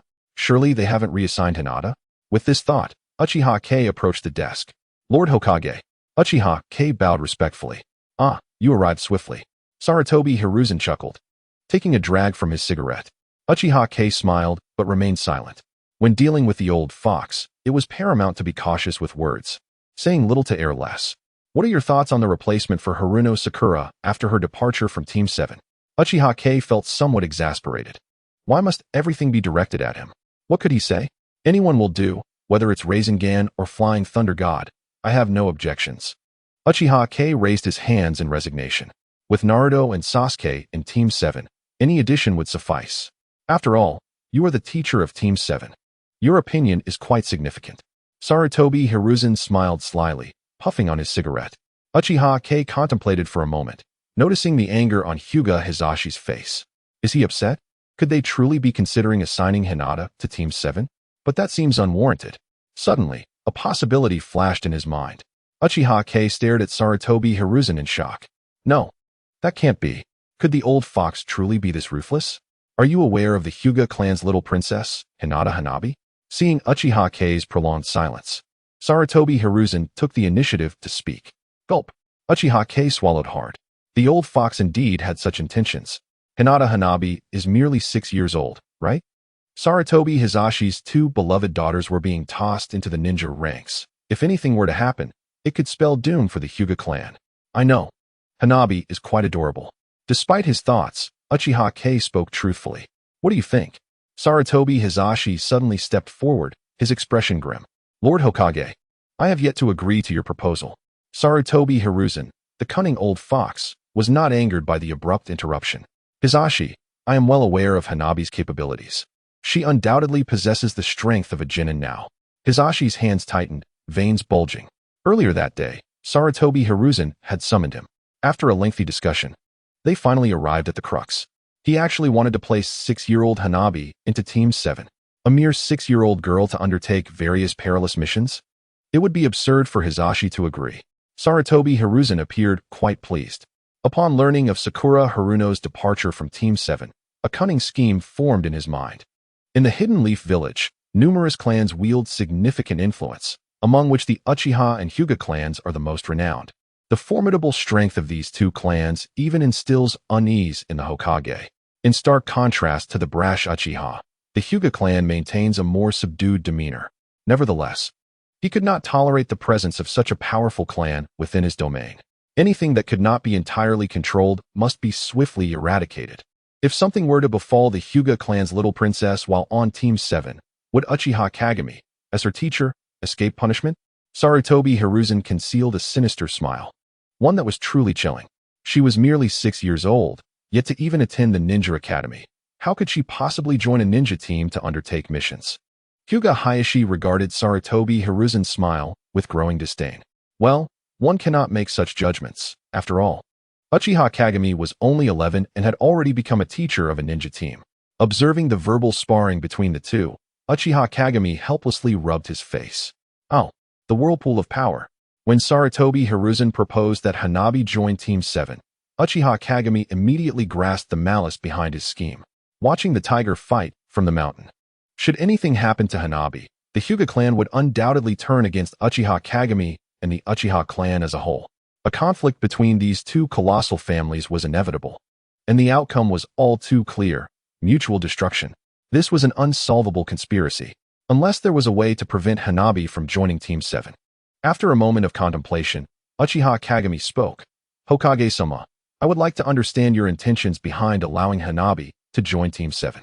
After all, a weak ninja would not only fail to enhance our overall strength, but could also hinder the execution of missions. Without a moment's hesitation, Sarutobi Hiruzen countered that the Byakugan of the Hyuga clan, combined with the Sharingan of the Uchiha, would undoubtedly bolster their power. Uchiha Kagami nodded. Then I consent to Hanabi's joining of Team 7. Both Sarutobi Hiruzen and Hyuga Hayashi were momentarily taken aback. Was it truly that simple to agree? Uchiha Kagami smiled nonchalantly. An unsolvable conspiracy, aside from preventing Hanabi from joining Team 7, could also be tackled with strength. No matter the schemes at play, as long as one possesses sufficient power, I shall overcome them all. Uchiha Kagami held this confidence. Chapter 84. The news brought by Orochimaru stepping out of the Hokage's office. Hyuga Hayashi's expression darkened, and his gaze towards Uchiha Kagami became increasingly hostile. What was this brat playing at? Why did he agree so readily? At just 6 years old. How many missions could Hanabi, regardless of her talent, possibly endure? Hinata's temperament was entirely unsuitable for becoming the clan head, and he had gradually shifted his focus to his younger daughter. Was this some ploy to ensure the extinction of the Hyuga clan? Growing angrier by the moment, Hyuga Hayashi called out to Uchiha Kagami after leaving the Hokage building. What are you thinking? Why did you agree to Sarutobi Hiruzen's proposal? In his anger, Hyuga Hayashi even addressed the Hokage by name. What am I thinking? That question should be directed at the head of the Hyuga clan, as I am merely a hapless victim in this scenario. Hyuga Hayashi paused, realizing the truth in Uchiha Kagami's words. This matter, when escalated, was merely a scheme of Sarutobi Hiruzen to watch the tiger fight from the mountain. He sought a stable rule, knowing that a conflict between the Hyuga and Uchiha clans was inevitable. Ultimately, Uchiha Kagami was but a pawn in this plan. Without him, another Uchiha or Hyuga would inevitably take on the role of that pawn. With a deep sigh, Hyuga Hayashi chose not to dwell on this further and walked straight home. Hyuga clan head. Noticing Hyuga Hayashi's despondent demeanor, Uchiha Kagami smiled. Hyuga Hayashi's mood was clearly not conducive to pleasant conversation. You need not worry, Uchiha Kagami said gently. Suddenly, Hyuga Hayashi turned around, his expression contorted in anger. Not worry. My eldest daughter is already a ninja of the team, and now even my youngest daughter is not spared. How can I not worry? Hyuga Hayashi's heart was filled with sorrow. Consider the Hyuga clan, although powerful, they had never been arrogant. Why did Sarutobi Hiruzen treat them this way? Was it simply because they were strong? To be weak is a sin. Uchiha Kagami looked directly into his eyes. Strength is also a sin. After uttering these words, he walked past Hyuga Hayashi, leaving only a casual remark. What I, Itachi, and Shursui desire is to break this cycle of sin, allowing the Leaf Village to truly belong to everyone. His voice was cold, yet undeniably resolute. The Leaf Village belonging to everyone. Hyuga Hayashi gazed at Uchiha Kagami's retreating figure, momentarily lost in thought. Sneaking back home, Uchiha Kagami first surveyed his surroundings with caution. Not seeing Koharu Yutane, he finally breathed a sigh of relief. She must have gone to register at the Ninja Academy. In high spirits, he hummed a tune, removed his shoes, and sauntered into the room. Sir, a chilling voice echoed from the shadows. Uchiha Kagami jumped, instantly activating his Sharingan. Who goes there? A pale face emerged from the darkness, with two faint crimson tear marks, a gaunt chin, and long hair. It has been a while, sir. Have you forgotten my voice? With a slender, cherry-red tongue, Orochimaru licked his lips. Uchiha Kagami's mouth twitched. If it weren't for the absence of ghosts in the world of ninjas, he would have certainly reacted more violently. Orochimaru, what brings you to the Leaf Village? Uchiha Kagami relaxed and casually sat down on the wooden floor. Orochimaru stepped out of the shadows, a smile gracing his face. There was a beautiful lady here not long ago, and I had to hide. The beautiful lady was undoubtedly Koharu Yutane. Uchiha Kagami felt a wave of relief. Fortunately, he had only just returned. Otherwise, he might have been entangled. What news of the hidden village of Twilight? Uchiha Kagami inquired casually. Upon mentioning the hidden village of Twilight, Orochimaru's eyes gleamed with excitement. Sir, the hidden village of Twilight is now unrecognizable. Not only has the number of Jonin surged, but under your guidance, its technological prowess far surpasses that of the current ninja world. These past 3 years have been a period of rapid development for the hidden village of Twilight. 3 years ago, it was a desolate place on the brink of annihilation. 3 years later, it has emerged as a dazzling new star hidden within the ninja world. Oh, Uchiha Kagami felt intrigued. In those 3 years, aside from visiting during its reconstruction, he had not returned. Although Orochimaru sent him letters every few weeks, he felt somewhat estranged from the current state of the hidden village of Twilight. The number of Jonin has surged? In what manner? Uchiha Kagami asked, curiosity piqued. 3 years prior, he had entrusted Orochimaru with an improved version of the Inyang release, intending for the hidden village of Twilight to possess some degree of strength.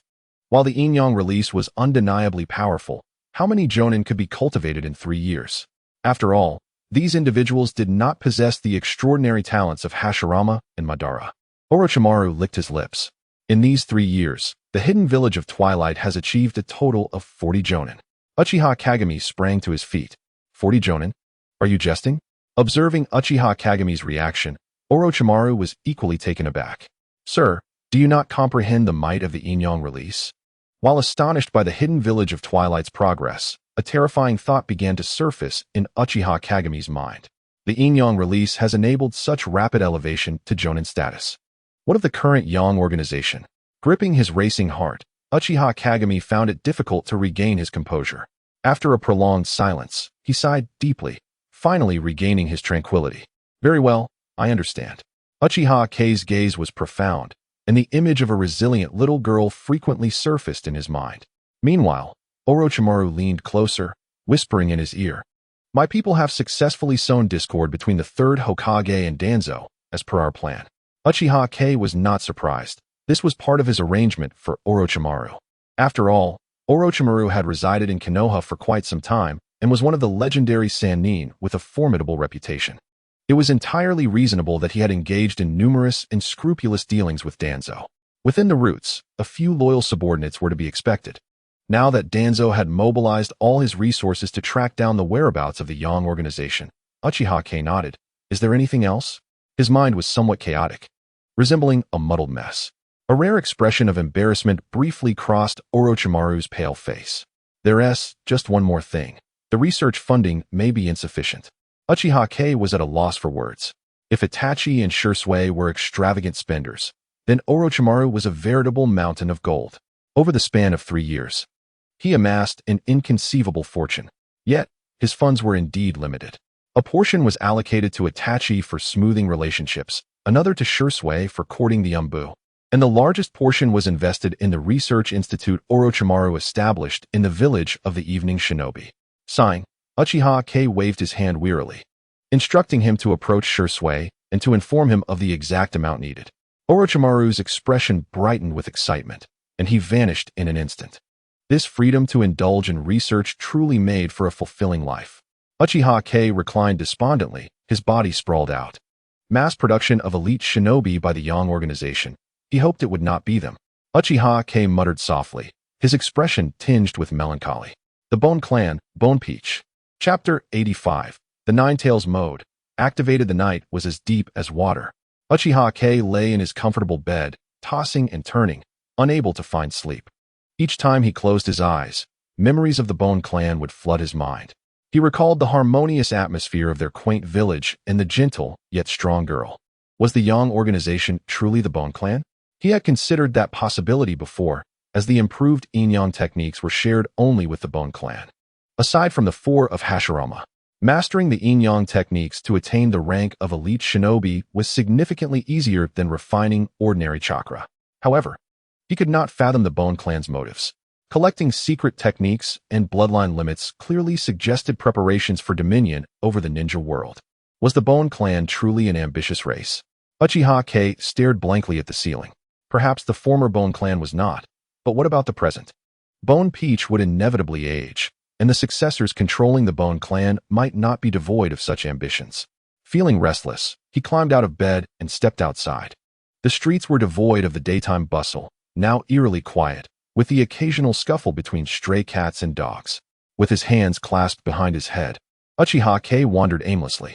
When he halted and looked up, he found himself standing beneath Naruto's home. After a moment's contemplation, he ascended the stairs, gazing at the dilapidated door. Uchiha K took a deep breath. Then, with a resounding bang, he kicked the worn door, which splintered and cried out in agony. Ah! Naruto was jolted awake, his face a mask of terror as he stared at the doorway. Uchiha K entered like a ghost, ominously stepping inside. Who are you? Naruto stammered, trembling. I am your brother, Uchiha K replied, his face appearing ghostly pale in the moonlight. Upon hearing this, Naruto visibly relaxed. K, what on earth are you doing here at this hour? Uchiha K approached Naruto's bedside, plopping down and surveying the room's sparse furnishings. I've told you countless times to move in with me, yet you refuse. What's so appealing about this place? Anger bubbled within Uchiha K as he took in the meager surroundings. Naruto scratched his head. But your place is the Uchiha compound. It's not convenient for me to go there. Uchiha K wanted to pat him on the head, but hesitated. This boy was not concerned about the Uchiha estate. He simply did not want to leave this place behind. Sighing, Uchiha K looked at him.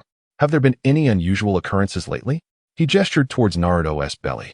Unusual occurrences? Are you talking about Kurama? No, we chat often. He is just as prideful and quirky as Sasuke. Over the past 3 years, Naruto had reached a temporary truce with the Ninetails. However, they were still far from the point of borrowing chakra. Uchiha K nodded thoughtfully, then fell into contemplation. Danzo had already set out. Given Danzo's character and methods, it was inevitable that he would provoke the Yang organization. Therefore, a major offensive against Konoha by the Yang organization was a foregone conclusion. Looking at Naruto, Uchiha slowly spoke. Naruto, what are your thoughts on Kurama? Naruto paused. He was unsure how to describe Kurama. A friend? That seemed inadequate, considering Kurama's existence had rendered his childhood profoundly miserable. An enemy? That felt equally inappropriate. He held no hatred for Kurama, even though it was precisely because of him that he was often shunned.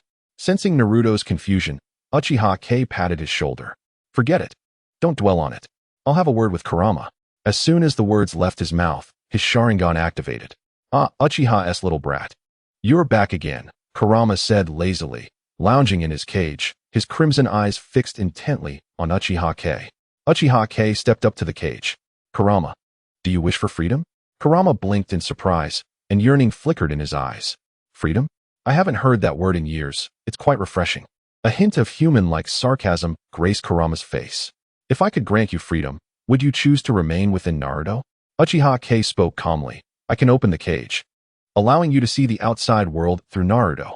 That is my bottom line. Of course not. Freedom? The outside world is far better than being confined within Naruto. Then there is nothing to discuss. Uchiha's gaze grew cold. Kurama felt a shiver run down its spine. While it might dismiss threats from others, the Uchiha, especially one with the Sharingan, held the power to manipulate it at will, leaving Kurama with no means to resist. What do you want? Just say it directly. Kurama finally spoke after a moment of silence. I want you to willingly become Naruto's ally. He needs your strength. Uchiha stated his purpose without any hesitation. With the Yang organization preparing a large-scale assault on Konoha, Uchiha was not overly concerned about the village. His worries lay solely with those he cared about. Sasuke had Itachi for protection, so he need not worry about him. However, Naruto, aside from himself, had no defense, forming an alliance with Kurama to become Naruto's strength, thereby enabling Naruto to become a true Jinchuriki of the Ninetails, was his ultimate goal. Kurama neither agreed nor refused, but instead posed a completely unrelated question.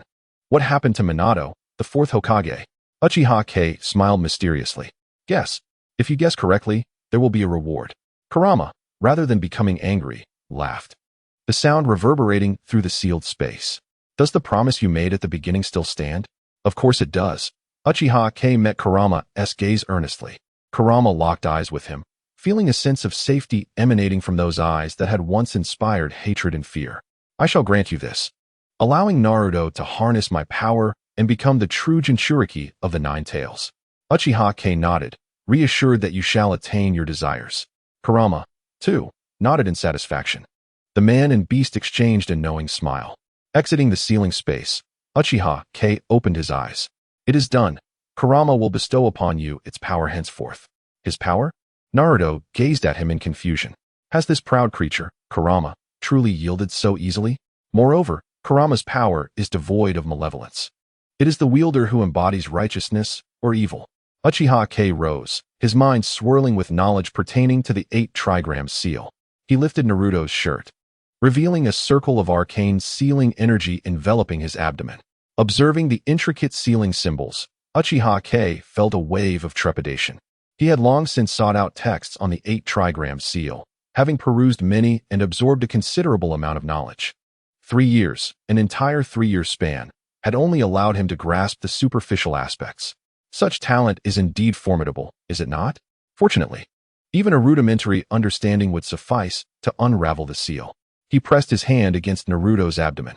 The 8 trigram seal's chakra surged wildly, cascading forth like a torrent. Release.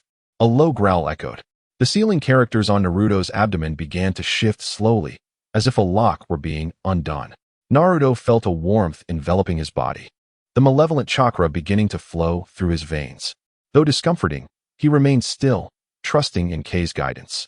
At last, a crimson golden glow gradually illuminated Naruto, enveloping him like a second skin. Naruto. Kurama's voice resonated in Naruto's mind. Kurama. Naruto responded softly. Are you prepared? Naruto's gaze hardened with resolve. Let it begin. In reality, Uchiha had already stepped back, quietly observing Naruto's transformation. Suddenly, Naruto opened his eyes wide, revealing a pair of icy, slitted pupils. A torrent of chakra erupted forth. coalescing like a swirling vortex. The Ninetails mode. Activate. Chapter 86. Departure to the valley 3 days later, at the entrance of Konoha village. Uchiha looked on helplessly at the three eager individuals. I am departing on serious business. Why do you insist on following me? Naruto lifted his chin defiantly. I knew he would try to sneak away. See, I was right. Sasuke's expression was one of indignation. Kei, you have gone too far this time. Uchiha remained silent, casting his gaze down upon the little girl. They have their reasons. What about you? You just joined Team 7. There is no need for you to tag along. Moreover, has the head of the Hyuga clan permitted your departure? The little girl, Hinata Hanabi, appeared demure, her head slightly bowed. My father said there would be no danger in accompanying you. Uchiha rolled his eyes. Hinata Hizashi certainly holds himself in high regard. Ever since Orochimaru reported the effects of Yin-Yang release 3 days ago, Uchiha had been deliberating, ultimately deciding to visit the valley of the Kagaya clan. Not for any other reason, but to inquire why the Kagaya clan no longer remains secluded. If there are extenuating circumstances, Uchiha would not hesitate to offer assistance. After all, this clan has deep ties to him. If it is merely for the sake of the Shinobi World-S competition, Uchiha would not shy away from eliminating the Kagaya clan himself. The four of them pressed on towards the valley of the Kagaya clan without pause. Despite the passage of time, many things having changed, the general topography remained unaltered. Due to the Kagaya clan, Uchiha had lost the desire to indulge in the culinary delights of various regions.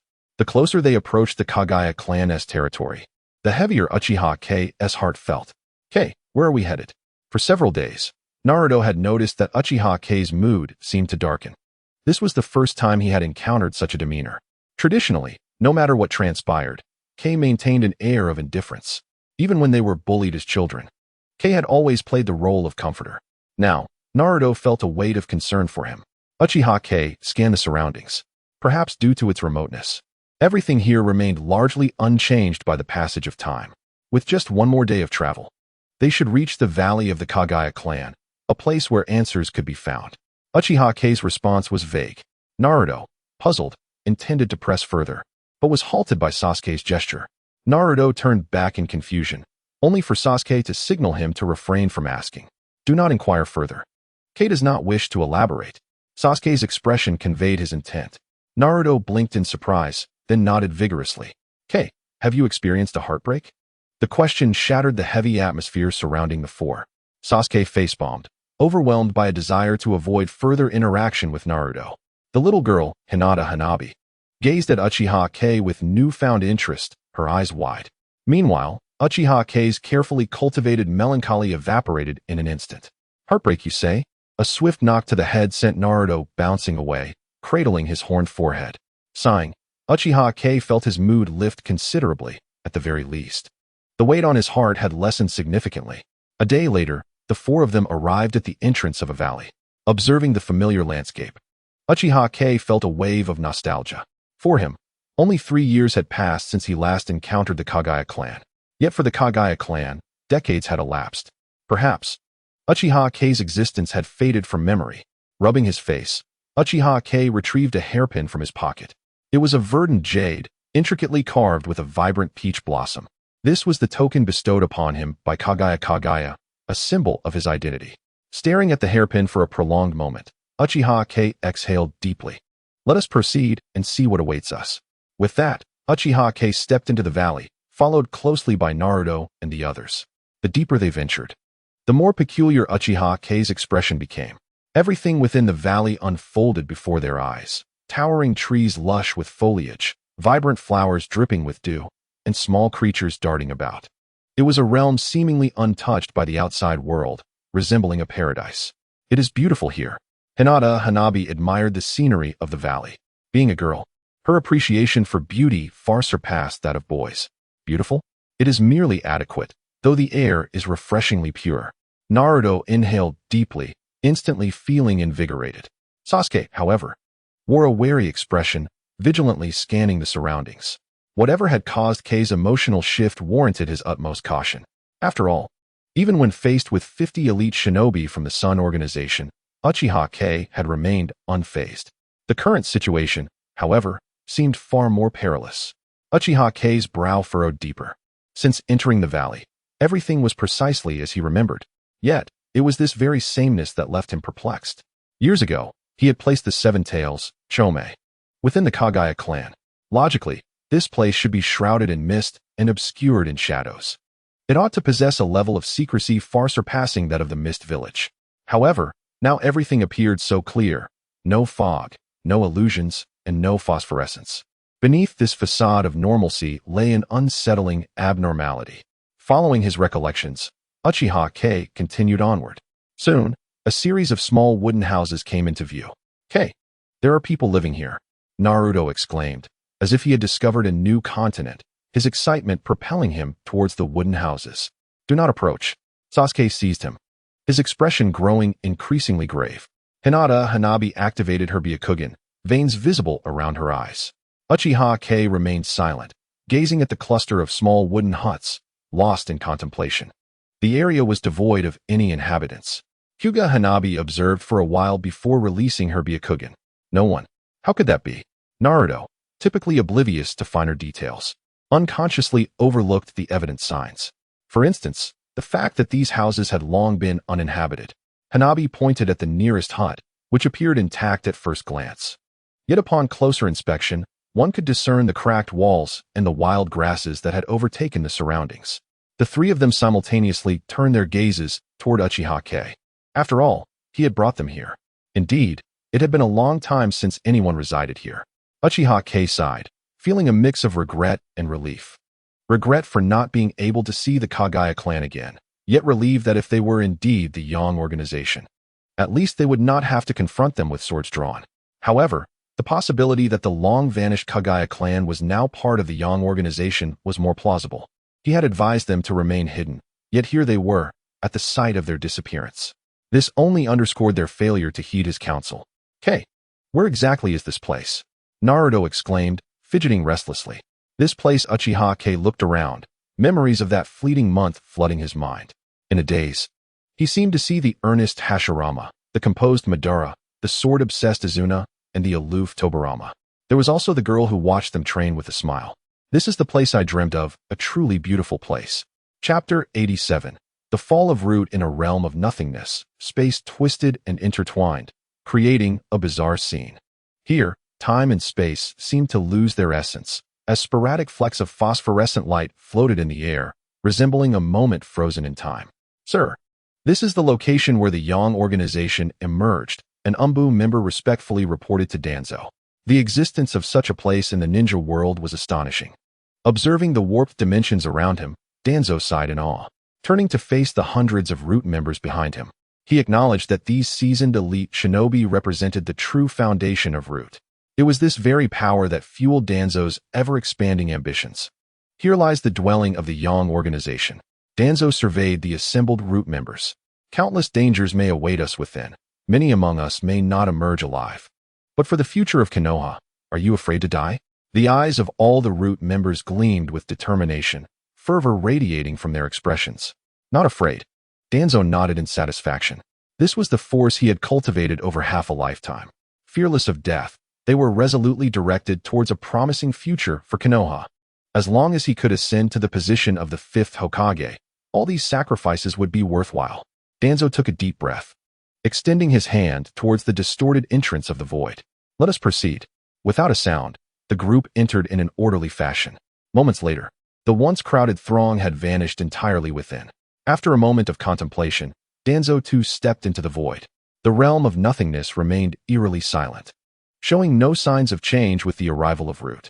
After a while, the distorted entrance suddenly quaked violently, dark fissures in space appearing intermittently. Whoosh! A figure burst out of the entrance in disarray. Blood stained half of their body, and the previously arrogant gaze was now filled with panic. Run? Let us see where you can escape to. A chilling voice echoed from within the entrance, imbued with an ethereal quality. You dare not bully us too much. Danzo gritted his teeth, shouting, yet his body betrayed him as he fled at breakneck speed. Humph! Who is the one bullying now, intruding without permission? The cold voice sharpened, and another figure emerged from the entrance, clad in white, with long black hair cascading like a waterfall, their face obscured by a mask inscribed with a small character for Een. The Een mask. Danzo, feeling trapped, could only flee desperately. The 10 wide-open sharingan that adorned his bandaged arm had now lost 3, forever closed. 3 times. A total of 3. Had it not been for his Izanagi, he would have already met his demise. The 3 minutes of invulnerability allowed him to escape amidst the terrifying onslaught. Yet all the root members he led had perished in that dreadful place. Don't run. You cannot escape. The figure with the Een mask pursued relentlessly, her tone devoid of any fatigue. In his escape, Danzo suddenly sensed a surge of impending doom. The time for Izanagi had expired. Gritting his teeth, Danzo activated Izanagi once more, causing another sharingan on his arm to close. The space rippled, cleaving Danzo in two. In the next instant, the bisected Danzo instantly healed, his speed of escape increasing dramatically. The Een mask was taken aback, her pace slowing. This was not the first time. This fleeing wretch had revived again and again. Indeed, in her eyes, Danzo's current state resembled that of resurrection, invincible. Just as she was about to continue her pursuit, an aged voice reached her ears. Stop chasing. For a time, you cannot kill him. The Een mask looked reluctantly at the retreating Danzo. He was so close, yet this man simply would not die. Notify everyone to prepare. Tomorrow, we will mobilize our full strength. All must depart for Konoha. The Een mask's bright eyes sparkled, a smile curling at the corner of her mouth beneath the mask. To Konoha? That accursed little brat. We shall meet again. Breathlessly, Danzo leaned against a large tree, haunted by regret and resentment. His root, the organization he had spent a lifetime building, had been obliterated in mere hours. The terrifying scene within the entrance replayed in his mind, sending shivers down his spine. What was that spectacle? A deluge of individuals, each one a Jonin-level ninja. Most despairing were the Een masks, over 100 in number, each possessing strength rivaling Kage levels. What manner of place was this? Such power would surpass even the entire ninja world combined. With a heavy sigh of regret, Danzo, bearing his grievous wounds, slowly made his way towards Konoha. This time, Root had officially met its demise. The next day, the gates of Konoha stood as tranquil as ever. 2 patrolling shinobi were idly chatting, occasionally glancing towards the outside. Hey, did you read yesterday's Konoha Daily? One of the shinobi whispered conspiratorially to the other. The second shinobi's eyes lit up. I did. It was thrilling. Indeed. Itachi is truly a god. Even Jonin were utterly helpless against him. The initiating shinobi's eyes sparkled with admiration. Not just Jonin. Even elite Jonin couldn't withstand him. Perhaps even the third Hokage wouldn't be a match for him. I truly hope the next Hokage will be Itachi. Then Konoha will truly achieve peace. The two continued to chatter animatedly, completely oblivious to the bloodied figure staggering towards the gate. Cough, cough, cough. A fit of violent coughing jolted them back to reality. Who? Instantly, both shinobi shifted into a combat-ready stance, one moving forward while the other retreated. Summon Sarutobi Hiruzen, quickly. Danzo's lips were stained with blood. Although Izanagi could alter the fate of death, the injuries within him continued to worsen. Despite managing to escape back to Konoha, Danzo's heart remained heavy with unease. He was acutely aware that the Yang organization might launch a large-scale assault on Konoha. It was imperative that he inform Hiruzen at once to prepare for the impending threat. 2 on-duty ninjas cautiously approached, and upon seeing Danzo's familiar face, they shuddered involuntarily. Lord Danzo, one of the ninjas rushed forward to support him, while the other sprinted towards the Hokage Tower. The once mighty Danzo was now grievously injured. A dark cloud loomed over the two, amplifying their sense of foreboding. Chapter 88. The confrontation of clan power, and the Hokage Hiruzen gazed at the unconscious Danzo in the hospital bed, his eyelids twitching. What kind of power could inflict such severe injuries upon Danzo? Not even Izanagi could withstand it. Uchiha Itachi observed coldly from the side, indifferent to Danzo's fate. The demise of this old schemer would indeed be a boon for Konoha and their plans. When formulating the split between Hiruzen and Danzo, he had foreseen this very day. He understood the true strength of the Yang organization. Once, they dispatched 500 elite ninjas alongside a shadow-level masked figure. Such formidable resources would be difficult to withstand, even for Konoha at its full might. Standing beside Itachi was Shursui, his eyes brimming with uncontainable fury. Just an hour ago, he received news from Itachi and rushed here without delay. Upon entering, the sight of Danzo in the hospital bed filled him with a grim satisfaction, only to be overshadowed by the sight of the sharingan embedded in Danzo's arm. His rage erupted instantly. Each Sharingan represented the sacrifice of one of his kin. Hokage-sama, I believe Danzo owes the Uchiha an explanation. Itachi's voice was icy as he pointed at the Sharingan on Danzo's arm. Hiruzen, presently in a foul mood, could hardly maintain his usual composure. An explanation? What could possibly be explained? The most pressing concern was for Danzo to awaken promptly. His voice was laced with impatience. Do you imply that we Uchiha are not considered part of Konoha? Itachi's tone was frigid, laced with inquiry. At that moment, he loathed himself deeply. Had he not heeded Shursue's counsel, would he have already annihilated his entire clan for the sake of Konoha's peace? In his anger, the words of his father echoed in his mind. Konoha is not as simple as you think. Our Uchiha clan walks a perilous path. A moment's carelessness could lead to annihilation. You are still young. There is much you do not understand. Reflecting on his father's deep sigh, Itachi had once dismissed his concerns. He stubbornly believed they were merely excuses for a coup. Now, seeing the arm covered in Sharingan, Itachi finally comprehended his father's anguish. What sort of attitude did the upper echelons, who employed the village's clan bloodline limits, hold towards the Uchiha clan? Was it one of kindness and acceptance? With a disdainful snort, Itachi activated his Sharingan. Wait, do not rush. A hand pressed down on his shoulder. Itachi turned in confusion to see Shursue. After all these years, does it matter to delay for a moment? Shursue's voice was gentle. Itachi hesitated, then let his Sharingan fade, his icy demeanor returning to normal. Shursue was right. After all these years, a fleeting impulse could not alter the Uchiha's past, nor could it resolve Konoha's present predicament. Itachi's gaze grew resolute. In that moment, he yearned to genuinely become the Hokage of Konoha and change everything. As time flowed, once all the higher-ups of Konoha had arrived, Danzo finally regained consciousness. Danzo, what transpired? Hiruzen's voice was soft. After all, an old friend lay in a pitiful state before him. Despite their differing political views, he felt a pang of sorrow. The other clan leaders also turned their attention to Danzo. Cough, cough, cough. Danzo struggled to speak, but violent coughing rendered him momentarily mute. Yang organization. Danzo managed to utter those 3 words. The moment the name left his lips, the expressions of everyone in the room shifted to one of deep concern. As influential clan members, they were well aware of the organization's general nature.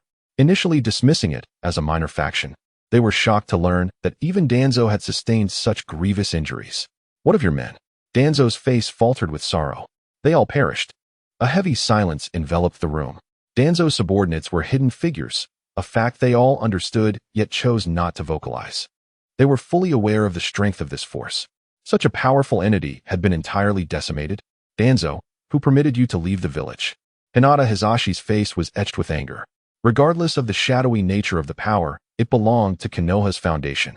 How could it have been obliterated without reason? Hinata Hisashi, was not willing to accept it.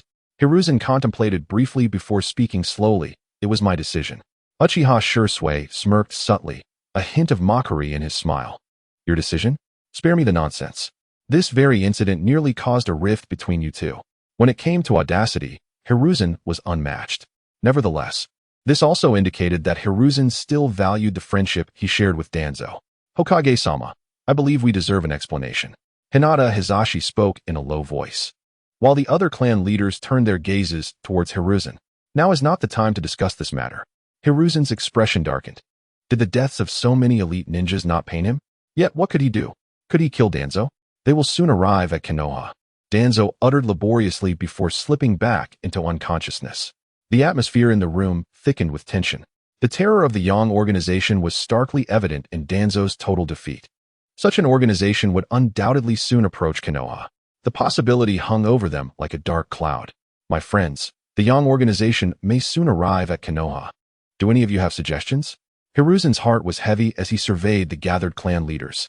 Each bore a furrowed brow, yet none spoke up.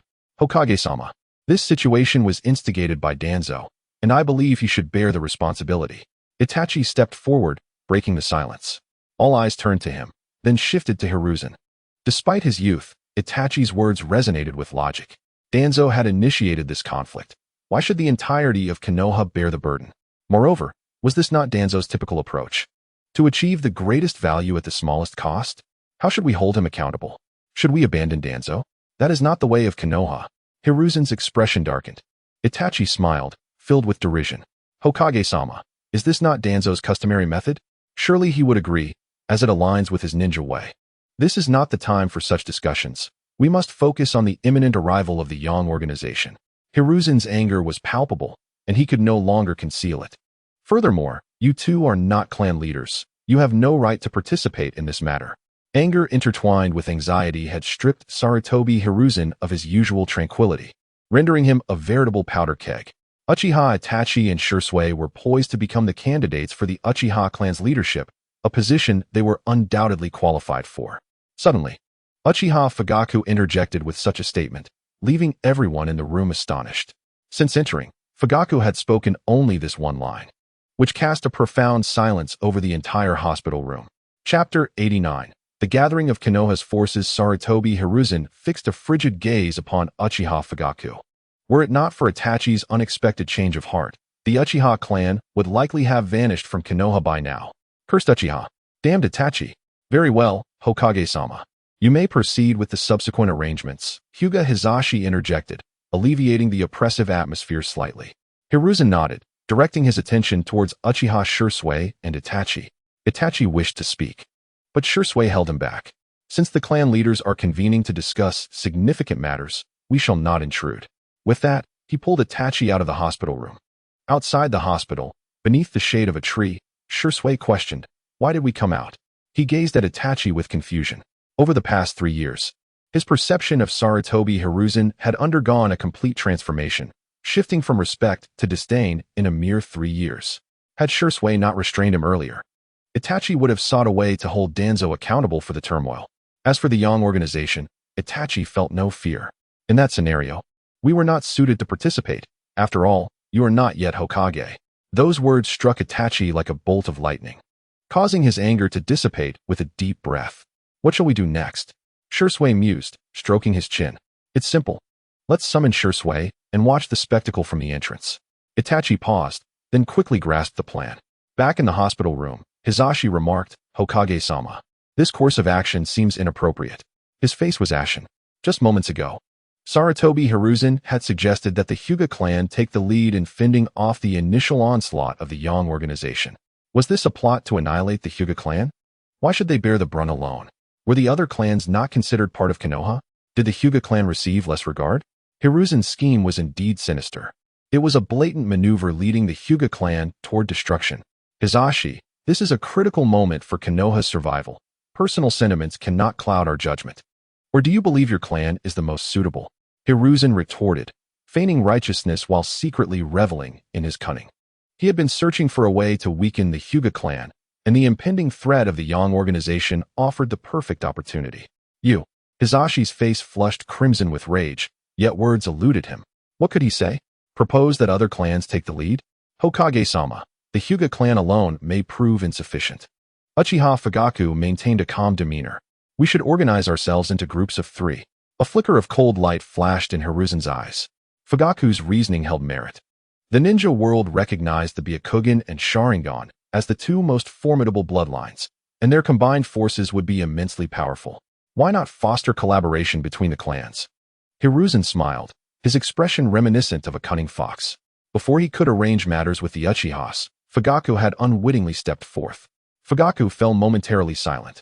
Though often indecisive, he could discern right from wrong when faced with grave matters. However, it was evident that this clarity was precisely what certain individuals desired. Since Hokage-sama has devised a plan, I shall take my leave. Hizashi maintained a stern expression, not waiting for Hiruzen's response before exiting the hospital. Fugaku followed suit with a huff. Very well. It is imperative that each clan collaborates and prepares for the arrival of the Yang organization. Though the other clan leaders felt discomfort, the situation did not directly concern them, and they had no choice but to accept the arrangement. Later that afternoon, the sky blazed with the hues of the setting sun. Outside the gates of Konoha, thousands stood, each brimming with potent chakra. The entirety of Konoha's military strength had gathered here. 600 jonin, 400 chunin. Aside from the genin, Konoha's forces were fully unleashed, revealing their ferocious fangs to the outside world. The Yang organization? What audacity to approach Konoha. Indeed, should they dare to come, I shall greet them with a grand fireball jutsu. What? You possess 2 yo-yos? What is that? Are your ears deaf? I shall become a dragon in the future? Understood. At the entrance, four distinct formations were established. One faction comprised the clan forces, each clan standing in an orderly fashion, their expressions grim and solemn. Another faction represented the Hokage's forces, all ninjas masked and standing in military precision, devoid of chaos. The third faction consisted of civilians, the largest group, clad in a variety of attire, their faces alight with mirth, albeit in a disorganized formation. Finally, a group of children, shielded by several umbu, stealthily awaited at the periphery, stretching their necks in curiosity. Uchiha Shursui, Itachi, and Shursui stood within the Uchiha formation. Itachi, do you see over there? Shursui pointed towards the civilians' formation. Itachi, puzzled, glanced over and noted the chaotic arrangement, furrowing his brow. Does it not seem disordered, lacking in combat efficacy? Shursui observed with a smile. Itachi hesitated but ultimately nodded in agreement. Yet, they are the foundation of Konoha. Shursui remarked with a sense of admiration. They are the true roots of Konoha. As long as they remain, Konoha will thrive, its flames of vitality ever burning. Shursui gazed solemnly at Itachi. Do you understand now? Itachi fell into deep contemplation. Moments later, he raised his head, a radiant smile illuminating his face. I understand, Shursui. With that, he departed from the Uchiha formation, striding towards the civilians. Hey, it's Itachi-sama. Indeed. But why would Itachi-sama come here? Right? He should be with the Uchiha clan. The civilian ninjas beamed with astonishment as they beheld Itachi approaching. When Itachi halted, the cacophony ceased abruptly. Why has the chatter stopped? Itachi, smiling, inquired. The civilian ninjas exchanged bewildered glances, none daring to respond.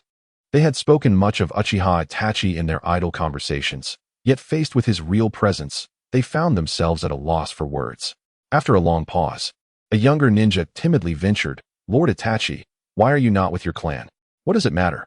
We are all part of Konoha, regardless of where we stand. A profound silence enveloped the crowd before erupting into enthusiastic cheers. Itachi smiled at them, experiencing a tranquility he'd never known before. This, perhaps, was what Shursui referred to as the will of the people. As Sarutobi Hiruzen stepped outside, he was met with thunderous applause. What is happening? He had yet to make his entrance, yet the cheers had commenced prematurely. As he searched for the source of the commotion, Hiruzen's expression soured upon spotting Uchiha Itachi, surrounded by an adoring crowd. Cursed Uchiha! Damned Uchiha Itachi! How dare he steal his thunder? Such a claim should solely belong to him. The Hokage, Sarutobi Hiruzen. Chapter 90. The Assault of the Yang Organization in the Deep of Night. The once quiet gates of Konoha buzzed with hushed conversations. Shursui, are you certain the Yang Organization will arrive? Shursui idly fiddled with a kunai beside Shursui. I do not know, but their arrival is of little consequence. Uchiha K reclined on the grass, his hands clasped behind his head, lost in the myriad stars dotting the night sky. How could the relationship not be significant? Shizumi paused. Curiosity piqued as he glanced at Uchiha K. Due to Sarutobi Hiruzen's ill-fated move, a classic blunder, Shizumi initially failed to grasp the implication, but soon realized its meaning. Given the strength of the Yang Organization, annihilating the Hyuga and Uchiha clans, who were at the forefront, would be a trivial task. If that were the case, as long as they could withstand the Yang Organization's assault, the future of Konoha would see no one capable of shaking Sarutobi Hiruzen's authority.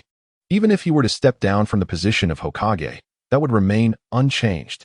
However, should the Hyuga and Uchiha clans emerge with minimal damage, the retreat of the Yang Organization would signify Sarutobi Hiruzen's abdication. It was a double-edged sword, inflicting harm on both the enemy and oneself. As time passed, the discussions gradually subsided. Many shinobi laid down to rest. At that moment, Uchiha K abruptly sprang to his feet. They were coming. A somber expression crossed Uchiha K's face. In his perception, a multitude of surging chakra was converging. Simultaneously, Shizumi, Itachi, and numerous elite ninjas rose, warily observing the path leading outside the village. They braced themselves. The enemy was approaching. Sarutobi Hiruzen stepped forward, his countenance as grave as the depths of water. The various factions quickly prepared for battle, each ninja assuming a stance of readiness. The earth seemed to tremble, as though a colossal being were about to descend. Soon, countless figures emerged on the path, each silent, advancing in unison. A formidable sense of pressure unsettled many Konoha shinobi, causing several to retreat a few steps. "Do not panic," Sarutobi Hiruzen called out, witnessing the unfolding scene. "Behind us lies Konoha, where our friends and families reside. To retreat is to bring danger upon them." His words resonated, halting the retreat of many, their faces now reflecting a willingness to face death. They could not falter. Behind them was Konoha. They were the village's only line of defense, and indeed, its last. Sarutobi Hiruzen exhaled in relief. Why not position the front lines further from the village? The intent was to instill in them a spirit of determination. To fight with their backs against the wall. Advance one step to live. Retreat one step to perish. The shadowy figures drew ever closer, soon coalescing into a torrent of black and white. The black represented the elite shinobi clad in yang masks, while the white signified the shadow-level ninjas adorned in yin masks. Many felt a tremor of fear. They could sense the chakra emanating from the yin masks. That was the essence of shadow-level strength. "Hand over Danzo," the lead figure in a yin mask commanded coldly. On Konoha's side, Uchiha Kei was taken aback. This voice belonged to the yin mask he had encountered during his battle in the Land of Water. To his astonishment, it was she who led this charge? Impossible. Konoha had never set a precedent for exchanging individuals. Sarutobi Hiruzen scoffed disdainfully. The expressions of many clans turned complex, particularly Hyuga Hayashi, whose face twisted in distress. No precedent for handing over individuals? How had Hyuga Hisashi met his end? Could one be so shameless? "This is your final chance." The voice from the yin mask turned icy. "Surrender Danzo." Sarutobi Hiruzen dismissed her demands, turning to address the Konoha shinobi. "Raise your hands high," he commanded. And with a swift motion, he signaled, "Attack." In an instant, the Konoha ninjas erupted into action, vanishing from their positions. A torrent of various jutsu surged forth towards the yang organization. The yin mask observed the dazzling display of jutsu lighting up the sky like day. Let out a cold snort. "Kill." A simple command, yet it brimmed with lethal intent. The yin masks remained stationary, while behind them, the yang masks charged towards Konoha like a swarm of locusts. In an instant, the air was filled with the sounds of explosions, roars, and anguished cries.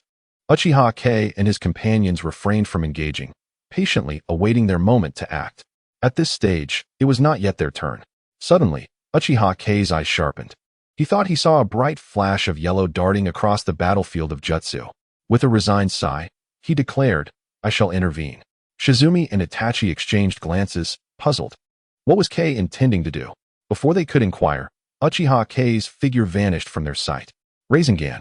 On the chaotic battlefield, a young boy with yellow hair shouted, azure chakra swirling in his hands, striking forcefully against a yang mask's chest. Boom. The yang masked figure was sent flying. Before he could revel in his success, dozens of yang masks had already surrounded him. In an instant, a barrage of powerful jutsu hurtled towards Naruto. His heart raced. Instinctively, he prepared to enter his Ninetails mode. "Shinra Tensei," a familiar voice rang out. A myriad of jutsu froze in midair, only to be unleashed with greater velocity towards the yang masks. Boom. The various jutsu erupted among the ranks of the yang masks. "Hold off on the Ninetails mode. It is not yet time." Uchiha Kei appeared before Naruto, playfully delivering a light thump to his head. Naruto grimaced, clutching his head. "Where's Sasuke?" If Naruto was here, he couldn't believe Sasuke would remain idle. He pointed towards another direction. Uchiha Kei followed his gaze and indeed spotted Sasuke struggling nearby. To his surprise, a petite girl was valiantly holding her ground not far from Sasuke. Unlike Sasuke's desperate resistance, the little girl was skillfully exchanging blows with the yang masks. Quite impressive. Uchiha Kei thought with admiration, and in the next moment, he leaped to Sasuke's side, delivering a playful thump to his head as well. Grasping Sasuke's collar, he leaped to stand before the little girl. Fire style, great fireball technique. A massive fireball, 10 meters in diameter, surged forth, engulfing the yang masks beside the little girl. "You too. What made you venture over here? Does the head of the Hyuga clan know?" Unlike his indifferent demeanor towards Sakura, Uchiha Kei held a favorable view of Hinata Hanabi. At her young age, her unwavering spirit and resilience were enough to earn his respect. Hanabi gazed at the long mark on Sasuke's forehead, feeling a pang of sympathy. She obediently approached Uchiha Kei, with one arm around Hinata Hanabi and the other lifting Sasuke. Uchiha Kei leaped back to Shizumi's side. Sasuke glared at Uchiha Kei in indignation. Why is she being carried while I'm being lifted? And she secretly came too. Why not scold her? The recently returned Naruto wore a similar expression of frustration. Exactly. Why is that? Thud. Thud. Observing Sasuke and Naruto stomping in place, Uchiha casually brushed off his fists. Because she is young, still a little girl, one must show gentleness towards young girls. Hinata Hanabi quickly flashed a bright smile at Uchiha, her sweetness almost overwhelming. It was unavoidable. She too feared a reprimand. Chapter 91. The Een Mask Strike. As time flowed, the true monstrosity of war began to reveal itself. Faced with the relentless assaults of the Yang organization, the Konoha shinobi gradually succumbed to despair. Leading the charge, Hyuga Hayashi dispatched a Yang mask with a single punch, gritting his teeth as he glared toward the rear. There. Sarutobi Hiruzen remained composed, observing the chaos unfold. Why? Why were they the ones bleeding in the front, while this man could merely watch from behind? Bagua, Heavenly Spin. Facing the swarm of the Yang organization, Hyuga Hayashi furiously unleashed his technique. A pale blue chakra radiated from him, forming a semicircular barrier. Any Yang figures that dared to approach were sent flying with anguished cries. With a swift resolution to the assault from the Sun Mask, a vacuum was astonishingly formed within a 10-meter radius around Hyuga Hisashi. However, the excessive exertion took its toll, leaving him pallid and gasping for breath. In contrast, the Uchiha clan fared considerably better. Those participating in the war were all members who had awakened their Sharingan. Whether it was dynamic vision or Jinjutsu, they faced the Sun Mask with relative ease. Yet, as the war progressed, their chakra reserves dwindled significantly, while the members of the Sun organization seemed boundless in their numbers. A sense of despair permeated the battlefield. Prepare yourselves, Uchiha Kagami suddenly declared. Shursui and Itachi instantly rose to their feet, joined by Sasuke, Naruto, and Hinata Hanabi. You two should stay back, Kagami pointed at Sasuke and Hanabi. Why? Naruto can go, why can't I? Sasuke's face flushed with indignation, though Hanabi remained silent. Her eyes mirrored his defiance. Because I am a genius, Naruto boasted, only to receive a sharp slap from Kagami. You will understand soon enough, Sasuke. In time, you too will possess such power. Itachi recognized that Naruto had already entered the Ninetails mode, equating to the strength of a Kage, while Sasuke and Hanabi had yet to reach such heights to participate in this war. Brother, I can do it. Let me go? Sasuke implored, his eyes alight with excitement. His greatest dream had been to fight alongside his brother, Naruto, and Kagami. Yet now they were leaving him behind. Forgive me, Sasuke. Perhaps next time. Two fingers gently tapped Sasuke's forehead. Meanwhile, the lead Shadow Mask coldly observed the chaos of battle, raising a hand to beckon. Instantly, a terrifying chakra surged from the Shadow Masks behind her, each one dashing into the fray, leaving behind fleeting afterimages. Go, Kagami whispered, charging first into the battlefield. Shursui and Itachi activated their Sharingan and followed closely behind. Naruto, under Sasuke's astonished gaze, donned the fierce red-black cloak of the Ninetails. When did he? Sasuke stared blankly at the receding figure cloaked in red and black. This power was reminiscent of the tailed beast energy he had once sensed in the hidden mist. No. The tailed beast power emanating from Naruto was far more potent and concentrated, surpassing that of the fourth Mizukage. On the battlefield, Sarutobi Hiruzen had already donned his combat attire, wielding a sturdy staff as he wreaked havoc among the Shadow Masks. Although these Shadow Masks possessed chakra at the level of a Kage, their combat experience was, in his eyes, utterly lacking. Suddenly, he sensed a familiar chakra. Whipping around, his gaze landed squarely on the red-black figure amidst the battlefield. The Ninetails. Hiruzen's pupils constricted. When had Naruto mastered this power? Why had he received no word of it? A wave of fear gripped his heart. Over the past 3 years, he had repeatedly thwarted Danzo, as the Ninetails represented a force that could be controlled. Yet now, witnessing Naruto wielding the Ninetails, he felt an inexplicable dread. Was he afraid of Naruto discovering the truth of the past? Earth release, shifting Earth. Seizing the moment of Hiruzen's distraction, the Shadow Masks sprang into action. The ground beneath him suddenly surged upward, while several terrifying jutsu surged toward him. Boom. The jutsu struck Hiruzen, ripping him apart. Did we succeed? The Shadow Masks rejoiced. The next moment, the torn figure dissipated into smoke. Damn intruders, taste death. Hiruzen's diminutive form appeared behind the Shadow Masks. Earth release, Earth River. The hardened earth beneath the shadow masks transformed into a flowing river of soil, forcibly sweeping them away. Earth release. Return to the earth. A massive earthen wall rose before the shadow masks, crashing down upon them in their panicked gaze. Boom.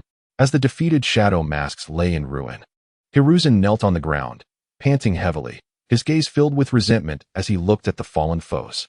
Sighing deeply, he reflected on his age. His physical strength and reflexes had diminished significantly compared to his youth.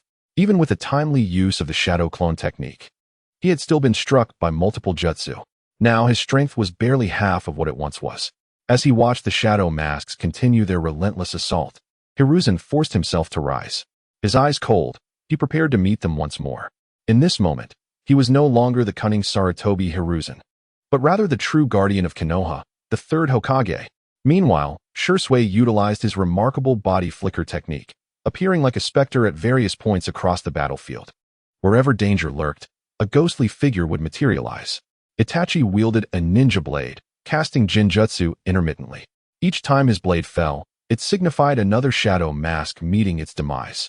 Naruto's approach was far more brutal, relying on his overwhelming physicality and the formidable defense of the Ninetails cloak to disregard enemy jutsu, closing in ferociously and tearing his foes apart. It was due to the contributions of these three that the massive onslaught of shadow masks had yet to yield results. The shadow mask at the back furrowed her brow slightly, taken aback by this stalemate. With 2,000 elite shinobi and 100 Kage-level fighters, she had not anticipated such a protracted struggle. Moreover, it appeared their casualties were mounting. A bunch of fools. The shadow mask scoffed, her form abruptly vanishing. At the edge of the battlefield, Uchiha Kagami wore a smile as he awaited her arrival. Cannot resist, can you? Then let us continue our unfinished battle. Kagami's figure also vanished. When the shadow mask reappeared near Shursui, poised to eliminate him, another figure emerged. Ah, we meet again. Uchiha Kagami's seemingly harmless visage came into her view. It's you. The shadow mask's emotions surged with agitation. That detestable individual. She regarded her previous defeat as a lifelong shame. Upon returning home, she had been severely punished for it. This time, she led the charge primarily to redeem her honor by eliminating this loathsome foe. It's me. It has been a long time, and I have missed you dearly. Uchiha Kagami said with a playful grin, his steps unyielding as he approached the shadow mask. Through their last encounter, Kagami had gained profound insights into the terror of her void technique. It resembled space-time ninjutsu, yet was not entirely the same. For instance, the final escape. The Yumitoryu could alter the causality of time, compelling even space-time ninjutsu to bow. Yet the shadow mask had managed to escape effortlessly. This indicated that she possessed ninjutsu on par with, or even superior to the Yumitoryu. Such an escape from the Yumitoryu was entirely justifiable. Missed me? Humph, indeed. I have missed you greatly as well, the shadow mask retorted coldly, her eyes narrowing as she instinctively leapt forward. Behind her, a pitch-black kunai shot straight towards her back. TSK, what a pity. Another figure of Uchiha Kagami appeared. Despicable. The shadow mask seethed with anger. In a battle of this caliber, how could such a cowardly sneak attack be tolerated? In an instant, her gaze towards Kagami turned icily hostile. The sensation of twisted space enveloped her once more. Kagami frowned slightly. Has that impeccable, absolute defense reemerged? Indeed, it is a momentary ninjutsu. However, this time, Uchiha K has devised a new strategy. The Rinnegan subtly manifests in his eye socket, radiating a faint violet glow. Universal pull. He reaches out, and a terrifying force emanates from his hand. The shadowy masked figure halts, feeling an irresistible attraction as their body uncontrollably rushes towards Uchiha K. Void Dimension Slash. In midair, after a fleeting moment of terror, the shadowy figure quickly regains composure. Hand seals fly, and that enigmatic sensation resurfaces. Uchiha K's eyes narrow. Is it yet another spatial attack materializing from thin air? The vacant hand stretches towards the direction of the spatial assault, and a layer of pale violet light materializes. Whoosh. An unseen, intangible dimension slash swiftly approaches. The shadowy figure is taken aback. This individual actually does not evade. Are they surrendering? Alas, her hopes are destined to be in vain. The dimension slash, accompanied by a howling wind, strikes fiercely against the pale violet barrier. Pop. With a light sound, the resounding dimension slash vanishes without a trace. How is this possible? The shadowy figure's pupils constrict. What is this ability? How could it extinguish the dimension slash in an instant? It seems you enjoy playing with the unseen. Why not give it a try? Uchiha K smiles innocently. The pale violet barrier dissipates, and Uchiha K extends his hand towards the shadowy figure. Void dimension slash.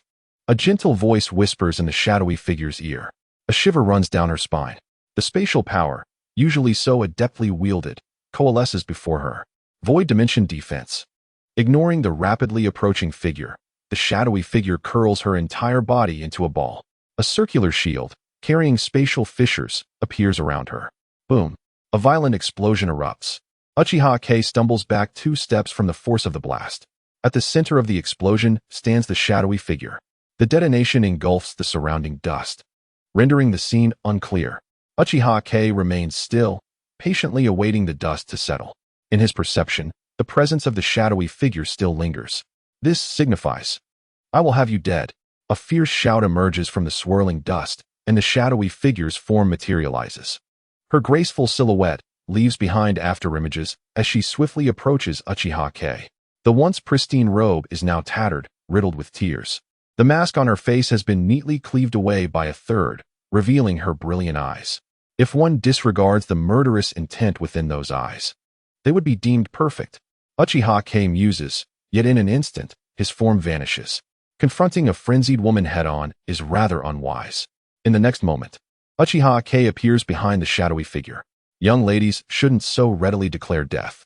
Wouldn't it be more serene? The shadowy figure feels goosebumps rising. When did this person breach her void defense? Uchiha K beams with delight. The omnipresent, flawless protective barrier has vanished. Fire release, great fireball technique.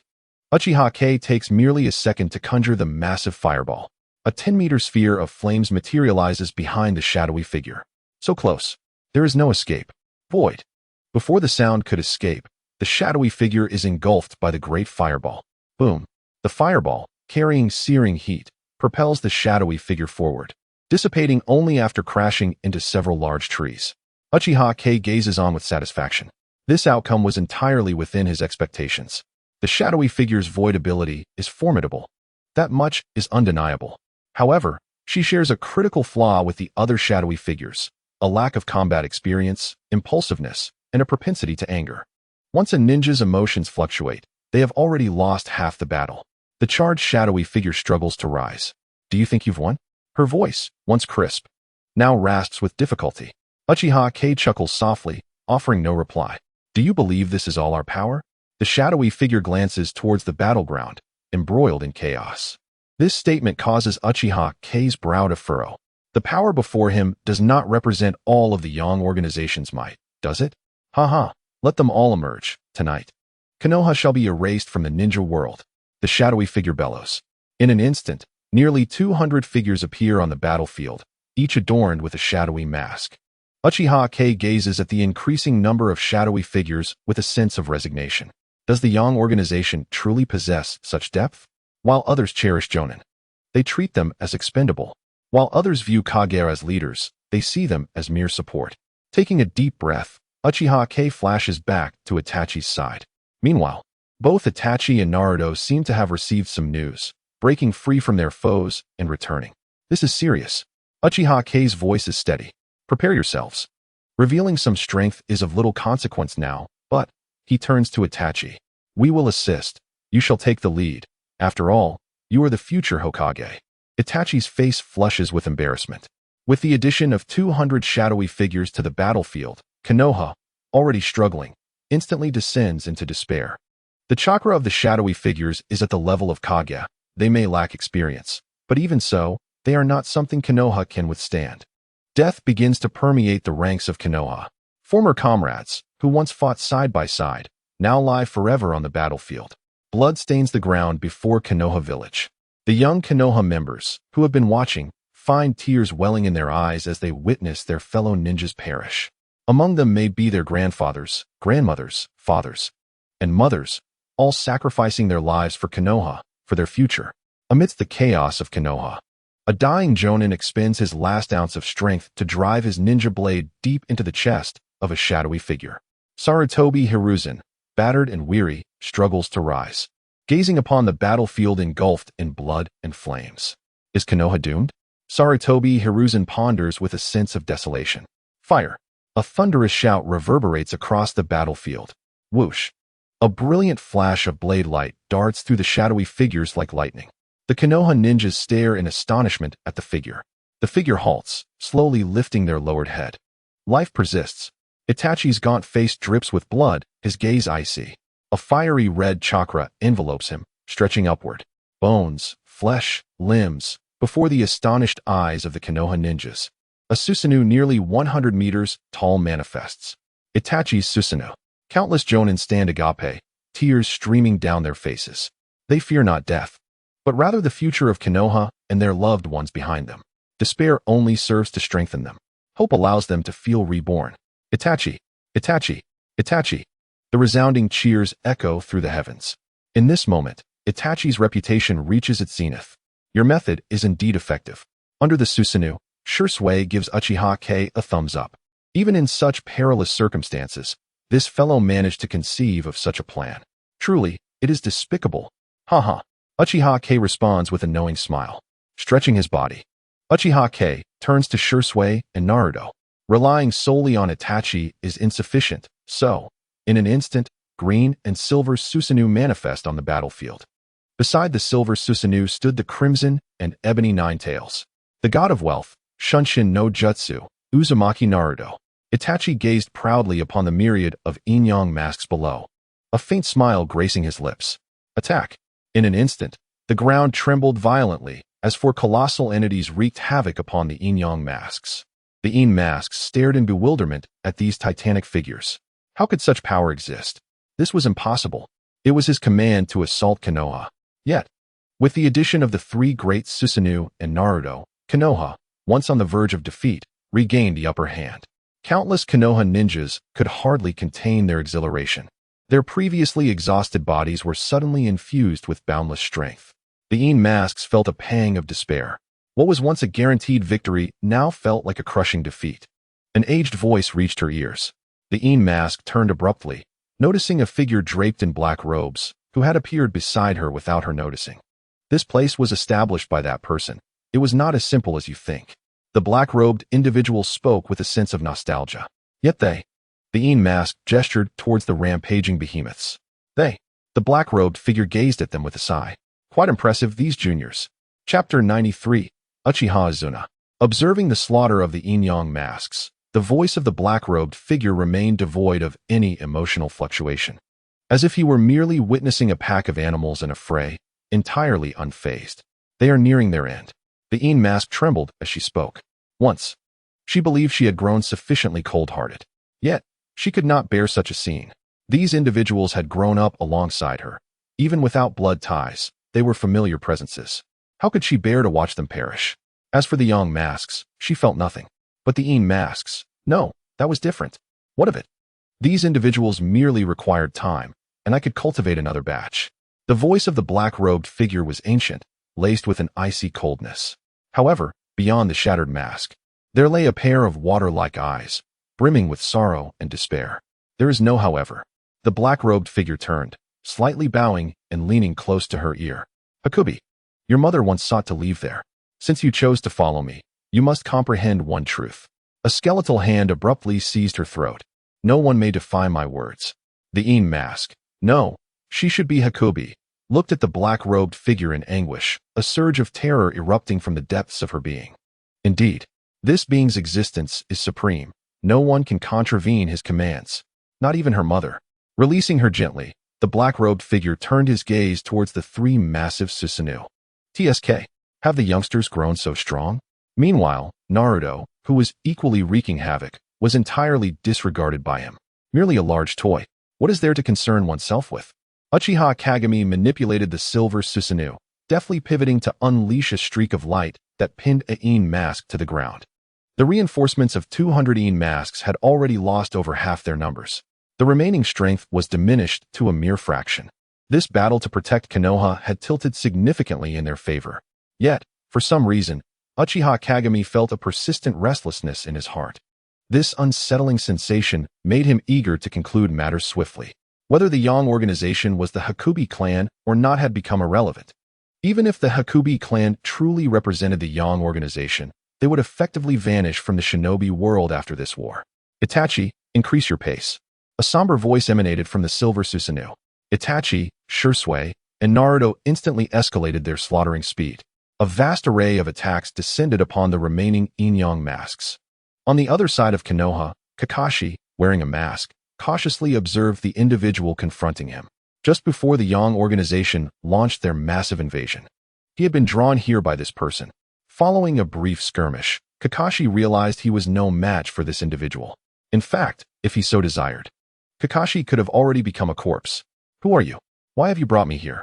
Kakashi fixed his gaze on the figure before him. This person wore a vortex-patterned mask, exuding an air of profound sadness. The masked man remained silent for a long while before finally speaking. Kakashi, do you remember Rin? Those words struck Kakashi like a blow. Rin, the innocent and kind girl, flooded his mind. Was it you who killed her? The masked man's voice was slow, as if each word were painstakingly extracted from his lips. Kakashi stepped back, anguish etched on his face. Did he indeed kill her? Was it true? Regardless, Rin met her demise at his hands. Observing Kakashi's silence, the masked man trembled, his fists clenching tightly. At that moment, he yearned to eliminate this man, this once acknowledged comrade. Boom. In front of Konoha, a black-robed figure suddenly materialized amidst the chaotic battlefield. With a single punch, merely one punch, the green Susanoo was pierced through the chest. Had it not been for Shursui's timely activation of the Shunshin technique, he too would have vanished from this world like the green Susanoo. Shursui, Itachi roared, the massive Totsuka blade slicing towards the black-robed figure. Clang! A resounding metallic clash echoed. A ferocious shockwave erupted, causing those nearby to be thrown back. Everyone, disregarding their aching eardrums, turned their attention to the scene unfolding. In an instant, all present believed their eyes deceived them. An unassuming kunai had managed to withstand the onslaught of the Totsuka blade, measuring dozens of meters in length. Moreover, the demeanor of the black-robed figure seemed remarkably relaxed. Uchiha Kagami's eyes narrowed. This blade's aura feels so familiar. How could this be possible? Itachi looked at the black-robed figure in disbelief. Raising the Totsuka blade, he stubbornly swung once more. Little one, do not waste your efforts. The black-robed figure's ancient voice resonated. The kunai in his hand moved in an eerie upward motion. Clang! The terrifying shockwave reverberated once more. That small kunai had once again blocked the Totsuka blade. Silence enveloped the surroundings. Compared to the massive Totsuka blade, the black-robed figure's kunai resembled a mere toothpick. The sheer disparity in size created an overwhelming visual impact. Uchiha Kagami fixated on the black-robed figure. Regardless of the blade's aura or sensation, this figure before him felt exceedingly familiar. Yet therein lay the issue. He should not be alive. Little one, Konoha and I share a history. Surrender Danzo, and I shall spare Konoha. The black-robed figure's voice carried far, resonating clearly with all present. Sarutobi Hiruzen opened his mouth. But before he could articulate a response, surrendering Danzo is acceptable. What I wish to know is, what explanation will your organization provide to Konoha? Itachi's icy voice cut through the air, his gaze fixed upon the black-robed figure from a position of authority. Explanation? The black-robed figure paused before erupting into a maniacal laugh. Little one, you may have misunderstood something. Itachi instantly sensed the impending danger, exerting all his strength to shift his body slightly aside. Flash! The chest of the crimson Susanoo was directly breached, and the black-robed figure appeared before Itachi. A gleaming kunai graced his abdomen. In that moment, Itachi dissipated the Susanoo. Leaping down from midair, a kunai also appearing in his grasp. The Susanoo's defense had been his shield against the Yin-Yang masks. Yet, evidently, this proved utterly inadequate against the black-robed figure's blade. This black-robed figure's weapon was formidable. In the next heartbeat, the black-robed figure vanished like a phantom. The pupils of Itachi narrowed, and the ninja sword was tightly held against his chest. Clang! A crisp sound resonated. In the terrified gazes of the crowd, Itachi was flung away. The cloaked figure shadowed him closely, the ninja, sword raised high once more. An indescribable aura enveloped him. In that moment, the cloaked figure seemed to merge with the very essence of the world around him. All the forces of nature converged upon that small ninja sword, heavy as a mountain, swift as the wind, ethereal as clouds. Itachi could only watch helplessly. Not only was his swordsmanship inferior to that of his opponent, But even his illusions appeared to falter against the cloaked figure. What manner of monster is this? Just as the ninja's sword was about to strike him, a slender figure materialized out of thin air. With a ninja sword of his own, he too commanded the forces of nature, equally unstoppable. When the clear sound of metal clashing echoed, no dust was stirred, nor were there any terrifying shockwaves. All that remained was the intense exchange of glances between the elder and the youth. Your swordsmanship is impressive, young one. The cloaked figure was momentarily astonished, but soon regained his composure. You are quite remarkable as well. Uchiha Kagami abruptly lifted his gaze, his expression complex as he regarded the partially obscured face of the cloaked figure. Uchiha Izuna. Chapter 94. The Emergence of the White Bone and Peach. Gazing at the aged visage of Uchiha Izuna shrouded in the cloak, Uchiha Kagami felt a wave of emotions. For him, it had only been 3 short years since parting ways with these young ones. 3 years, a mere blink of an eye. Yet for Izuna and the others, it was a transformation of the world itself. In a daze, Uchiha Kagami seemed to once again see that vibrant youth, the one who had clung to him to learn swordsmanship, the child who had always been vexed by Tobirama, not knowing how to retaliate, and could only run to him to complain. In the blink of an eye, he had aged so profoundly. The cloaked figure visibly trembled, a look of astonishment crossing his weathered face. How could this child recognize him? Surely, there should be no one left in the ninja world who remembered him. However, that youthful face, imbued with a sense of familiarity, sparked a fleeting recognition. Young one, do you know me? Uchiha Izuna inquired, puzzled. Uchiha Kagami's lips twitched slightly. Young one, is this not the same child who cried out in distress when Tobirama reprimanded him, following closely behind to report? Noticing the peculiar expression on Uchiha Kagami's face, Uchiha Izuna brushed it aside. You are of the Uchiha clan, are you not? I will not kill you, but you must leave Konoha. Uchiha Izuna scrutinized him curiously. For some unknown reason, he felt an increasing sense of familiarity with the young one before him, gazing at him in a daze. Perhaps he was a descendant of some familiar clansman from years past. With this thought, Uchiha Izuna's expression relaxed slightly. To encounter an old acquaintance again was indeed a twist of fate. I believe it is you who should depart. Uchiha Kagami remained silent for a considerable time before speaking slowly. Uchiha Izuna was taken aback. Do you know to whom you are speaking? His countenance darkened. Over the years, this young one was the first to dare address him in such a manner. With you, Uchiha Izuna. Uchiha Kagami smiled wryly. How could he explain this? To say, young one, I am your teacher? After all these years, the once invincible mentor had transformed into an 11-year-old child? How could he express this? In an instant, Uchiha Izuna erupted with fury. Regardless of whether or not he was a descendant of an old acquaintance, anyone who dared speak to him in such a manner deserved death. Without uttering another word, the ninja's sword, imbued with the might of the heavens, was swung at Uchiha Kagami. I offered you a way out. You refused. You cannot blame me now. Uchiha Kagami felt a sense of helplessness. This strike bore the power reminiscent of his past conquests over the Hojo clan. Yet, that was in the past. Crimson chakra enveloped the ninja sword, and Uchiha Kagami met the strike with equal fervor. Buzz. 2 blades, wielding the forces of nature, clashed in the air. 1 silver, 1 crimson. The onlookers from Konoha stared in astonishment at the 2 beams of sword energy. Such swordsmanship was unheard of. Sarutobi Hiruzen's mouth hung agape. The weariness of his body was entirely forgotten, his mind wholly absorbed in the miraculous spectacle of the 2 sword energies. These strikes seemed capable of cleaving the very heavens asunder. Was this a power attainable by mere mortals? At that moment, Sarutobi Hiruzen truly felt the tides of fate shifting. With such strength, Uchiha Kagami possessed the potential to supplant him. When would he ever attain such prowess? Among the crowd distanced from the battlefield, Sasuke murmured, his body trembling uncontrollably as he beheld the sword energy. Shock, disbelief. He had always thought he understood Uchiha Kagami's strength to a degree. Yet, each time he believed he had grasped it, Uchiha Kagami would unveil new depths of astonishment. Unbeknownst to him, be it Naruto or Kagami, they had long since left him in their wake. A sense of bitterness welled within him. Sasuke's fists clenched tightly, crimson blood dripping from between his fingers. The young Hinata Hanabi gazed at Kagami with awe. Since childhood, her father had taught her to either become strong or marry a strong man. Uchiha Kagami, what an extraordinary individual. On the battlefield, Uchiha Izuna was equally taken aback.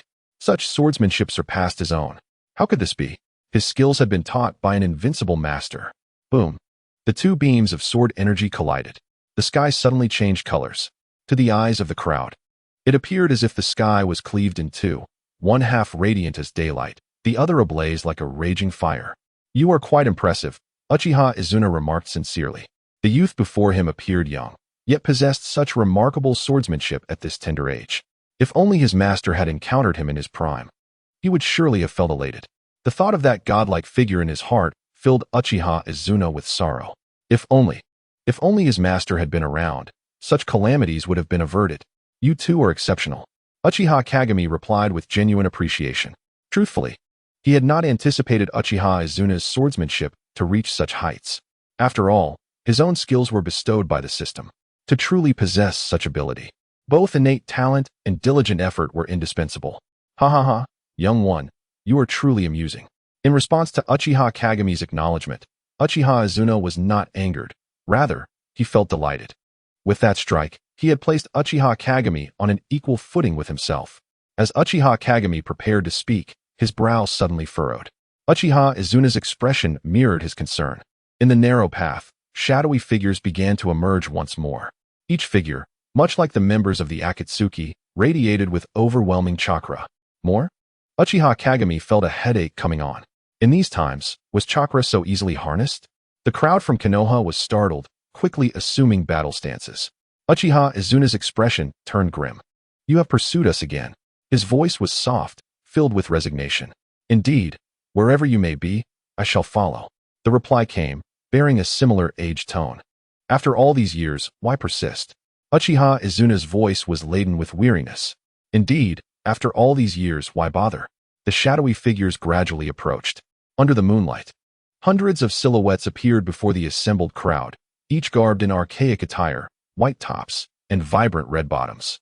The speaker is an elderly man at the forefront. His face, etched with countless wrinkles, is a canvas of anguish.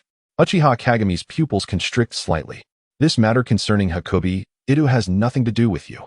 Uchiha Izuna's expression contorts into a grimace. "I must fulfill my brother's dying wish. I shall accomplish what he could not." Hakubi Ito shakes his head in torment.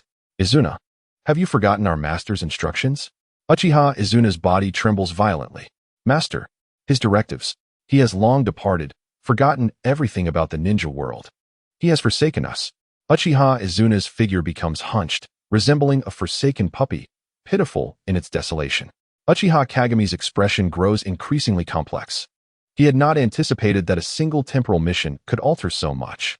Izuna, who should have perished long ago, had instead harnessed yin-yang techniques to establish the Yang organization, inciting a massacre across the ninja realm. "Our master has not abandoned us." Hakubi Ito steps forward, extending his frail hand. "He merely has matters to attend to.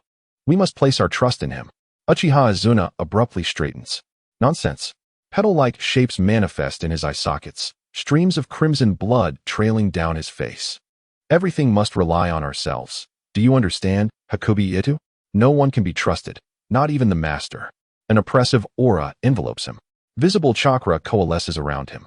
A celestial blade intent surging outward with reckless abandon. Hakubi Ito exhales a sigh. "Since I cannot dissuade you, then let us proceed together." Hakubi Ito's body trembles, an eerie chakra surging forth. Amidst the astonished gazes of onlookers, his decayed form begins to radiate life anew. The wrinkles that marred his face gradually recede. The figure familiar to Uchiha Kagami slowly emerges. In mere moments, Hakubi Ito has reverted to his youthful self. "Izuna, our master would not wish to see you in such a state." His voice is bright and clear, reminiscent of a lark. "Is that so? Then let him emerge and stop me." Uchiha Izuna bellows, his ninja blade extending instantaneously, the ferocity of his blade intent intensifying. The battle is poised to erupt.